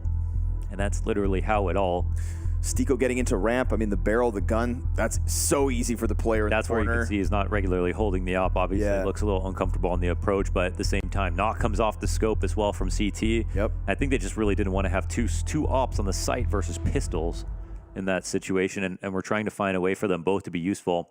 Maybe thinking about the fact, well, actually, you know, because Stown gets a kill, he has an AK, so they don't know how much of a buy is going on. So they might have been more scared than they needed to be. Quick hands from Tesses, grabs Stiko's op, posts it on ticket. Oh, Apeks, no. They just really want to get that information as soon as possible. They got another buy and they spend it on the double op, so JL and Knock will swing with them. 4 snipers in play this round. The Shush know that they chopped out. I don't know if he saw him, but he seems to be thinking about it. Knock starts it off, beats down. Oh, fast step from Jake. Oh, and the shot comes in. 20 health from Cadian, but the kill. Yeah, Kicksan's already ahead of this. Man, Kicksan with a gave up the angle. But now he comes back, and Cadian, spotted around the side of it. So, man advantage here. JL's going to have to flick. Never going to happen when Shush hits that quick. And they're going to try to jump on this because Cadian got caught deep apps. The damage is real. Knock's shots have been sharp. And he silences Shush first. A rock back out of Apeks, trying to get ahead of this A play. But Stiko has 7 health. And it's not actually A. Heroic have options, they know it. Damn, they get the jostle back from the Opper, who had to make presence, and now Emergency moves it over towards A, and now they've got a re-clear, and it could be an A ramp attack, it could be a late B attack. Totally unclear. Knock thinks he has the timing at least, so it'll free up his second player to go back over to B, but there's so many options with them just being noticed in middle. It could be late Cat, it could be late Con as well. They don't want to make the wrong move. But Knock now has enough information. However, the bomb will get planted. 2 full health, well, no, sorry. A couple of healthy players, you can say, from Heroic in a post plant where they can be almost anybody. Oh. He has 2 health. That's all that makes the difference. Stiko could be dead. He's going to start dumping out that util. Knox getting closer on this flank. Nobody's watching him right now. Jabby's starting to move. Oh, and he picks it up just as he was spotted. Tesses in between them, clears the first, and by taking down Stiko, you'd think he locks this in. Knock on the bomb with no kits. The wall bang! Tesses senses victory, and Heroic 2 away. Oh, that's such a sick call out because he spams, he can hit the area that the guy might be defusing. He's still kind of banking on him getting off the bomb, but knows he'll be around there. Covers some good options and then gets the kill even on low HP. Not could have switched out to the sidearm and won that trade. I don't think they knew exactly how low Tessis was in this spot. So a really nice play from him for 14. I swear, Heroic are just inventing new ways to get kills all the time. Trendsetters. And a trend of T round wins, leading them closer and closer. Just the pistols here. At least they're on the right bomb site. We're going to get a clash. Nice flash. It starts it off well, but Shush recovers with the double. Push up towards Palace denied. Knocks down beneath it. Heroic, no rush. Yeah, no kidding. Just take a second. Well, they can watch these guns for a second, and then if they wanted to re-aggress, it's pretty clear it's a full stack. But of course, they're not going up against much. This could be a foregone conclusion here. Heroic touching on 15. Some great rounds out of Apeks, but overall, this T-half has been in control of the offense.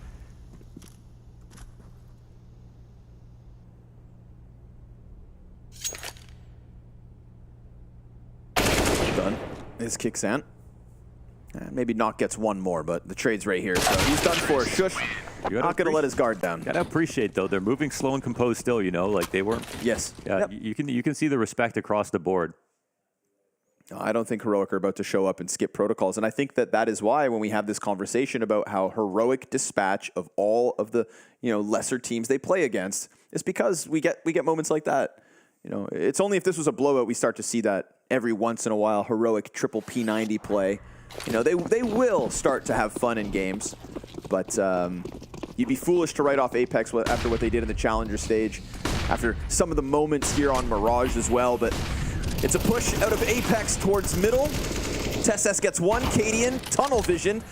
Luckily, TeSS clears it out. It's a sidearm, and it's Jabby to kill Stiko in the meanwhile. That opens up the A site as all of the defenders are so preoccupied with just trying to win in mid, and it does work.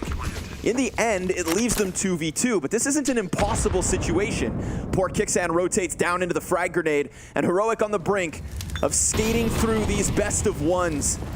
The victors of those little moments, the difference makers, the mistakes that Apeks made went punished, and the same can't be said for the Danes.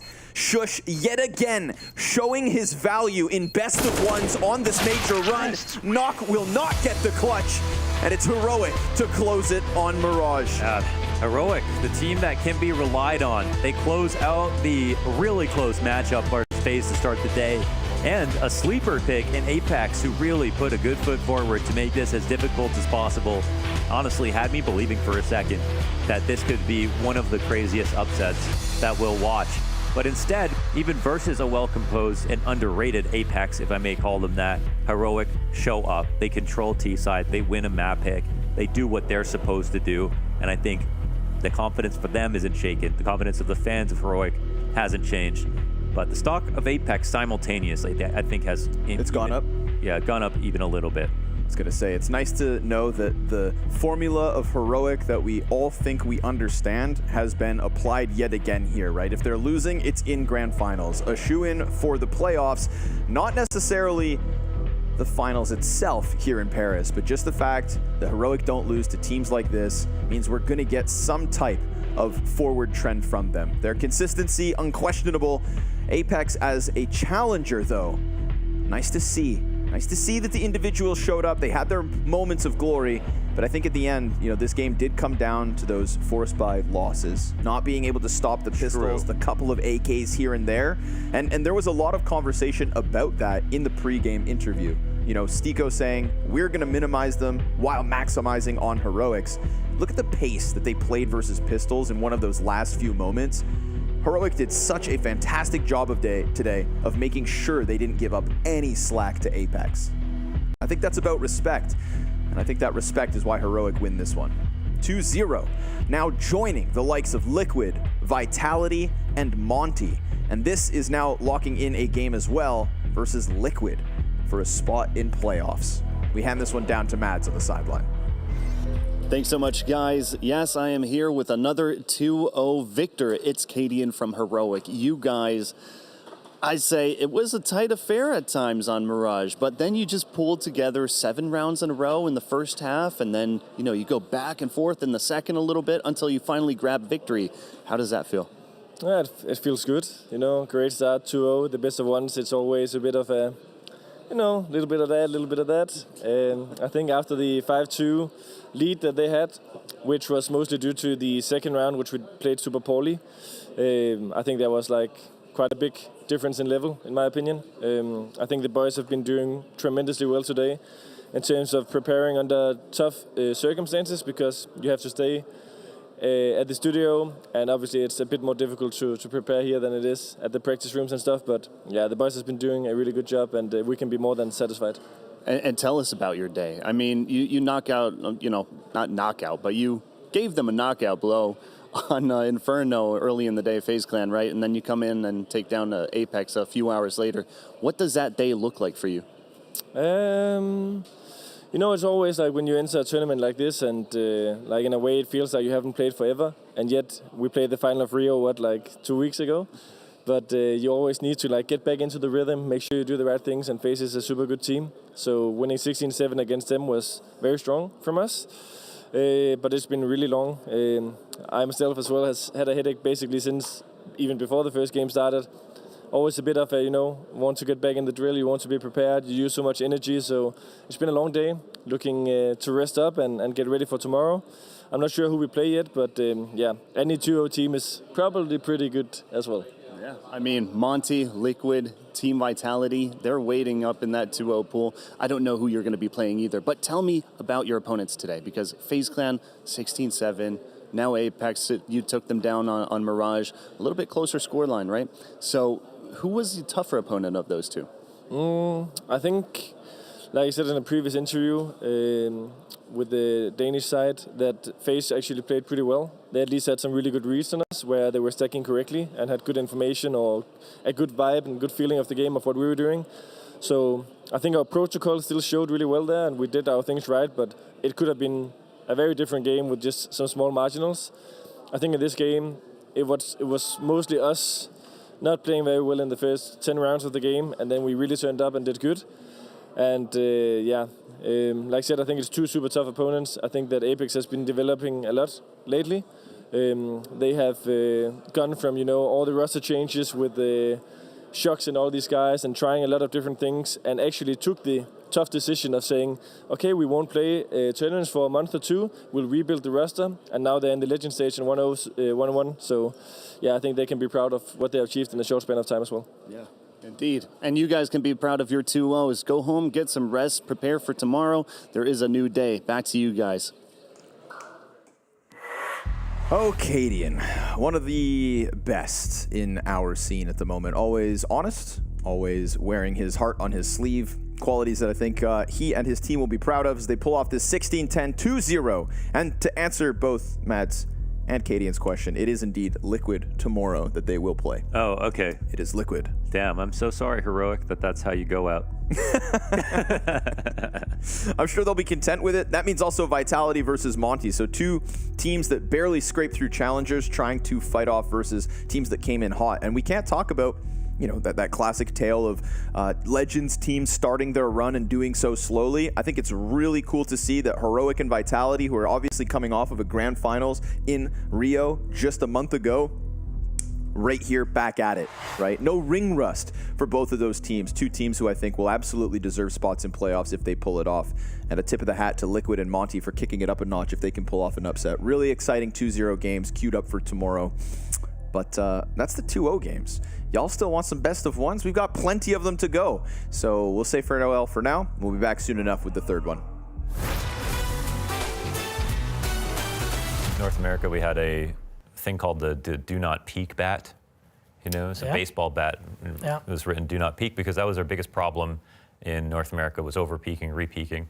And then that guy would walk up and down the aisles of the LAN behind their team to make sure that no one would peek and re-peek again. Did you guys have anything theatrical like that at the Danish local LANs? We have a thing called Cockyo Crash chocolate milk. Oh, yes. Yeah, I love that Cockyo, stuff. I get it at the Netto all the time. Pretty good, yeah. Yeah. It's a competition. You have to drink it as fast as possible. Did the handball players do that too? I don't think so. It's a CSGO thing. CSGO thing. And then you see all those guys at the LAN events. I didn't compete in that, but a lot of people did in Denmark for those LANs. That's a pretty big thing, I think. Then you go through, and if you're gonna win the competition, you have probably drank, 6, 7 Cockyos. Okay. So you drink that as fast as you can, and then you try to win the match? So hopefully you're not lactose intolerant. No. Oh, it must have been some smelly lands. Well, 2 competitions going on at once. It explains how come Denmark got so good at competing. Yeah, Cockyo Crash. Yes, exactly.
Welcome back, gamers. B-Stream with Scrawny and Launders. And up next, we've got 9 versus GamerLegion. Now, 9 versus Liquid to kick off this stage of the Major. I think that with Liquid's struggles, but knowing their careered achievements, knowing 9 were coming in Legend stage, and we talked about the ring rust, that was a game I kind of had painted 50-50 this morning. Even though I'm personally kind of doubting Liquid due to recent form, I still thought that about 50-50. Yeah, for sure. I mean, yeah, Liquid are obviously a better team, but haven't been for the last week.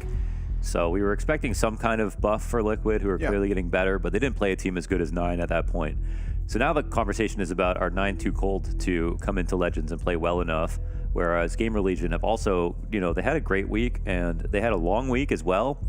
And there's stuff there for 9 to have looked at, but since it's the 0-1 matches, it's not going to be incredibly easy to prepare specifically for your opponents. Now, the thing is, they have head-to-head history. These two teams coming into the Challenger stage, they might be new to the scene, but they're not new to each other. They're both grinding out the same tier, playing a lot of matches in the same tournaments, so they're very familiar with each other's games, and the last 2 series have split 2-1 in both directions, with 9 winning the last one.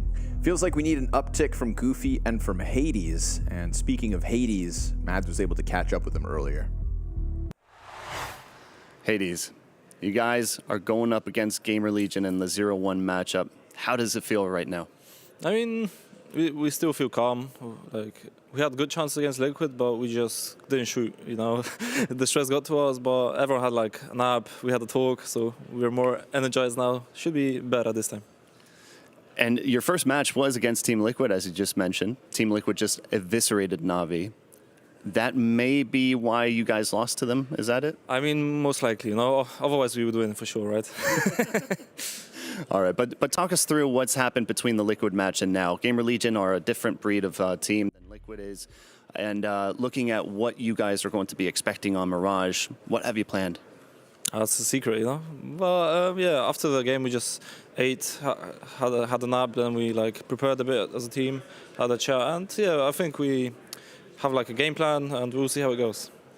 And what's the type of nerves that you have after going 0-1 in the Legend stage? You come in, and then it's boom. You have 0-1, and now you need to win 3 in a row, more or less, to go into the next stage. How does that feel? Does it affect your nerves? I mean, not really, because you can be 2-0 and then go 2-3. You can be 0-2 and then go 3-2. Every game matters, so you just have to focus on each game. And specifically for GamerLegion, who will you be looking to shut down in order to get that win on Mirage? I mean, I guess Acor, because he's the Opa, He had a lot of good games recently, so I guess that's him. And why specifically Acor? Because he's an Opa, right? So Opa, he's Opa, always this fun duels, so we'll see. And tell me about your confidence level from 1 to 10 going into this match. What's your personal confidence level right now? I'd say a 6, Feeling good, but I know it can be better, so we'll see on the server. We'll see. Thank you for joining us. Thank you. Good luck. Feeling like a 6, looking like a 10, playing like a 9. We'll see if they can dispatch of GamerLegion as we jump into this best of 1, which is indeed going down on Mirage. Of course, Hades himself just brought up Acor. I say we jump straight into that interview as well.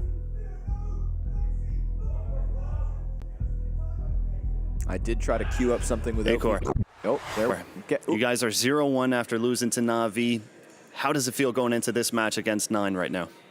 I think it's a pretty comfortable matchup for us. Of course, there's better teams and worse teams we could have met, but I think it's definitely a comfortable match for us.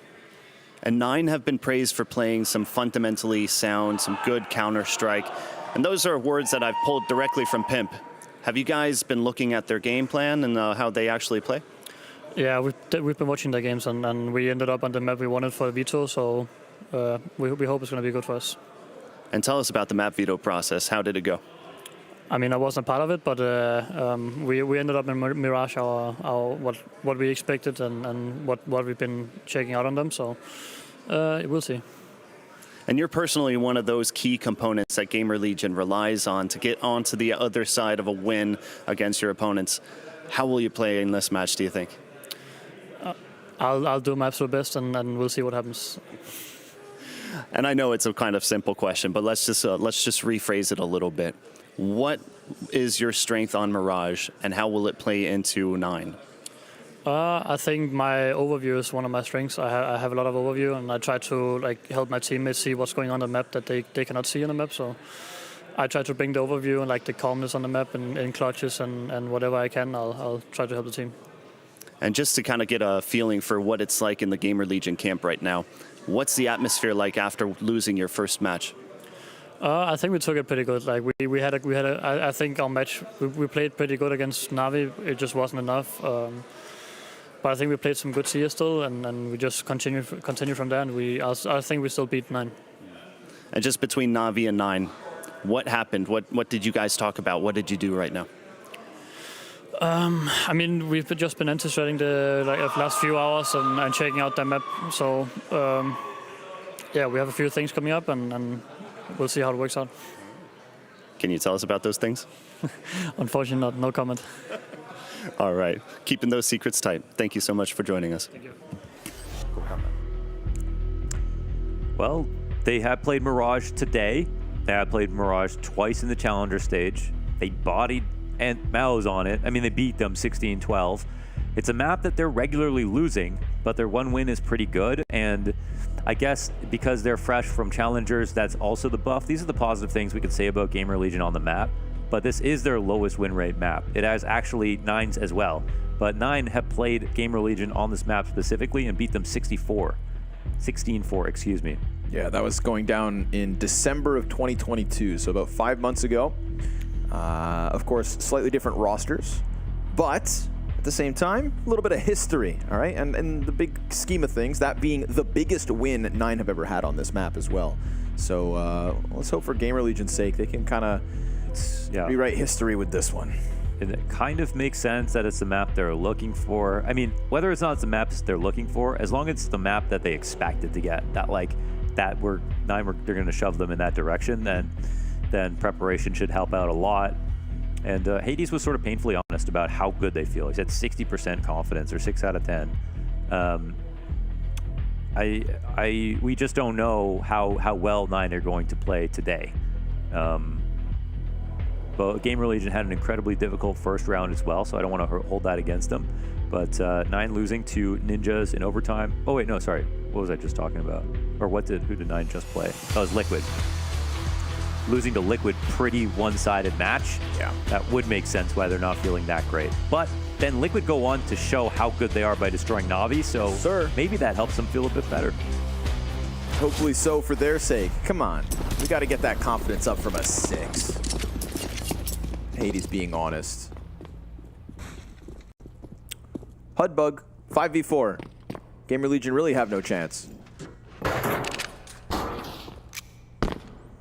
I liked watching GamerLegion CT side versus Mouse on this map. They were following them everywhere they went. They were doubling up connector, answering to the mid-control attempts, and I think it looked very solid. I think Shuhei just makes these players look even better by having them play together in all the right positions. And this will be crowding around middle like they're doing now on the pistol. Ooh, A-Core starts. See ya, Hades. Gonna go back for more towards middle. Big pack of players looking to push up catwalk. They do deal with the window peek, but it's Beretta's in the pocket. Powerful. And while Kylar will kill him eventually, he's gonna need 3 more where that one came from. Doable, as it is a pistol after all. Ooh, silent drop, love it. But Kiaz gets the insta headshots, and that's GamerLegion to pick up a CT-sided pistol. You just said, Shuhei, that you like watching the way he gets the best out of everyone by having them play together. Is Shuhei, to you, convincingly, the best in-game leader in the server? In Poland, yeah. Yeah? In the whole country. The whole country, straight up. Yeah. All right. So, yeah, I don't really, like, GamerLegion's players are, there's a lot of players here that people only know as of recently. I'm pretty convinced personally that we don't talk about any of these guys without Shuhei. 4 times we play LAN champion. Yes, sir. Into joining GamerLegion, which his stock was at a point where he could have gotten onto some tier 1 team, but there was no opening, so he just said, I'm going to play CS right now. And, all due respect to everybody on GamerLegion, but, A-Core sort of ended on a really low point. Kiaz and Kiaz and Isaac, excuse me, they struggle to, like, there's no real star with the fragging consistently over the last 6-month period, just who's been playing well recently. So I don't think he has as much to work with for sure. I mean, compared to 9 even.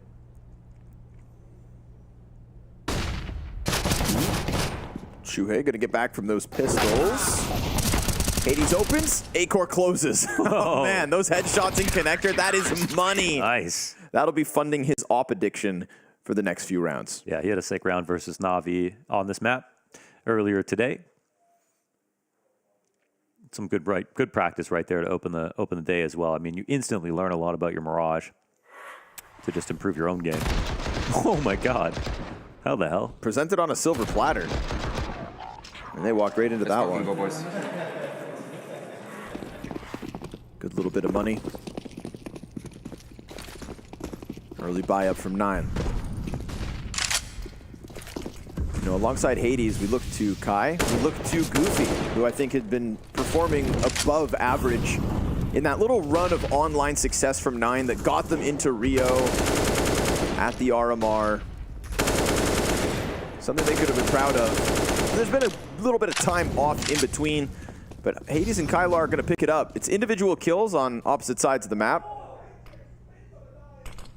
Suddenly we get that push down through underground. There's no control on A, there's no control on B, and 9 now know this at least on one side of the map. There's Goofy. Deletes Acor on the fallback. Bomb's actually coming back. AK is making a big difference here for 9. Individual level looking good. Yima stuck inside jungle. Dude, what's going on? They're just dead everywhere. Finally. Fights all over. Finally, we've got one back here for GamerLegion. I am in the window. Well, he's going to get triangulated now, and luckily picks the right path to go in a CT spawn to save, because this certainly gets uglier for him if he tries to go into B. So that's a clean one. I mean, they actually just staged up in the most basic form of map control for the T side, taking top mid, and all the fights came towards them. And again, GamerLegion love to fight within mid on this map. And we're going to get some messy rounds, because this is not... Their map pools do not run deep enough to feel good about Mirage. This is like the low point for both of these guys. But you could maybe say for 9 as well, they were ready for the map to be Mirage. Since it is a nice split the difference moment. Having spoken to Maui Snake prior to the Legend stage beginning, you know, I was putting some stock in 9, he put some stock in 9, but he did red flag some of their map pool.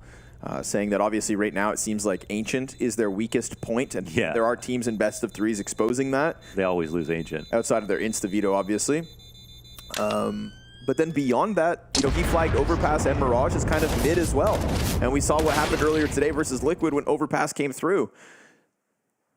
You know, 9 happy to play it, but not able to punch upwards this morning. This is another one that has been flagged, but clean as they pick up these individual kills to start. One towards bottom middle, one up inside of Apps. We just got clean duels coming out of everybody. Like Hades said in the pregame. Wait, I thought that was Hades, not Goofy. Yeah, right. The fact that they just had a little time off, took a walk. I saw the players in the park, breathing in the fresh air. You know, the air quality does affect players' performance, as proven by Zywoo. 9 were making the best of it. Now we've got GamerLegion getting active and another bounce back by. Pistol here for Isaac. Lot of control for Ramp, but with 2 inside of Palace, what happens next? This push goes kind of far as they're coming back, so we'll see if they're just disarmed. Yeah, it looks like it. They were going to smoke window. Whoa, back turn. Jesus, what was he thinking right there with the bomb coming back towards A, but not seeing the exact. A little bit scary there, but maybe not anticipating the double push. Oh my God, there was a chance. The smoke was in his hand, ready to smoke window. Just the fact that he doesn't full commit. Yeah, Mirage is going to be messy. Mirage will be messy. All right, let's see it. Yeah. Holding off on the apartments push. I feel like 9 now have to be on high alert. Every extremity seems to be occupied by GamerLegion. Their fog of war, dense. They had Hades towards middle, but now he's been called back to try and help the bomb carrier move. Kai is able to get down, finds his fight back sight. Clean. Nicely done to take down the Firebox player. Acor's op hunting. Just saw the back of Kai, but as he extends out, he will get the scope up in position. 25 to the clock, and that bomb's still just folding around upside in T-spawn. You have to run, man. There's no other choice. It's got to be a cat to be. And he's worried about them pushing into the halls. 3 in CT. The amount of time left on the clock. Is there time? This is super. Get your knife out, man. Stop. Run it. Get in there. Ooh. Oh my God. It comes down to the last second. Holy hell. Wow, but he plans. All right. Calculated. Great. Listen, it worked. Switching to your gun is if he shot anybody, they can't plan. Like, there's no way he wins that way. But hey, listen. I see the mid-window hold just because, like, your teammate's already ahead of you, but screw apartments, bro. Oh, my God. That's such a clencher. But, you know, it worked. It worked. Yeah, Mirage is going to be messy. Bomb plant. Second round for 9. Still excellent for GamerLegion to keep 3 players up to grab a second weapon, and they can take another one off of this A site. This is fine. Let the game get tied. You've got still a decent spot here in round 4. Yeah, I mean even better. No op will come forward, so GamerLegion got a chance now to crush the money here of 9. Turns out he knows the time really well, but not quite the bomb radius. Yeah, how much health did he have there? I'm not sure. Still puzzled by Shuhei thinking that he could just run away like that. It was weird to see him running forward into the bomb. I'm trying to think, cause like you're in a full default if your bomb's still top mid, right? So, but of course they didn't have full guns, so they're probably trying to do something weird. Hades ready. Ooh, predicts the A-core peak and pops him. Better angle. Now Goofy's going to take the entry, but there's a lot of bodies here, AK included. Isaac drops the Opper. Will they forget about the under Palace play? Shuhei has been like the god of 3Ks in these most recent days of competition.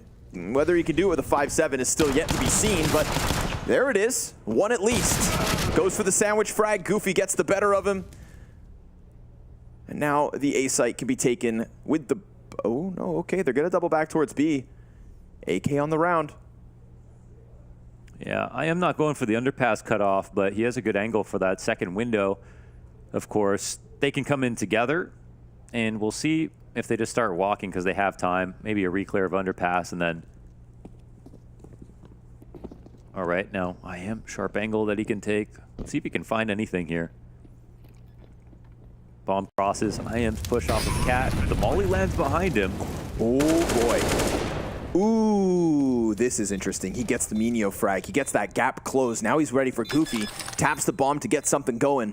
Doesn't have a kit. Takes a dink. Kylar comes back. You know, we talked about damage last round. This one could still be another just like it.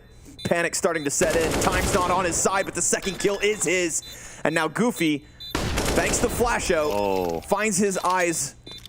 And IAM's going to call it off. All right. Nice attempt. Really good way to just get past that Molotov. And some extra kills as well.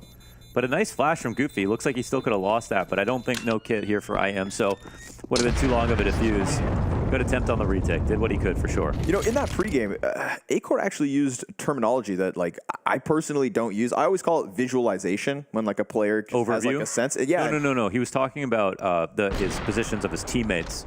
Oh, okay. Yeah, he wasn't talking about like figuring out where your enemies are and stuff. No, he was talking about how he can help his teammates because it's like the basketball term court vision. It's like when you're playing, it's really hard to see what advantages your teammates have, but when you're watching a basketball game, it's obvious where to pass to, that sort of thing. So what he's saying is he's got very good. It's kind of like he's like a mental radar, and gives you very good information or tally of all the information on the round.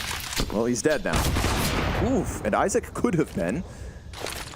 Hades had this unbelievable stat where he went, I think, 16-0 in opening duels won at the RMR. Damn. And then they simply qualified to Legends off of that, which I don't know if anyone's ever done that before. But already 2 strong opening shots here with the op. These rounds, so back and forth, and this one's the same. Kai up from connector. Smoke's going to phase, and Kios wants this duel, wins the duel. Now the window peek comes out, but Goofy gave the cover that they needed, but they should know that Kios is here, and he's going to catch him coming out of the smoke.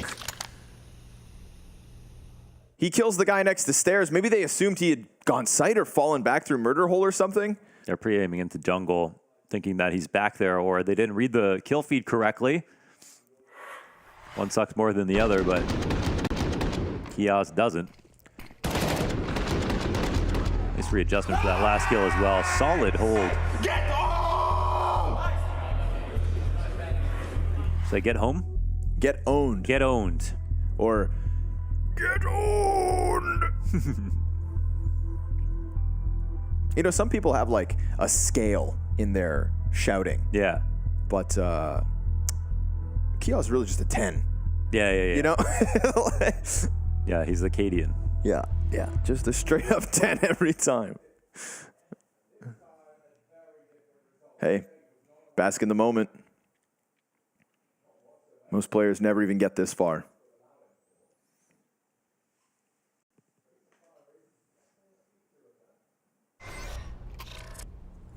All tied up. Pistols back in the formula here for 9. Not ideal. Pasha is on a bicycle right now. On his way to Paris. He's biking all the way here, right? That's crazy, yes. Yeah. Yep. From Warsaw? Yeah, somewhere in Poland. And it's all at the prospect of 9 making it into playoffs. The question is, does he turn around if they don't make it? He just gives up. We don't know. Just gets 90% of the way and gives up? I really pointed that out. Surely not. Just in time to pick him up. Yeah, right. Bring them all back. Yeah. He's got his trolley. Or does he stay for Shuhei? Yeah, Pasha doesn't strike me as the kind of guy to go 90% of the way. Or does he stay for Krasnow? All right, fair point. 2-0 Krasnow. Kai gets out from ramp. Good amount of space here with one of the 2 AKs that 9 are playing with. Bomb still back by apartments. 9 looking for room before commitment. Kylar's Deagle looking for some kind of a contact. He looks away from the window, sensing that the Cat player is somewhere, but he's not careful. He's going to fall to it through the vent. They're getting closer to that connector split where Shuhei will be in a prime position to either deliver a multi-kill or fall. Well, and if he fumbles, then suddenly Kios has a lot on his shoulders. So here comes the commit. They know they're out from ramp. Shuhei finds timing, but as he backs up, Goofy bests a peek off of the ticket booth. Kios dead, but it's still advantage, or so it was. GamerLegion. Goofy gets the frag, backs up, but a second ticket player's gonna deny it all. There we go. 2v2 is perfect from GamerLegion. That's pretty good kills, however, from 9. It wasn't any, they didn't come in with much to work with, and they created a lot of map control without being noticed at any point. So like that, Shuhei breaks attention by going top stairs, gets full vision, and takes one out, because he could have very easily died with nothing if he decided to camp in his angle. 9 got into very good spots to overrun the site entirely if the CTs didn't go for something first. So now GamerLegion slightly in the lead here on CT, expecting big things from them, I should say. 9 even less than they had last round. Clock's in a dream.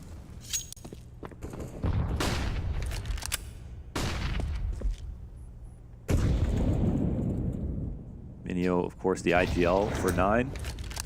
Hard to really identify the hard carry. I think they do a good job of spreading out the frags. But Hades' op is incredibly impactful in some of their big matches. Gonna say he learned a lot playing with Snappy and all that time with the Tier 1 experience on ENCE. Another recovered story to join the likes of Shuhei, to join the likes of Stico and Acor and all these other guys. A revitalization, another chance at life. Where most have ephemeral careers or have to grind through Tier 2 for many, many years. Yep. Chances far and few between. Glocks find one. MP9 on default, still trying, taking shots to the forehead. Kios, he'll be all right. He's got teammates here to help. Yeah, they grind him to a halt outside of the ramp, so little laugh. Spirits high. Yeah. Tee-hee-hee, 5-3.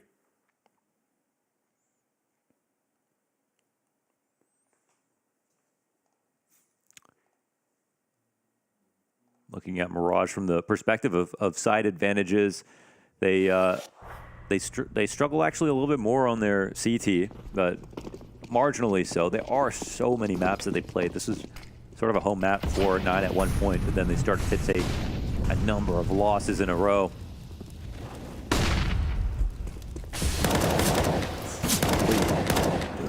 Oof, with an A4 as well? Just not stop it. Straight What's to the the point top. of an A1S if an A4 could do that? It feels like the rounds prior to that, when everything's going swimmingly, is just starting to turn into GamerLegion confidence. Confidence that's been earned by, need I remind you all, reverse sweeping Challenger stage from 0-2 to Legends.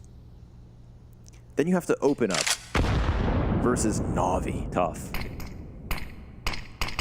No surprise, in fact, that you're already 0-1. But 9 is a team whose stock has been rising so consistently over the last few months. Another team that I would say, like Monte, just played everything. Got their paws on as much Counter-Strike as possible and were benefiting from it, running through the Blast Showdown circuit.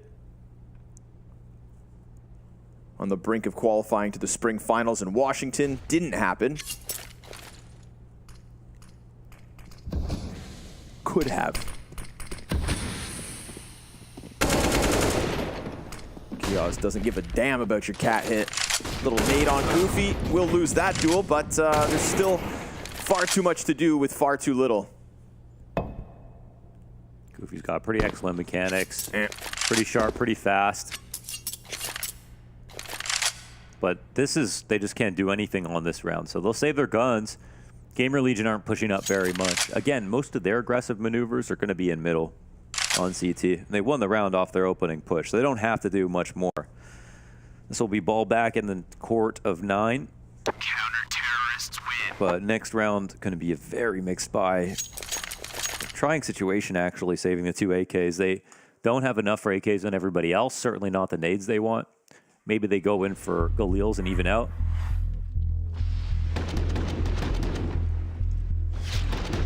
Ooh. Nice little snapback. Good job, boys. Let's go.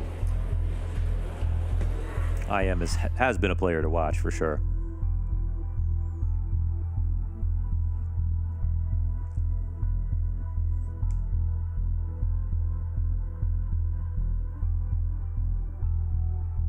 These are the kind of opportunities that all of that time spent grinding online, on LAN, qualifiers here and there has come to. 9 traveled to Rio, got a taste of the LAN circuit. Thought maybe that experience would just bode even better for them coming into Paris, but to be down 0-2, well, they wouldn't be the first team to run it back from said scoreline. They'd be That's the third. GamerLegion. And Liquid. And Liquid. One bad day to start any stage of the major, and that's where you find yourself. So, down by 3 with 2 AKs in this one. Utility offered up by Hades and Mino.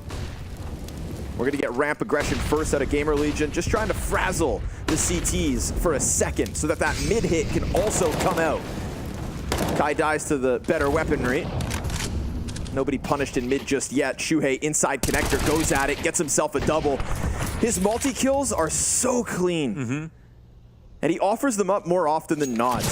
You know, again, just kind of a characteristic of his that's fun to highlight from time to time. Puts himself in that perfect spot where if his individual is good at that day, he's getting a multitude of frags every time. I think he is the best fragger on GamerLegion. As far as I'm concerned, all his kills are so impactful. Like, IGL title aside, he'd be an asset to the team on his individual level alone.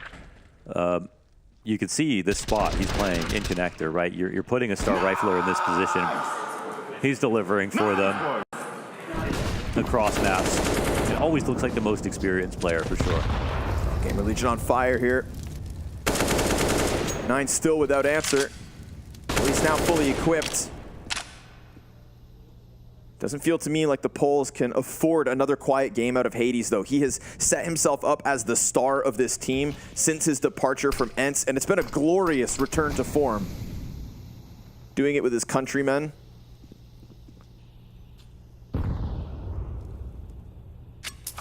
Only heard good things about him from Snappy, who said he was a fantastic teammate. The only thing that he did wrong or could have worked on was that he got inside of his own head. You know, really beat himself up about not playing well inside of matches. And so I think that started to bring out some inconsistency, which of course a team of ENCE's stature couldn't afford. But even on ENCE, we saw the best of Hades for sure. Really big game. Boy, window fight. IAM gets out. Kylar not able to punish him. They will throw a boost up. Kai's attempting to catch him on the jungle fallback. That should tell Minho that with no jungle contact, keep an eye on all these corners. He could still be in there. Minho gets into position, watches his smoke fades, has the advantage. And Kai picks up the second kill of the round. Shuhei's gonna have to go something big. He'll find him with hands busy. Sprays to Hades, player up top, doesn't trade. Acor denied as he comes out from jungle, just one to his name. And there we go, 9 able to split up. Split up and split through. That A-site tumbles. They're good at slipping through the cracks and getting into really advantageous positions, and they're good at crunching when it's time to execute. But so far, you know, still GamerLegion have looked way more comfortable, just getting their 5-round streak, taking down some of these rifle rounds. But here's a moment of glory for 9 where they all get close up to this A attack and split it from 3 different choke points pretty seamlessly. So yeah, even though it's not totally comfortable in here on Mirage for either squad, we are seeing good rounds out of both of them.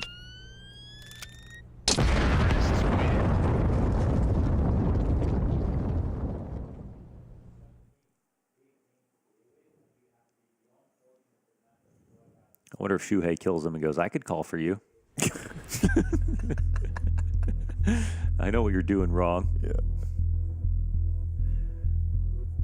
Never heard Shuhei rage on comms, for the record. Might have been some charitable comms or something. No, he doesn't. Never frantic, never anxious, never mad. That was always something that struck me about MAU's NXT when we used to do the WePlay seasons, was like we'd show up and essentially you're sharing a hotel, as you do between talented players all the time. But the difference is with WePlay, they're teenagers.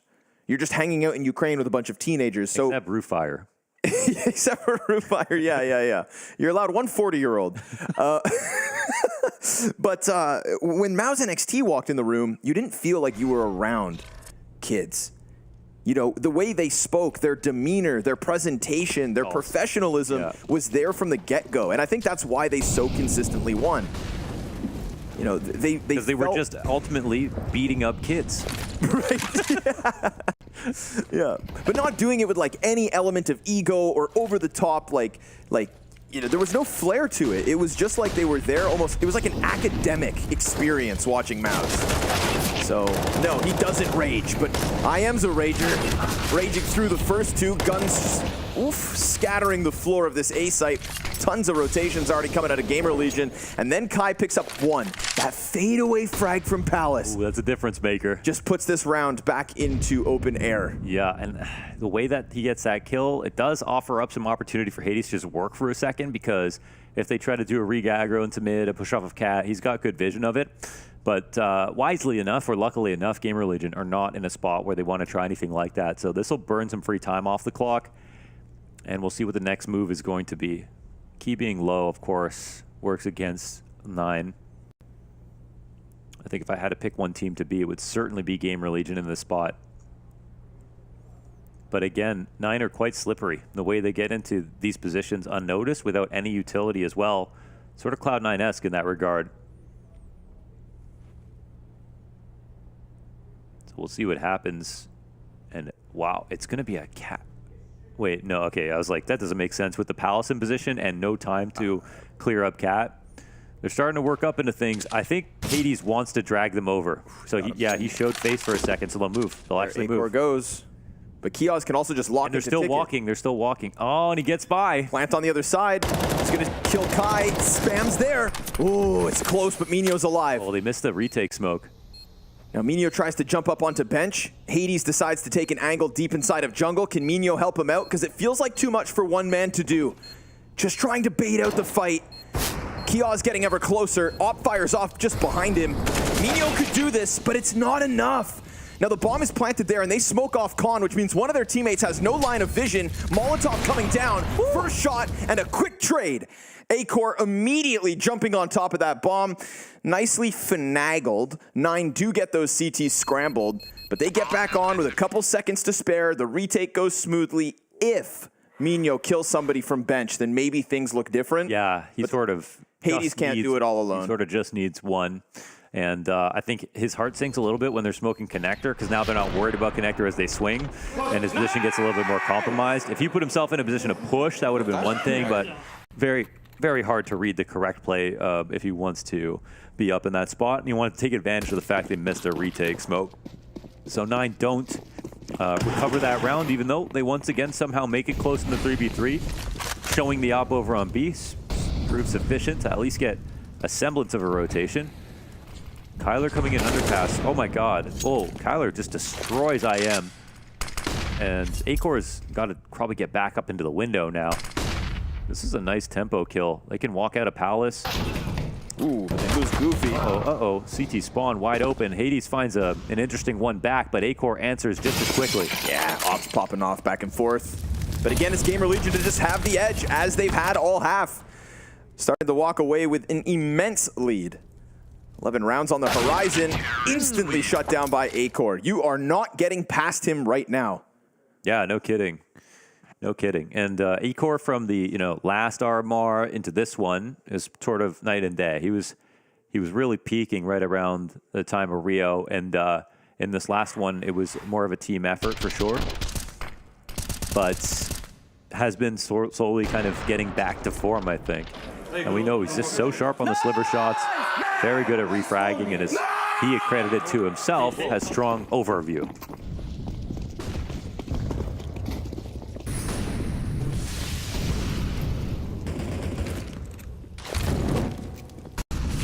Molly behind the smoke. We've got 2 CTs here. Kai's time feels limited. Really just a question of does he bring one with him?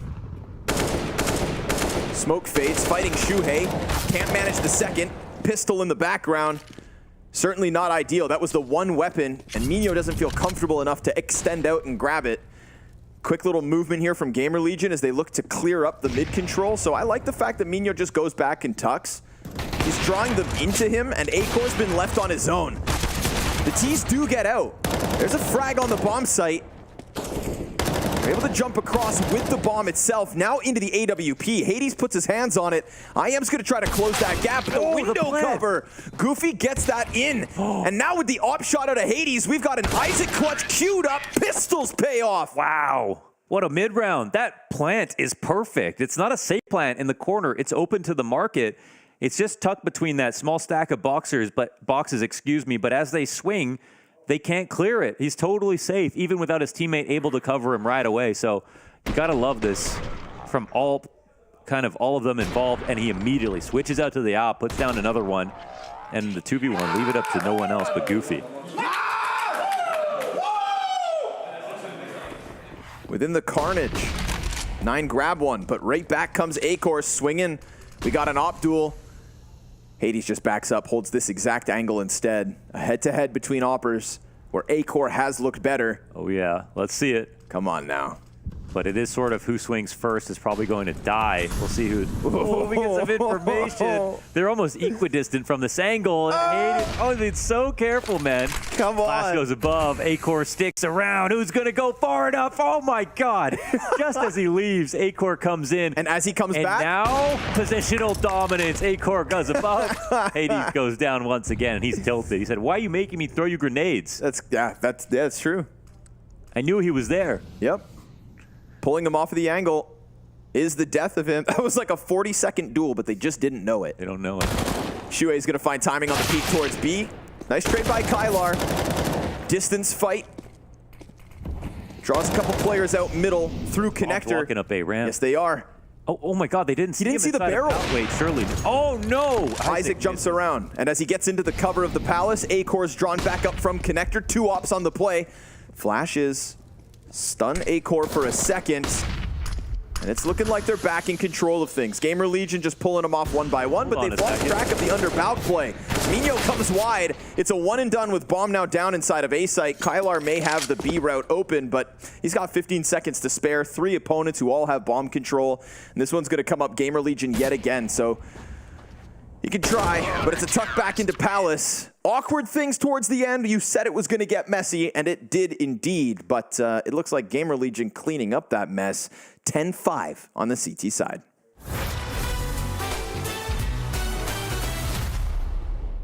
Okay, so I have 5 rounds, and if I nail someone in the first shot, I'm gonna walk out the door. Flusher is the first guy I'm gonna get. No, it was not Flusher. Let's start with Simple as the first guess. Let's try. Okay, let's type Monte, okay? Let's start with him. I heard he's a really good player. Okay. So he's from Europe. And he's young, it seems like. Let's try. I'm gonna go further down south. I'm going to say Kenny S, because I'm gonna try and see if I can hit an Arbor. I guess I can go for Saibu, since that fits. So he's from G2 and it's an Arbor, so I'm kind of close.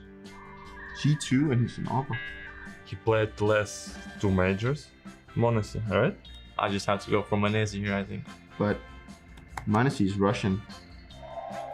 Wait, what? Well done.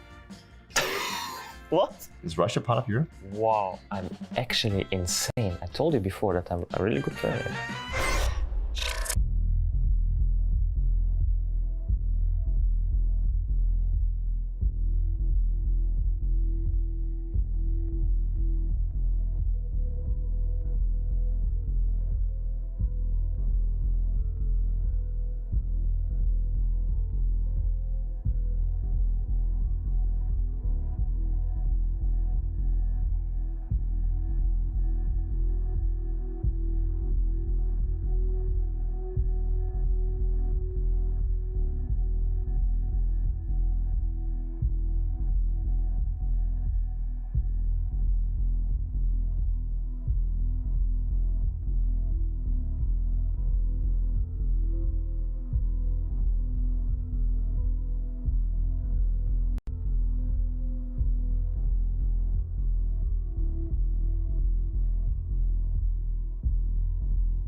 GamerLegion looking to continue their run in Paris. Not going down without a fight. That's for damn sure. And 9 coming in cold, I would say, at this point in the Legend stage. It would be one thing to lose out to Liquid at the start of the day when that match was painted 50-50, but to be down by 5 versus GamerLegion and to have looked outclassed in a multitude of moments, I think it's safe to say, not their day. Meanwhile, GamerLegion, we've got kills all over the place. Isaac only has 5 because the guy barely got to even play Counter-Strike last half. He'll be the helm of this T-hit. Into the A site they'll go. More success out of IM. That was all of the first half, and this pistol's going down so incredibly smooth. A split through A with no resistance. It's as if there was nobody even there. Goofy's got Berettas, but he'd need more than 2 guns to chew through all the T's that are looking to peek at him right here. From top ticket, A-Core closes with a 10-5 first half. They pick up T-side pistol. Some massive entries there from IM, and yeah, 9 struggle even more a little bit on CT. They still seem to be keeping a good mood, which is actually awesome. They'll have to be in this one together. The comeback's going to be difficult if they make one happen. And really the only out is just that it's still not an incredibly strong map for GamerLegion, even if they're having a good day. So I think that's what Nine need to tell themselves, that they didn't get trapped in this veto in any meaningful sense. But the grind's going to be real at this point, and GamerLegion looking like they're, I feel like they're making Nine jealous that that they got to play the Challenger stage as if it was an honor, Yeah. to skip the Legend seems like sometimes that could be rough. Yeah, like by taking that time off, GamerLegion have just stolen all of Nine's momentum. Meanwhile, Nine did find themselves in the finals of Brazy Party, right? Like, yes, they did. made that deep of a run. And in Rio, they looked pretty solid there too. Well, they were there. They were there. And they didn't lose as badly as Mouse, Yeah. Which I think is another team that we just see as like an example of somebody who powered up through Challenger stage in Rio. It's like, you said at some point before this match, there's always one team that slips through from the Challengers run into top 8 at the Major. That was Mouse, and arguably Fnatic back in Rio when things got weird. Shuhei, nice control on the Galil. And while it could have been 9 had they made a run from Challengers as we're talking about it, just, if you're not at Challengers, then you're not feeling it the same. Yeah, it's not always the case, but it's just, different teams are different. Liquid clearly benefited from playing Challengers. Almost certainly you'd see them 0-2 in Legends right now, because they talked about literally 3 quotes. Nitro, there's no way we have a slow start. Elige, we play a 7-map pool. And then also, Yakinder, we're changing our game play style a lot, as if it's a good thing. And then, nothing works. But they figured it out. They realized how they good. Oh, and they said their boot camps are so good. Like, I have trust issues. Yeah, some people good without officials. Some people good without boot camps, and like the officials, a la Monte. Oh, Monte, you mean that 2-0 team in Legend stage of the Paris Major? That Monte? Yeah, they need all the officials they can get. Playing officials between stages. That's just bedlam. It's disgusting. in like a respectable way, Yeah. Like, no, in a great way. Yeah. Like escargot. Escargat. Escargat. Damn. 12-5. Buy back up from 9. Got to show us something. Or else the doubters will be coming out of the framework, man. They're ready. They're ready to criticize 9 and a cold start on day 1 of Legends. I put him as my 3-0 pick because of actually seeding. I think that was a big factor, which, on paper should benefit them again. GamerLegion, one of the better draws they could get. NAVI were the team to play them last. So can't ask for much more, can't ask for much more if you're 9.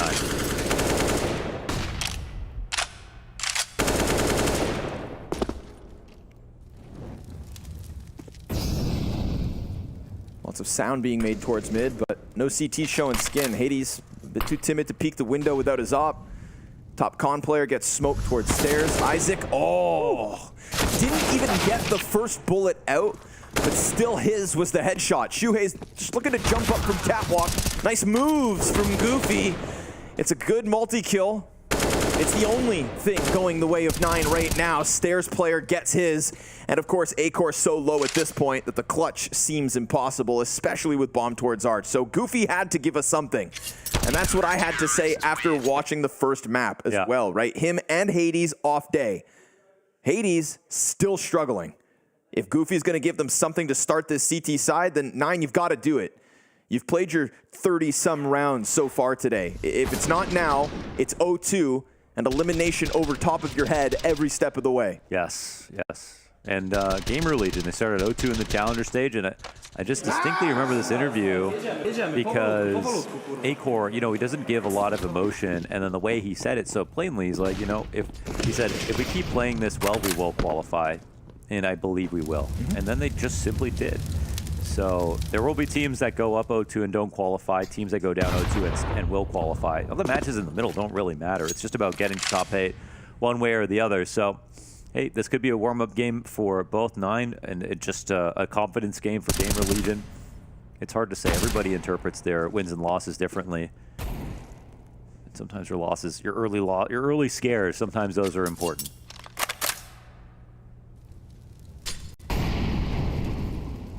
But one thing's for sure, you never want to leave it up to seeding because it can't. Sometimes you could have, you know, be good and not be favorable. So a match like this, you know, could definitely be the difference when we scroll back a couple days and whether or not these two teams either qualified or didn't. He's cleans up shop. There we go. Get those numbers up. You know, feel the murder flow through you. Husa. Block shots to the back of Kylar. One goes down, not bad. 9 starting to put the pieces in place. I would definitely put a framed photo of Pasha on a bicycle by my desk. Okay. Yeah. Just extra motivation. You yourself, or you're saying if you were a 9? If I was Polish, yeah. Okay, right. On the server. If I was Minio, for example.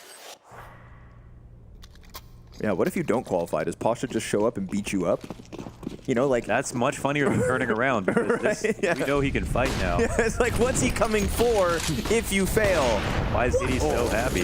Okay, well, I thought that missed ob shot was going to give space to GamerLegion, but the rifles just pounce on it instead. Nice spam from Isaac. He won't get a second. Oh! Goofy's got the double. Dude, I'm really liking what we're seeing out of Goofy, man. Yes, sir. You know, he's not a joke. You know what I mean? Hades from the background. He's a sharpshooter. Pops one with the op. That's actually one that kind of gets you back up in your chair because it's 8-12, and it was such a strong play from everybody involved. The aggressive tactic going down fast.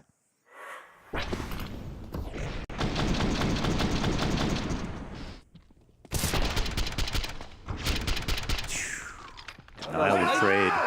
That's huge, and there's some energy. And to be honest, and to be honest, a lot of the teams that have come up have all shown great positive energy. I've only really seen the vets get tilted and uncomfortable and look like they shut down, but everyone else almost happy to be here, looking like they're still in it when they're losing. Man, just the energy that came out of game 1 this morning. Yeah. Right? Well, Tech9's shut down. Goofy continuing to rack up the frags on this one. Acor jumps through fire. He's all right. But that G2 Vitality game to start the day, and not only just, I think, for what the viewers would have seen at home, but take it from some of us in the studio. Obviously, behind the stage where the players are at, we've got their, you know, their posses, right? The gang that comes with them. Team, coaches, etc. +1s. And there was a great back and forth every time G2 or Vitality would pick up their round win between those camps. It wasn't just the players shouting. The entire studio felt electric off of that best of 1, and I think it just set the tone for the entire day. Of course, then Kios shows up and yells louder than everybody else. He does. He is the loudest yeller, I think, by decibels in the stage. He's probably yelling right now. But some people can't manage the, you know, overwhelming energy. Some people play more composed overall. But you love to see them absorbing the LAN experience because you just can't feel the same when you're yelling at home, you know? No. If Cadian has like the Vuvuzela or whatever in his room in the, you know, Pro League Grand Finals online versus Gambit. Yeah. Like, not many people can do that and feel normal. Just blast an air horn in the apartment block? Exactly. So, yeah. But when you get to LAN, like when you play at a LAN with your homies, like you can find out that you're a different person, you know, that you really just like super comfortable yelling the whole time. That's nothing like it. Everybody else should go out there and play a LAN, like 100%. Even if you're going to get owned. Smoked. Yeah, just go do it. Somehow the game that was made to be played online is made to be played on LAN. Yes, sir.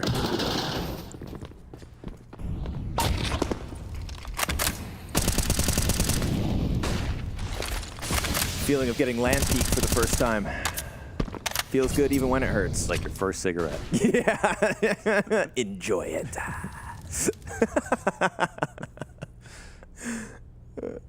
It's an acquired taste. Oh. That right shoe was about to get it. There we go. Acor, nice shots. Ready? You know, simple. Predicted it. Hades tries to get his, but in this case, 9's opera goes down. Yeah, that was good. That would have been a big answer back. Spreads the defense quite thin. Goofy gets out towards bench. 3v5. This would be quite an effort now. Let's see if GamerLegion can take advantage of all the space. We've seen Goofy do big things, but... Yeah, if honestly, I would just avoid him on B because he actually multied from this position recently. Goofy doesn't see anything quite yet, and he'll actually recede into the marketplace. Minio has an ability to phase a smoke from this spot, for sure. There's no one up in Cat for the moment, but the B attack is starting to take formation. Yeah. Hopefully for Nine's sake, this can just transition into a save, and Shuhei's not too much of a problem. Drop off stairs. Kylar's ready, so there's the exit plan. Because the entry path is a golden chance for GamerLegion to get into B. They're kind of getting coming into back. position. Yeah. Oh my God, hold on. Yeah, and then there's big. the walk underpass as well, and Acor turns from Cat. Ooh, okay, hold on. Now it's 3v3. You've got kits on everyone. That was from Acor. All right. On Get Right. Well, that's Goofy suddenly wounded. Fire in front of him. Now it feels like he's done for, but they've been drawn in. They got drawn in because of the success. Victims of their own success. Now the save will definitely get called, but Kylar's still kind of stuck in here. And he's not going to get away. They could have had 3 weapons up, but instead it's just Goofy, and that's assuming Acor doesn't chase him down. I think that could have been okay if the flank came in without just dying right away. You know, like if Minio, because there was no one up in apartments, so they actually had something going, but one bulleted, and then there were 2 in the market. And Goofy survives a little bit longer, but overall, this is a great round. Acor gets his opening pick on Palace, then the op on the other side just misses. So I think Hades gets a little uncomfortable, falls to the shoulder peak, might have gone wide.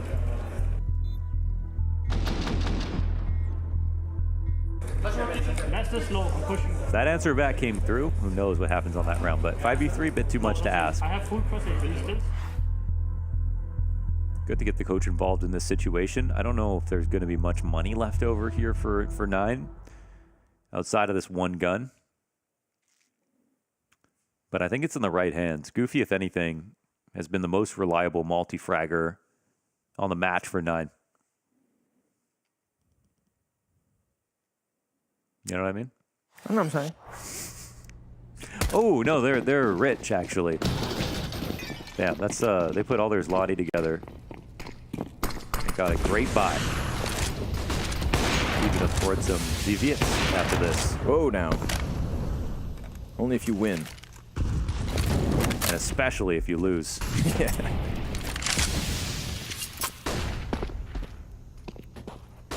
Been a little while since we saw like a sick Acor shot. On CT side, I feel like he was putting him up as they flooded into him round after round, but I got a hunch this might be the round. This is the exact same angle that Hades killed Acor with in one of their few head-to-heads. But Hades floating towards market instead, so he's not going to get the up that he wants. Did Goofy switch positions with Minio? Because I think he was anchoring B. Yes, you're right. And it's the right round to do it. Oh, it's Kylar over in B. Okay. No offense to Minio, but he needs help right now, and Goofy's the guy to provide it. But, I mean, with such little pressure out of 9, GamerLegion splits looking like it's time to go. You've run into no problems putting all your positions in place. And Kai dives first towards jungle. Shuhei's burning nearly all the way down to death, though.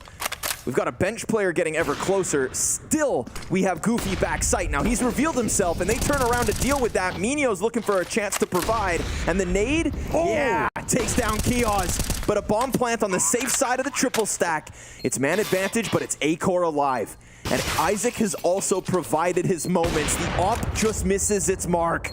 Minio has to keep that head down. Teammate right there with him. Beauty of a 3rd kill. Minio may not have done much throughout this map, but he goes from 5 to 8 in this hold alone. Isaac's chance to shine. Beautiful tap. 2nd, and so close to Kylar. What the hell was that? Holy hell. Clearing Hades off the bomb plant. Isaac almost with a moment of glory. But instead, it's 9's 10th. 9's 10th, yeah. So composed. That was their 10th, yeah. I was waiting for it to update. Nice try, Isaac. That kind of took our breath away a little bit, but honestly, Minio the good call to have Goofy come in, he gets his kill, and then Minio, from the perspective of support as well as fragging, does a great job of putting the pressure down, staying alive in CT, trading out the one push that was coming in his direction. He did a good job of taking attention away from Goofy, and then in turn took attention away from this player who's coming in behind him on CT, and now Minio, he reaps the benefits. He gets a promotion here, up onto the op. Him and Hades, 2-op adjustment. Kind of perfect call at this point in the game. They're going to try to pummel their way out again. Ooh, Kai takes one. Minio not feeling too comfortable with that op and the smoke in his face. Smoke's blocking vision from all four. More damage coming through to the favors of the CTs. Quick pop. Acor decides enough's enough. And with more damage on Kylar, he almost dropped him, but instead it's IM with a 13 HP 1v3. Good luck with this one. Galil in hand. Maybe a free kill up top. Let's see. Nope, just a USB 1 bullet. Can't even set that up. And what a hold. And you know what? They've got enough bodies up. They can pick up the 2 ops again. And this could be problematic. You know, this is a spot where it's a 2-round game. The 2-op adjustment hasn't been quite answered for yet. Minio might be getting a little bit better. It feels like they're starting to put together the puzzle on the A site with the defense overall. Kyler has a great round. They're definitely shooting a little bit better here on CT side.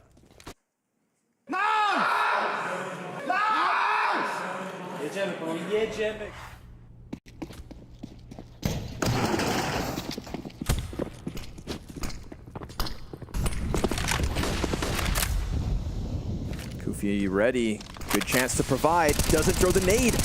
Kiosk does catch Kai, but Goofy's pistol will get his third. So it's multi-kill after multi-kill coming out of Goofy. Well, I'm glad we're starting to see his individual uptick, because that's one of the reasons 9 have been as successful as they were in this most recent period of Counter-Strike, and it wasn't there this morning. Yes, it wasn't there this morning, and that's the cold start conversation. And maybe it took a map and a half, but sort of back in it now. And GamerLegion also actually, so 9 suffer slightly more on the CT side. Both teams just suffer on this map, so I'll just put that out there first. But GamerLegion's T side is now actually the thing. 44% over their sort of long period of playing Mirage. Very spotty in terms of wins. I'll leave it out there. I'm not going to say it's that relevant to this matchup specifically. This one's going to be about pressure, about what they've learned about each other right now, how much they've changed since they've last met, even though they played each other in 2 full series. Probably very familiar with each other's games. But I don't know. Now it's buy safe situation for GamerLegion. You might be forfeiting the tie at the 11th hour. And again, oh, they don't have the second op actually again. They could have certainly picked it up. I think they were both in vicinity after the round ended. Might be terminate core time.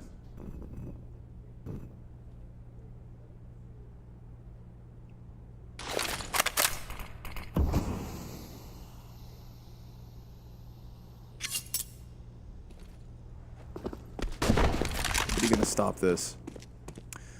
Yeah, I think, yeah, going up against them, it's clear they're going to try mid a lot.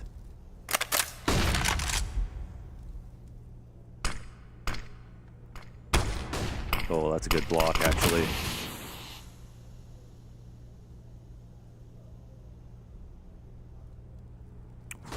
Kylar. He's going to have a chance here.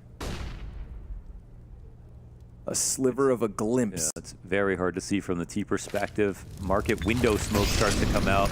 Okay, he gives himself smoke instead. Plays next to Van.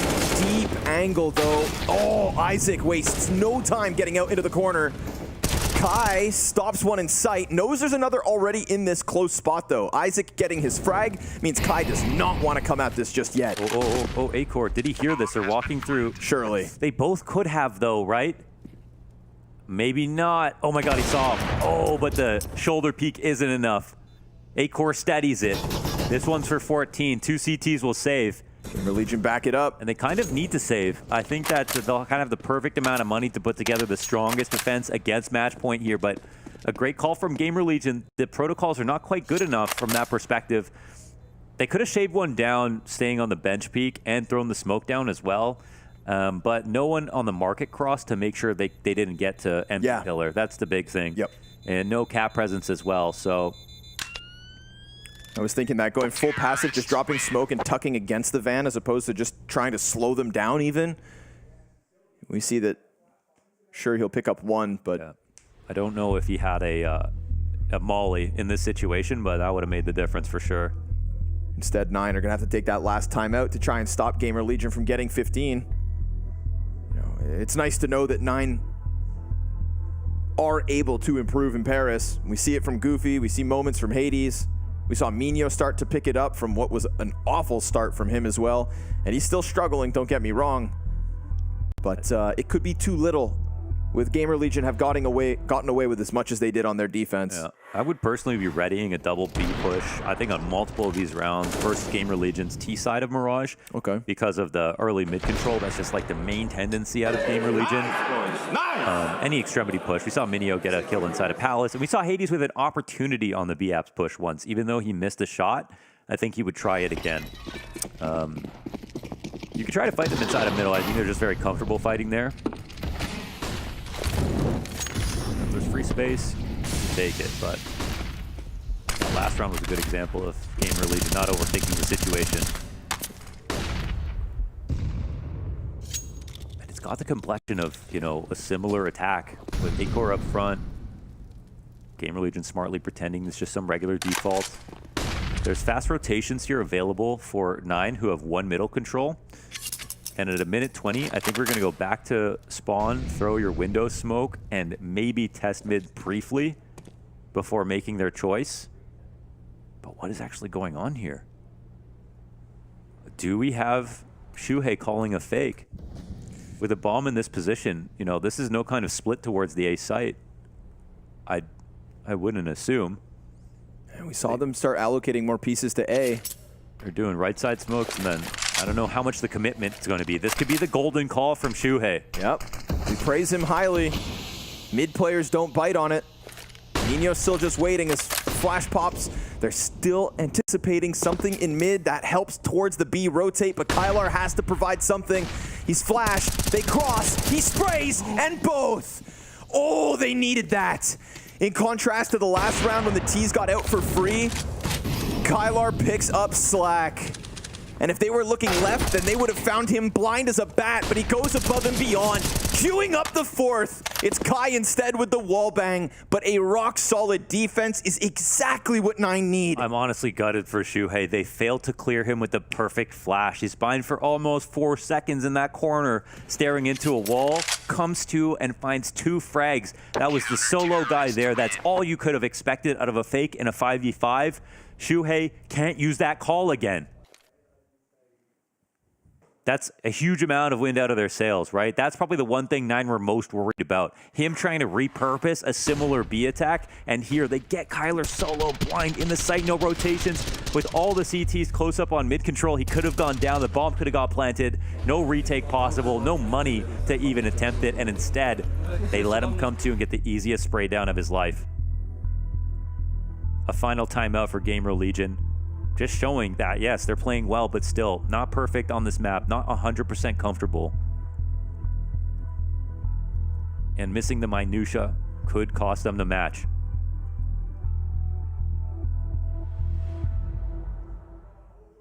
We're already at a high probability of OT with the amount of money alone that 9 just saved with that rock-solid defense.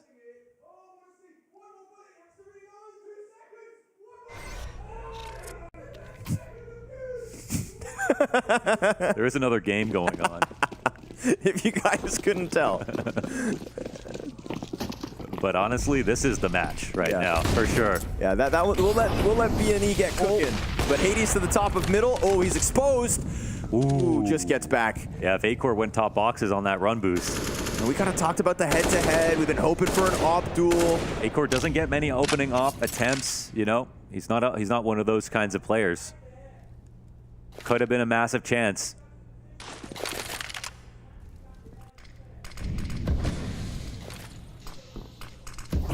The late crunch on middle.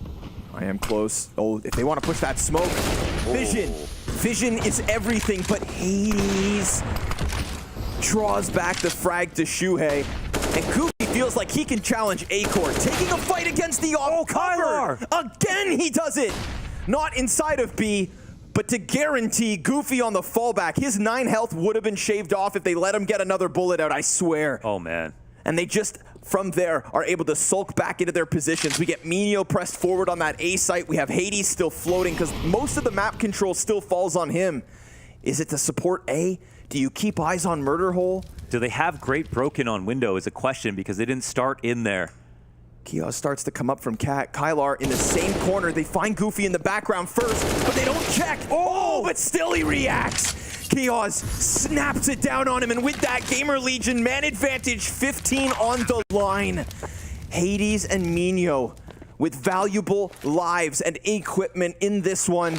A difficult decision, and Hades misses his flash for the window, so now Isaac just stays fully trained on this line of entry. Another one comes out, Hades a critical shot, and the response is there. Minio attempts to get back out, and Kios gives him space, which means now he gets a point-blank duel, takes the head off, and now it's the 1v1. Acor looking for a chance at glory to shine, and as he baits out the shot, the time decides. Acor says enough, and 15 to GamerLegion. That's a huge one for GamerLegion, man. They take that down, that flick from Kios after they got one in the back of B. Weren't expecting someone to be in get right, and almost there's a world where 9 pulled this out after finding 2 trades inside of middle, but once Goofy died and Kyler died as well, that was it. An easy clutch for Acor, no smoke on the bomb whatsoever. Played perfectly, and now 9 can only think about overtime, but they'll also be thinking about how close this attempt was. Sir, that dolphin jump into the immediate repeat. Acor full control. 9 full buy.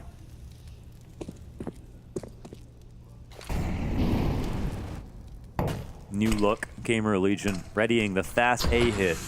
Could be a lurk coming in on the underpass. Awkward nade hit his teammate. Minio, will they be able to know where he is? Oh, there's no one on CT spawn. Oh my god, he's going to be able to get under Balk. Spectacular timing with the Isaac kill as well, because now the next rotate's not ready. Kai falls to Isaac. It's a 3v5 and Hades gets a critical kill, but not the second. Doesn't pluck Acor off, but at least that op shot just stuns it for a second. Check out Acor, timid, but still able to jump down. Hades gives him that space. We get Kylar trying to press towards Ticket. Kios insta-headshot, making the most of that forward movement. And GamerLegion, 1 frag out. That's all that's left. Finally, they dodged that 0-2 game. A best-of-1 versus 9 that puts them in a position to have a sigh of relief. That's a massive win versus somebody who they know it could go back and forth. They had to run it down all the way to the bottom of their veto and stand up to a team that have had great recent form that started in Legends, where GamerLegion know they could have been. We look back at the RMR, and they expected to see themselves in 9's position, but maybe are happy to have done Challengers because they're clearly better for it. The mental fortitude that they have earned and deserve after coming back from a 0-2, 3 best of 3s. When we look back at Rio, the BO3 was the bane of their existence. 2-0 start into elimination and Challengers. This time it's the inverse. And now they don't have to deal with that problem again. A victory over 9, who have looked good in recent months, but struggle to hit the ground running as some of the other legends have. GamerLegion taking a victory today. What a big pickup. Pasha's got to start biking faster maybe, because it's getting close, honestly. But no shame losing to Shuhei, man. He's definitely just doing so much right now. Dead on. I mean, he's got great teammates. I don't want to say that he doesn't. But if you want to talk about teams with players to work with stature and stuff, Shuhei's coming in with very fresh guys. I am in Kios. Super sick individual level today. The calls out of Shuhei, that fake that didn't actually work just because they missed the smallest point on that clear. Yeah. I mean, there were elements of GamerLegion deserving of praise today. And unfortunately for 9, they just didn't start fast enough. Versus Liquid is one thing, but the map is so one-sided that their playtime was so short. And then all of a sudden you have to sit around waiting for your next chance. By the time they get to the second half, yes, they are there, and hopefully for their sake, they're ready for tomorrow. But we also have Mads ready for an interview now. Yeah, let's hope they are ready for tomorrow, but for now, you guys are 1-1. What a victory. How does it feel after such a nail-biter finish here on Mirage? It feels amazing, to be honest, especially that our Mirage is not that strong enough, but I think we put a good fight with NAVI as well, and then with 9 as well. And that first half, you know, you guys were dominant, 10-5 at the half, and now it was almost slipping out of your fingers at the end. What happened there?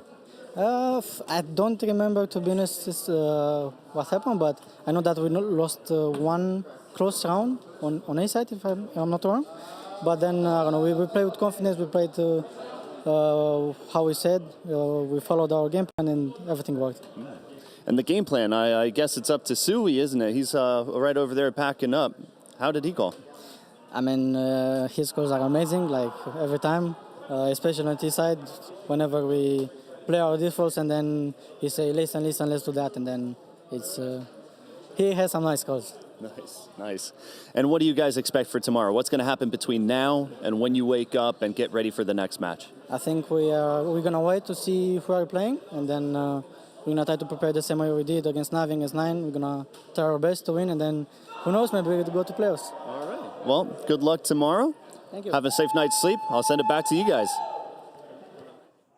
Yeah, thank you, Massive. And here we are with the scoreboard at the end of all of this. It is Acor, I'm, and Kioz up there, dude. At Kioz, I think the energy looked fantastic. That snapshot on Arch, huge. Clear Kylar out of the corner after not going full deep. Like, if Kylar gets away with that 2 rounds back to back, yeah, all of a sudden we're talking about 9 either in OT or if not clinching this 16-14. So he to me was like the guy that just got the most important close of this map. And they 9 had some clutch killers as well, but some of those rounds weren't converted, even though they had some good plays. So GamerLegion, score reflects it, man. Close match, but clearly GamerLegion were a bit better overall. And grabbing a second pistol, doing a lot of good on the T side where they normally even struggle more than 9 do. I think it's great that they're telling the story here, and it's good to see them get a win in Legends. Yeah, most certainly so, right? I mean, they've been working for it. They've been working towards it, step by step from Challengers until now. Now, we're going to throw this one away. We've got one more best of one still for you guys in the first day of Legends, and here on the B stream, that will be FaZe versus Into the Breach. Maybe lopsided, maybe another upset. Time will only tell.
And so we're back with the last best of one on the B stream. Little FaZe versus Into the Breach. And FaZe looked good in Challengers. Powered up, sure, okay, they didn't come through 3-0. You can thank ENCE for that one.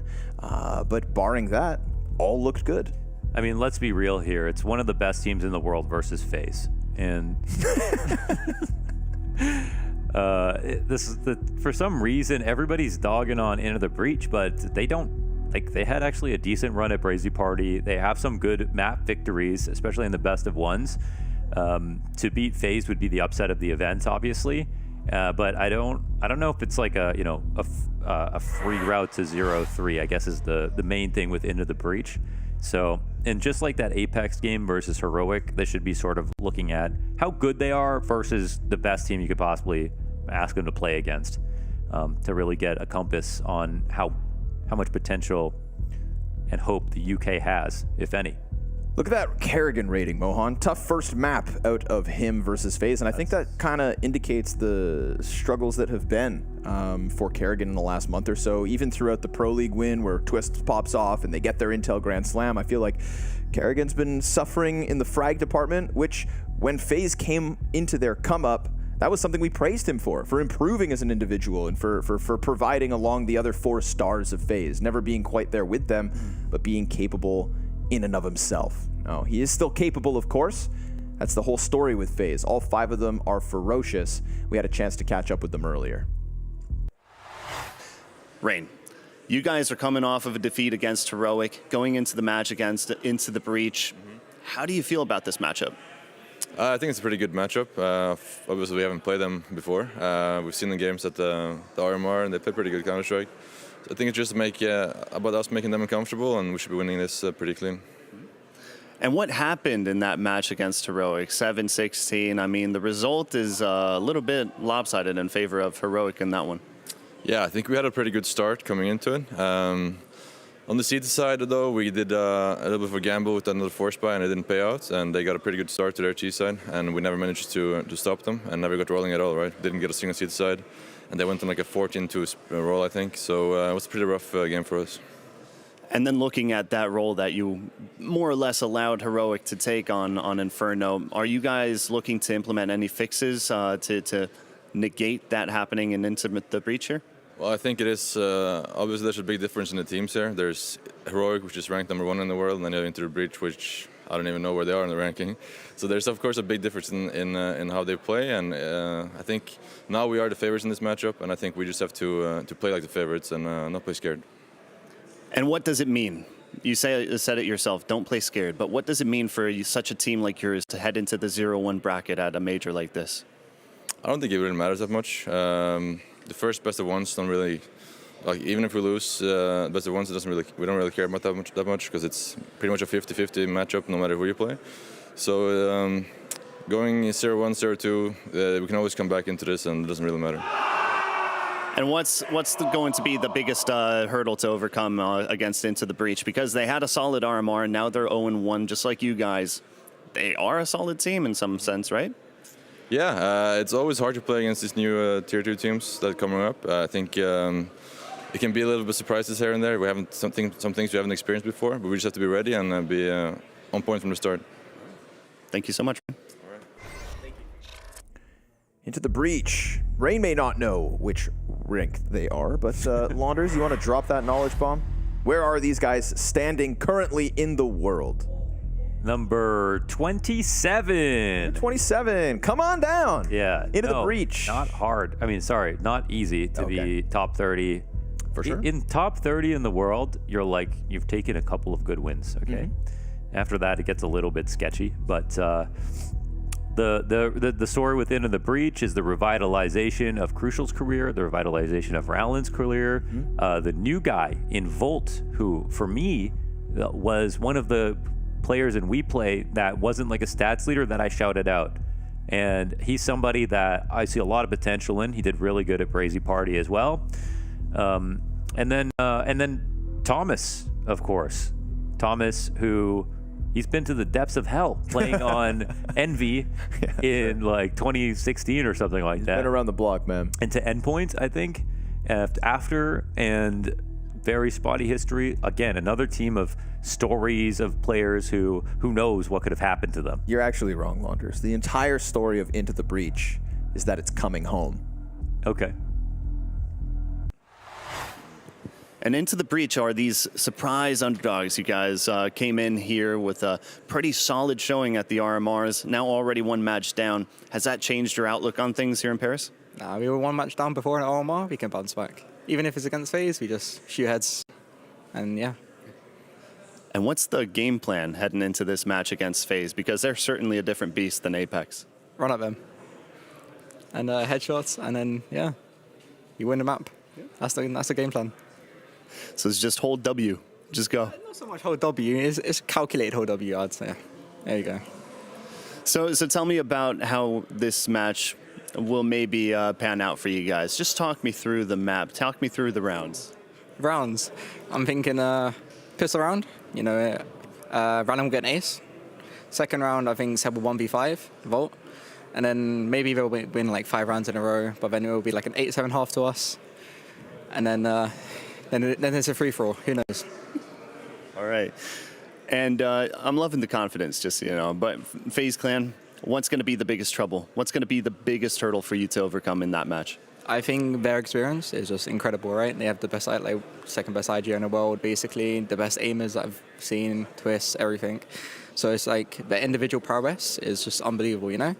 So I think as long as we're firing out on all cylinders and just playing together, communicating, we for sure stand a chance, you know? It's the best one, anything can happen. We just need to play together, shoot, but yeah, the individual prowess is just unbelievable. And just lastly, I want to ask you one question here. There are probably a lot of people out there who have you guys picked as 0-3, and they're itching to come here and say, oh, FaZe Clan are going to win, your confidence is misplaced. What do you want to say to them? I back Greyhound, and I say, fuck your pick'ems. Thank you so much. Yeah, thank you, Cypher. Thank you for making light of the situation and knowing that obviously these odds are stacked against you. I don't know if I would call it confidence as much as I would call it political sarcasm. You know, it's playing the game that he has to. I think that the likelihood of beating FaZe, he knows, is incredibly low. But at the same time, I do believe that tapping into the best of one idea, the whole upset mantra, you got nothing else to do, you got nowhere else to be, and they did run it back at the RMR. So why not try it again here versus FaZe? Yeah, and that was going to overtime versus NAVI at the RMR. So like running through everybody else on top of a close individual best of one, and that was also on Inferno. So it's their second highest map win rate. They're gonna be comfortable here, if anything. So building up into the breach, I think, should be the perspective of their comfort on the map, and obviously their view of themselves as underdogs. I think they're just really embracing the fact that they shouldn't look at the pressure. You know, it's FaZe who are under pressure. It's FaZe who have had struggles at this major and the last one. You know, Into the Breach didn't go to the LCQ. You know what I'm saying? I know what you're saying. And there is no more last chance qualifiers. FaZe aren't getting away with gimmies. The sacrifice of NA has already been made. And we're not sacrificing anybody else for FaZe, okay? They already took twists. Rops is the first casualty of this best of one. CT's trying to challenge out from behind the coffin smoke. Rain's on the front of this push. Player back on Dark, though.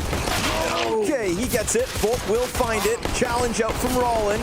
And a Glock from Kerrigan that finally gets the job done. But he knows he's still pinched between CTs. Down he goes. Into the breach. Will win pistol. 15 rounds away from fucking everyone's pick.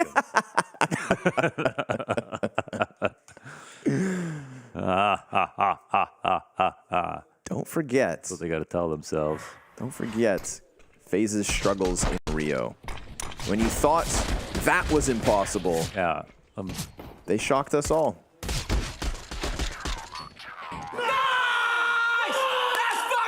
And you know what? If FaZe won a pistol, they would not be this happy. You know what I mean?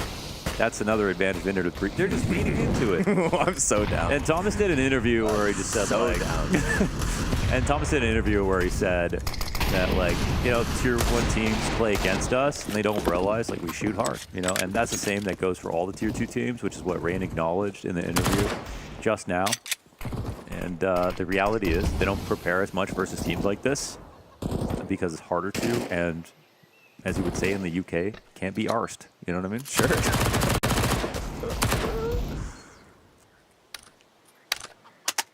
It's just all around scary. You'd have to think as well, like, you know, FaZe probably puts some prep into the breach. It's their opening game and whatnot. But if you're any other team, there are It's so not their many opening new game. Oh, it's right. Yeah, Oh my that's God, also excuse me. harder to prep, you know, second round. No matter how much detective work you do on the match predictor, yeah, okay, you're not ready. So yeah, all right, I take that back. With no prep, there's so many bigger threats to be worried about. How much time do you allocate to this one? Pistols get you nothing. 5 dead, all the money in the world for Into the Breach. Talking to Harry and Hugo, I know they're like, you know, cripplingly British, but they said Into the Breach had a chance of getting back into the game, and like in the first half, even though they got decimated and then staged the fake comeback, in the first half, they pointed to like 3 rounds where they could have actually turned it back. So they don't think Into the Breach started that slowly in their opening game. You're selling me. You're selling me your snake oil. FaZe didn't get a single T round versus Heroic on Inferno an hour ago.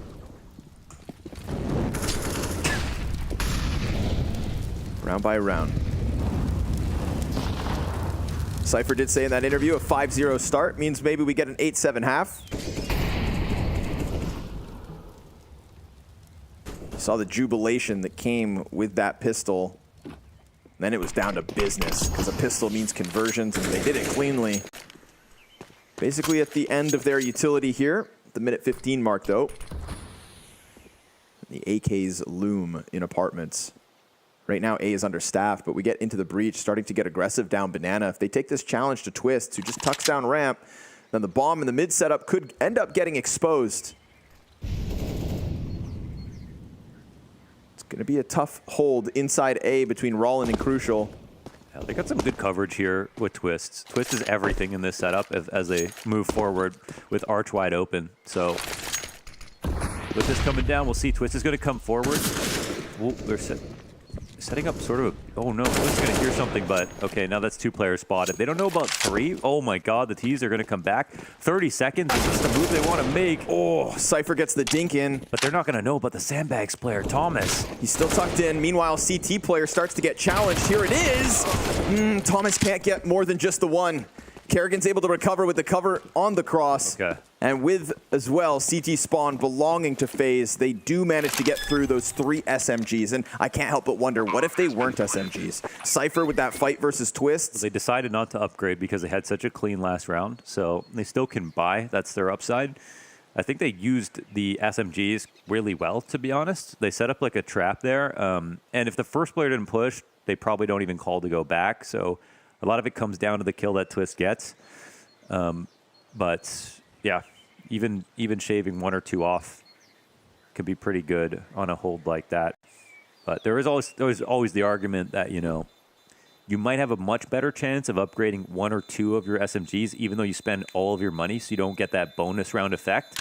But would you rather lose the round and have another buy go down to 0 and still have like the same odds and potentially lose all your money, or just upgrade right away and keep some kind of streak going?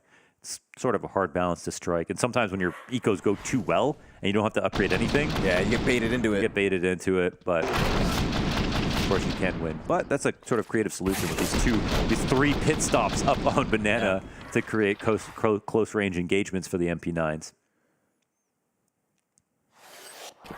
Layers of pawns in the way of FaZe to that B site. Crucial immediately onto the AWP.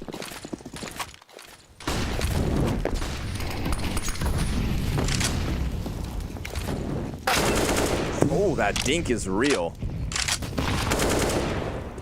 Nade could have finished him off as well, but... Soproki hit some shots versus FaZe. For what it's worth, yep, he looked really good individually. That should bode well for FaZe. Rops has been the most consistent piece in the last few months. Twists had a standout performance at Pro League for the Intel Grand Slam victory.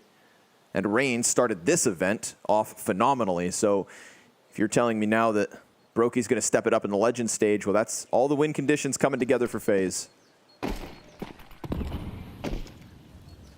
The first team with 4 stars. Crucial. Peeks into Twists. Gets his second. A clean 5 versus 3 for Into the Breach, and he immediately doubles that one back around towards Arch side, trying to get ahead of any potential quick rotate from FaZe. Rop's notorious for the apartments lurks. 30 seconds on the clock, and FaZe aren't even grouped up just yet, but Into the Breach have decided to go Colonel defense both bomb sites. It looks like FaZe are saving, so an AWP is the answer for Crucial. They never flashed him, so he just actually didn't move. And he repeaked with confidence. He repeaked with confidence, yes. He could have got blasted right there, but he didn't. So it's the two players that played on Endpoint, and Thomas and Crucial both also played on Envy or Splice. Yeah. Might have been Splice. Completely going off of memory here. I did actually visit their house, their gaming house in California. Disgusting. Just to point that out, but it was just a bunch of gamers gaming, you know what I mean? But that wasn't a great situation, you know, from the perspective of like a team that's gonna like get better and win and everything like that. Right. That was the depths of hell. Not given the facilities for it. And yet Crucial was on that run in North America, trying to make, you know, dreams come true and chase this CSGO dream. Yes. I honestly didn't realize he was still competing for a period of time since then. Because I remember him Endpoint roster and just don't see him. Yeah. Yeah. I also just don't get to see Endpoint too often. So, cool. But down goes Rollin. All right, immediately Rops jumps up into the apartments. Not sure what Rollin's plan was, but it doesn't go his way.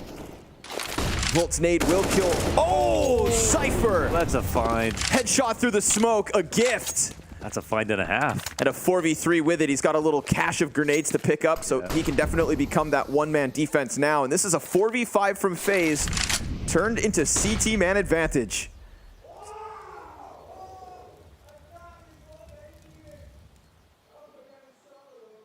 Thomas with temporary cover as Rain looks to challenge it. Just phases it, and he finds the headshot. Now there's a double up on the short lane and a shot landed from Crucial, expecting someone else, but a missed shot. Robs is gonna be able to pounce on this one. If they all of a sudden forget about Volt, Robs is gonna clear him. Woo. Clean with the headshot.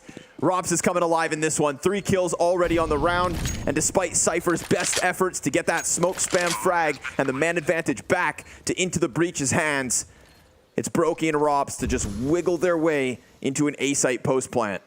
Yeah, massive moves from Robs. Such a gift for Cypher to have that spray down on Kerrigan at the bottom of Banana with that much map control as well. And then Cypher stuck around for the boiler peak. Honestly, he should have been able to get that. I think it was sort of borderline desperate from Robs to try to steal that back as quickly as possible. Otherwise, they lose total control of the round and will probably lose to time. So, again, massive play from right now. Right now, FaZe's best player, you know, by a decent margin.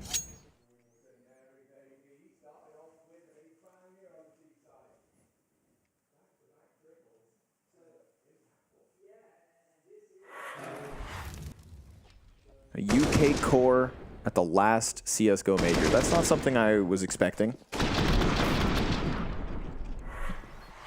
Prior to the RMR, I hadn't even watched a single Into the Breach game. Which didn't really pop up in any of the leagues or qualifiers or... I've actually been a fan for years. Oh, have you? First name basis and whatnot. Yeah, I know Thomas's first name. Did you go to their gaming house too? Also, on Splice or Envy, yeah, I did. But the other one is Rowland, who for a while was like bouncing around tier 2 Polish, and he was on like Kingwin lineup, I think it was, yep. And yeah, he was also sort of burgeoning on the tier 1 and trying to be part. He was trying to be on like the 9 of modern time or older times, I guess. but they never really reached that. So he had to result to British players. Insane how that works out. And then there's actually so many other pulls here in the Legend stage. Gaps held by Crucial. You know, playing under the UK flag is like half of Europe's worst nightmare. These boys proud to do it for the king. Crucial. Ooh, he's still waiting. Blinded, and it doesn't matter. Ah, oh, poor Rain. Might as well have clicked for him. Tries to jump across. Crucial not afraid to come back for second servings. This time he did see him, though. Yes, sir. Right before he shot. And now the bomb is going to try to test this B site. Yeah, they're going to hear him running over. Volt. I'm excited to see how he plays this. He's got time on his side. He's got teammates coming over. Just don't peek. Don't give it up. You've lost your closest rotate. They still need to plant. And now he locks it in. There's no time for Twist to grab that bomb back. He can try to go kill the guy back site, hang on to the position to survive, but not the case. Crucial, the double blinded op shots. I think the second one he saw and then got blinded and shot. The first one, yeah, they tried to be perfect with the jump peek off the flash, but man, he's been purveying Boiler for the past couple rounds, so loves to be here. Happy for them to keep walking out of the door. Come on! And can I say it? So far, this game isn't close.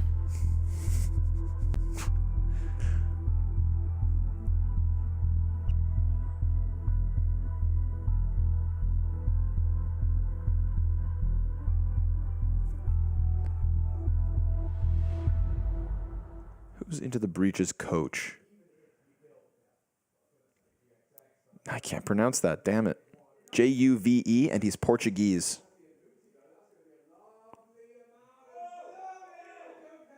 I'm not going to try. Yeah, I was hoping I could just offload that onto you.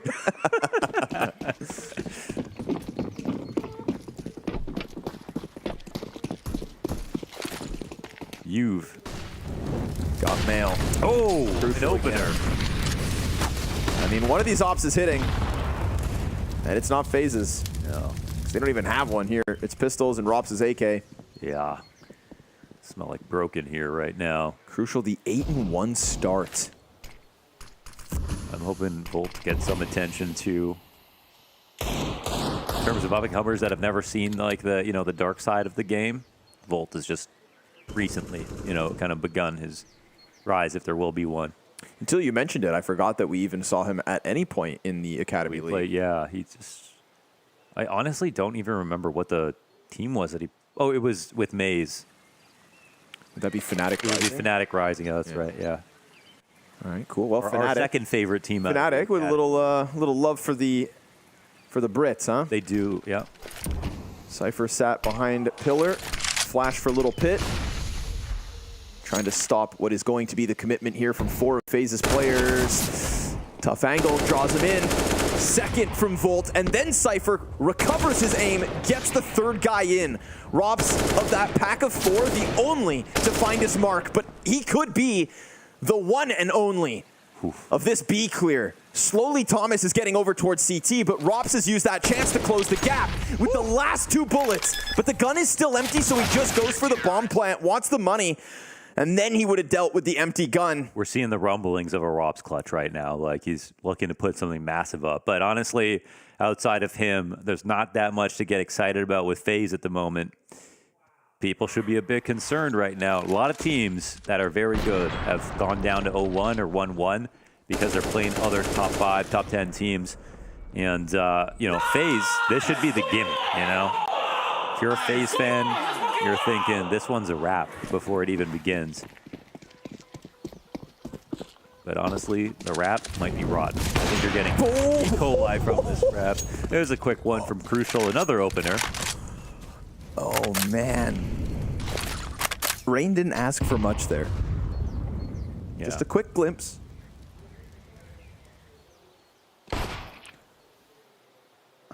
What? Oh. Twist just explodes in the background. His spams have been very good. Yeah, man. And wait, is this an auto sniper? Oh my god. He hasn't even shot yet. Bro bought an auto sniper. Thomas Dude. Thomas, you can't do that. That's waving it around. Do you know what I'm saying? Yeah, yeah. That's like... in public. Yeah. It's like touching your foot. Now he does get dinked by the... Okay. That's what you deserve. You got to pick that up. But you know what? Dude, this is the right amount of BM. He buys an auto, gets Glock dinked on the cross. Hilarious. The Deagle pickup into Huanding. That's karma. That's the only reason that you don't buy autos. Not because of the price, because they're actually really good guns. But if you die, you look so dumb. Yeah. But they're going to pick this up, right? And they're going to try again. And you know what? It should be hard to play against. Oh, he's got me. Oh, he's got me. Don't say that. Crumb. Hi, lad. You better pick up me auto.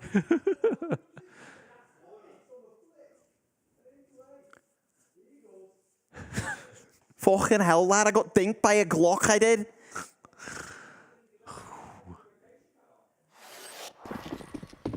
How do you... Did they pick it up?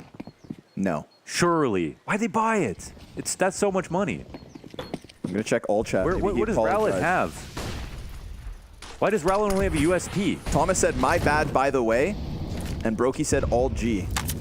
Oh, okay. Is there a player's agreement? Yeah, it's a respect.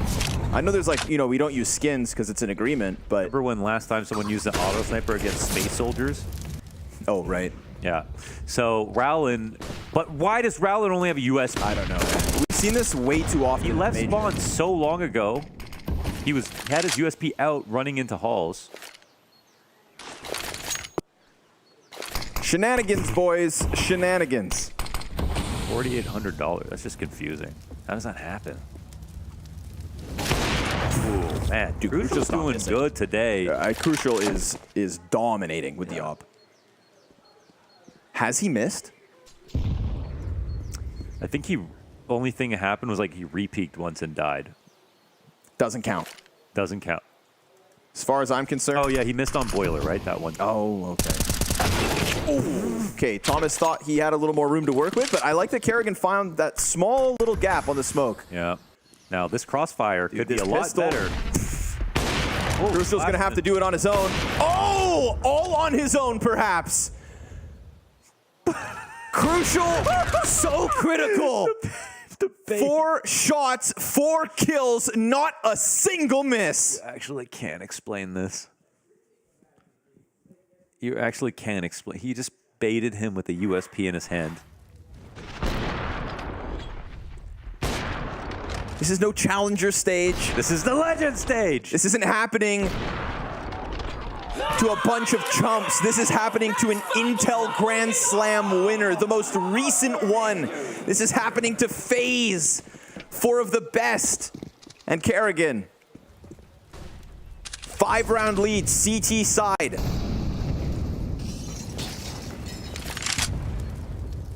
They said they'd start with a 5-0 lead. They said from that an 8-7 half. Well, what if they exceed expectations?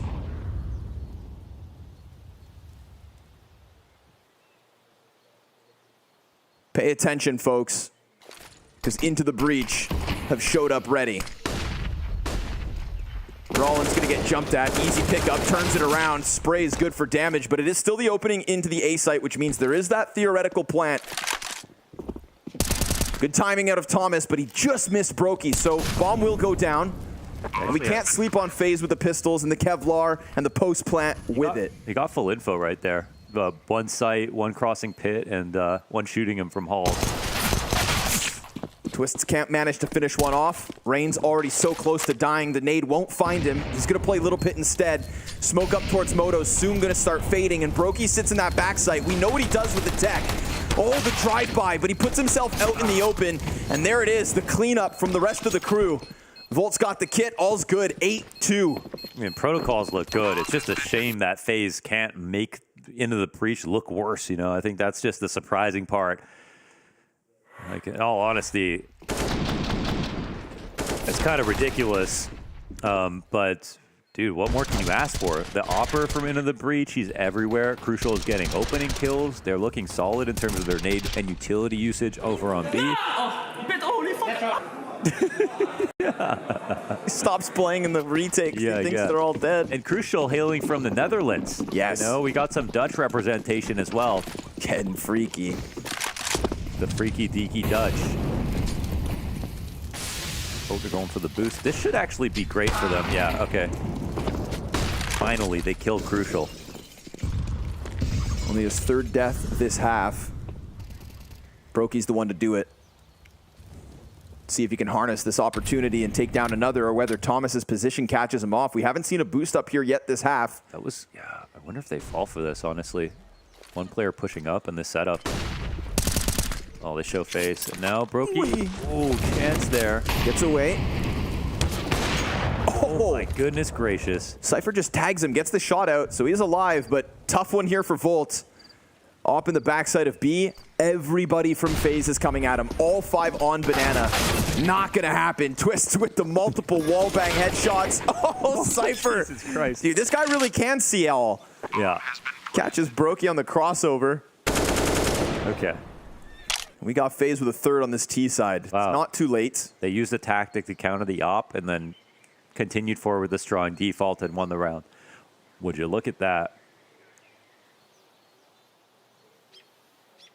But I mean, yeah, it's a solid half so far from Into the Breach.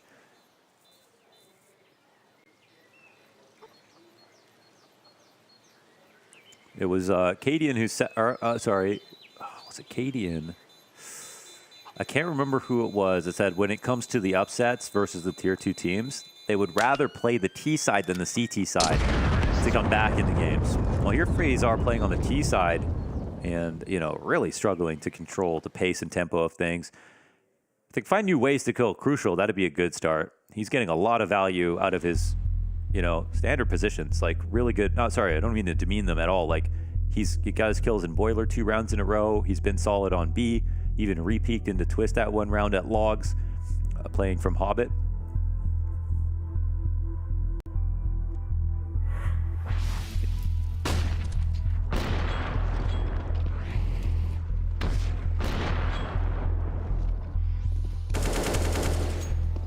Nice little burst out of Twists.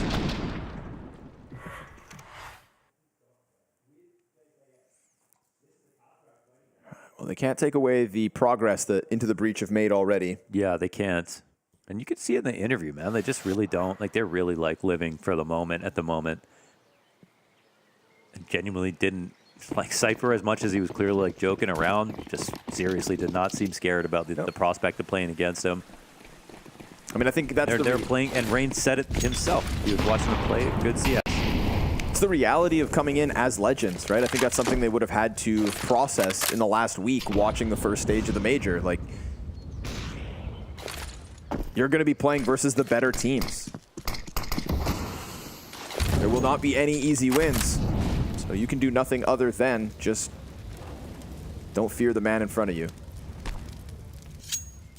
Can't get vision over the smoke, so they'll disassemble the boost. No apartments control for Into the Breach. Despite seeing Rollin play in there a couple of rounds, we're going to get a sea of utility over the top and an entire FaZe Clan running around through it. Rollin, perfect. Crucial drops smoke, gives cover behind him temporarily, fixates on short where the majority of FaZe are coming in from. Rain is between these smokes. He has to kind of go, honestly. Oh my god. Rollin sees it. Thomas stopped Twists. Looks good, but the recovery is starting here for FaZe until Cypher comes through with the double. He just ran up and sprayed him down on the cross.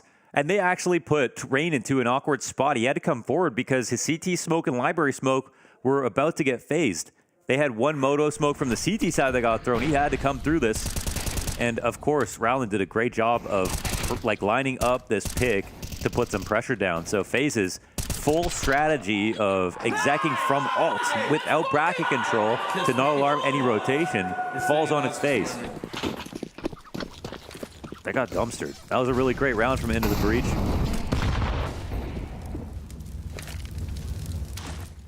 Rollin gonna get adventurous again. Oh, he's got Thomas to help him. Not easy to kill the landlord, I'll tell you that much. Rollin likes to play a little bit in Boiler, but we haven't seen him got too crazy, flying out to alt mid or anything like that. It's like, oh, wow. Crucial down mid kills Rain. God. And that's just 2 players dead in the halls. into the breach are going to have a 10-round CT side against FaZe at least. And they get to play, yeah, they get to go on to T side. But this B site's actually not held off yet. Volt, whoa, he gets away, but barely alive. He thought he could stick around in that smoke. There's a recovery mission here going down for FaZe. They've got everybody in the bomb site. Kerrigan's able to get back out. What's the retake look like here? Incendiary, frag, and a bunch of flashes? They're looking for a lurk. Not the case. Got more than enough time to go for it. But they've got Brokey as an anchor in the back of the site. Crucial's molly from Emo. Oh, he misses it. He misses it. Brokey's going to be happy to just hold on to his angle. It's going to be Volt to try and get the positions. Information's king. Brokey lands the kill to Thomas. 3v5, now a man advantage. And Brokey comes out, revealing where Rollin is at. They lose it. They lose control of the B site. I speak too soon. No double digits just yet. But 2 deaths, I think. Yes. Yeah, only 1 alive there from FaZe. So good amount of money lost. It was kind of good, I think, that they try to go for it. They know they have a full buy in store for this next round. Crucial's Emo Molly missing is why they lose that retake. So that's something really important to point out. And Twist is the only thing that gives them odds here on the entry. So really nice spray from him. And final couple of kills as well. Nice! They'll take the wins where they can find them. It's a good start. There's a chance to double up at the end of this half, maybe for both teams, as they all spent down to 0. 1 MP9 here for into the breach. Otherwise, relatively solid buy. Just getting battered up on these passive grenades. I think they were really hoping to take it into B quickly. Crucial up to his usual positions here. I'm trying to figure out which way to cheat to. Of course, we've seen Into the Breach play lighter on the B site majority of these rounds. But it seems like they could smell it, and not seeing anybody inside the halls actually dominating in the halls last round. I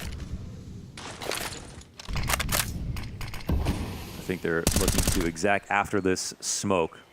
No plans to turn around for the meantime. This was a really good setup for the hold last time. Cypher missed the first couple shots, the boost, back box. That's what ended up working, and now we've got Rollin even in the site with them. So with that nade twist so low, they're gonna go ahead and pop. They're gonna try to jump in. We've got 3 defenders in the bomb site, but Cypher's out of it already. Twist starts to wrap around construction. Will they anticipate 3? Jump up. And Volt's now wounded, 27 health. Everybody's looking at him. He takes the fight. Rollin's up next. Low health for Robs, but Brokey, beautiful trade. And then Twist dies out to the MP9. We've got Brokey in a clutch. His counterpart in Crucial, deep inside CT with that 15-4 start. The 10th round that eluded them in the last one. Right here for the taking yet again. And Brokey waits. Flash finds him. And he hears that movement, the rumblings of construction. First shots, Brokey's.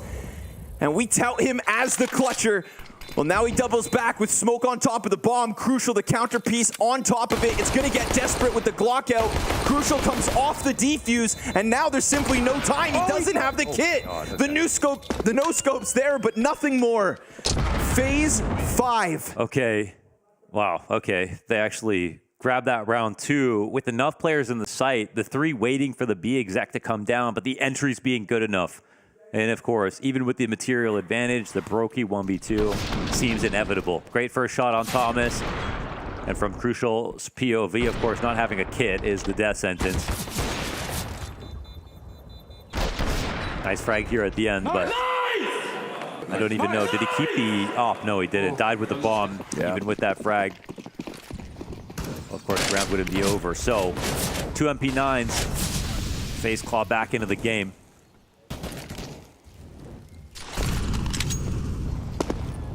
Shooting for the 6th. Looking to close 4 of the last 5 on this half.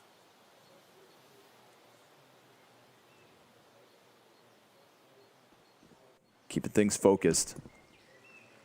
2 B rounds, one of them 3 versus 5. That's what FaZe were working for. Ooh, they cleared up Banana on this timing. The exec coming. I think FaZe hear that. They come forward. Okay. They've got the advantage in the weaponry. And they're on mollying this. They could hard clear it, but... Smoke in front of him. Thomas goes down towards sight. Rollins MP9 a double. And a little bit more. Cypher traded out. No way. It's going to have to be Kerrigan to clutch it. Or else with lesser weapons, they're so close. And there it is, 10. Yes, they lose a 5v3. Yes, that B site crumbles, but they'll take those double digits at the end.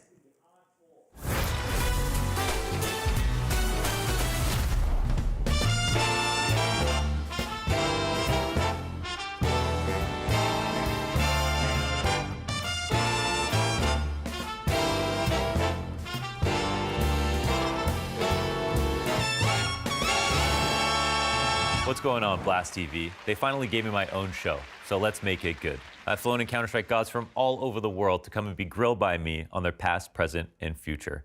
We've got interviews, great moments, and finally, all new Gauntlet map made to test the skills of our upcoming guests. Welcome to your new favorite televised vacation. This is The Launder Show. So Dupree, amazing to talk to you so far, and I want to talk to you more, but first, I'd like to go and watch some clips, and then we can continue this conversation. I want to see if we can jog your memory here, so we get the clip from the demo itself, but you already recognize it, don't you? Yeah, I mean, one thing is from the skin. One is that I'm playing the op right now, and on the T side, so it's me main opping and it's against SK. And the reason why I was playing op was that the device was sidelined because of personal reasons. Yeah, it was just crazy. I'm in a situation where I need to clutch you, and I start spamming the smoke, and I just remember the crowd going crazy. Cold Sure runs through, and I just like la la la la, and then everything just went crazy. You were kind of forced op, but then you continued opping, of course, and you had a great tournament. This tournament, I had a really good tournament here, and then I thought, so easy opping. We went to a major at once. We had a discussion within the team. Device actually felt like playing a little bit of rifle. I was like, sure, I've been doing pretty well on the op and this tournament, so I'm just going to continue.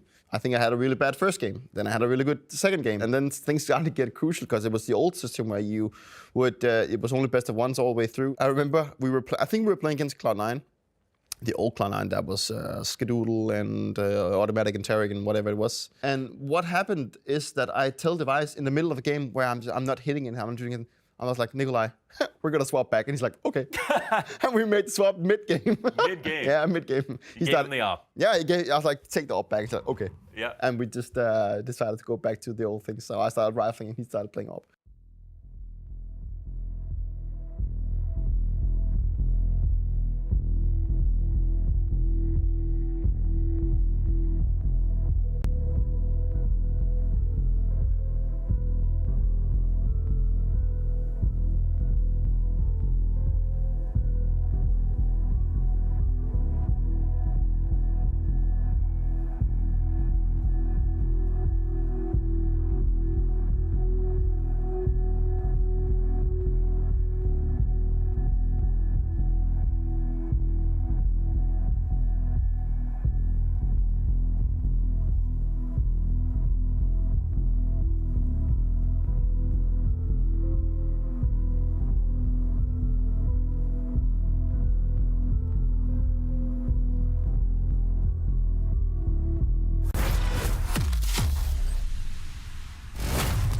In Cypher's confidence pregame, he said 8-7 no problem off a 5-0 start. Well, they did even better. Double digits for Into the Breach, a few frantic moments towards that B site in order for FaZe to claim 2 more rounds than what they were looking at. And now all of a sudden, FaZe Clan will have to start this 5 rounds and a CT side ahead of them. Kerrigan gets some flashbangs, Brokey's got the smoke. Crucial. So incredible on that AWP on the CT side of Inferno, but we do always talk about how the T half tapers oppers off. Will it be a problem if he is not the success story for Into the Breach offense? Towards top mid, they're met by Brokey. His pistol, instant headshot. And Rops is going to do the same damn thing on the other side. This is a daunting push. Oh, but the answer, no way. Cypher and Thomas, a headshot apiece, and that A site has nothing else inside it. Into the Breach, looking to harness the power of Bad News Eagles, who have also just picked up a win on the mainstream.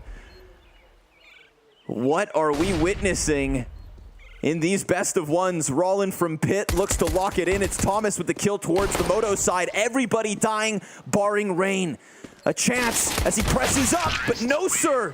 Stuck between them, he dies. Oh my God. Both pistols for Into the Breach. Yeah, fast start in both halves. And not just pistols, that 10-5 half overall. It looked like the better team for sure. They won way more good rounds. In that last round, they came in with 3 or 4 MP9s and still beat FaZe. G2 0-2, FURIA 0-2, and will it be FaZe 0-2?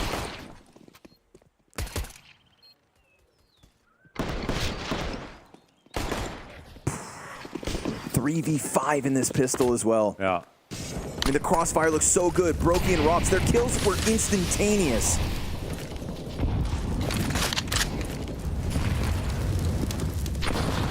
Oh, nice grenade damage. Mac 10 dies. Thomas finishes off Twists, even though he's low. A little more nade. And Thomas may have been dead. No trade would have been found. FaZe would have been comfortable with that one, but now Rain gets tagged up as well. Crucial's Galil looks for a home.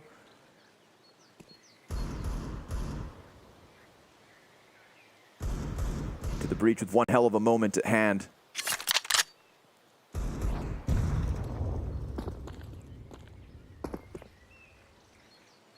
Up and over.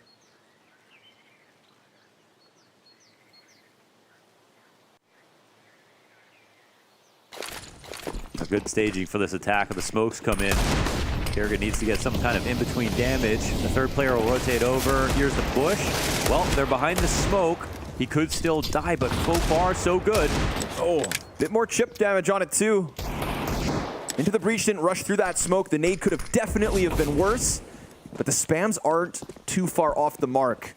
Very cautious on this approach, taking damage all the while. Kerrigan finally going down, but more of it coming in from Coffin side. Now Robs' flank is inbound, and we've got Rollin ready for it. Deagle so close, but the bomb's planted, and another dink comes out, half of Rollin, and just Brokey left over at this point.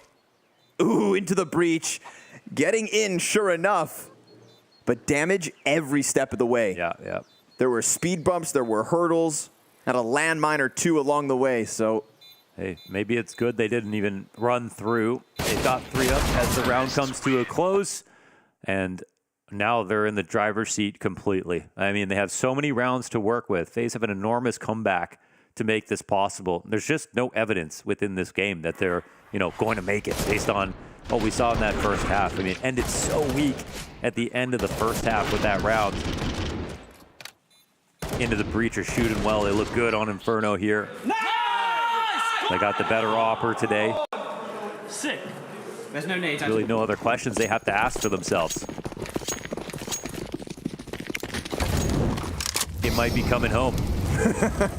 At least tonight. Ooh, but remember, right? I don't know. These Deagles on the CT side, into the breach are making it close.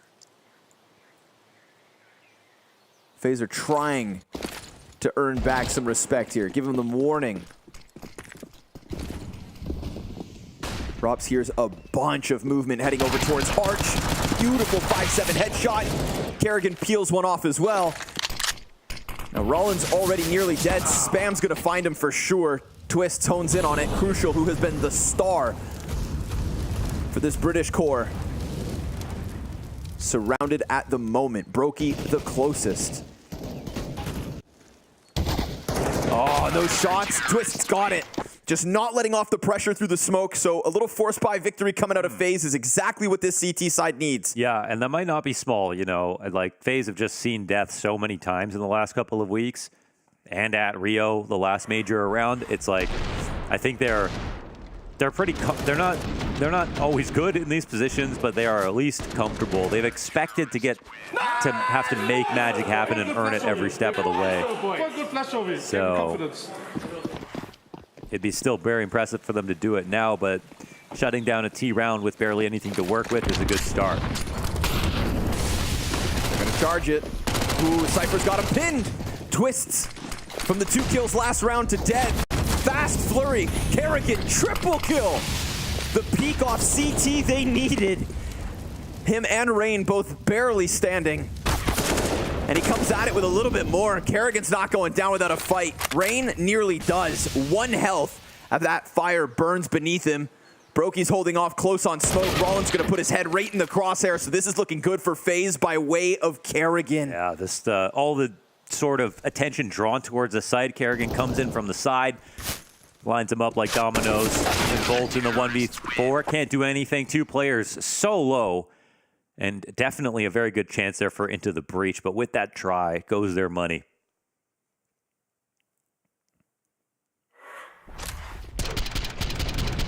Oh, it wasn't even a lineup. Beautiful spray transfer out of Kerrigan. Last couple of bullets as well to get that third one. Yeah, now the margin slims. Now FaZe are getting fiery. Into the Breach with nothing to work with. That was already scary. They got the top banana control with the sandbag player blind and got the opening duel 1. Oh, and now the P250 scaring the hell out of Brokey here. Good Never spray. mind. Tapping away for number 3. Pistol lurks behind him. Great coverage coming out of Rops from top mid. Yeah. Him and Brokey tethering excellently, despite, again, losing Pistol in a 3v5. Pretty critical for the money. They all stay alive, you know. Got to make sure you chip away at them as well if you're Into the Breach. I know it's asking so much for a team to perform the upset and also do it dominantly, but with FaZe making all this money in that last round, they are going to be able to survive a couple of chances. Now this starts to get very difficult for ITB.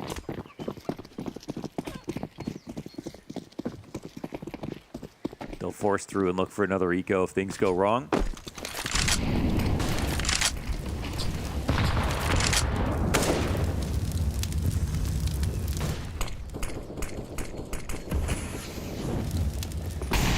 Cypher's got to be careful here. Yeah. I thought with that X-ray he landed the shot. Right. Okay, no, Cypher's still eye. Twist in the corner, Rain just behind him, supports inbound, utility in abundance, and now the pressure. Twist, whoa, Cypher! Nope, not able to get a second. Thomas's nade catches Rain, Brokey still stays tucked, and they could use this as a chance to just lead. Damn, confidence from Brokey. He actually just sticks around, and that just leaves the 2 players comfortable on the A side. If you fell back too quickly, they'd have to come and help him. But now it doesn't seem like A side is the best site to go and hit. Utility goes down in front of them. They clear out apartments. Robs is getting aggressive. Oh, and they mistime their peak. Robs gets the headshot to Thomas. It was like a laser. Oh, Brokey will start to peel on over, but there's still the chance they could go back. Of course, that's not taking place. Bolt, clip off. Kerrigan, one between the eyes. But Robs, the standout player for FaZe as of late, ready for the apartments walkout. It's good damage. Oh, and just those last couple shots. He tries to smoke off Moto. Volt's going in on it. Oh, he gets the answer, but he's exposed. Or Brokey fires through smoke or gets vision of him just at the end, but all that matters, FaZe adds another to the tally. Yeah, good coverage. Reliable, though, from Robs, and a beautiful kill as they were coming in for the double peek on Halls from either side. That, you know, at that late in the round, it's hard to see that happening. And the only thing that was bad about that for Into the Breach was it was slightly mistimed. I mean, very slightly. Robs had to hit a great shot to pick that apart. Oh, wow. Actually, as we can see, a chance for Volt as well. Oof. It's just all about the minutia right now. They were getting some great trades while they were hitting top banana as well. We had the Thomas nade. But 1 alive from FaZe with the extra bank account from that previous 5 alive rounds into half-buy investment from Into the Breach. As things start to get a little bit more calm.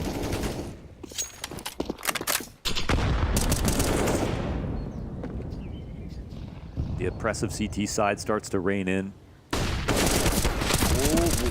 good little pop. Yeah, they don't get the kills here. Keeping the pressure up. Oh, Twist maybe they dies. do. Rain's getting chased. Fast rotation coming through from Brokey on Kerrigan. It's going to be a smoke. You'd think both spam through. Tech9 chases down the player back sight. Gets him off it. Brokey catches crucial because it's the quick peek out from Coffins. And now they've got the bomb plant. But Robs' flank up from Banana. It's a dink onto him. It's low HP for the 2 that remain. And it's Volt hiding in the back sight. A smoke for the molly. Perfect response. And a molly of his own to keep that Banana player back. A peek and more damage. But it's not death just yet. A 13th on the line, and he shaves Brokey off the retake.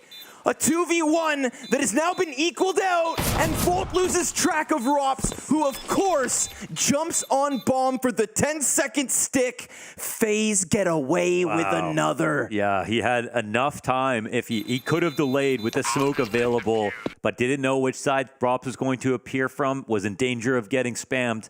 But Rops, they'll be clutching their pearls. They got the round. They survived on a round where they should have been able to build up more of a bank. And the rookie of Volts almost got some flowers. That was a nice try, but ultimately, no shame dying to Rops. Not in this game.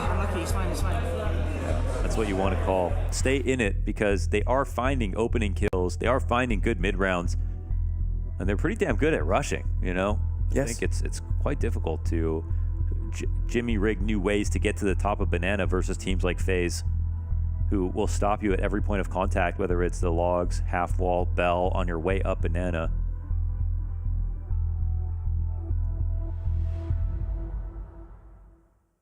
It's like running through Normandy with these guys sometimes, but somehow Into the Breach have found a way to get those top Banana players flashed, find the opening duel.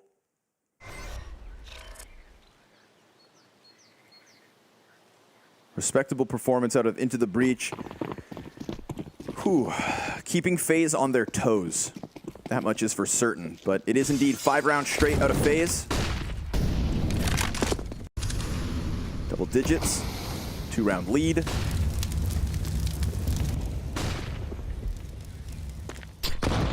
The nade to catch on Cypher. Yeah, it's gonna have all kinds of different timings.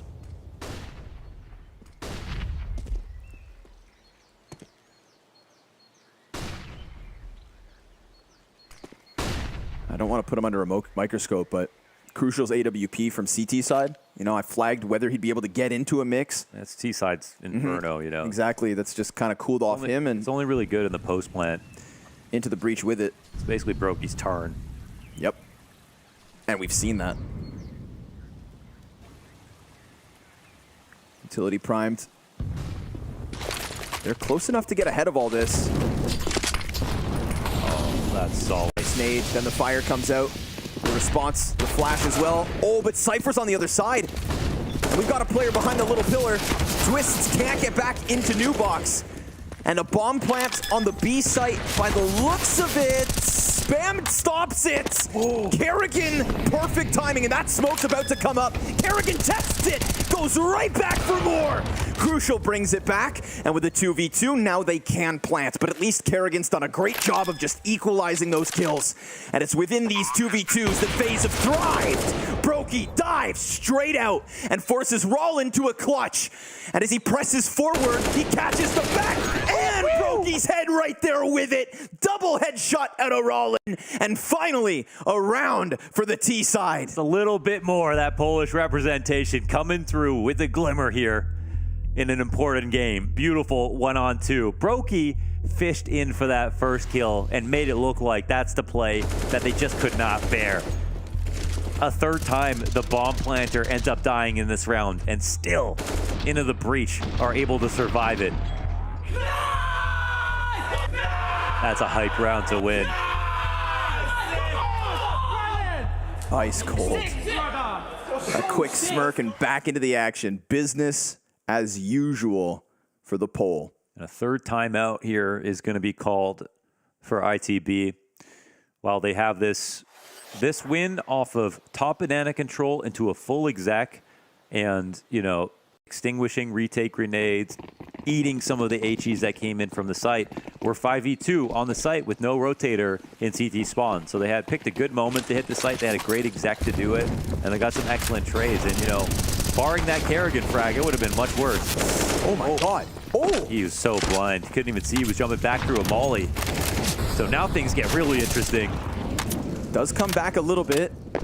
Nade thrown through it. Kerrigan in the forefront.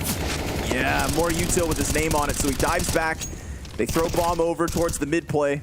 Oh, they want to get some compensation so badly. Otherwise, just a 5v4.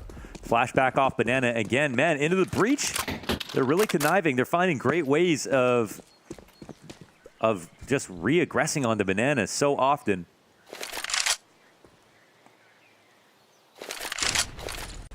subverting all of FaZe's attempts to try to stop them, getting their flashes off. And you can see that FaZe are tempted to just call it like they see it. They feel the B coming. They're going to have a third player come over here. Right now, open to Halls at the moment, but it's the correct stack for FaZe. Well-timed incendiary. Whole pack behind them.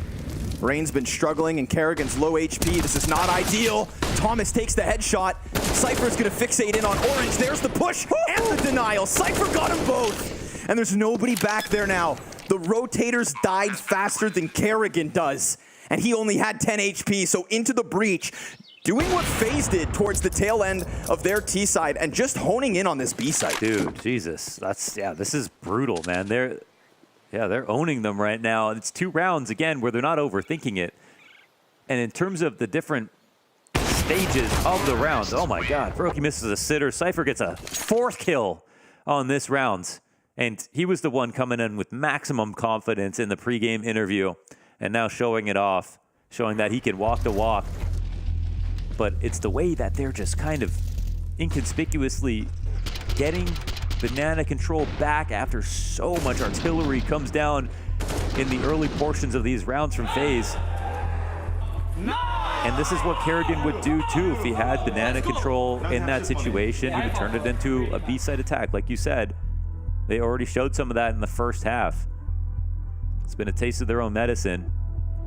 And now it's FaZe 14 that they're fighting against. They have no money. They might be looking at OT at best. Oh my God. Cypher taken to the top of the scoreboard off that last round. And ITP just having a discussion about how do we not blow this. There was an eco that got won by FaZe, even though they won one for themselves. This is now where they don't feel like the underdog. They see the victory, but they don't want to get hyper fixated on the potential outcome. They're going to send Cypher up banana, who's now going to see 0 resistance. Posturing players on short side, leaving Arch completely open. They have barely anything to work with, but leave it to FaZe to figure this out. The dinks come in real quick. The op tries to pull back. Bolts turns away 1. Robson. Apartments push. Yeah. It's damaged, but he's still alive. Mac 10 picked up. All's good. They get through it. But you can see it, FaZe with the rumblings of at least a kill or 2. Before into the breach, remember who's boss. And they're 15th now, 1 frag away. Robs is 5-7, which actively flanked out through apartments, has managed to get into Little Pit, but he's done. Crucial's USP takes it down, and into the breach will have 5 attempts to close out this best of 1. Wow. I mean, can't ask for a better spot than that. Can't ask for more, you know, even though they let FaZe get slightly back into this game, the fact that they learned from those losses, looked more and more composed as things went on and have won the most recent rounds, that speaks volumes. You know, they very much deserve to be here. And it could have been a fluke to get to the Legend stage, but if you continue taking wins like this, I mean, what can you say?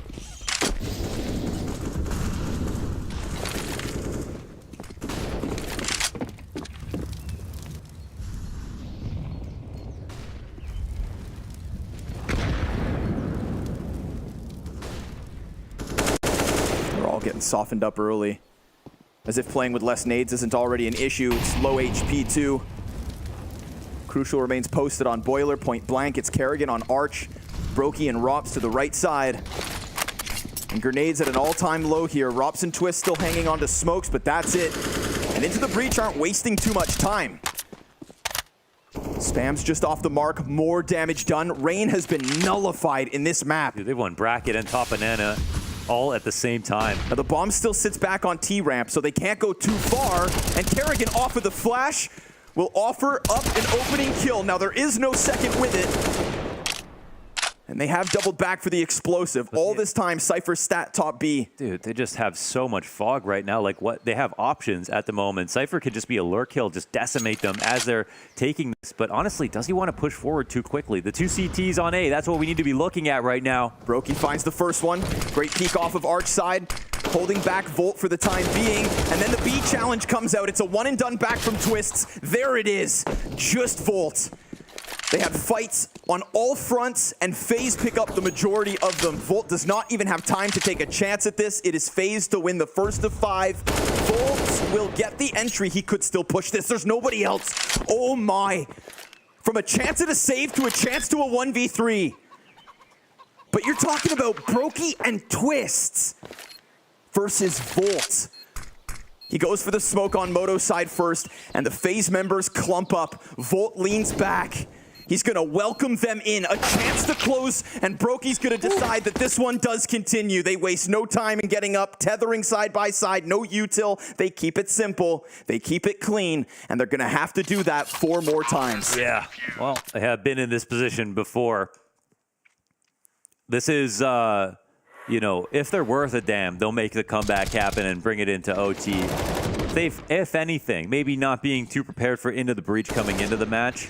Again, the mark of these great teams is their adaptability from what they've learned while the match is live. I mean, we looked at a team like Apeks take some rounds versus Heroic into Heroic learning into Heroic winning, you know? And I think they're at a comparable range. You want to be real. I mean, FaZe have to expect of themselves to be able to still make this happen. But easier said than done. Into the Breach are feeling it. There we go. And there is just a pure nade kill. Wow. Yep. 2 right on the mark. Such a consistent battle from utility back and forth on B, but I think Cypher made a slight overextension that last round fighting into B. Even though he got a kill, I don't think they had to be worried as much about rotators than they did getting the bomb planted. Of course, Volt almost created an opportunity for himself anyway, but he has been a fierce entry fragger. Oof, oof. Not scared at all. Yeah, a little attempt through smoke, a poke, a prod. But no skin shown out of FaZe. Draws Kerrigan over. All the util coming over the top. They're going for it again. This is what got them here. It's what they're looking to swing with yet once more, but Rain's back angle. Then the double. Kerrigan on CT cross has been such a nuisance. The bane of Breach. Point blank like that. Yeah, he's definitely come alive for what it's worth. Like, not a good map to start the day from Kerrigan. Into this one, you know, he'd make up for it, of course, with some frags right